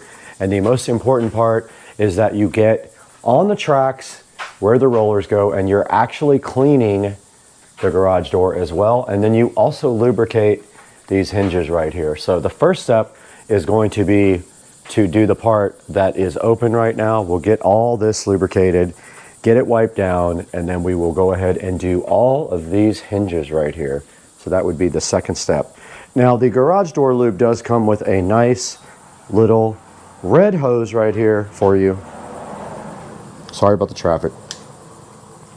And so all you have to do right here and right now is get a towel, and you don't want to go crazy with this stuff. So you just go light. And then you take your rag, and you are also cleaning the tracks at the same time. Wiping off the oil doesn't mean it's not lubricated. And look at that. So that is dirt accumulated from whatever over time. And then of course, while you're here, you can go ahead and lube the roller, but you don't need much, just a little spray. So part of the problem is it's going to drip, so wipe it off after you do lube. If you get any on your nice floor, go ahead and wipe that off as well. Let's go ahead and do the other side. And obviously that needs cleaning. So I'm gonna get that today also.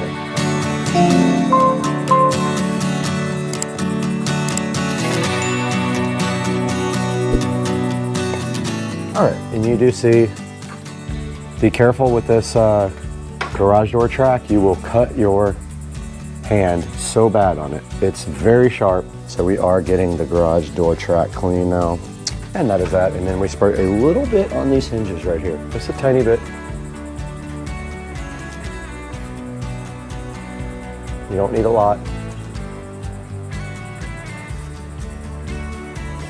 And that does soak right in. See, that time I did better because I didn't get it all over the place. And now I'm going to take the opportunity to clean this, all the spider webs and mess right there.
right, so we are going to continue with our cleaning of the tracks, and we're going to go ahead and do this top part and then proceed to clean and lubricate all of these other parts of the track. Let's get going. We're going to start there, wipe our way all the way down to that side.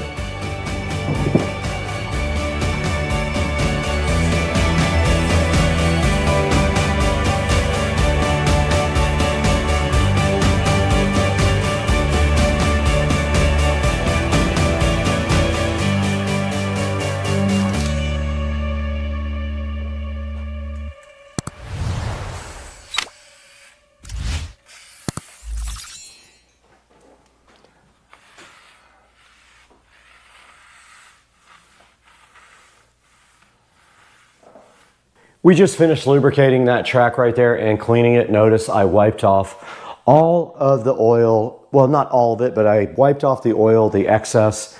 And now all we have to do right here and right now is go lubricate these rollers. Just a little shot. You don't have to push hard. And if you do get excess on there, just wipe it off. Just barely press on it. So I didn't do a great job on that one. And make sure you get both sides.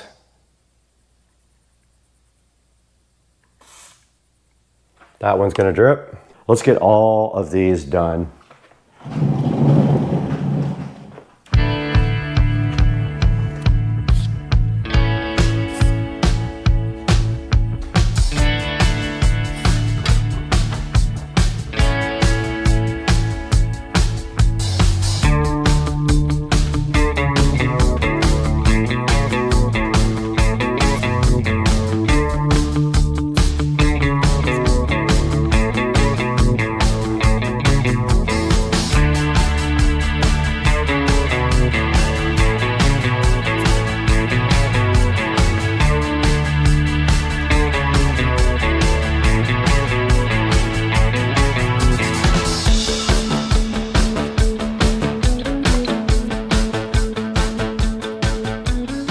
Okay, all that is left to do now is go ahead and get this track done. I got all the other ones done and all the rollers and all the hinges, so that's the last thing left before the spring. Let's go ahead and get this thing done now.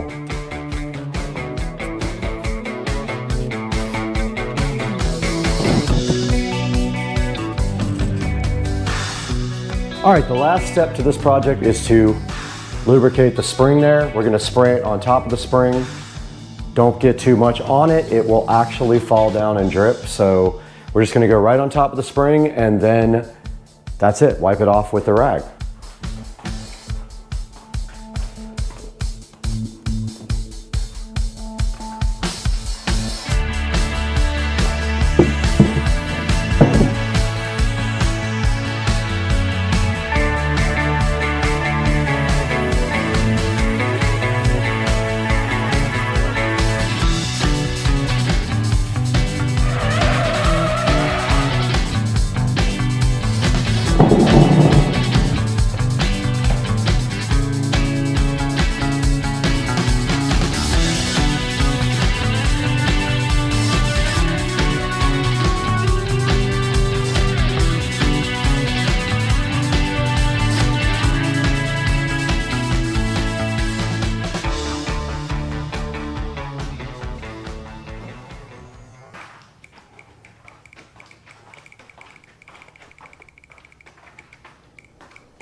All right, we're gonna go ahead and exercise the garage door a couple of times now that it has been lubricated.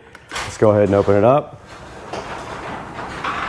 That's gonna allow that nice lubrication to get through those rollers.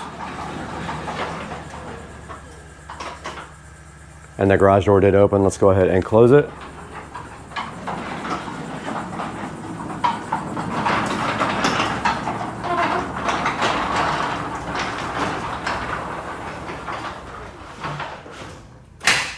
Awesome. So you should be doing that once a month. This is a $16,000 garage door. I'm going to take care of it. You guys should as well. I'm going to leave a link in the description to this lubrication oil from Amazon. And I hope that you guys do maintenance on your garage and don't pay a garage door company $200 or $300 to come out and spray some oil on your garage door. Do it once a month. You should be good to go. And that's going to do it for today, guys. I appreciate you guys so much. Please like and subscribe and buy all of your Amazon products through any of our links. It doesn't have to be the one in the description. You can click the description link and buy anything you want. It helps me out greatly. So we'll see you guys next time on the channel. Thank you for joining, liking, and subscribing, guys. Peace out. Welcome back to part 2 of getting my mailbox fixed, guys. And today we are going to be finishing up this project with some landscaping. And we do have everything in the back of Rich's truck right now. So let's get moving.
We have successfully gone to Lowe's and gotten new pavers after my old ones got stolen.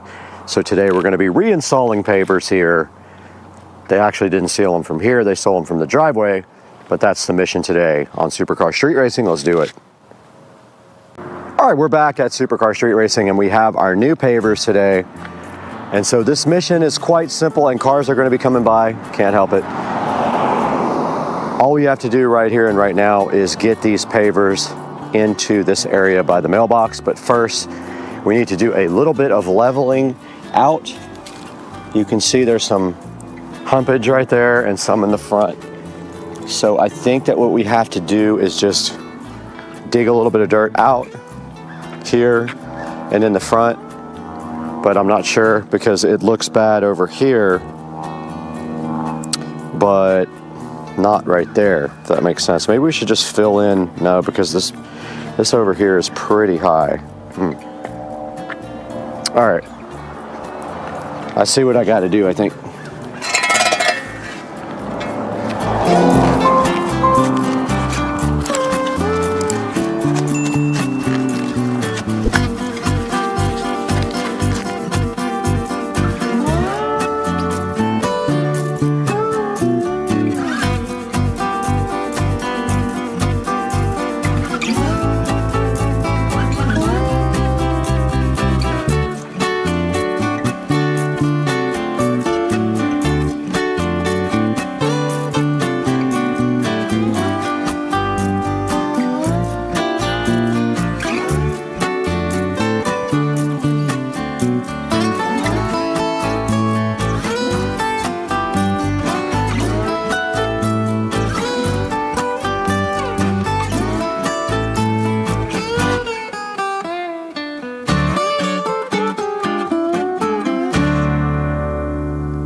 All right, I'm still kind of figuring this out. I've never done this before, but I think the move is to just try to follow the contour of the ground because there's so many weeds and roots and stuff.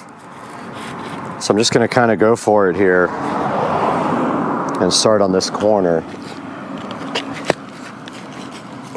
But there is a sprinkler head right there, so we can't go over that. Man, the bugs are real. I got to get bug spray. All right, we're back with some bug spray on, and the cars are just going to keep coming. So we kind of have to accept that is our fate. I don't know how you...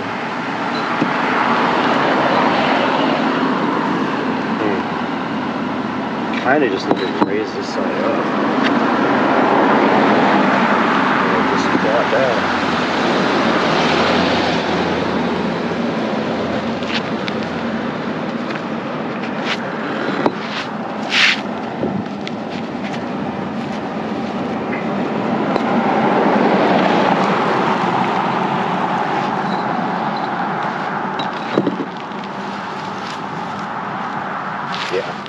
That's the move.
All right, we got our paver base laid down here.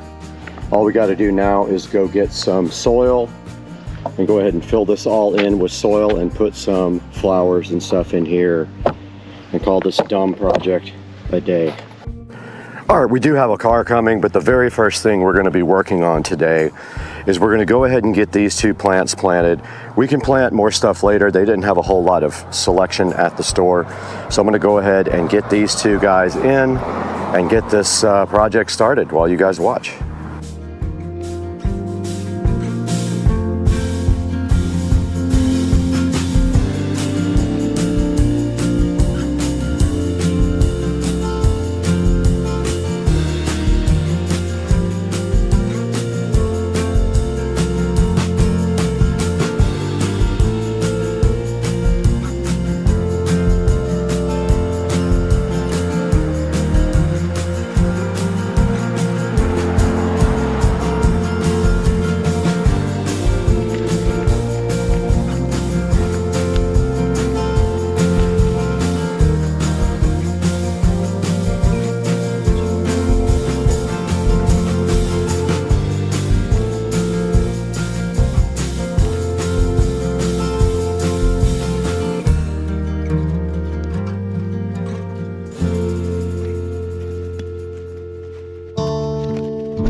All right, we got our landscape light right here. I cannot for the life of me remember what I did with the bulbs for these, but I do have bulbs that fit it. These should have all come with bulbs, but maybe I didn't even check and I used my own last time. But I have a few of these to put in. Now we just have to figure out the wiring situation and run it to the existing wiring. It looks like there's plenty of slack here. So I'm just gonna do that now. I'm just gonna plant this right between the two plants. Oh, it ain't gonna go there. Just like that. And then I already have connectors on here with enough space to put in way more lights. We could actually do more than one if we want to. I have space for 2 more lights on these connectors. And I am dumbfounded about where the bulbs are for these lights because I know I had them at one point, but such is life, I lost them.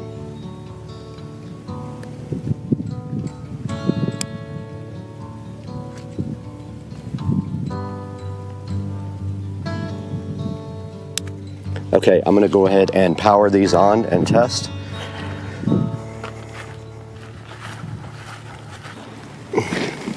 They are on. They are all on, guys. So these are going to be for the mailbox to light up, and the other one will light up right in the center of the nice new plants. Now all we have to do is put some topsoil and then rocks in, and we will be good to go.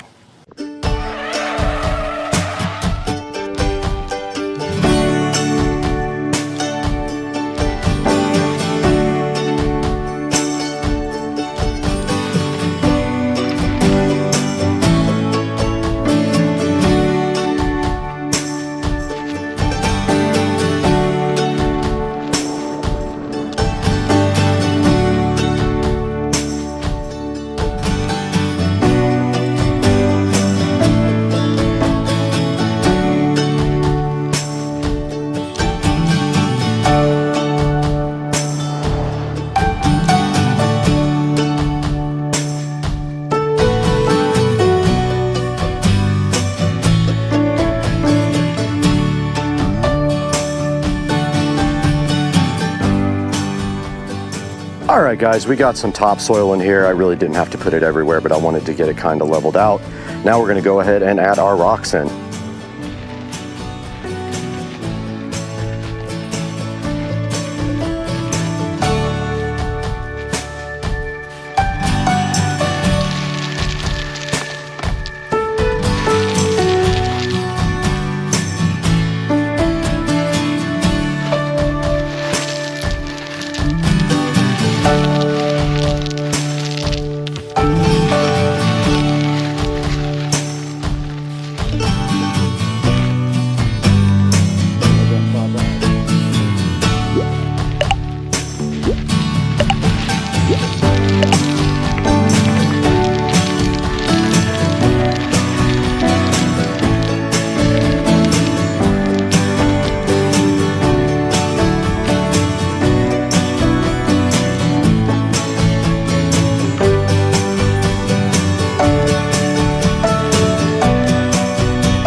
Just spoke to the hardware store. They are out except for one bag, and the bag that they have is busted open because that's why I didn't buy it.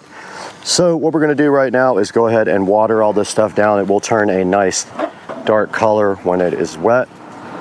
and we'll go ahead and clean everything and get the dust off. Yes, I have to wait until they get more to finish this project.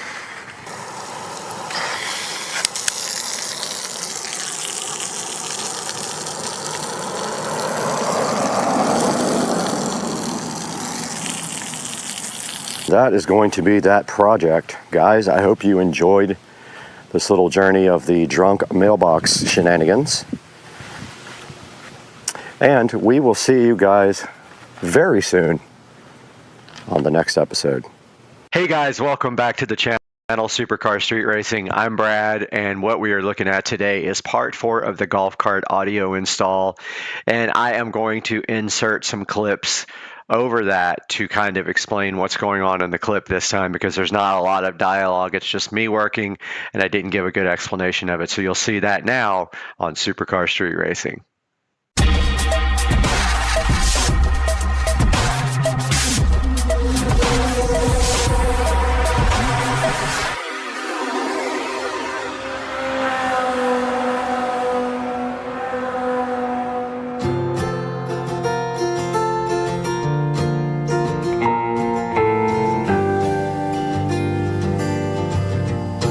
Hey guys, welcome back to the channel, and today, as you can see here, we're going to be working on the golf cart audio system again, and we are doing some electrical wiring. Now this clip you're seeing here is me working in the battery tray, and there are lead acid batteries in that tray that provide 48 volts to the golf cart systems. In order to run the amplifier and everything for the car audio, we want to bring that down to 12 volts. We do have a 12 volt voltage reducer, and this master switch that I am installing is going to drop that 12 volts down to, that 48 volts down to the 12 volts that we need to run the audio system. I hope you guys enjoy it.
All right, we got the power switch in, and now we're going to do some more work on power and things like that.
Right here, what you're looking at on the screen now is my Blaupunkt Epicenter.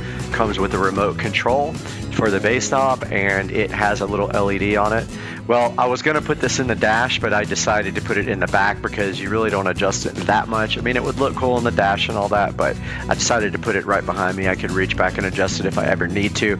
So what I did was I removed the Epicenter volume control from the actual metal mounting plate, and I removed the LED from that as well.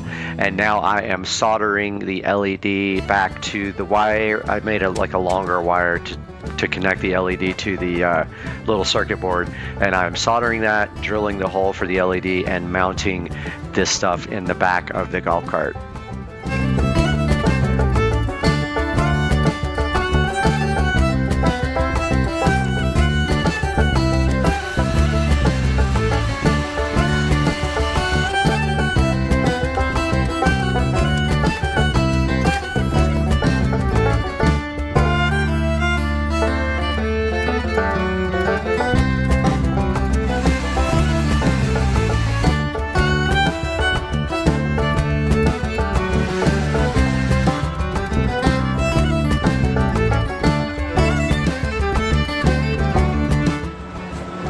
Alright, I'm going to install these bus bars now up front. One for positive, one for negative, so we have a place to actually run wiring.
I want you to go in that bag and find my wallet. Which one is it? It's the one that says bad motherfucker.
upon thee.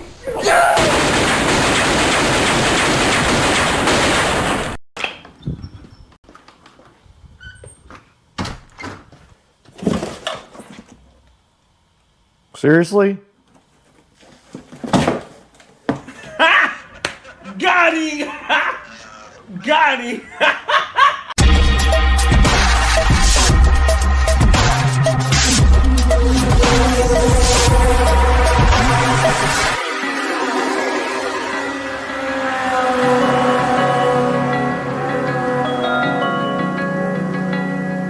Hey guys, welcome back. It is a Monday. And as you guys just saw, that box is completely broken. When I went to pick it up, everything fell out of the bottom. So it's a good way to start your Monday, right? But today we're gonna be replacing all my ancient yard lighting. I picked up these lights about a year ago and have not deployed them out into the yard. So we're gonna be doing that. We're gonna be reusing the old LED bulbs that are currently in the fixtures in the yard, but the yard fixtures are beat up and old and ancient technology. These are newer, nicer looking fixtures. So we're gonna go ahead and get that put in today. So that is our mission, if you choose to accept it with me. But first, we have to clean the yard up because we had some crazy wind in Jacksonville in the last couple of days, and we just need to kind of tidy up the yard a little bit before the yard people get here. So we'll start doing that first, and then we'll move on to installing these wonderful guys in the front yard. So hang out with me.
Here is the first light that we're going to be replacing. So what I want to do right now is take it out and see how I connected it. And it looks like, yeah, I used a quick connect on this. So I think I'm just going to connect the new lights the same way. Unfortunately, these are all taped up with old electrical tape. Going to be kind of a pain. And that one just came out anyway. Yeah, I'm gonna need to get some scissors to cut this with. Now these new lights did come with this Pierce type connector, which I'm not going to use. I might use it on one or two of them, but I'm not using it on this one, I don't think, because I haven't quite figured out how to operate them. And we are reusing the old bulbs. They are high intensity. I think they're G5s. And we're going to be trashing these old piece of crap bulbs. And now we'll cut off this old connector and splice the wire back.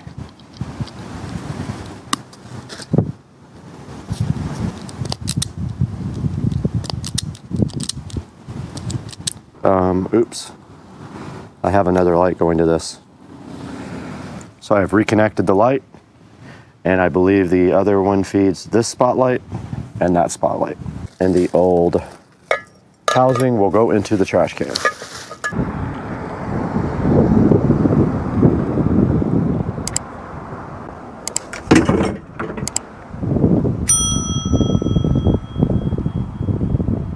I went ahead and powered the lights on, and that one is working fine. All I have to do is bury the wire so it's not visible under some mulch. And I will come back and do that in a little bit.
We have successfully replaced all of our front yard lighting with the brand new Westinghouse fixtures. That is how this one looks here on this side. We do have a plane coming overhead, sorry about that. And then in the garden here, this is the next one. And the next one there. And there, and if you guys do recall, when we replaced our mailbox, we also put one right in the center of the two plants here. And then moving to the middle of the yard, we already had one in the middle of these bushes, which is a different type. So we didn't have to replace that one. But coming to the front of the house, we have a fixture here, one there, one right there, one there, and then finally I did place one right over here to illuminate the pathway going to the gate and the backyard. So remember, we used our own, I think they're called G5 LED bulbs. They're like 7-watt bulbs, they're pretty bright. We did use the Westinghouse fixtures, and I can't remember where I picked those up. I really don't remember where I got them from, but I got a whole box of these, possibly off of eBay, but I don't remember. Really don't recall. We do have one single light left out of all of the lights, so we don't have enough to do the backyard. So I'll be looking for a set for the backyard pretty soon. And I hope you guys enjoyed this video, and you'll like and comment and subscribe, and we will see you for the next project, hopefully tomorrow. We absolutely 100% have a shoe fetish, and we are shooting this video in 8K 24p. Not sure if we're going to upload it in 8K, but we're going to find out. We're going to play around with editing and see if we can even edit at that high amount of data rate.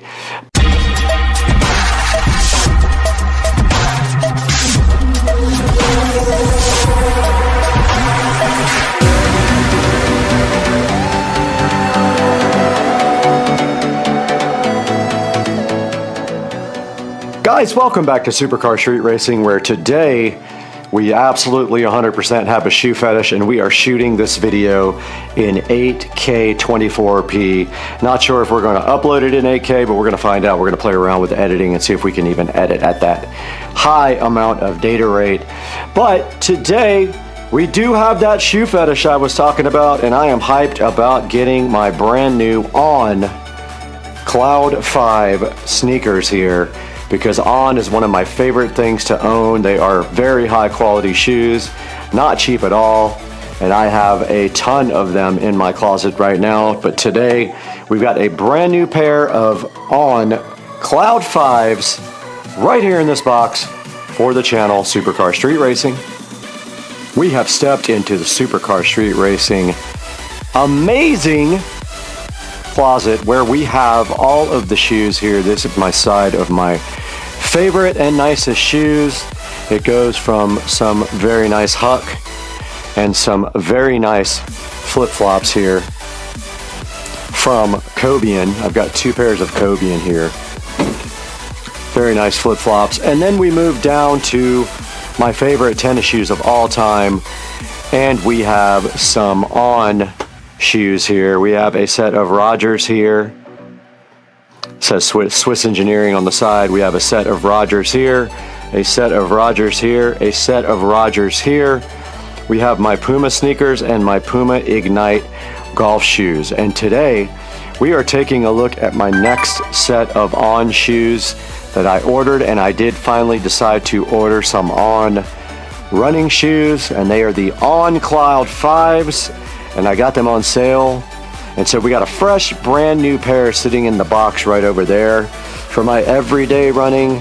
For example, on the treadmill, I do have my ASICs here. I will not be using the Cloud 5s to actually exercise. They are going to be just to floss in and walk around in public. And we will add them to this beautiful thing if we can find another place to put them. And let's go outside right here, right now, back to the box with the Cloud, and see what they look like coming right out of the packaging.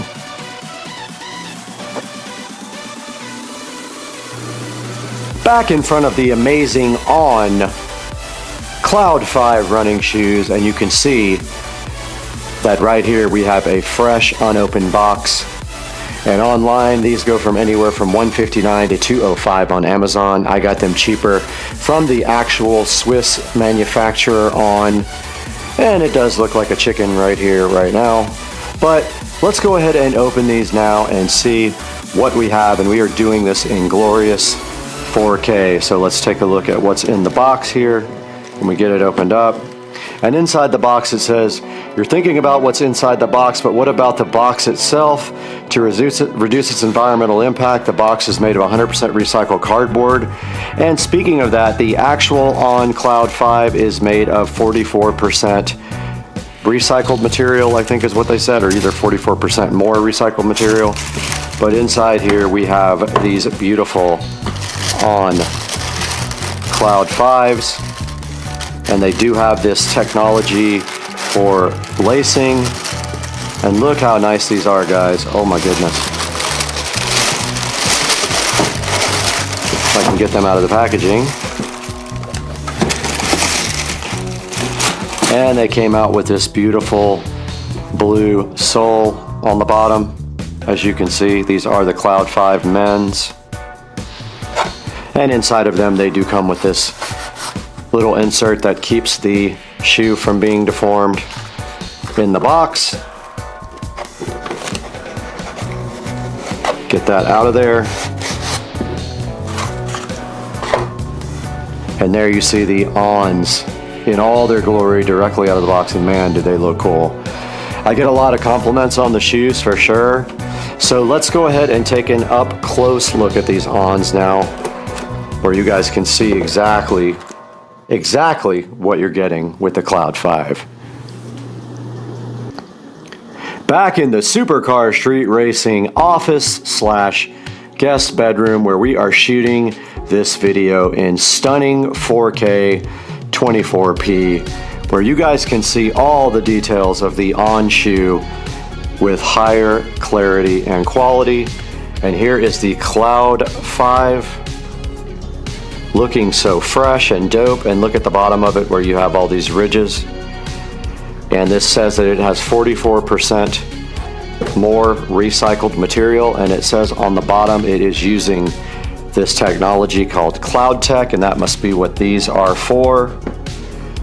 And if we look on the side of the box, we see that we did get the color Frost and Indigo, which I really dig, and we got the 9s.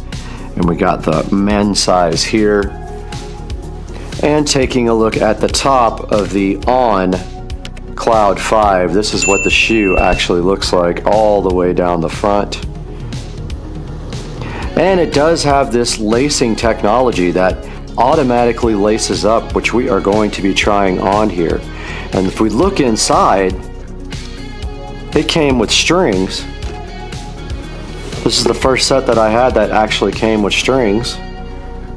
And then here's a look inside of the On Cloud shoe. And taking a look at the back here, this is what we get with the On Cloud in Frost and Indigo. And you gotta dig the Indigo. Really, really looks good. Really, really impressed by these shoes.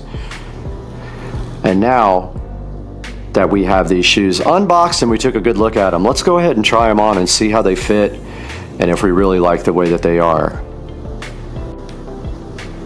Back here in stunning 8K 24p video, where we've got our On Cloud 5s and we're ready to try them on, but please do not worry about my terrible feet because I have bunions and they are visible. So putting these on, they do have the lacing technology. I don't know if I'm quite doing it right. And I don't know if I'm supposed to do something else with these.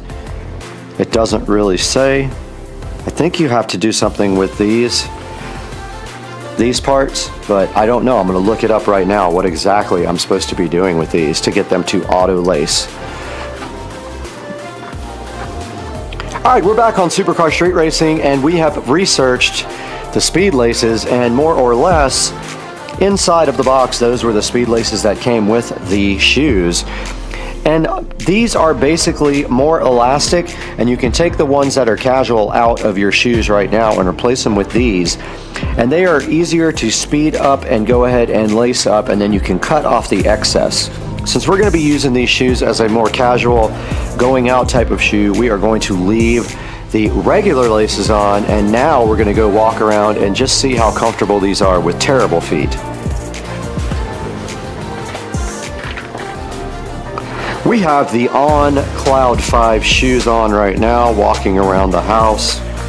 And I do have really strange feet. My feet are very flat, and I do have bunions.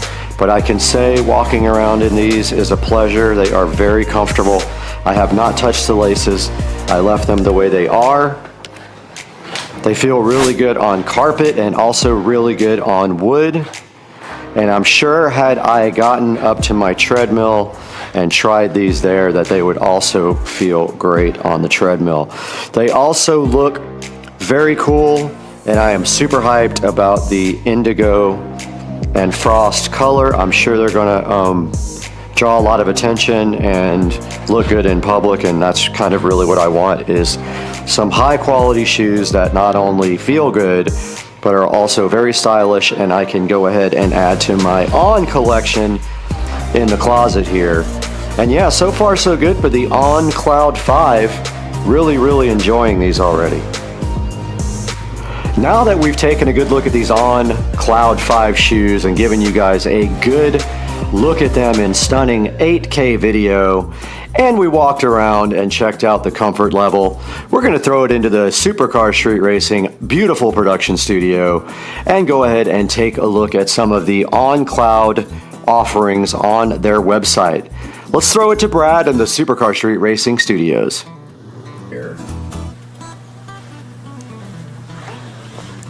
Welcome back, guys. We are here in the 4K production studio again, and actually making 8K videos today. What do you think about that?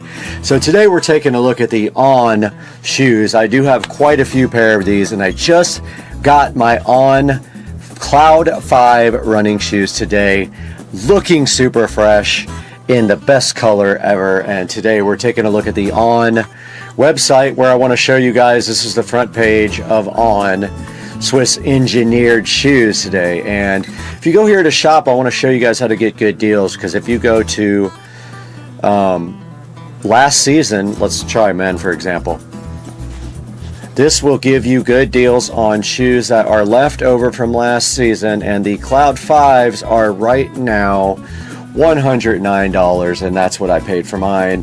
And then when you go in here, I want to show you guys exactly how to shop for these. Now, you have to click on your size first and a color, and if it's not available, it will tell you. So like, for example, these are the ones that I got. All right.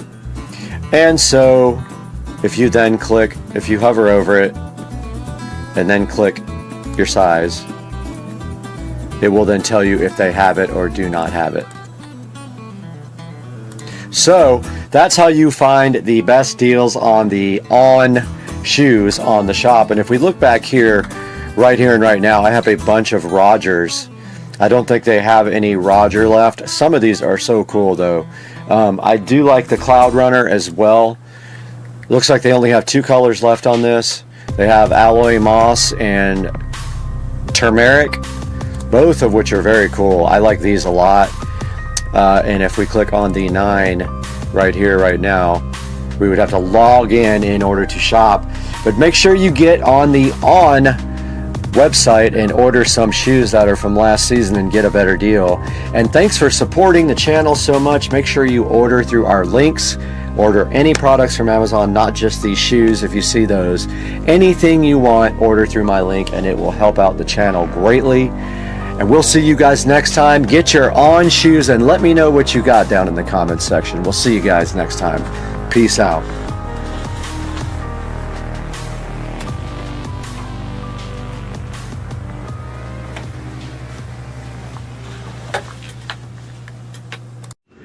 Guys, welcome back to Supercar Street Racing. We took a little vacation from you guys and went down to see the 8U Fort Caroline Regionals. There's another video about that, but meanwhile, it is raining in Florida today. thunderstorming once again, as it does every weekend, and today we're going to take a look at what's inside this absolutely huge box because it will not fit in the car. So let's get this opened up and check it out on Supercar Street Racing.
Wow.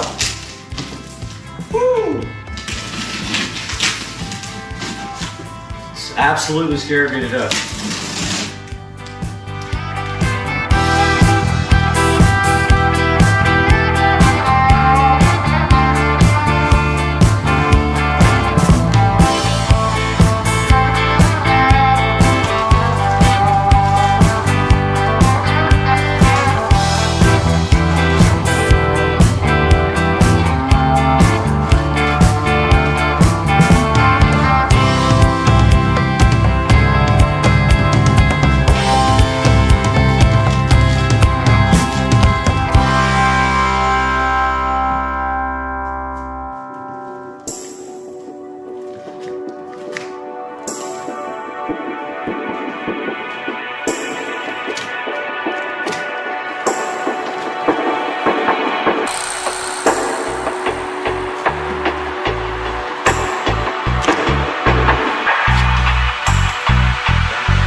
We're back here after unboxing this massive box from T Sport Line and all the messy I guess, cardboard shredded stuffing that's inside of this. Some still left in here. I do not want to do anything with this box yet, because if it doesn't fit, then I don't know how this will go back. This is a very expensive part. So let's go ahead and unveil the goodness that is inside with one hand, if possible.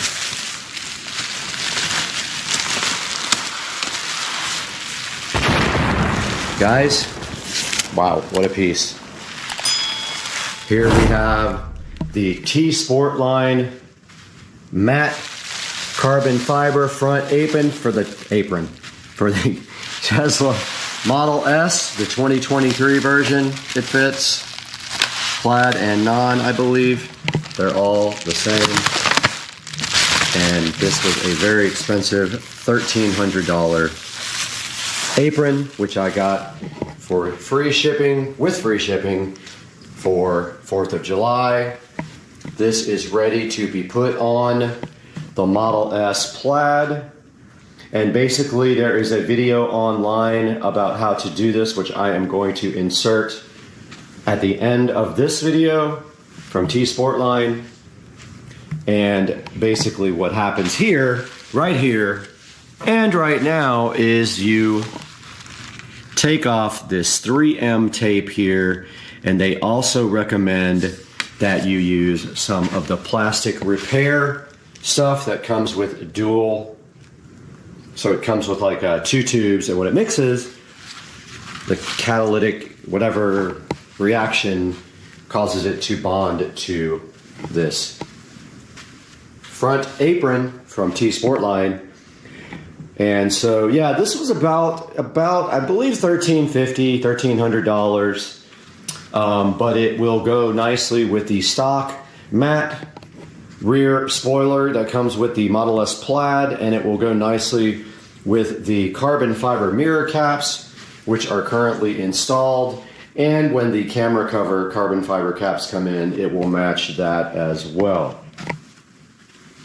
So what we need to do right here and right now is test fit this guy onto the front of the Model S Plaid. So let's get that going now.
We just took a quick second to get this carbon fiber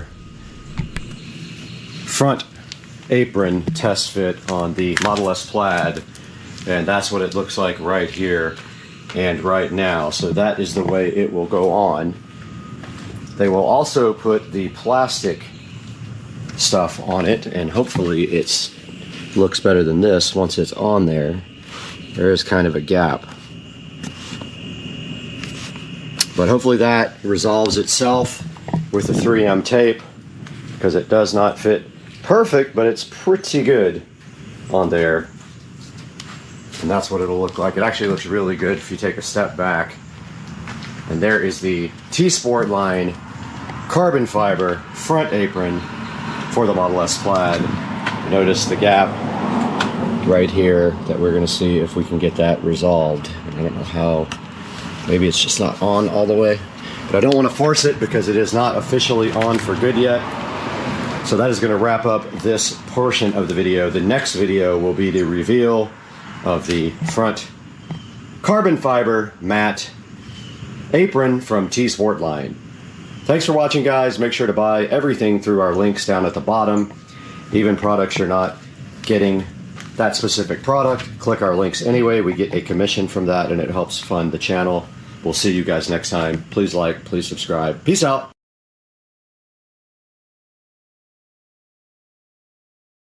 Hi Tesla fans, I'm Ellie with T-Sportline. Today I want to show you how to install our gloss carbon fiber front lower apron for a brand new Model S. We refer to these Model S as version 2.0. These are cars that were delivered after 2016 and onward.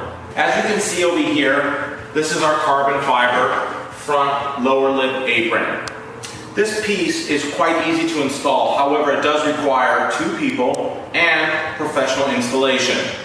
When the part arrives to you from us, it will already have 3M double-sided automotive tape applied. As soon as you get it, I would recommend that the installers do a test fit first on the bumper to make sure that they're comfortable on how it goes on, because once we apply the adhesive, you have a very short time frame and very small amount of margin of error during the installation. So right now I'm going to show you how we test fit.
We're getting ready to put in these really cool lights that my brother sent me. Okay, we're getting ready to start this project. We're starting on the corner where our power supply is. Now we're getting ready to get this awesome piece of equipment out.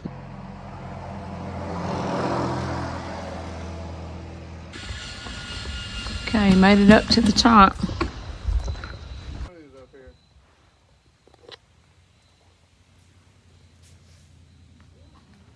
Hey everybody, we're getting ready to put in these really cool lights that my brother sent me. I've got my friend Joe here helping me. Beckett and Company, if anybody's interested or needs any lights put up, he's a great guy to call.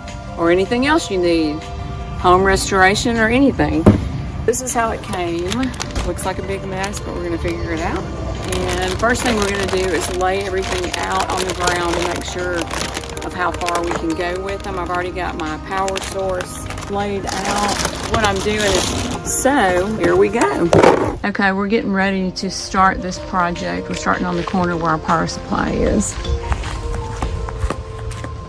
Here, here. Yeah, I think.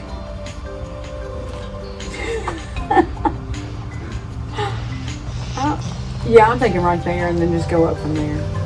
Okay. Or should, oh wait, no. Well, that's not going to really show up on the house, is it? Sure. Oh, yeah, I'm not.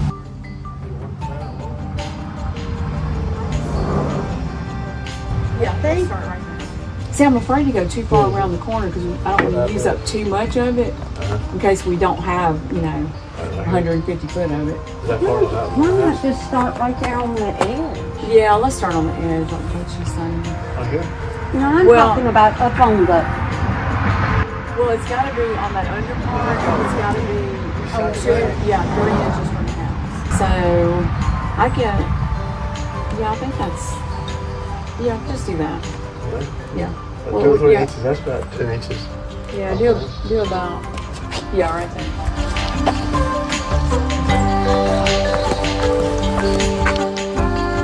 Okay, so we're getting started on our first light, putting it right in the corner by our power supply, and then we'll go from there. We're going to use screws on it. We did stick it up, it stayed, and we're going to reinforce it with a screw. So it's actually pretty easy. You don't have to buy any extra clamps or anything.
Now we're getting ready to get this awesome piece of equipment out. Not sure what you call it, but it's really cool.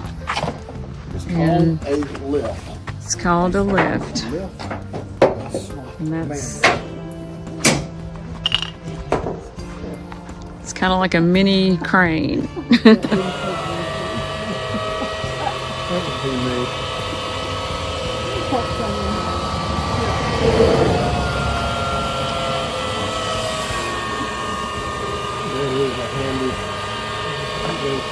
That is the coolest thing I've ever seen. I didn't realize it was going to be on this truck. I thought it was like something that you drove around in. That is super cool. Wow.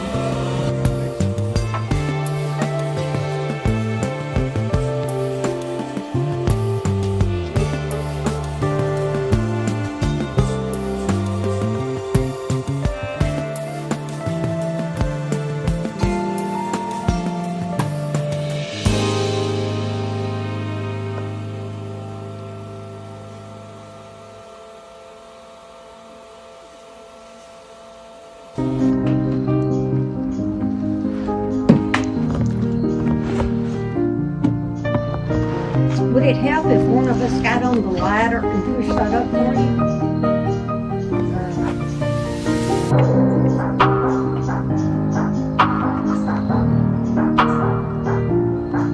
Screws going through.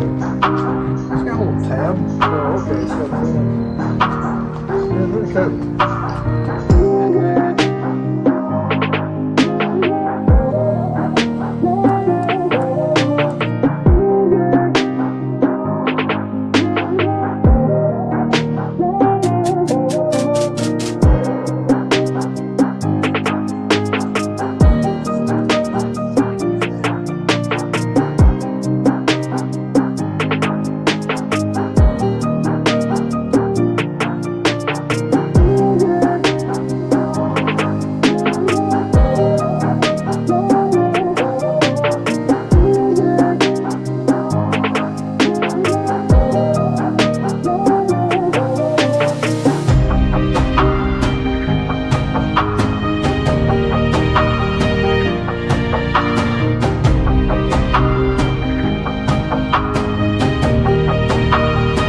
They're so tiny.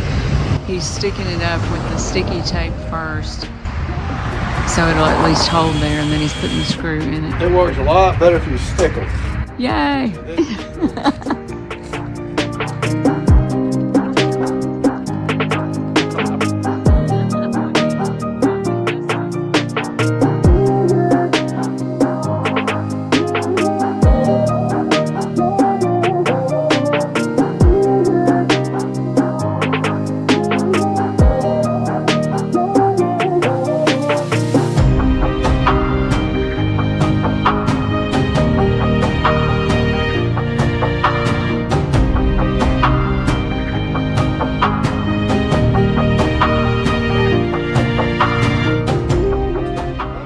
This is the best part of it all. Cal, I can go upstairs and hand them through the window. I can hand them through the window upstairs. You're only getting one more try. Throw it in the plant holder. In the window box. Oh no. Throw it in the window box. Oh no, now it busted open. It busted open. Okay, made it up to the top. Do you need your jacket?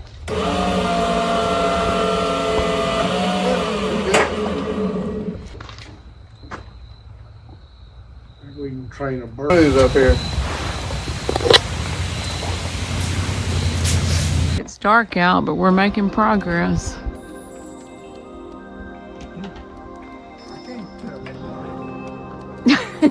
It's light where you are. What color would you like me to put on for you? Pick your poison.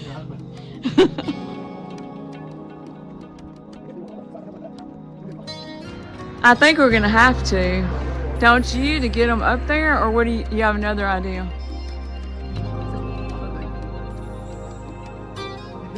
Oh, I see what you're saying.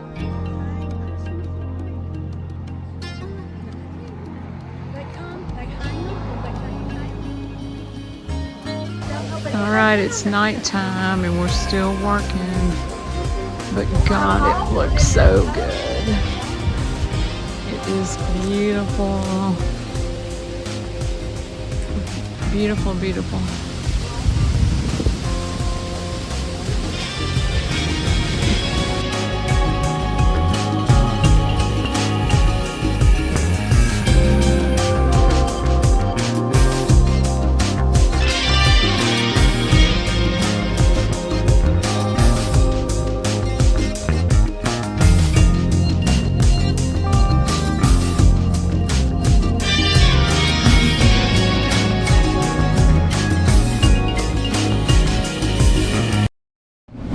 In the Supercar Street Racing kitchen, and today we have a project to clean the fence again. It is time to do it again. It needs to be done about once every 3 months. And you see we did break our ortho sprayer to mix up a combination of goodness to go and clean the fence. What we're gonna do is mix a tiny bit of Dawn and some cleaning vinegar, spray it on the fence, and then use a scrubbing brush to brush the fence off and then rinse it off, and that should do it. And so I have my ortho here ready to go, so let's get busy.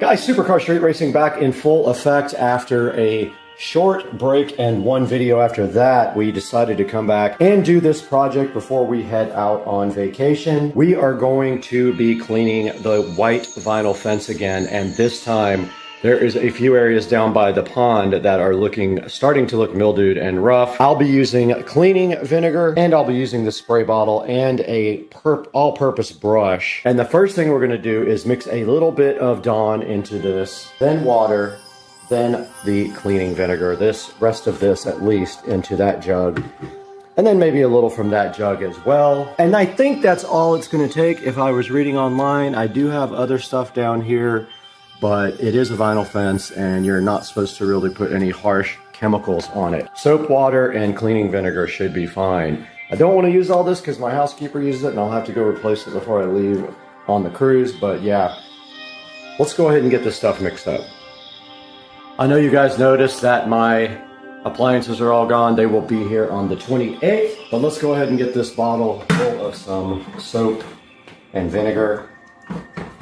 I am going to put very little soap because it will foam up a lot. And then I'm going to pour this vinegar in there.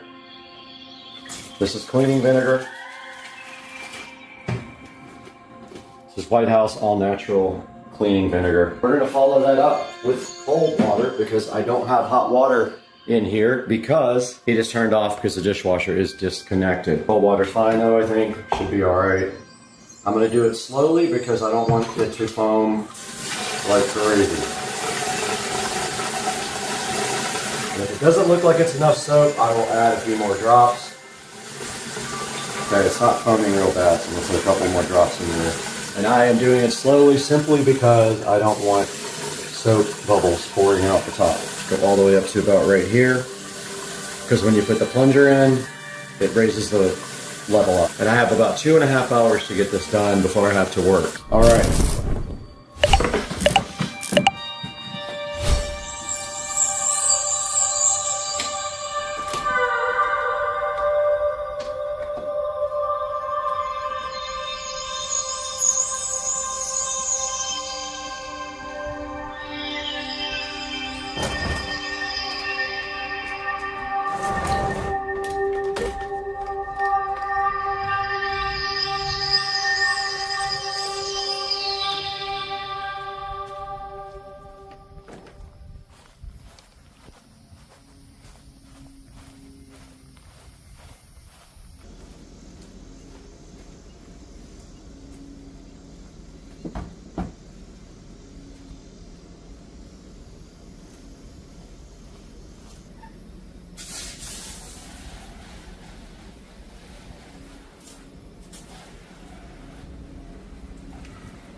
All right, we did get the entire fence cleaned except for the one around the pool equipment. That one is much newer, but it still needs to be cleaned. They all do every 3 or 4 months, and it is about a 2-hour job if you do it alone. And you can see the fence looks awesome, especially down here by the pond. It was really bad because it sits under trees and closer to the water and everything. But yeah, it came out awesome. The mixture really didn't help. It was just really soap and water. Probably would have done the same thing. But I hope you guys enjoyed the video, and I'm gonna jump in the pool.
Hey, welcome back everybody. Supercar Street Racing here with another review.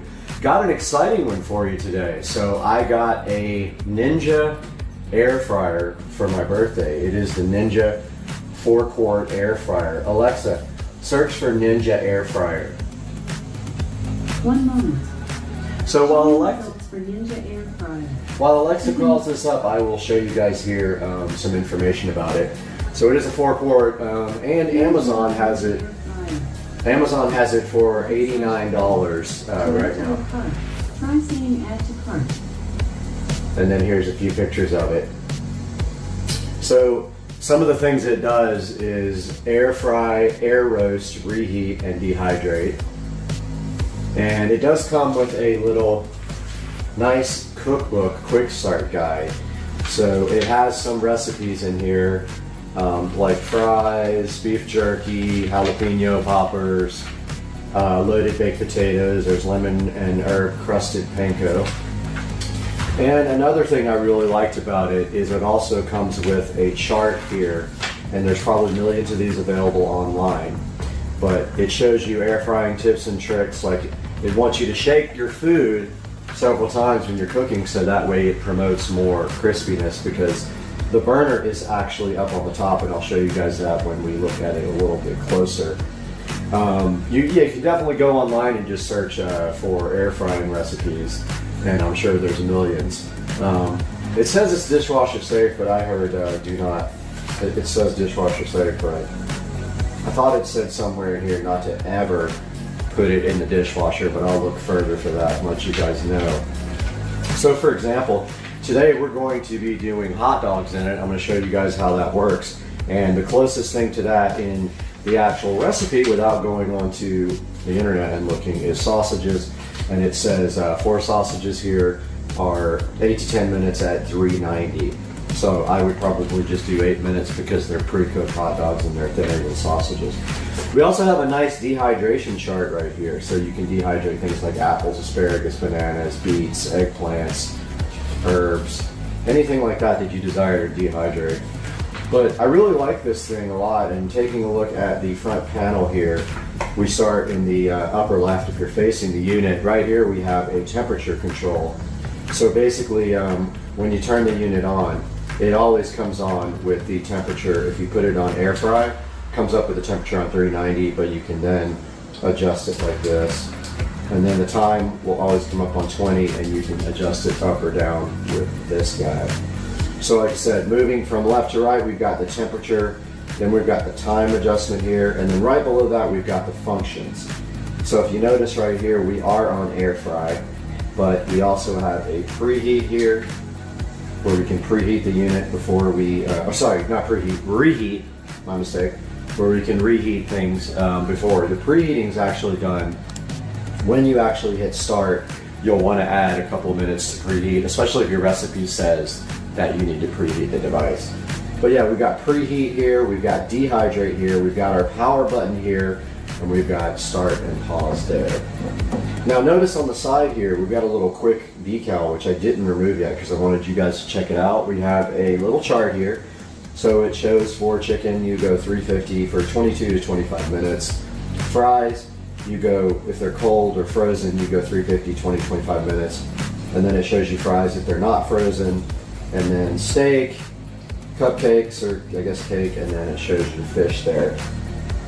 Now taking a deeper look at this unit here, the 4-quart Ninja air fryer. If we pull this thing open, it does have a basket right here that holds 4 quart, okay? So here's the inside of the basket, and if you see right here, this part here, and I guess they call this, I don't know what they call this part, but this comes right out for ease of cleaning, and also you can preload your food on here, and then you can just literally drop it like right into the basket here. And then this just slides right into the front of the unit like that. And yes, so when you're cooking, if you want to take the basket out, it's easy enough. You just leave it running, you pull the basket out, you can shake your food like this, and then you can stick the basket right back in, and it will continue to cook. And so now let's take a look at actually using this. So what we're going to do is we are going to make some bread hot dogs, so no buns, just bread. And we're going to cook the hot dogs first. We're going to add bread and cheese, and then we are going to melt the bread and cheese with the Ninja. So let's get on to doing that next. All right, welcome back, guys. So today we are going to be actually cooking some hot dogs in the 4-quart Ninja fryer. We have all of our ingredients here, and then if you like to drink, we have some wine right there as well for you for after we get done with your hot dogs. So we also have our wiener grabbers right here. Got our wiener grabbers. We got our plate, 2 slices of American cheese, our mustard, because you gotta have mustard and ketchup on a hot dog, and our turkey dogs. If you're trying to be healthy, obviously you want turkey and not full fat. And we're just gonna be doing this on bread today, so we're gonna show you guys how that works. So first things first, you wanna take out your air fryer basket here. Get your wieners out. Everybody get your wieners out. There's one. We're going to be doing 2 today. Second wiener. Throw that in the basket there. Reseal your hot dogs so they don't go bad. Take a look at the hot dogs inside the basket there. They can go just anywhere inside there. Go ahead and put that in. And in our guide here, the closest thing that we have on the air fry chart, let's see, let's go to air fry pork. So we got sausage, but that's probably for like the bigger sausages. So this says 8 to 10 minutes. We're gonna go ahead and go with 8 at 390. So let's push our power button, our air fry button. It's already at 390. We push our down arrow button to get to 8. And then we hit start. Now, while that is going, now this is a little bit of an idea of how loud it is. So it's pretty loud. I would say not super loud, but like medium sound level. While that's going for another 7 minutes, let's go ahead and get our bread ready and prep our dogs. So normally I would eat the end, but I won't make you guys watch that today. So I will skip the ends. So here we got just regular sandwich bread. Seal our bread back up with the little known technique, hack of spinning it and then tucking it. That should have been its own video probably, but the bread's all nice and sealed right there. Done with our wieners, so we can put those to the side. Now, take your cheese. Take your cheese slices, lay them on the bread.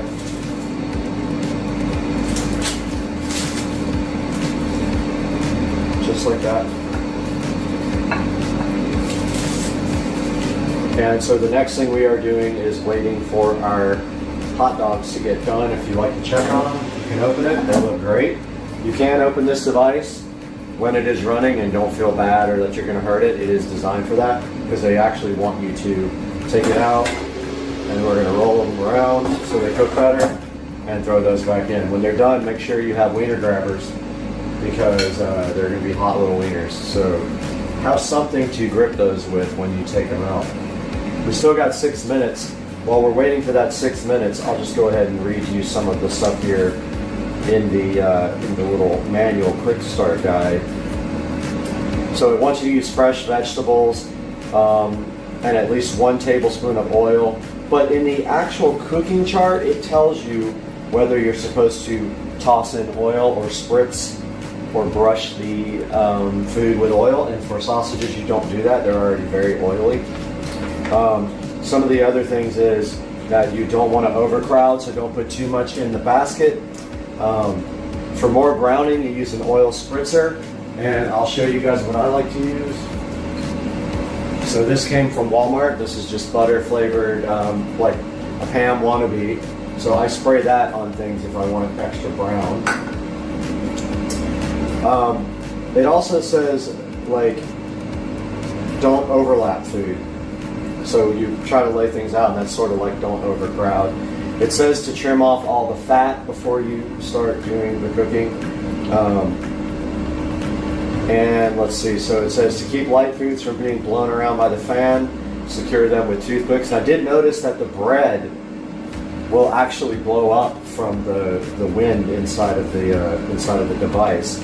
Like if you have the bread on top, like on a sandwich, it'll fly up. So these actually will be underneath the dogs, so I'm not too concerned about that. But one of the biggest things is you need to shake, shake, shake. So it says check food and shake basket frequently for even browning. So let's do that again. So I could tell that they're almost done actually.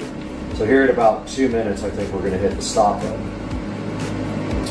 It says if you're cooking less food than the recipe calls for, remember to reduce the cook time. Well, that makes sense because you don't need that much cook time. So that's why we're about to check this one more time. Yep, these are done. Let's hit power. Let's give you a good idea of what these came out like. I don't know if you guys can actually see them right there, but here's what they look like after they came out.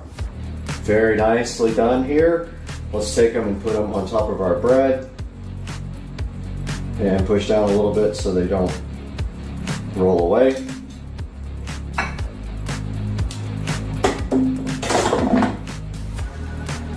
And that's perfect. So like I said, I will do the mustard and mayo after we toast the bread. So now to get this bread nice and toasty, we're just gonna go in there for like 1 minute. Now this part here can be a little bit weird because this thing's already hot, so be careful. So I'm gonna do one at a time for probably 30 seconds to a minute. I'm just gonna push it on, air fry, and start. So what we're doing now is melting the cheese and toasting our bread just a little bit.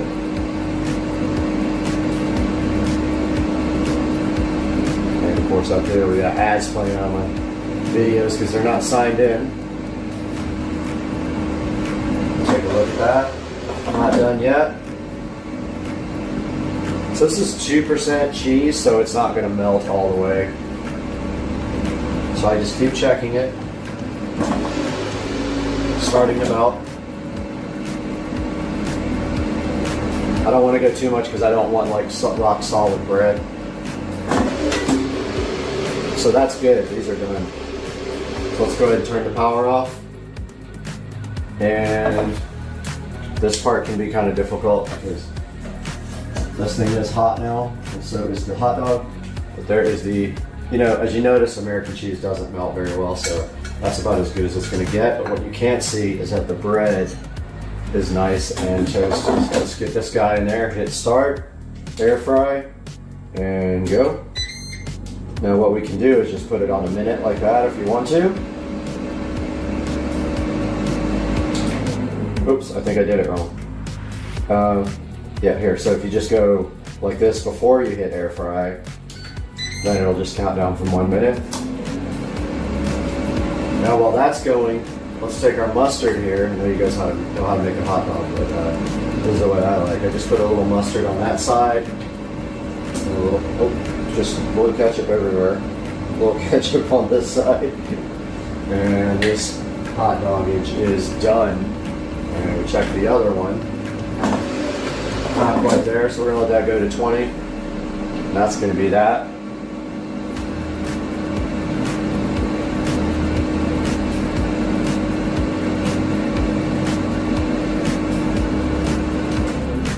All right, guys, so we got our other hot dog on a bun ready. The bread's nice and toasty.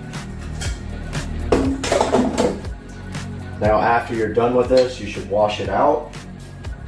You just want to, you don't even really need soap, but if you want to use soap, you can. It also says it's dishwasher safe, but I'm not 100% sure because I thought it said never use in a dishwasher somewhere. Hot dogs are done, but let me check the cleaning of this guy. See if it actually says.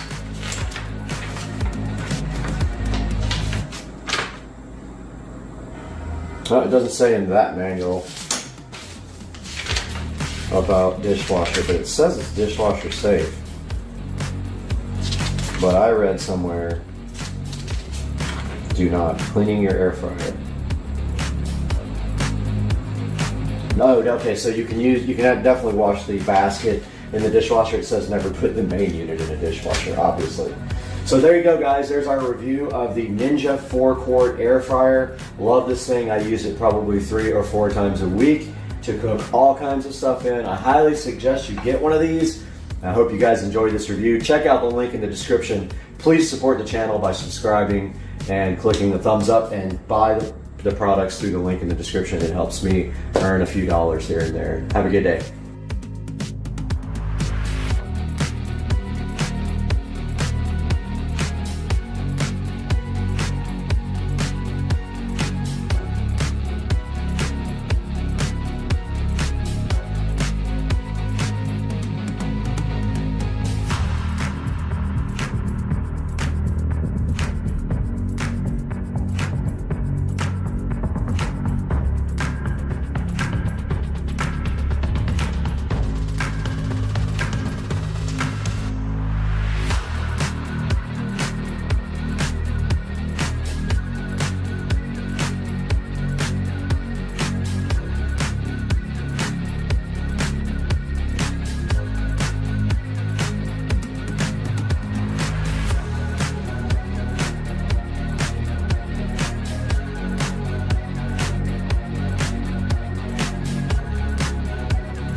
That smart mirror peel is so good. The peel satisfaction on the smart mirror is so good in your life. That peel sat on the smart mirror. We got the smart mirror and we got the peel satisfaction. We got the peel sat on the smart mirror. My sister donated this Jeep machine gun pimp with a duck float to Patricia because she has a Jeep. Yeah. And this thing is so cool. My sis